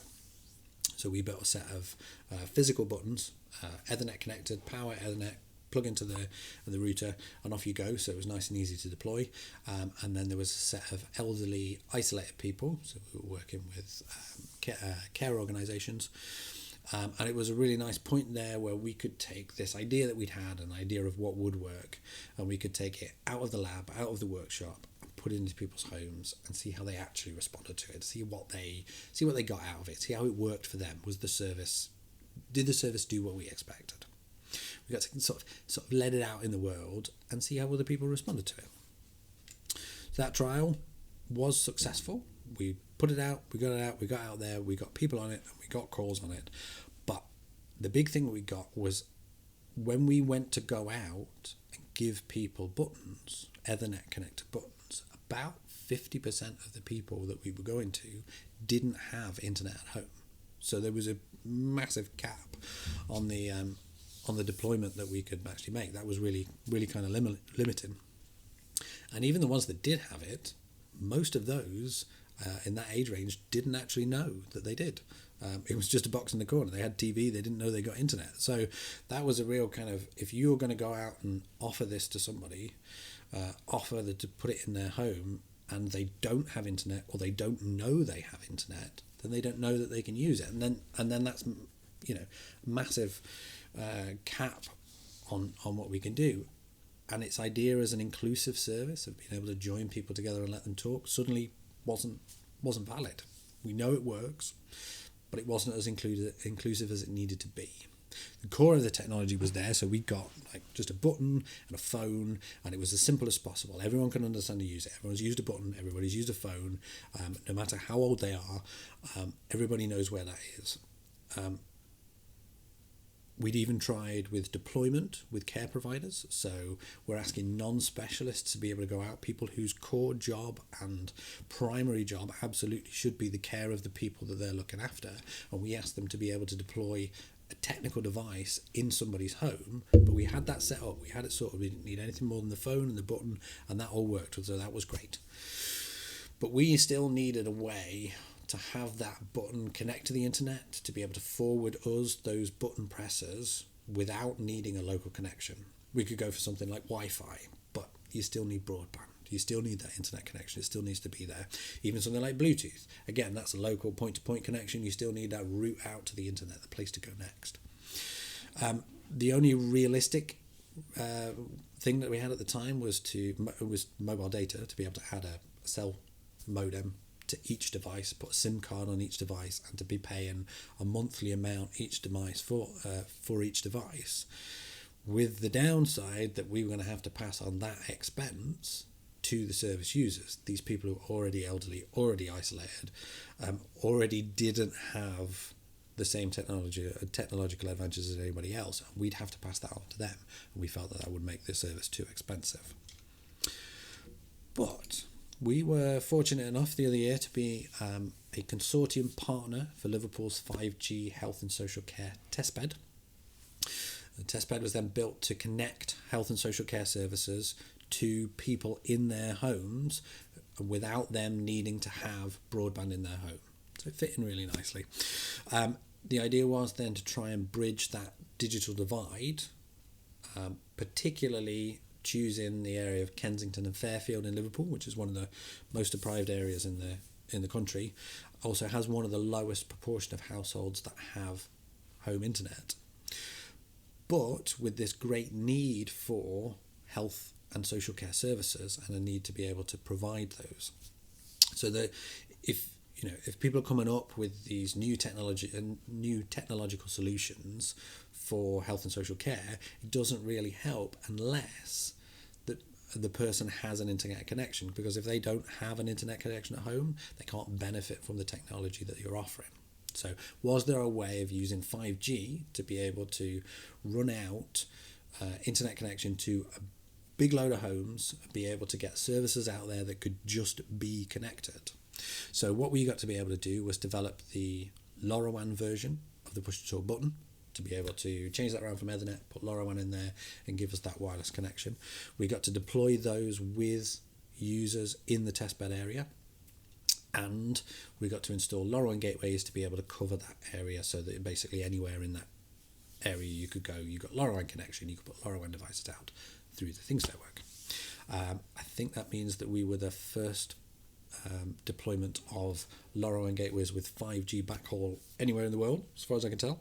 They're still up and online and running now. But the key bit there was it let us deploy buttons to a new group. In this case, it was adult carers, so people who care for another person in their home, unpaid, almost. So they're an unpaid group. So these people aren't necessarily physically isolated like the previous ones we've worked with, because they're able to leave. Often they have jobs, but because of their caring requirements at home and the care of the other person in their house or the other people in their house that they're looking after, often socially isolated from their peers, from people who understand them, even if they are able to see other people.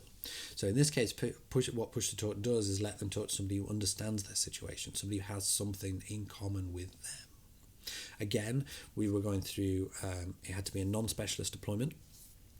We were deploying these buttons through carer support organisations. It's no good if I just turn up and knock on the door and say, "Hi, I'm from Push to Talk, I've got this button for you." It needs to be so that people are in their own homes receiving this service from the organisations that they normally interact with. So all we had to have to be able to deploy a button was the button identifier number. So on the bottom of the button, each one had a number on it. And then once the button was in somebody's home, the user or the person who was taking it out could ring us and give us the button number that they got in front of them and the phone number of the house, so we could link that up with what we were expecting. We would then basically call that back and check that everything was working, and from that point onwards they were all set up. There's no apps, there's no phones, there's no specialist requirements. If they have the phone, that's all they need to be able to set this up, which was really nice, really neat for that. Feedback we got from the service was excellent. Lots of people really enjoyed it, had lots and lots of calls. Average was about 15 minutes of people talking to each other. I think the longest one was an hour and 42 minutes, was as far as we could tell, just a first one-off. They must have really hit it off, that one. But the group that we got was still relatively small. And for us, that was kind of the biggest hurdle there, getting enough people so that you have enough people pressing the button at the same time that the whole thing becomes sort of self-sustaining. To get around that, we did a robocall at a regular time in a day, but there's really only so many times you can robocall people in their home in an evening. So this is what that looks like as a system diagram. So you've got the button in these two people's houses, and when they press their button, you've got these LoRaWAN messages that are going up. They've got a local LoRaWAN gateway or gateways, and that's then passing the button information back via 5G in this case through the internet to the push-to-talk server, so we can initiate that phone call out to them between those two people who've just pressed. Now the button itself, the button is dumb. I mean, it's an internet connected button. All it does is send a message each time that it's pressed, plus some regular live messages, so we know sort of how many buttons are online, or if any have gone offline, or what signal strengths are, those kind of things. And with the push to talk buttons, they're not really a sensor, but they effectively are. They're kind of collecting information about that user, and specifically if that user is feeling lonely and wants to talk to somebody. We've effectively got a sort of a LoRaWAN loneliness sensor. But this kind of this loop round feels very different from quite a lot of LoRaWAN users. If you've got sensors that are out in the field, that are battery powered, that sat there for years, they're recording their data and they're forwarding it as they get it, and then the other end is collecting that and storing it to be able to act on later, or look back at, or make trends from on the side. In this case, we're trying to keep as near real time as possible. We're using that action to trigger a response directly back to the point, back to the person where that button is. So we're kind of closing that loop up. But crucially, we've passed that sticking point. We have no internet connection for the user in the user's home being required. The buttons work wherever there's TTN, wherever there's LoRaWAN on the Things network. So push-to-talk was originally built to support those who didn't get much contact with others, like the elderly isolated, but suddenly this year there's a pandemic. And the UK government then released guidance that extremely vulnerable people should isolate at home for 12 weeks to reduce their risk of infection, what they're calling shielding. But for those people who are being asked to shield, that means 12 weeks without contact with others, 12 weeks without having people to talk to. For those people without access to digital communications, that means 12 weeks without a face-to-face conversation even. There's 12 weeks where they can't go out to the shops, they can't have anyone nip round for a chat. And for an idea of a scale of that problem, in the Liverpool City region alone, there's an estimated 50,000 people who are in that group. That's older people, that's people with medical conditions. So here's what we're doing. We currently have two options for the button. We have a mobile app that we built, and we have the LoRaWAN button from the 5G tests that we did. In terms of rollout, number of users, the mobile app is the button for most of those users. It means we can send an introductory SMS to a new user. They can download the app, they can log in, and then they're all sorted. They're ready. They're on. But if somebody doesn't have a support smartphone, or they don't have internet access, we've got a LoRaWAN button that we developed in the 5G trial that we can start to roll out to those people. So for that LoRaWAN button user, they don't even need to have their own internet access. As long as they're in range of a TTN gateway, you can plug the button in, phone us up, and everything just works. And LoRaWAN here really lets us fill in the gaps. It lets us make sure that no one gets left on their own, and they can still just press the button and talk to someone. Thank you.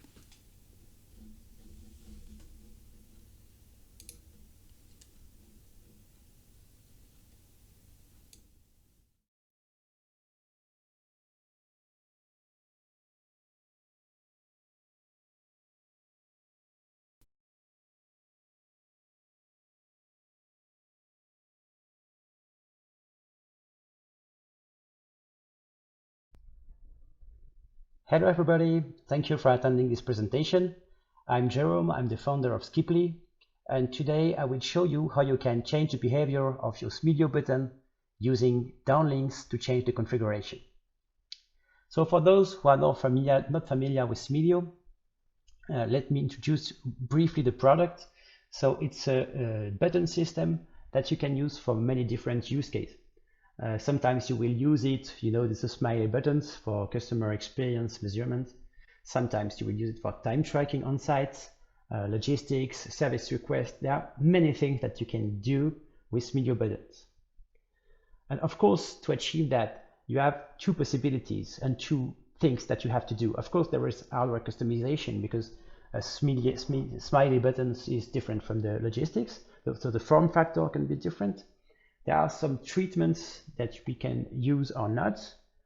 Even if I think that today antibacterial treatment is mandatory, we can add UV treatment, scratch resistant treatment, and sometimes we will adapt the battery pack depending on the use case. But there is another thing that you should do if you want to change the use case with a Smedio. It's the software customization. Each use case use the same hardware, with exactly the same frames and the same rules. The only thing is that you will be able to change some parameters to adapt it. For instance, on the left, it's a use case where you have only 2 user interactions per day. So of course, you will send the frame each time that someone is pressing a button. And users, they have the possibility to press multiple buttons. It's not a problem. On the right side, if you use a smiley buttons, you can have up to 4,000 pushes per day. So that means that you cannot send a frame each time that you press the button. And of course, we try to avoid people that want to vote twice in a very short period of time. So you have only one choice per user, and then you will block the keyboard for a couple of seconds. So how does it work and how we can implement that into TTN? That's something that I'm going to show you. So here we have this button set on the normal mode. So on the normal mode, when I press the button, I have the LEDs here. So when I try to push other buttons, I'm using 10 seconds here. It doesn't work because I did make a vote. And then I will see soon the results. So I receive a payload beginning with 02, which means it's a normal frame. And then it's strange because we have 2 here and the 1 here, and I press only one button. In fact, each set of 4 digits represent a counter. So each button has its own counter. And each time that you press a button, you increment this counter. Here for the demo, of course, we send it immediately, but normally we use this counter, and every 10 minutes, 30 minutes, you can change that. We will send the state of the counter, and then the server will make the difference and calculate the increment. That means that you can have 10,000 presses per day. It doesn't matter, each 10 minutes, each 30 minutes, you will be able to have the state of the counter, so you will fully respect the duty cycle, even if you have a lot more interaction. So if I'm pressing again the button 2 here, I will probably have here 02 and 02 because I add 1 to the counter of the button 2.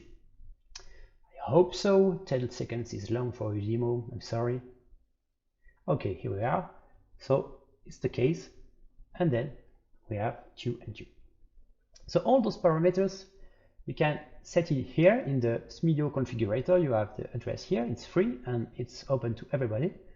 So for instance, here we have an immediate send, but we can set up to periodic send. Of course, we will change and send an uplink only if someone pressed the button. We will spare the battery this way. And then we'll check the interval, maybe 20 minutes, for instance. So every 20 minutes, the system will check if someone pressed a button. And if yes, it will send the new state of the counter. TPB is the maximum time between 2 pushes. So here I set to 10 seconds, but you can use 5, 3, it really depends of your use case. Now, I will change and we switch to the code mode. So another use case, just A reminder is the use case on the left. And this code mode works very differently. So to switch to code mode, what we need to do first, is to set up here the code mode.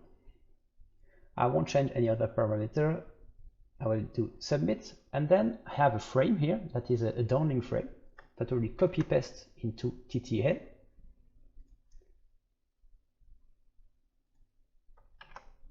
Here we are on port 2, so don't send any downlink on SMIDIO on port 1, you can damage the device forever. Okay, and then we send this downlink. So you see that this downlink is scheduled. So that means that next time that we will press any button, the system will send the downlink, and then the configuration will change. So we'll wait a little bit.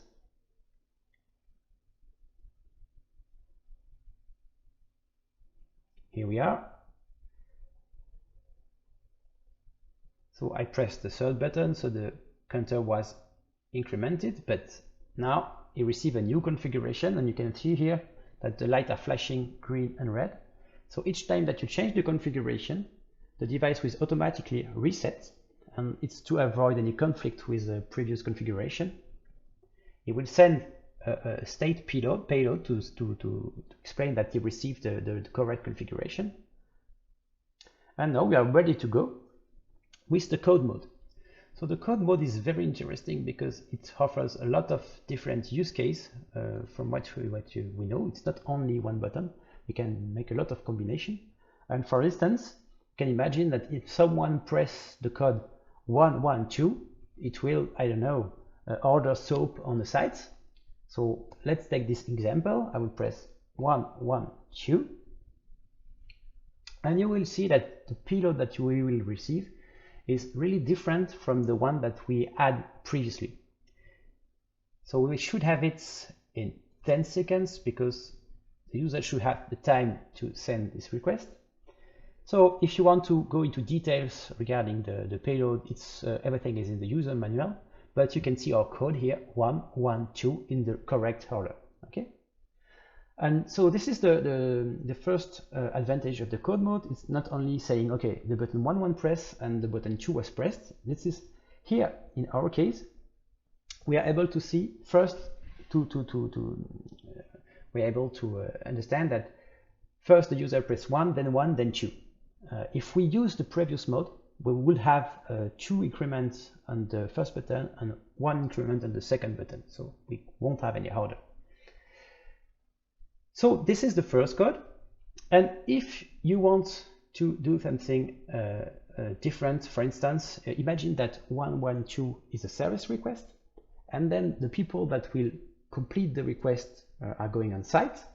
They can say, okay, I have the request 112, and I press my badge, and that means that it was done. And then I will receive a payload that is starting with 3. 3 means that the badge was pressed, and my new code 112. So there is always a backup of the last code. So you have the last code that was sent immediately, and then the code that was sent 1 minute before. So the first one was done with the badge, and the second one without the badge. So as you can see, it's a very short example, but you can totally change the behavior of the SMIDIO button system with a simple downlink. It's very easy to do, and it's important that each time that you have a new use case, you think about how you should configure your button to have the most adapted parameters for it. So thank you very much for attending this presentation. If you have any question, feel free to ask, and I will be very pleased to help you. Bye-bye.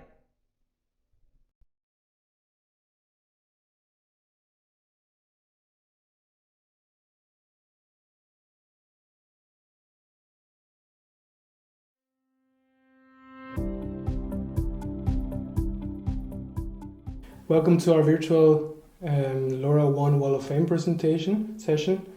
I'm Andres and I'm a project engineer at Comtag, and today on my session I will present you a product we develop for our customers and partners at tracker.ch. The product I'm going to show you today is the LPN tracker.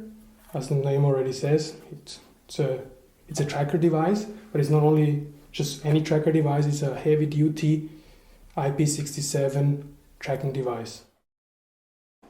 I will explain to you today how to use it and how to connect it to the Things enterprise stack, but before doing that, I will show you where to use it for, where not to use it for, and some technical specs. So to start again, this is the LPN tracker. It's a GPS tracking device. It has a long-lasting battery inside. It's heavy duty, as I said before, IP67 custom housing, and it has an industrial design. It also integrates an accelerometer and a microphone to allow us to do some smart GPS triggering, which is then used already which is used in the different modes the device supports. It also has a lock capability of 1,500 positions. This device was made for three main usages or use cases, as you can call it. First of them is called start-stop positioning of vehicles, machines, and big objects, the so-called mode 1. In this mode, we can detect the start and stop of moving objects, but only the start and stop. Now the second mode, it's actually kind of weird, it's called mode 3, but I'll explain to you afterwards why I have it this way. This is called the tracking and positioning of vehicles, machines, or big objects. In this mode, we not only have the start and stop positioning, but we also have the positions in between the start and stop at a certain GPS interval that can be set by the user over the air. And the third mode, which is also a really interesting mode, where you probably ask yourself why we add a microphone to this device. So here's where it comes. And it's called the machine hour counting mode. In this mode, we're able to count the working hours of a machine by detecting a specific profile of motion and sound of a certain machine. For example, a motor of a big truck or something like that. It's made to use in industrial settings and rough environments, as I said before.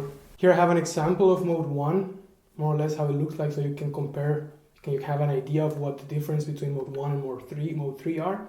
So the main difference is that we only see in the card, we only see start and stop. We see nothing else. In this case, we had the device mounted on a car which drove from point A to B, and as you can see in the card, there's only 2 points, A and B. And compared to the mode 3, you see that we also have the start and stop points as before, but we have a bunch of positions in between. These positions were the ones the device was actualizing as it was driving, as it was in motion. There's also this option with the log I told you, and this is a really cool option if you, for example, get out of coverage. In that case, the device saves this information into a log, and once the coverage is back and running, it dumps all this data to the cloud. In this case, you can see a friend of ours here at the company went to Italy for some vacations, and you just can see the whole start-stop that he did on that way. And just so you have an idea where to install the device in mode 2, which would be machine counting hours. I have two pictures here where you can see where we installed it. We installed it in big construction machines, construction vehicles, close to the motor, so like that we could detect the motion, the vibration, and the sound profile of the motor, and with these two parameters we could detect if the device or the vehicle was running or not. Now, what not to use it for. Here are some things I wrote down. Maybe you already kind of got it. It's not really meant to use for route tracking. What I mean by this is, you can say, okay, mode 3 was kind of like route tracking, but what I mean by saying this is that it's not meant to really use it on a fast update ratio kind of application. So if you really need a fast update ratio on the position, the actual positioning of the device, this is not probably your best choice. And it's also not really meant to use it in live tracking applications. So if you really want to have live information of your device, it's not the right choice to go for. As you can see, the device is not really small, so tracking of small dynamic objects is also something what's not really an application or a usage of this device. and obviously last but not least indoor location. Now I'll show you some other specs of our device. And right now we support the EU frequency. More frequencies are to come. And right now we run it with the LoRaWAN protocol 1.02. And as I said before, long battery life, IP67. It has a replaceable battery inside of 7.4 ampere hours. So in case after some years, after, I don't know, 3 years or something like that, if you happen to not have any battery anymore, you can just actually open the device and replace the battery without a problem. As I said before, we got an accelerometer and a microphone on board, and also this lock with a capacity for 1,500 positions. Now I'm going to show you how to add the device to the Things Enterprise stack. But before doing that, just forgot something. I wanted to show you again the page of tracker.com. Here you can find more information about our device. It's obviously LoRaWAN certified and it's also Swisscom IoT qualified. And here you can find more technical data, like for example the size and weight of it, and just more information that we probably missed during the presentation you can find here. And as I said before, if you just need to get more info about the device, just please don't hesitate to contact us at contact.ch, or just contact the tracker directly, however you want. We're always happy to help you. Now back to the Things Enterprise stack. You see here, this is my account. I already created an application called LoRaWAN Virtual Wall of Fame, and now I'm gonna add a device to it. Just gonna call PN Tracker. As I said before, we got a LoRaWAN 1.0.2. So I'm gonna have to choose here the European frequency, as I said before, and the joining information usually you get from the distributor or from us, from the producer. So I already have this information. I'm just gonna add it to the platform. I'm also gonna add the app key. I got a app key, dev EUI and join EUI / app EUI. When I have this all in, I can just create the device and this should be up and running.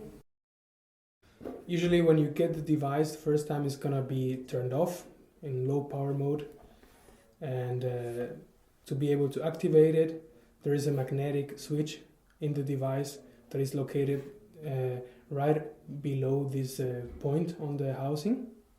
So when you want to activate the device, you just have to go with a magnet and it should start running. That's what we're going to try now. Just going to get a magnet and going to try to activate the device and see what happens. As you can see, we already got a join request, a join accept, and once this happened, messages are going to start coming.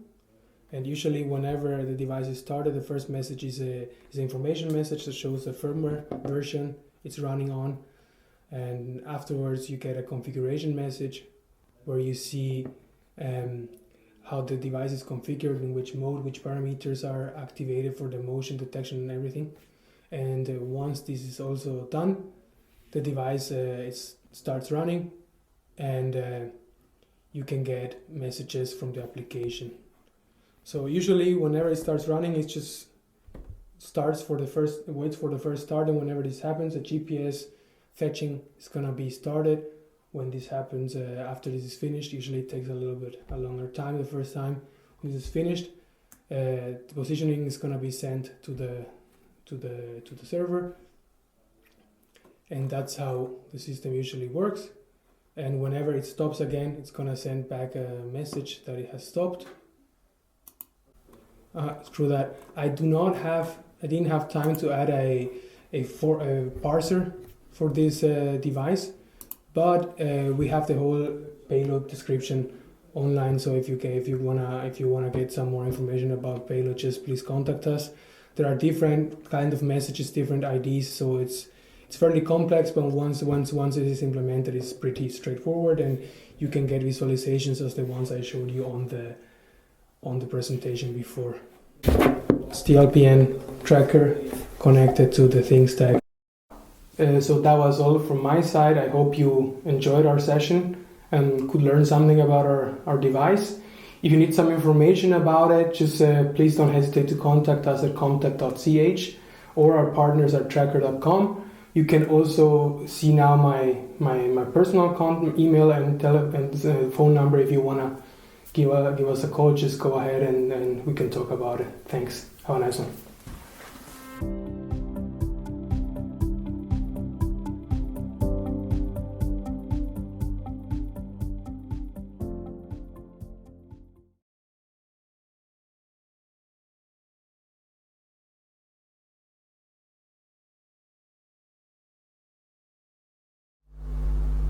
Hi all, welcome to the Things Virtual Conference 2020, the virtual LoRaWAN Wall of Fame. I am Gautam Raj, Senior Technical Engineer representing N2 Technology Solutions India Private Limited. Our company has started in the year of 2007 and we are an ISO certified organization. We have well-equipped R&D team members for doing various LoRaWAN based product development and building various solutions. And we are also into a system integrator for doing various LoRaWAN based system integrator jobs.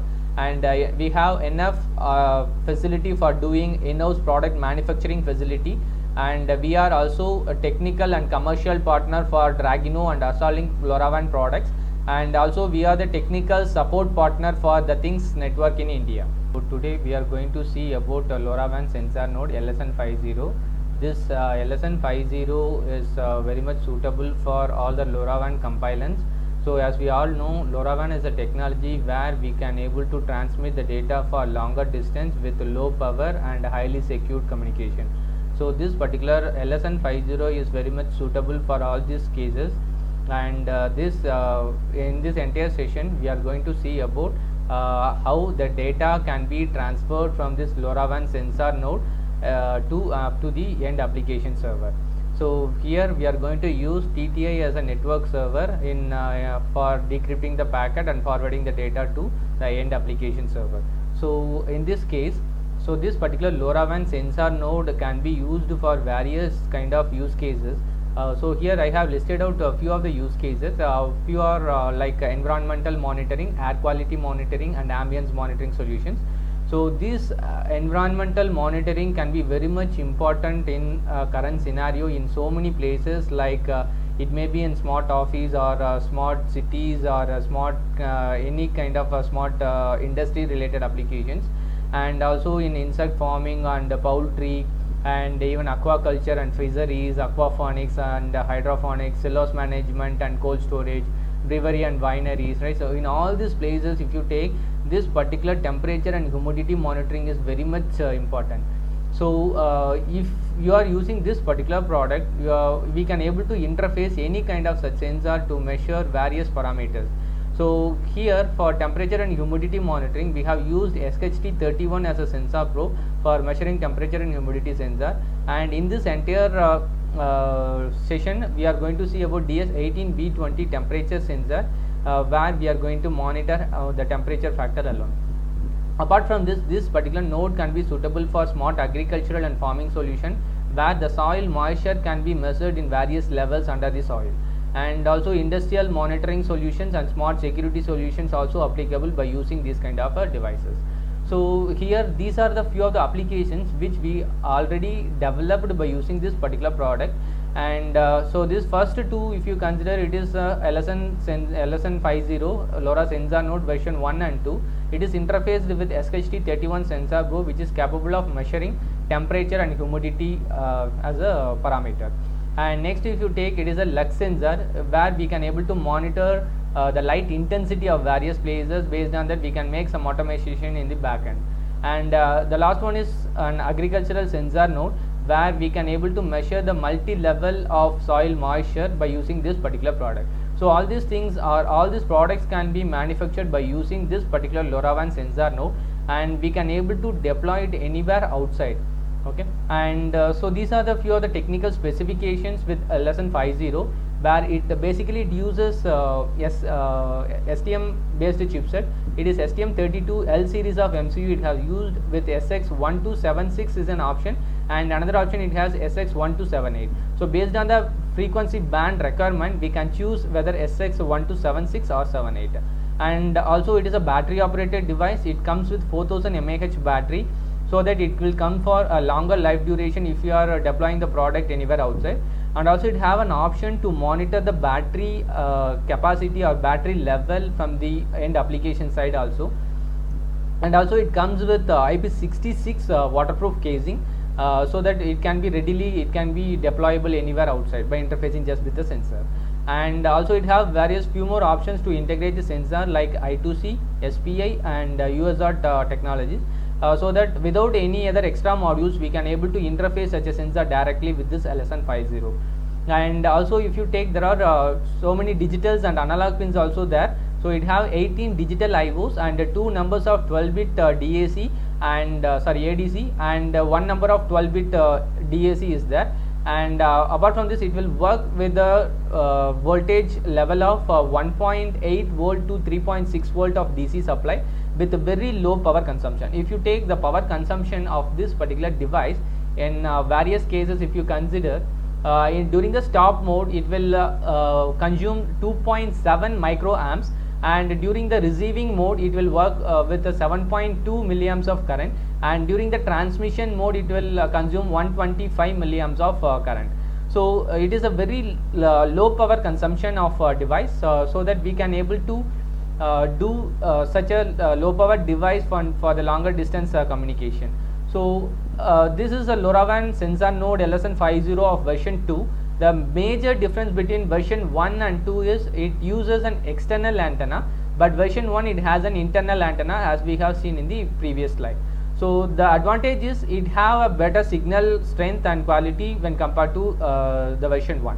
The remaining all the specification are very same when compared to V1 and V2. So for more details you can visit our website www.enthutech.in for more specification and about this product details.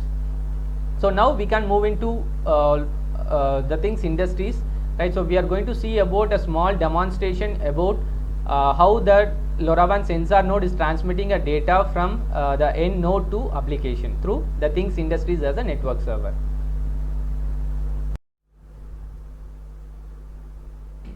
So in this demonstration, right, so we can see, so this is TTI account. So here first we need to register an application. So registering the application over here, and later here now I am inside an application.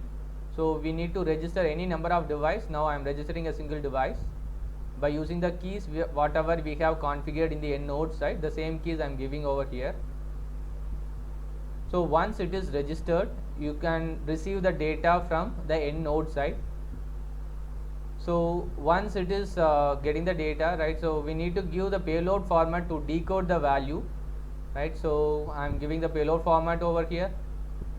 So this make the decoded option decoded value. Okay, so once the data is decoded, you can able to see the decoded value over here.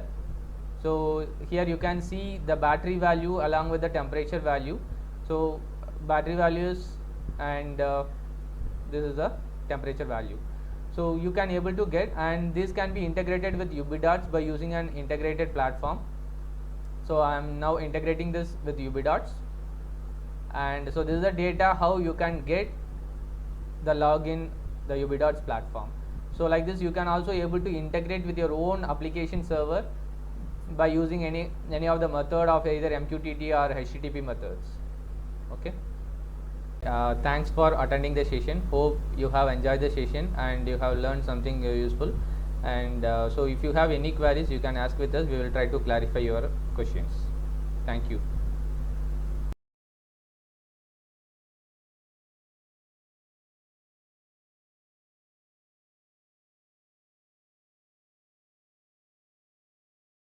Hi everyone, this is Mona from Earthlink Technology. I am a field application engineer. I'm so glad to be here, and now I'm going to introduce you to today's topic: transform legacy monitoring solution into LoRaWAN. Basically, I will use temperature and humidity solutions in different application scenarios, And now let me introduce some of the devices I will use today. AM100 is a small and elegant sensor for indoor environment monitoring. It includes motion, humidity, temperature, illumination sensors. Yes, all in one. Also, you can see it has an e-ink screen design, which makes it very practical and energy-saving. You can even use NFC to configure or turn it on and off. This is a very user-friendly design, easy and convenient. We also have UC11T1 for outdoor use because of its robust case. As you can see, it has a IP67 protection level. The same as AM100, our EM500 series sensors support NFC configuration too. I would like to specially mention EM500 PT100, which has a wide measurement range between negative 200 Celsius to positive 800 Celsius, and it can be customized to be mounted on almost any surfaces, horizontal, vertical, or even tilt surfaces. It can also be mounted on any vibrating machines or dangerous scenarios. All the sensors I mentioned just now are LoRaWAN sensors, but you may ask, what about my legacy sensors? My legacy sensors doesn't work in this LoRaWAN network. That's true, but don't worry.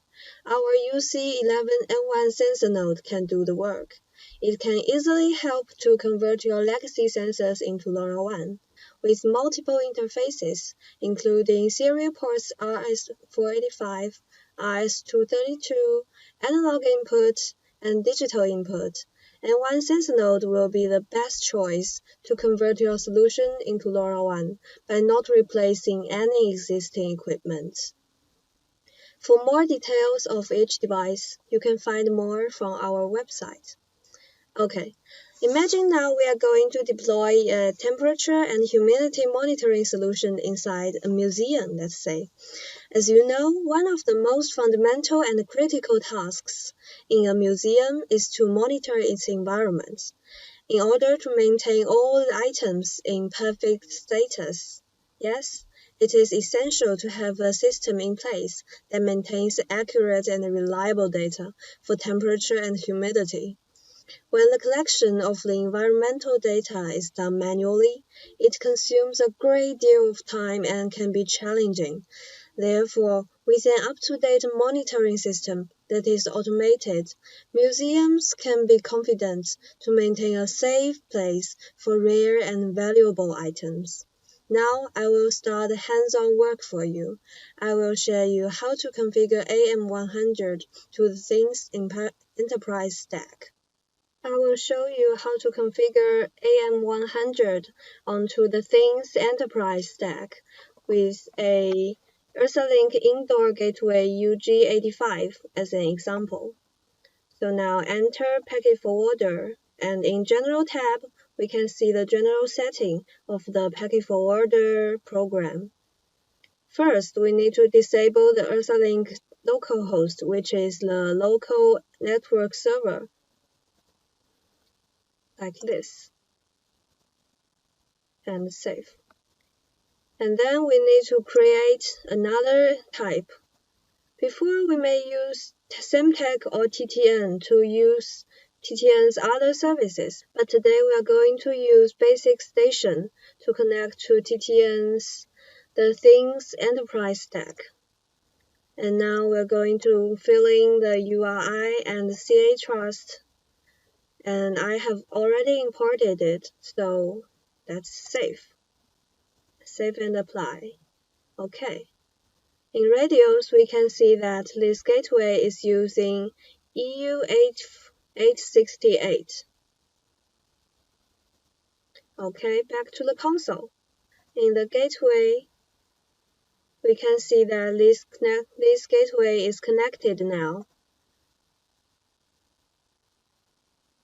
And it's updating, yes, seconds ago. If we want to create a gateway, let's click here and choose a name, ID, EUI for it.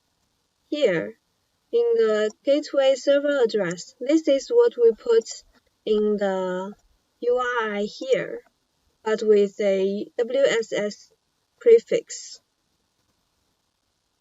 Okay, now, enough for this. We're going to head into the applications. Here I've already created an application named UrsaLink. Inside, we got a device. We got a AM100 here, and it's added 6 hours ago. Here in the data, we can see that it's uplinking just now. Here I'm going to read.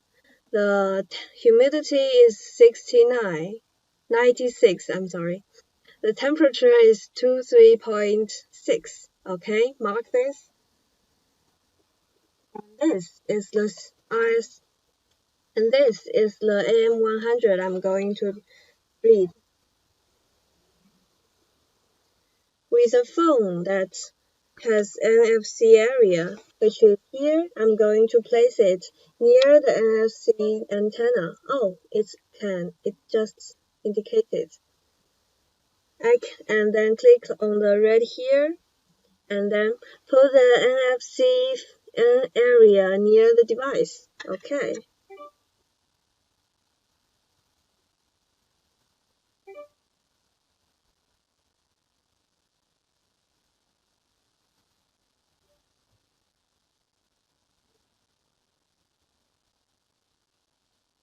Yes, it got it. And the temperature and humidity are exactly the same as I just read from the enterprise stack. Just a quick question for you at the end of this section. Are your legacy systems holding you back? I understand that your legacy monitoring solutions may be unable to provide insight through cloud services, may cost too much time, energy, or money in maintenance, or may even lack relevant components that are already end of life. You may take my advice into consideration. It is time to transform. I say transform, not replace. Transform your legacy monitoring solution into LoRaWAN with me. And I hope my speech inspires you today. If you got any questions, I and my colleague Chris are very willing to discuss with you in the Q&A part. See you!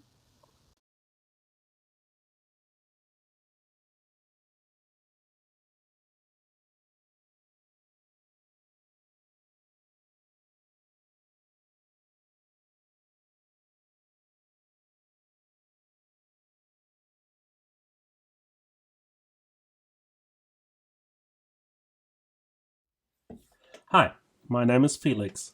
I'm the CTO of Alpha Omega Technology and I consider myself a LoRaWAN enthusiast. We run the IoT Shop.de, Germany's biggest web shop for IoT hardware, and 95% of what we're doing is LoRaWAN.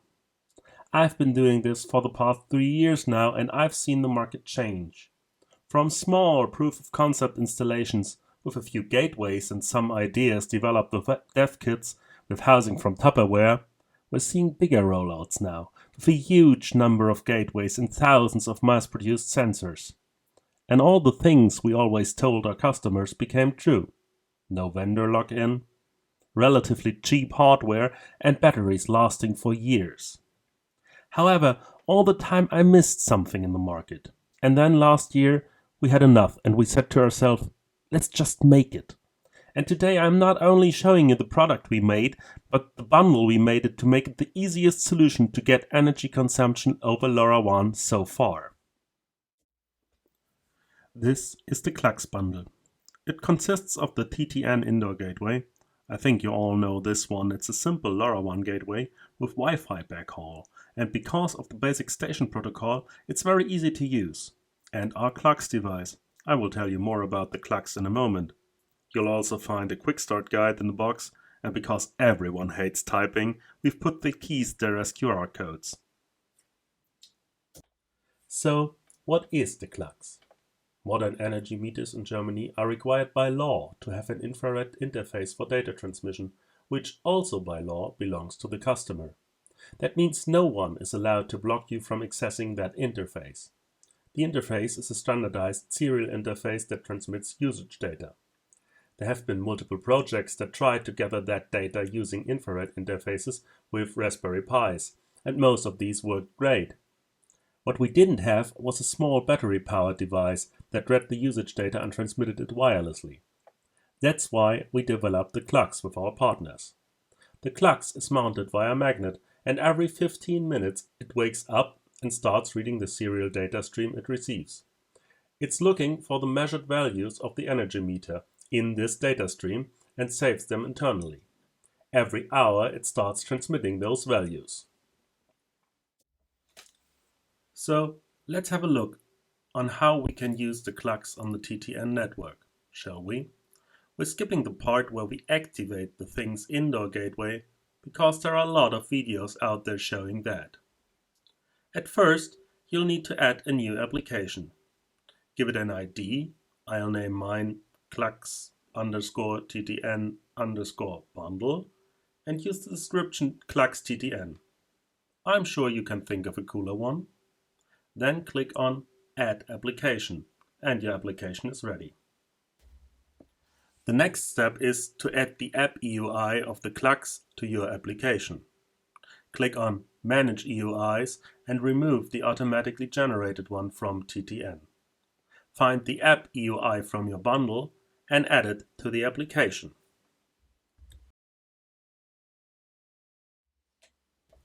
Then you can add your Klux to your application. Click on the Devices tab and choose Register Device to add the credentials for your Klux.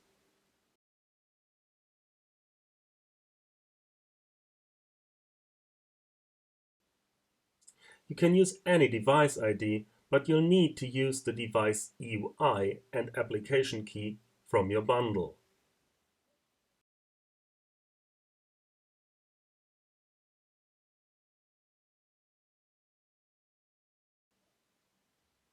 The application EUI is already correct because you entered it earlier, remember?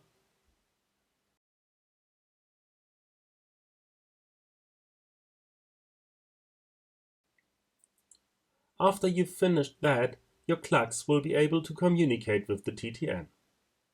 You can also schedule downlinks to configure your Klux or simulate uplinks to test your integration.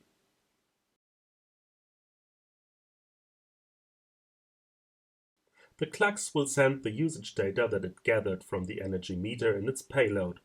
However, to make use of the Klux data, you'll need to decode the rather complex payload of the Klux. But don't be afraid. In our step-by-step instructions, you'll find a link to the payload description that will give you all the information you need to understand the payload. Here you can see our step-by-step instruction.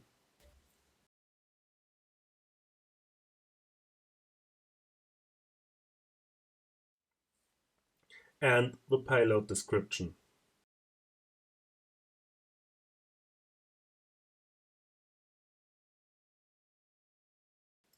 Apart from the usage messages, there are a lot of messages for you to configure the Klux and for the Klux to show you how it is configured.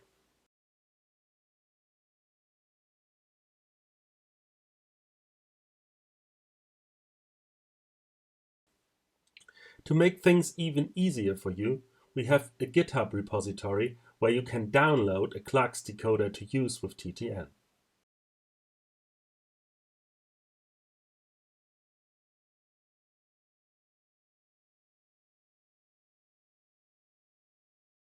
Simply copy that parser from GitHub and paste it into your TTN console.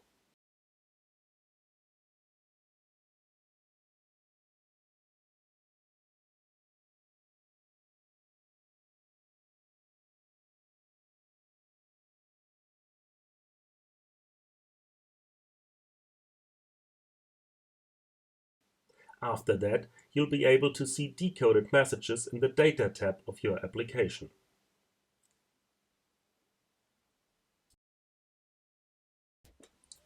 This is the Klux, ready to be attached to an energy meter. When it gets in contact with the meter, it is held firmly in place by the ring magnet that is mounted around its infrared sensor. You can then put in the battery. The LED starts to blink and will show you whether it can read the data stream from the energy meter and whether or not it is connected to a LoRaWAN network.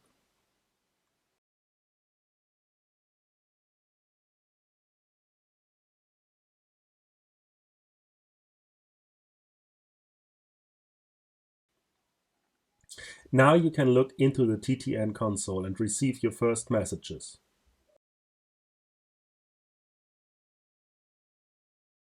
You'll see the join messages and some status messages.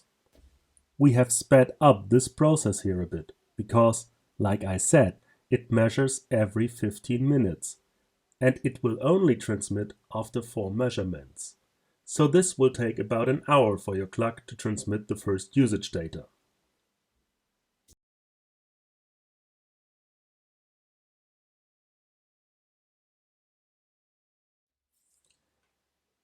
It is pretty cool to see the usage data from your meter rolling in over LoRaWAN TTN.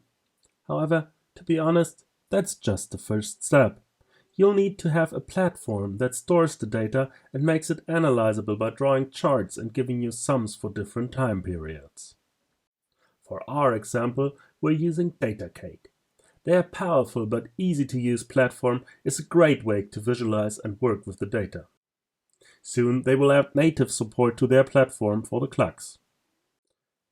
To add your device is pretty easy. You'll need to activate the webhook integration into your TTN application and configure the URL for DataCake there. After that, you just click the button, choose API and add your device name. Choose the TTN integration and enter your device ID and give DataCake the field mappings to your payload. Through the power of editing, I can show you what it looks like after a while.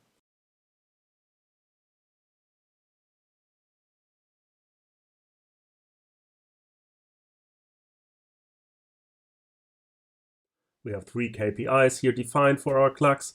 Here you can see the energy consumption today, from yesterday until this time, and for the last hour. These charts and KPIs are highly customizable.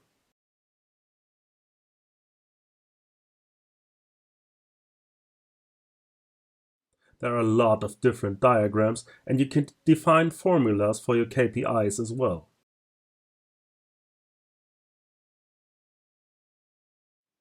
That way, you can create cool-looking dashboards in no time and have an overview over your data pretty fast.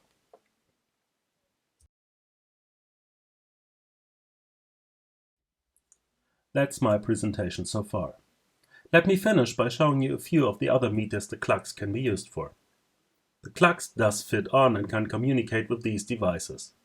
Heat meters from Landes & Gier, Siemens and Minol. Volume correctors for natural gas from Churchler and RMG.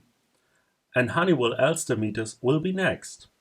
There are a lot of devices that can be read by the clocks and there will be more to come. Just contact us if you need information for a specific device. Thank you for your time. If you have any questions, feel free to ask them in the chat or contact us through our website. I hope you found this presentation interesting and I'd love to hear from you.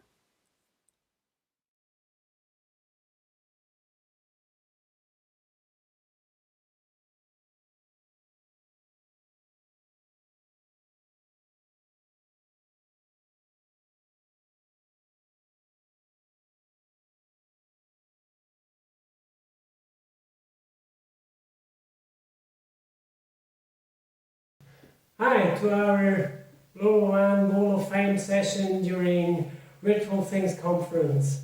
I'm Reinhard from Decent Lab. Let me quickly introduce Decent Lab and what we have done in the recent years. Decent Lab was founded in 2008 and from the beginning our focus was battery-operated wireless devices. By today, more than 10 years later, we are now in 65 countries where customers have deployed our devices. So we are with the devices above Arctic Circle, in the desert, in the Australian outback, in the Amazon, below ground in the sewer systems, and in the marine environment. As you can see, we are basically in almost every climatic region, and our devices have to sustain this tough environment. I want now to show you a little bit how we make it that these devices can sustain such conditions. So first of all, I think we focus on very rugged, resistant materials which are robust against the weather conditions, UV, sewer systems, liquids, and all the kind of. An important thing is to design and reduce to the minimum amount of components, but as many as you need. So, as you see, we rely on a core part, and we have many of sensors connected. We always think as well to have it high usability for the customer, that they can maintain and can work with our devices.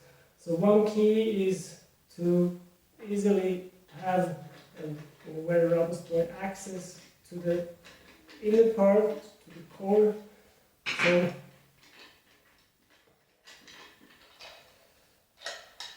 as you can see here, we have just a single board with the screw terminals.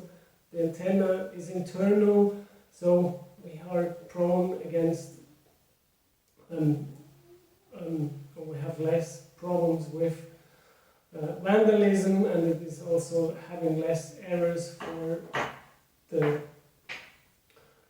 radio communication.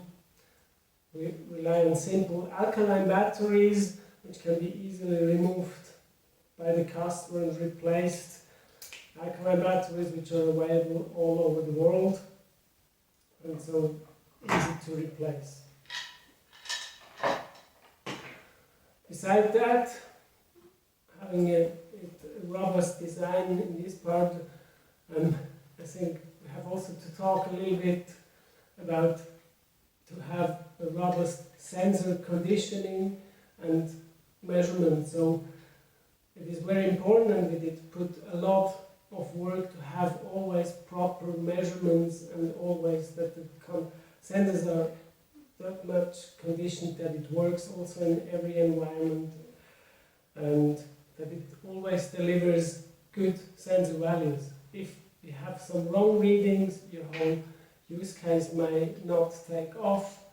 So most of our time is sometimes more in the sensor conditioning and having proper measurements.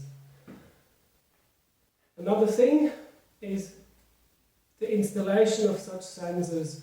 And I want to come to that. So you can see we have on the back 4 screw thread. We have a very basic mounting plate, which is just like as an intro that you can start off. But I want now to show you that not only a device and the choose of a good device is relevant, a lot is as well relevant that you are successful by choosing the right way to mount the device in the environment. So there are many things comes together. One thing is to have the proper location for the sensor, then having the good communication over the radio, over the LoRaWAN, and then other effects like the environmental effects, and also some of non-environmental effects, which I will show later on. So here in the following pictures, you see an installation on street lights for wind measurements. So it's important to have, for a good wind measurement on the left side, a distance to objects that you get a good measurement. Nevertheless, it's influenced as well by the street lights. So it's always important to make the right compromise between your measurement and what is practical. On the right side is also a rather easy but robust mounting on the street light for temperature and humidity sensor. So, but now we want to switch to level measurements with ultrasonic distance sensor, like I have shown before. We cannot provide to the customer standard mounting because it depends so much the local site that it's more like that from case by case there has to be designed a proper mounting. Here you see the examples where customers from us did do a really great job having good measurements, good radio and LoRaWAN transmissions, and it is proven that it's reliable over many times and over many years. Sometimes the locations get even more difficult, so we have devices which are mounted in the high altitudes, which are only reachable by helicopter, or are really hard to go to there during a lot of time of the years. As you can see in this picture from the Swiss Alps, it's a lot more than just having LoRaWAN devices. It's really a good example that it's a lot more to be successful than just having the device. It is about planning, it's about local installation, and then have a durable solution.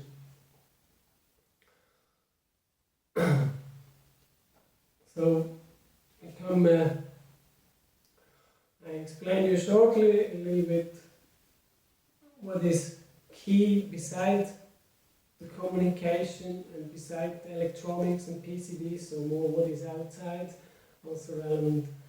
But I have to say, sometimes we may not win always the fight against some of our deployments. So in this picture you can see that it was treated really badly by vandals. Nevertheless, it's still operational due to the robust design. It looks a little bit bad, but the customer was forced to measure at the altitude where people are moving, so you are in the reach of the people, and so sometimes things can happen like that. But this is really not or almost never the case. But here you also can clearly see that an external antenna would have been disastrous. On the other side, there's also a nice part.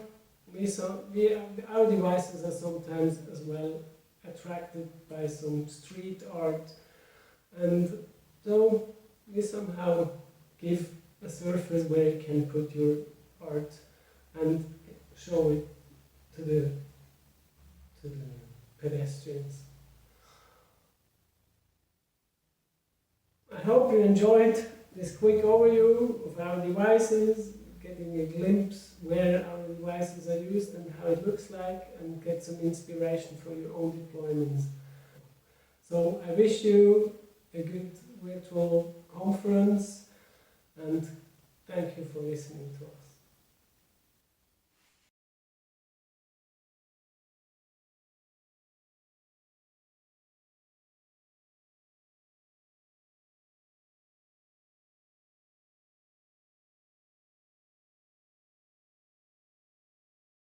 Good morning, everyone, and thanks for this opportunity to talk at the Things virtual conference. It is a great pleasure for us. Today, I'm going to show you some devices that use LoRaWAN that we developed in Cavagna Group. I am Marco Leoni, and I work in the R&D department of Digital Devices and IoT. Cavagna Group has main focus to the gas industries, so we have developed additional different devices, digital gauge and communication capabilities, one interconnected device for LPG multiple cylinder installation, and one residential smart meter for natural gas and LPG. The Proxy Futura, that is the oxygen valve that is dedicated to the healthcare sector, both for use in hospital, ambulance, home care, it has different features.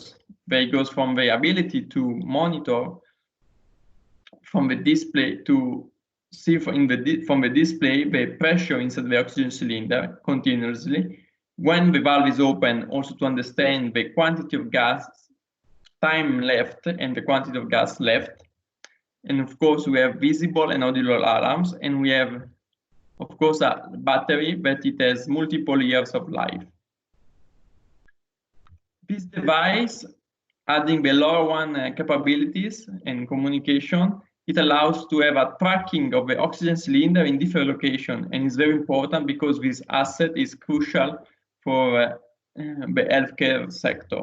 So we can monitor all the data that the device collects, and they are related to critical parameters of the patient. So they improve the service that the nurse or the doctor can offer to the patient. And anytime we can see what is the remaining oxygen level according to the selected flow.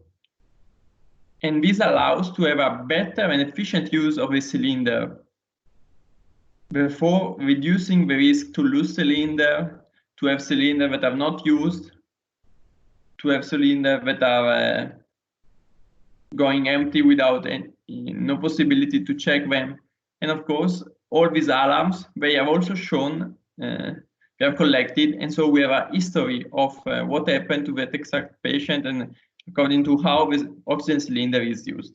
All the data are collected to a Cavagna Group cloud platform, where we show different information in different ways according to what is the need. So we track the pressure, the temperature, the time, the valve position, if it's closed or open, if there are any alarm, and we can always see the time left. Summarize the Cavagna Group by Proxy Futura is a device that is used in hospital and home care. And thanks to LoRaWAN, we are able to track the oxygen cylinder in different locations wherever they're used. We are able to use the worldwide frequency of LoRaWAN, so from the one in US, Europe, or any part of the world. We, according to LoRaWAN 1.0.3, we have integrated GPS to localize the cylinder. There is a replaceable battery because it's a very critical device, and there should be no risk if the battery goes in fault, the device stop to work and stop to work and stop to communicate. And then, of course, we have decided to use LoRaWAN thanks to the advantage that we have in the battery life. And this is very important because this device stays on the field for roughly 10 years. And of course, we are able to integrate the device with different providers of LoRaWAN network around the world. And of course, also in the Things Industry Network. Thank you for this opportunity, and thank you for your time.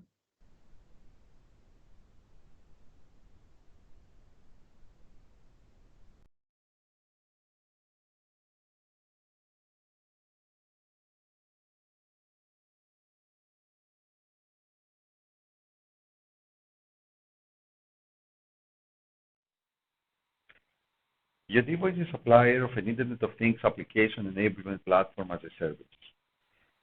The first version of this product came to the market in 2017. Since then, we have developed and deployed, together with our customers, various solutions, mainly for infrastructure asset management. These include smart cities, smart factories, equipment maintenance, energy management, and several others. Most of them make extensive use of LoRa sensors and actuators. To facilitate the development of such solutions, we designed a technology that we call Whisper, which relates to edge gateway devices, and today we use this technology in two different hardware platforms. One is called Whisper Pro and the other is called Whisper Lite. We will show in this video how these devices are used together with the Things network to bridge several systems with our cloud platform so that we can develop dashboards, analytics, and end-user applications. Whisper Pro is the high-end product of this family. It's a powerful Linux-based LoRaWAN concentrator and an IoT gateway. It's an edge computing device, which means that it can run very demanding data processing functions such as computer vision. The data are transferred to the cloud and from the cloud over either 4G or Ethernet or Wi-Fi. Whisper Lite is a unique, very useful, multi-purpose LoRa adapter that can connect simultaneously various wired and wireless devices with the Things network. It is supplied with 5 volt over a micro USB connector, but it also includes a battery so that it can keep on working and sampling data even when the power is off or when the internet connection is temporarily unavailable. Let's see now how Whisper Pro is used with the Things network and with Yodivo's IoT cloud platform. Whisper Pro is not just another LoRa gateway. It can, of course, be used to connect seamlessly various LoRa devices, sensors, and actuators with the Things network, and then make them available to IoT applications. But in parallel, it can provision devices such as Modbus, BACnet, or even devices that use modern technologies like Z-Wave, Zigbee, Wi-Fi, and Bluetooth. It needs to be connected with the cloud. So it becomes a single gateway for any kind of technology, offering very high flexibility and affordable IoT installations. Whisper Lite is a LoRa adapter which becomes an extension of Whisper Pro or any other LoRa gateway. We use Whisper Lite with the Things network to bridge devices such as Modbus meters or one-wire sensors, BLE sensors and beacons with the Yodivo IoT cloud platform. Whisper Lite is not just a dummy adapter. It can be programmed with sensor sampling schedules. It has a battery backup to keep sampling for hours after a power outage, and it can keep data for days in a local file system when the connection with the LoRa gateway becomes temporarily unavailable. For this demo, we'll set up a Whisper Lite device that will be acting as a Modbus master to LoRa device. On its edge devices side, it connects to an Eastron 3-phase energy meter over Modbus RTU with this RS485 connection. For its uplink, it will connect to Whisper Pro over LoRa, and its measurements will be sent to our facility and energy management platform over TTN's LoRaWAN network. Let's start by registering Whisper Pro as our LoRa gateway. We set its ID, gateway UI, and frequency plan, and other parameters, and save it.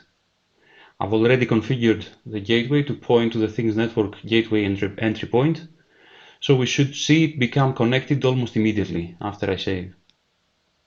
Yep, here it is. Then we can add a new application, set its basic parameters again, like ID and name, and save it.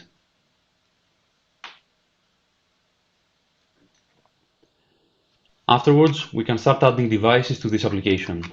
For the first one, I add ID and name, MAC parameters, and channel plan, and device UI.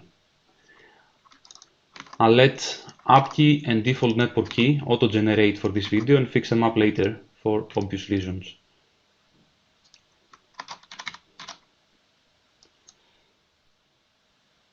Now I can perform the final step, which is to complete the integration to the application side of things, in this case our facility and energy management platform. For this one, let's head to integrations. We can also support MQTT connections, but for simplicity's sake, let's pick an HTTPS webhook. We set its parameters, base URL, and a suffix for data uplinks. Finally, let's also add a header for our API key, though this one is fake, again, for obvious reasons. After all, we must be able to see data coming from the energy meter up to Yodivo Cloud, all the way from Whisper Lite, then Whisper Pro, and the Things network, and finally Yodivo Cloud. In Yodivo, we have developed applications. One of them is Yodifem, which is the infrastructure asset lifecycle management platform. And I'm using this now to see data from the energy meter. And as you can notice, we have already got 2 samples, and if we let it run, we will see much more in the next hours. This is actually the end of our presentation.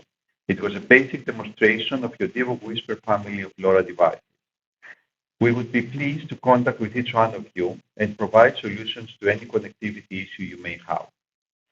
We become your single-stop IoT shop since we can provide everything from devices up to end-user applications. Drop us an email and we will come back to you within 24 hours. Thank you.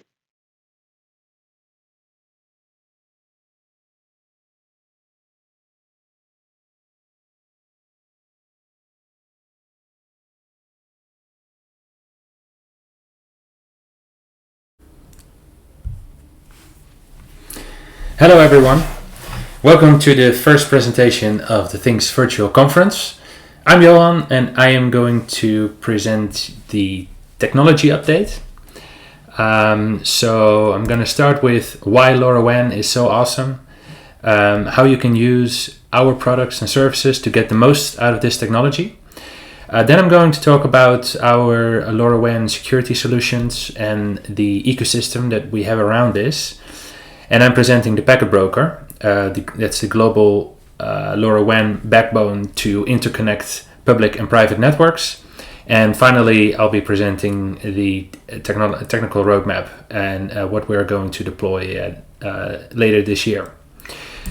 So why are we here? I think the common denominator of the Things Network ecosystem today is LoRaWAN. And so why is LoRaWAN so awesome? Why has there been so much adoption of this technology in the LPWAN space? So what makes LoRaWAN really unique are these 7 things. It allows for public and private deployment options. So it can be used to set up public networks as well as private networks. There's support for firmware updates over the air, which can be which runs on top of the LoRaWAN protocol. LoRa also supports geolocation, which is passive, so you don't need to have a GPS chip necessarily in your end devices to know where your devices are. LoRaWAN also supports end-to-end security, and that means that you as a solution owner or an integrator, you can control where your security keys are, and also you can keep your data confidential until you receive it. LoRa is also very good for long battery life. It's super low power and also very long range, which of course comes at the expense of limited bandwidth. But many use cases today don't need that much traffic. And you'll also learn later today how you can deploy solutions that are super smart without sending a lot of traffic. Finally, because LoRa is typically sub-gigahertz, you can cover devices that are in buildings, for example, with gateways that are outside. So this is really what makes LoRaWAN so awesome. And some use cases only use the long range capabilities or only geolocation or only firmware updates, but I think this is a really good mix of key features. The stack. So in the bottom, you'll see the physical layer, and in sub-gigahertz LoRa, there are different regions. There's the LoRa modulation. So what we focus on in the Things Network and the Things Industries is this blue layer. That's really the network layer. And what we are good at is building a stack that can be used for many different applications that have different requirements. So this is our architecture of our network server solution, the Things Stack, and you'll see here the different components that are part of our platform. On the left, you'll see the gateways that are connected to a gateway server. Gateway server sends the traffic to the network server, and that's really where all the LoRaWAN server side logic is. Then there's the application server, which already lives in the application domain. And then on the right, we have integrations to all kinds of application layer platforms. So this can be streaming data via MQTT or HTTP webhooks, but it can also be IoT platforms.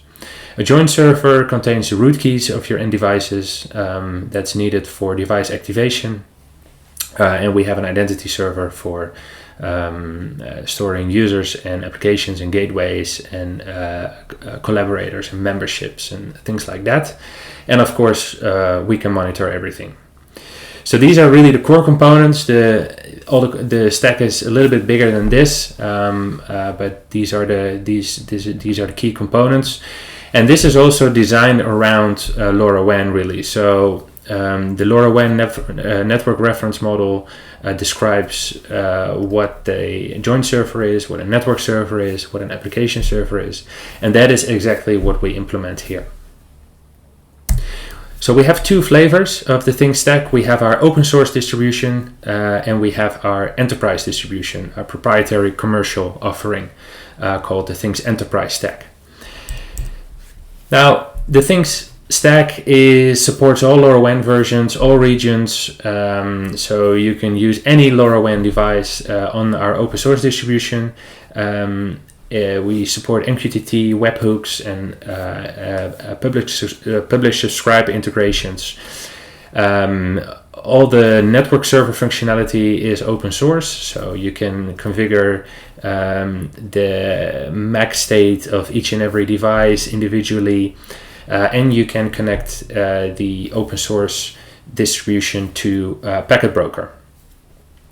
So that's really a fully functional LoRaWAN server stack. Our enterprise stack supports some enterprise features that are mostly not needed in smaller private networks. So for example, we support multi-tenancy, clustering, replication of services, device claiming. We have a support for hardware secure modules as a cryptographic backend for joint servers. So that means that you can store root keys in specialized security containers. And we also have support for some IoT platforms, enterprise single sign-on, and billing integrations in our enterprise stack. So the Things stack is a fully functional open source distribution, and our enterprise solution is designed for enterprise deployments. Yeah, you can get the Things stack from GitHub. It's open source. You can build it from source. We also cross-compile it to different platforms, so you can also take the binaries. We have a very nice getting started guide to set up a private network yourself. We also push the Docker images, so you can get those as well, and we have support for package managers. There's a very active forum, and we have a community Slack where you can get help. The commercial offering is available cloud hosted. That's our main offering, which we host and operate for you, which also comes with a service level agreement. We have dedicated cloud hosters for customers that need to have their own dedicated resources. We also have marketplace launchers for public cloud infrastructure. So for example, you can launch our enterprise stack in your Amazon account via AWS Marketplace. And finally, we have a self-hosted offering, and that allows you to install the Things Enterprise Stack in your own domain and on your own infrastructure. And obviously we have commercial support here. Now the Things Stack, the open source distribution, is really it's a really big open source distribution. And so last year at the Things Conference Amsterdam, we open sourced this project, and it took a few months until we got our first real release out. And today we are running version 3.7 already in our cloud hosted infrastructure. And it's really a big open source project. We are actually the 5th ranking open source organization that's located in here in the Netherlands. So it's a really big contribution to the open source community, and also the stack is expanding. So we have we're doing a lot of contributions from the Things industries, but we also work, of course, with the open source community. So I have a quick demo to show you what it looks like. So here I have the console, which is our web interface, and you can manage your applications and gateways, and you can see our service status here. So this is all quite accessible, I would say. So here I have an application, which is our demo application, our playground, and here you can see the devices that are in this application. So we only have 6 here. You can see some of the live events that are coming through. So you can manage devices here. You can go to this device, for example. You can locate it. You can configure your security settings, and on the application level, you can integrate your with your application. So you can use MQTT directly. So you can connect any MQTT client directly to this endpoint with the username, and you can generate an API key as a password. But you can also configure webhooks, and the webhook is our platform calls this webhook when an event happens. So I have a quick demo here that sends all traffic to this demonstration URL, and you can select here which message types you want to receive. So this is what it looks like. This is, for example, your application. This is where you receive your traffic, and this is the raw content that we send to you. And I'm showing you this because you can see here how much detail and how much metadata we make available to your applications, which can be used to enhance data or to analyze data, and also to trace for better tracing.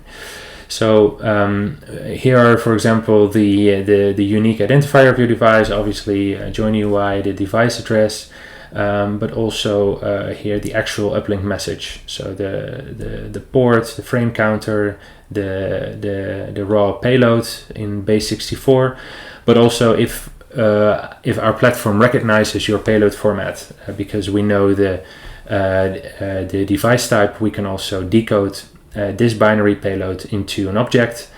And here is some metadata from the gateway that received the traffic, including the signal quality, signal to noise ratio. The message also got received via a gateway connected to packet broker. I'll come back to that in a bit. And here are some LoRaWAN settings. So this is really the level of detail that we make available to application developers. Here's a gateway. So this is the gateway section of the console, where you can manage your physical infrastructure, so your gateways. And so this is a Curlink iFemtocell. It's a nice indoor gateway that's located in our office in Amsterdam. And you can see here also the messages that it receives. So the status, for example. So here's a status message. You can see the public IP address, which can be useful, but also some other statistics, and here again all the metadata from the gateways.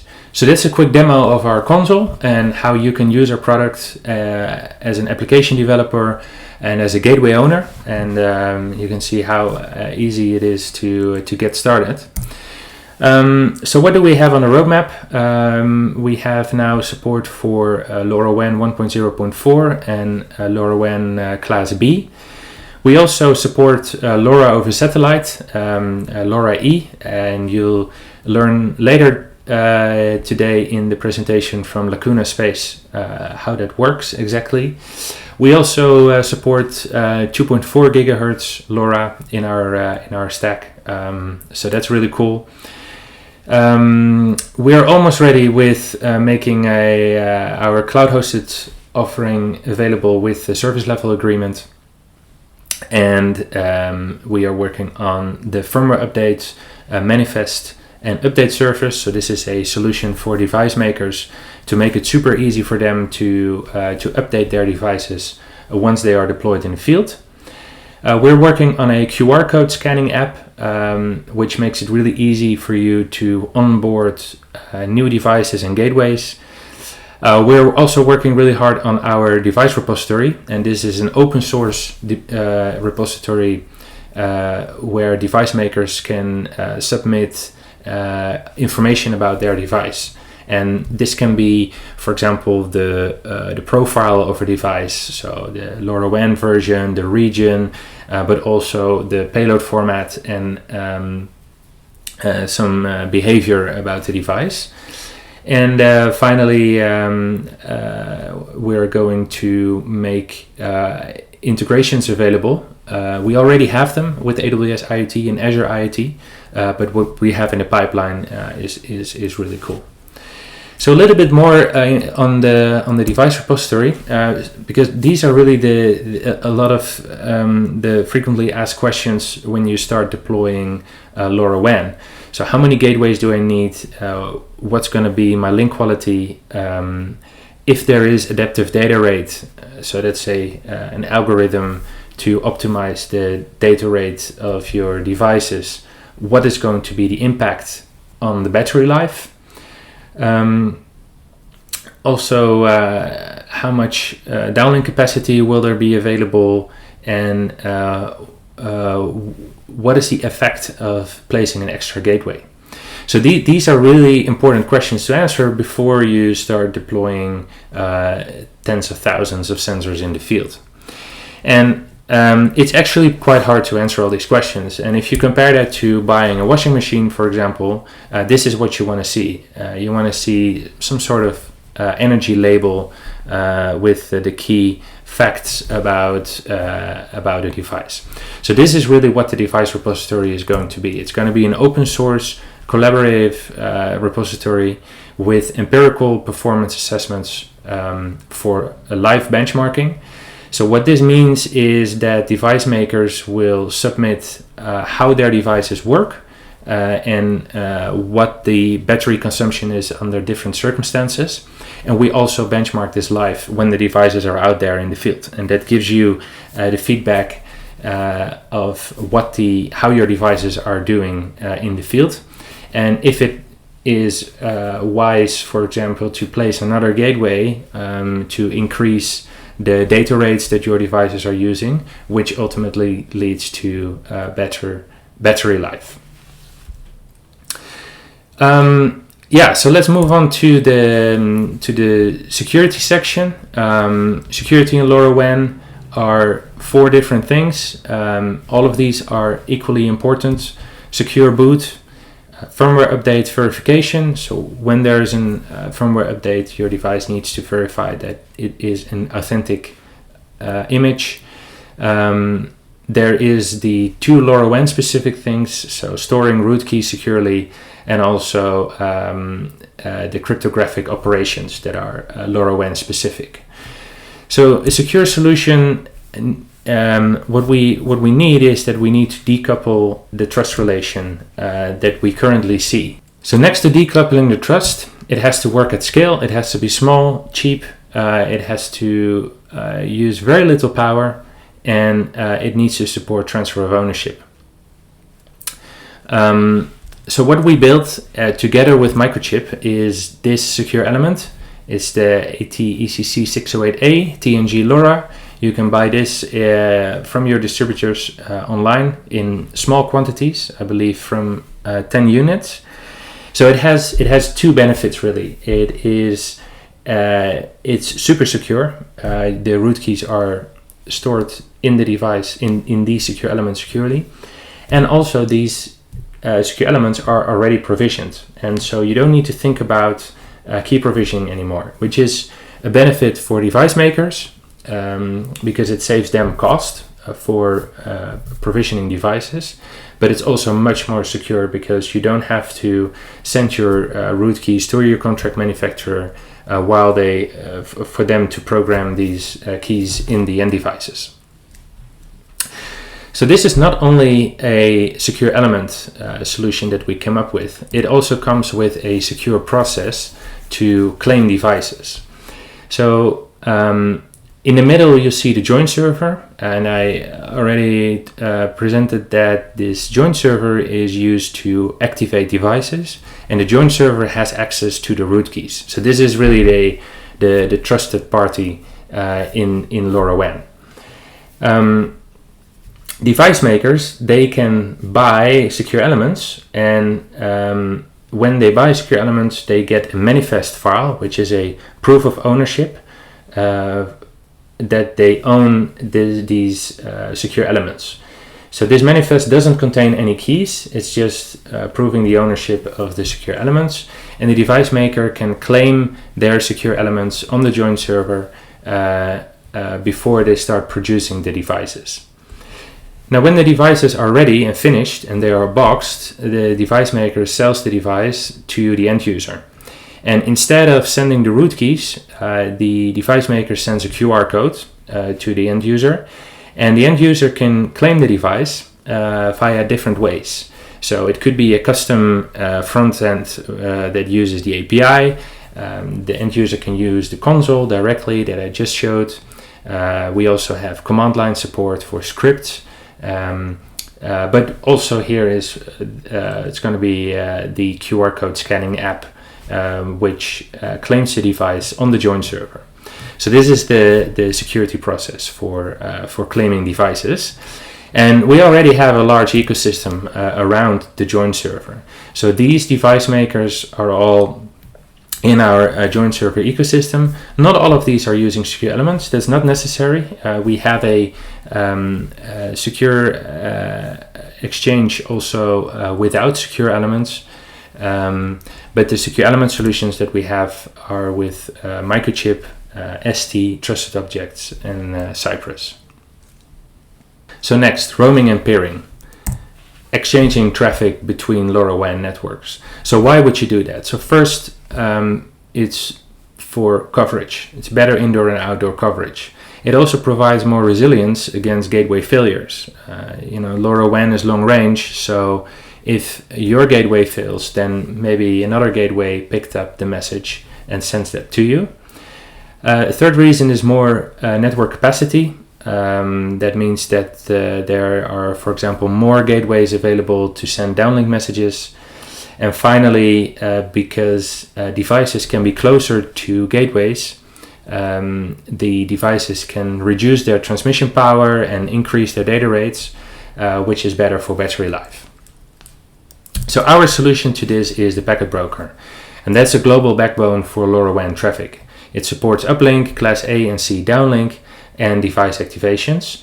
It comes with an open source API, and it's a hosted solution, just like the Things Network and our cloud hosted offering, but we also make it available on premises. So if you need to run your own instance of packet broker, then that is possible.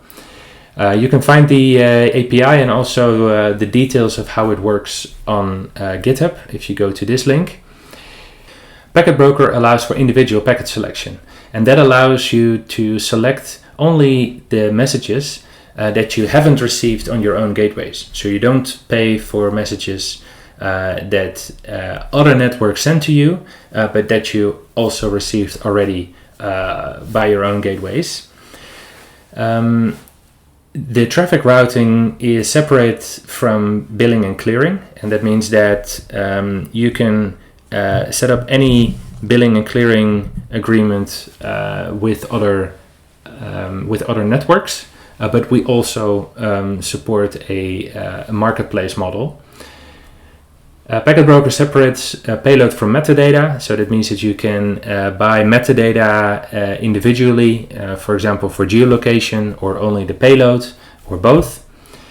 Packet Broker separates forwarders, so those are networks that only have gateways, gateway infrastructure, so tower companies and satellite companies, which is separate from home networks, and that is where the devices are.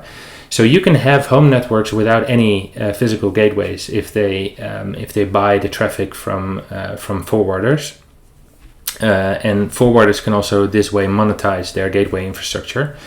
And finally, Packet Broker is compatible with the LoRaWAN backend interfaces for stateless passive roaming, and that means that we also support exchanging traffic with network servers that do not implement the Packet Broker API. So yeah, how does it work? So this is a overview of the components. You have the gateways on the left. There's a node that wants to send a message. So normally it gets picked up by multiple gateways. The message gets sent to the gateway server, which then sends it through the network server to the application server. So this is a typical private network. So let's focus on the components that are relevant for Packet Broker. That's the gateway server and the network server, in our stack at least. And what we added here is a Packet Broker agent. So this is a component that runs in the cloud. So it doesn't run on the gateway. It runs on the cloud, and it's sort of a client to Packet Broker. And the agent connects with the gateway server and with the network server. And so for the example, there's another network that also has a gateway server, network server, and a Packet Broker agent, and also has gateways connected. And this can be the Things stack or the Things enterprise stack, or 2 open source distributions or 2 enterprise distributions. It doesn't matter. This is part of our offering. And then we have the Packet Broker components here. So we have a data plane, which is the entry point for publishing and subscribing to data, and there's a router which routes the messages. Now, like I said, a network can play 2 roles. It can be a forwarder or a home network. It can also be both. So let's say that the network only has gateways, then the network only needs a gateway server to connect all these gateways. There's a Packet Broker agent, which is in the cloud and sends the traffic to the data plane. And the forwarder is also transmitting downlink messages. So if a home network wants to send a downlink message, it can use the data plane and the same connection to transmit downlink.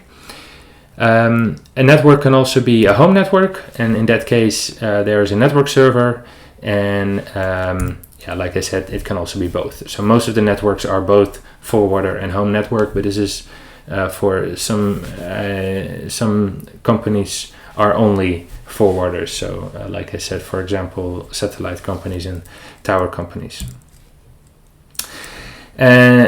Showing how this works. So if your device is seen by a gateway of another network, it sends a message that's received by the gateway server, and the gateway server, based on the device address, sees that this message is not for the local network server, but it's for another network.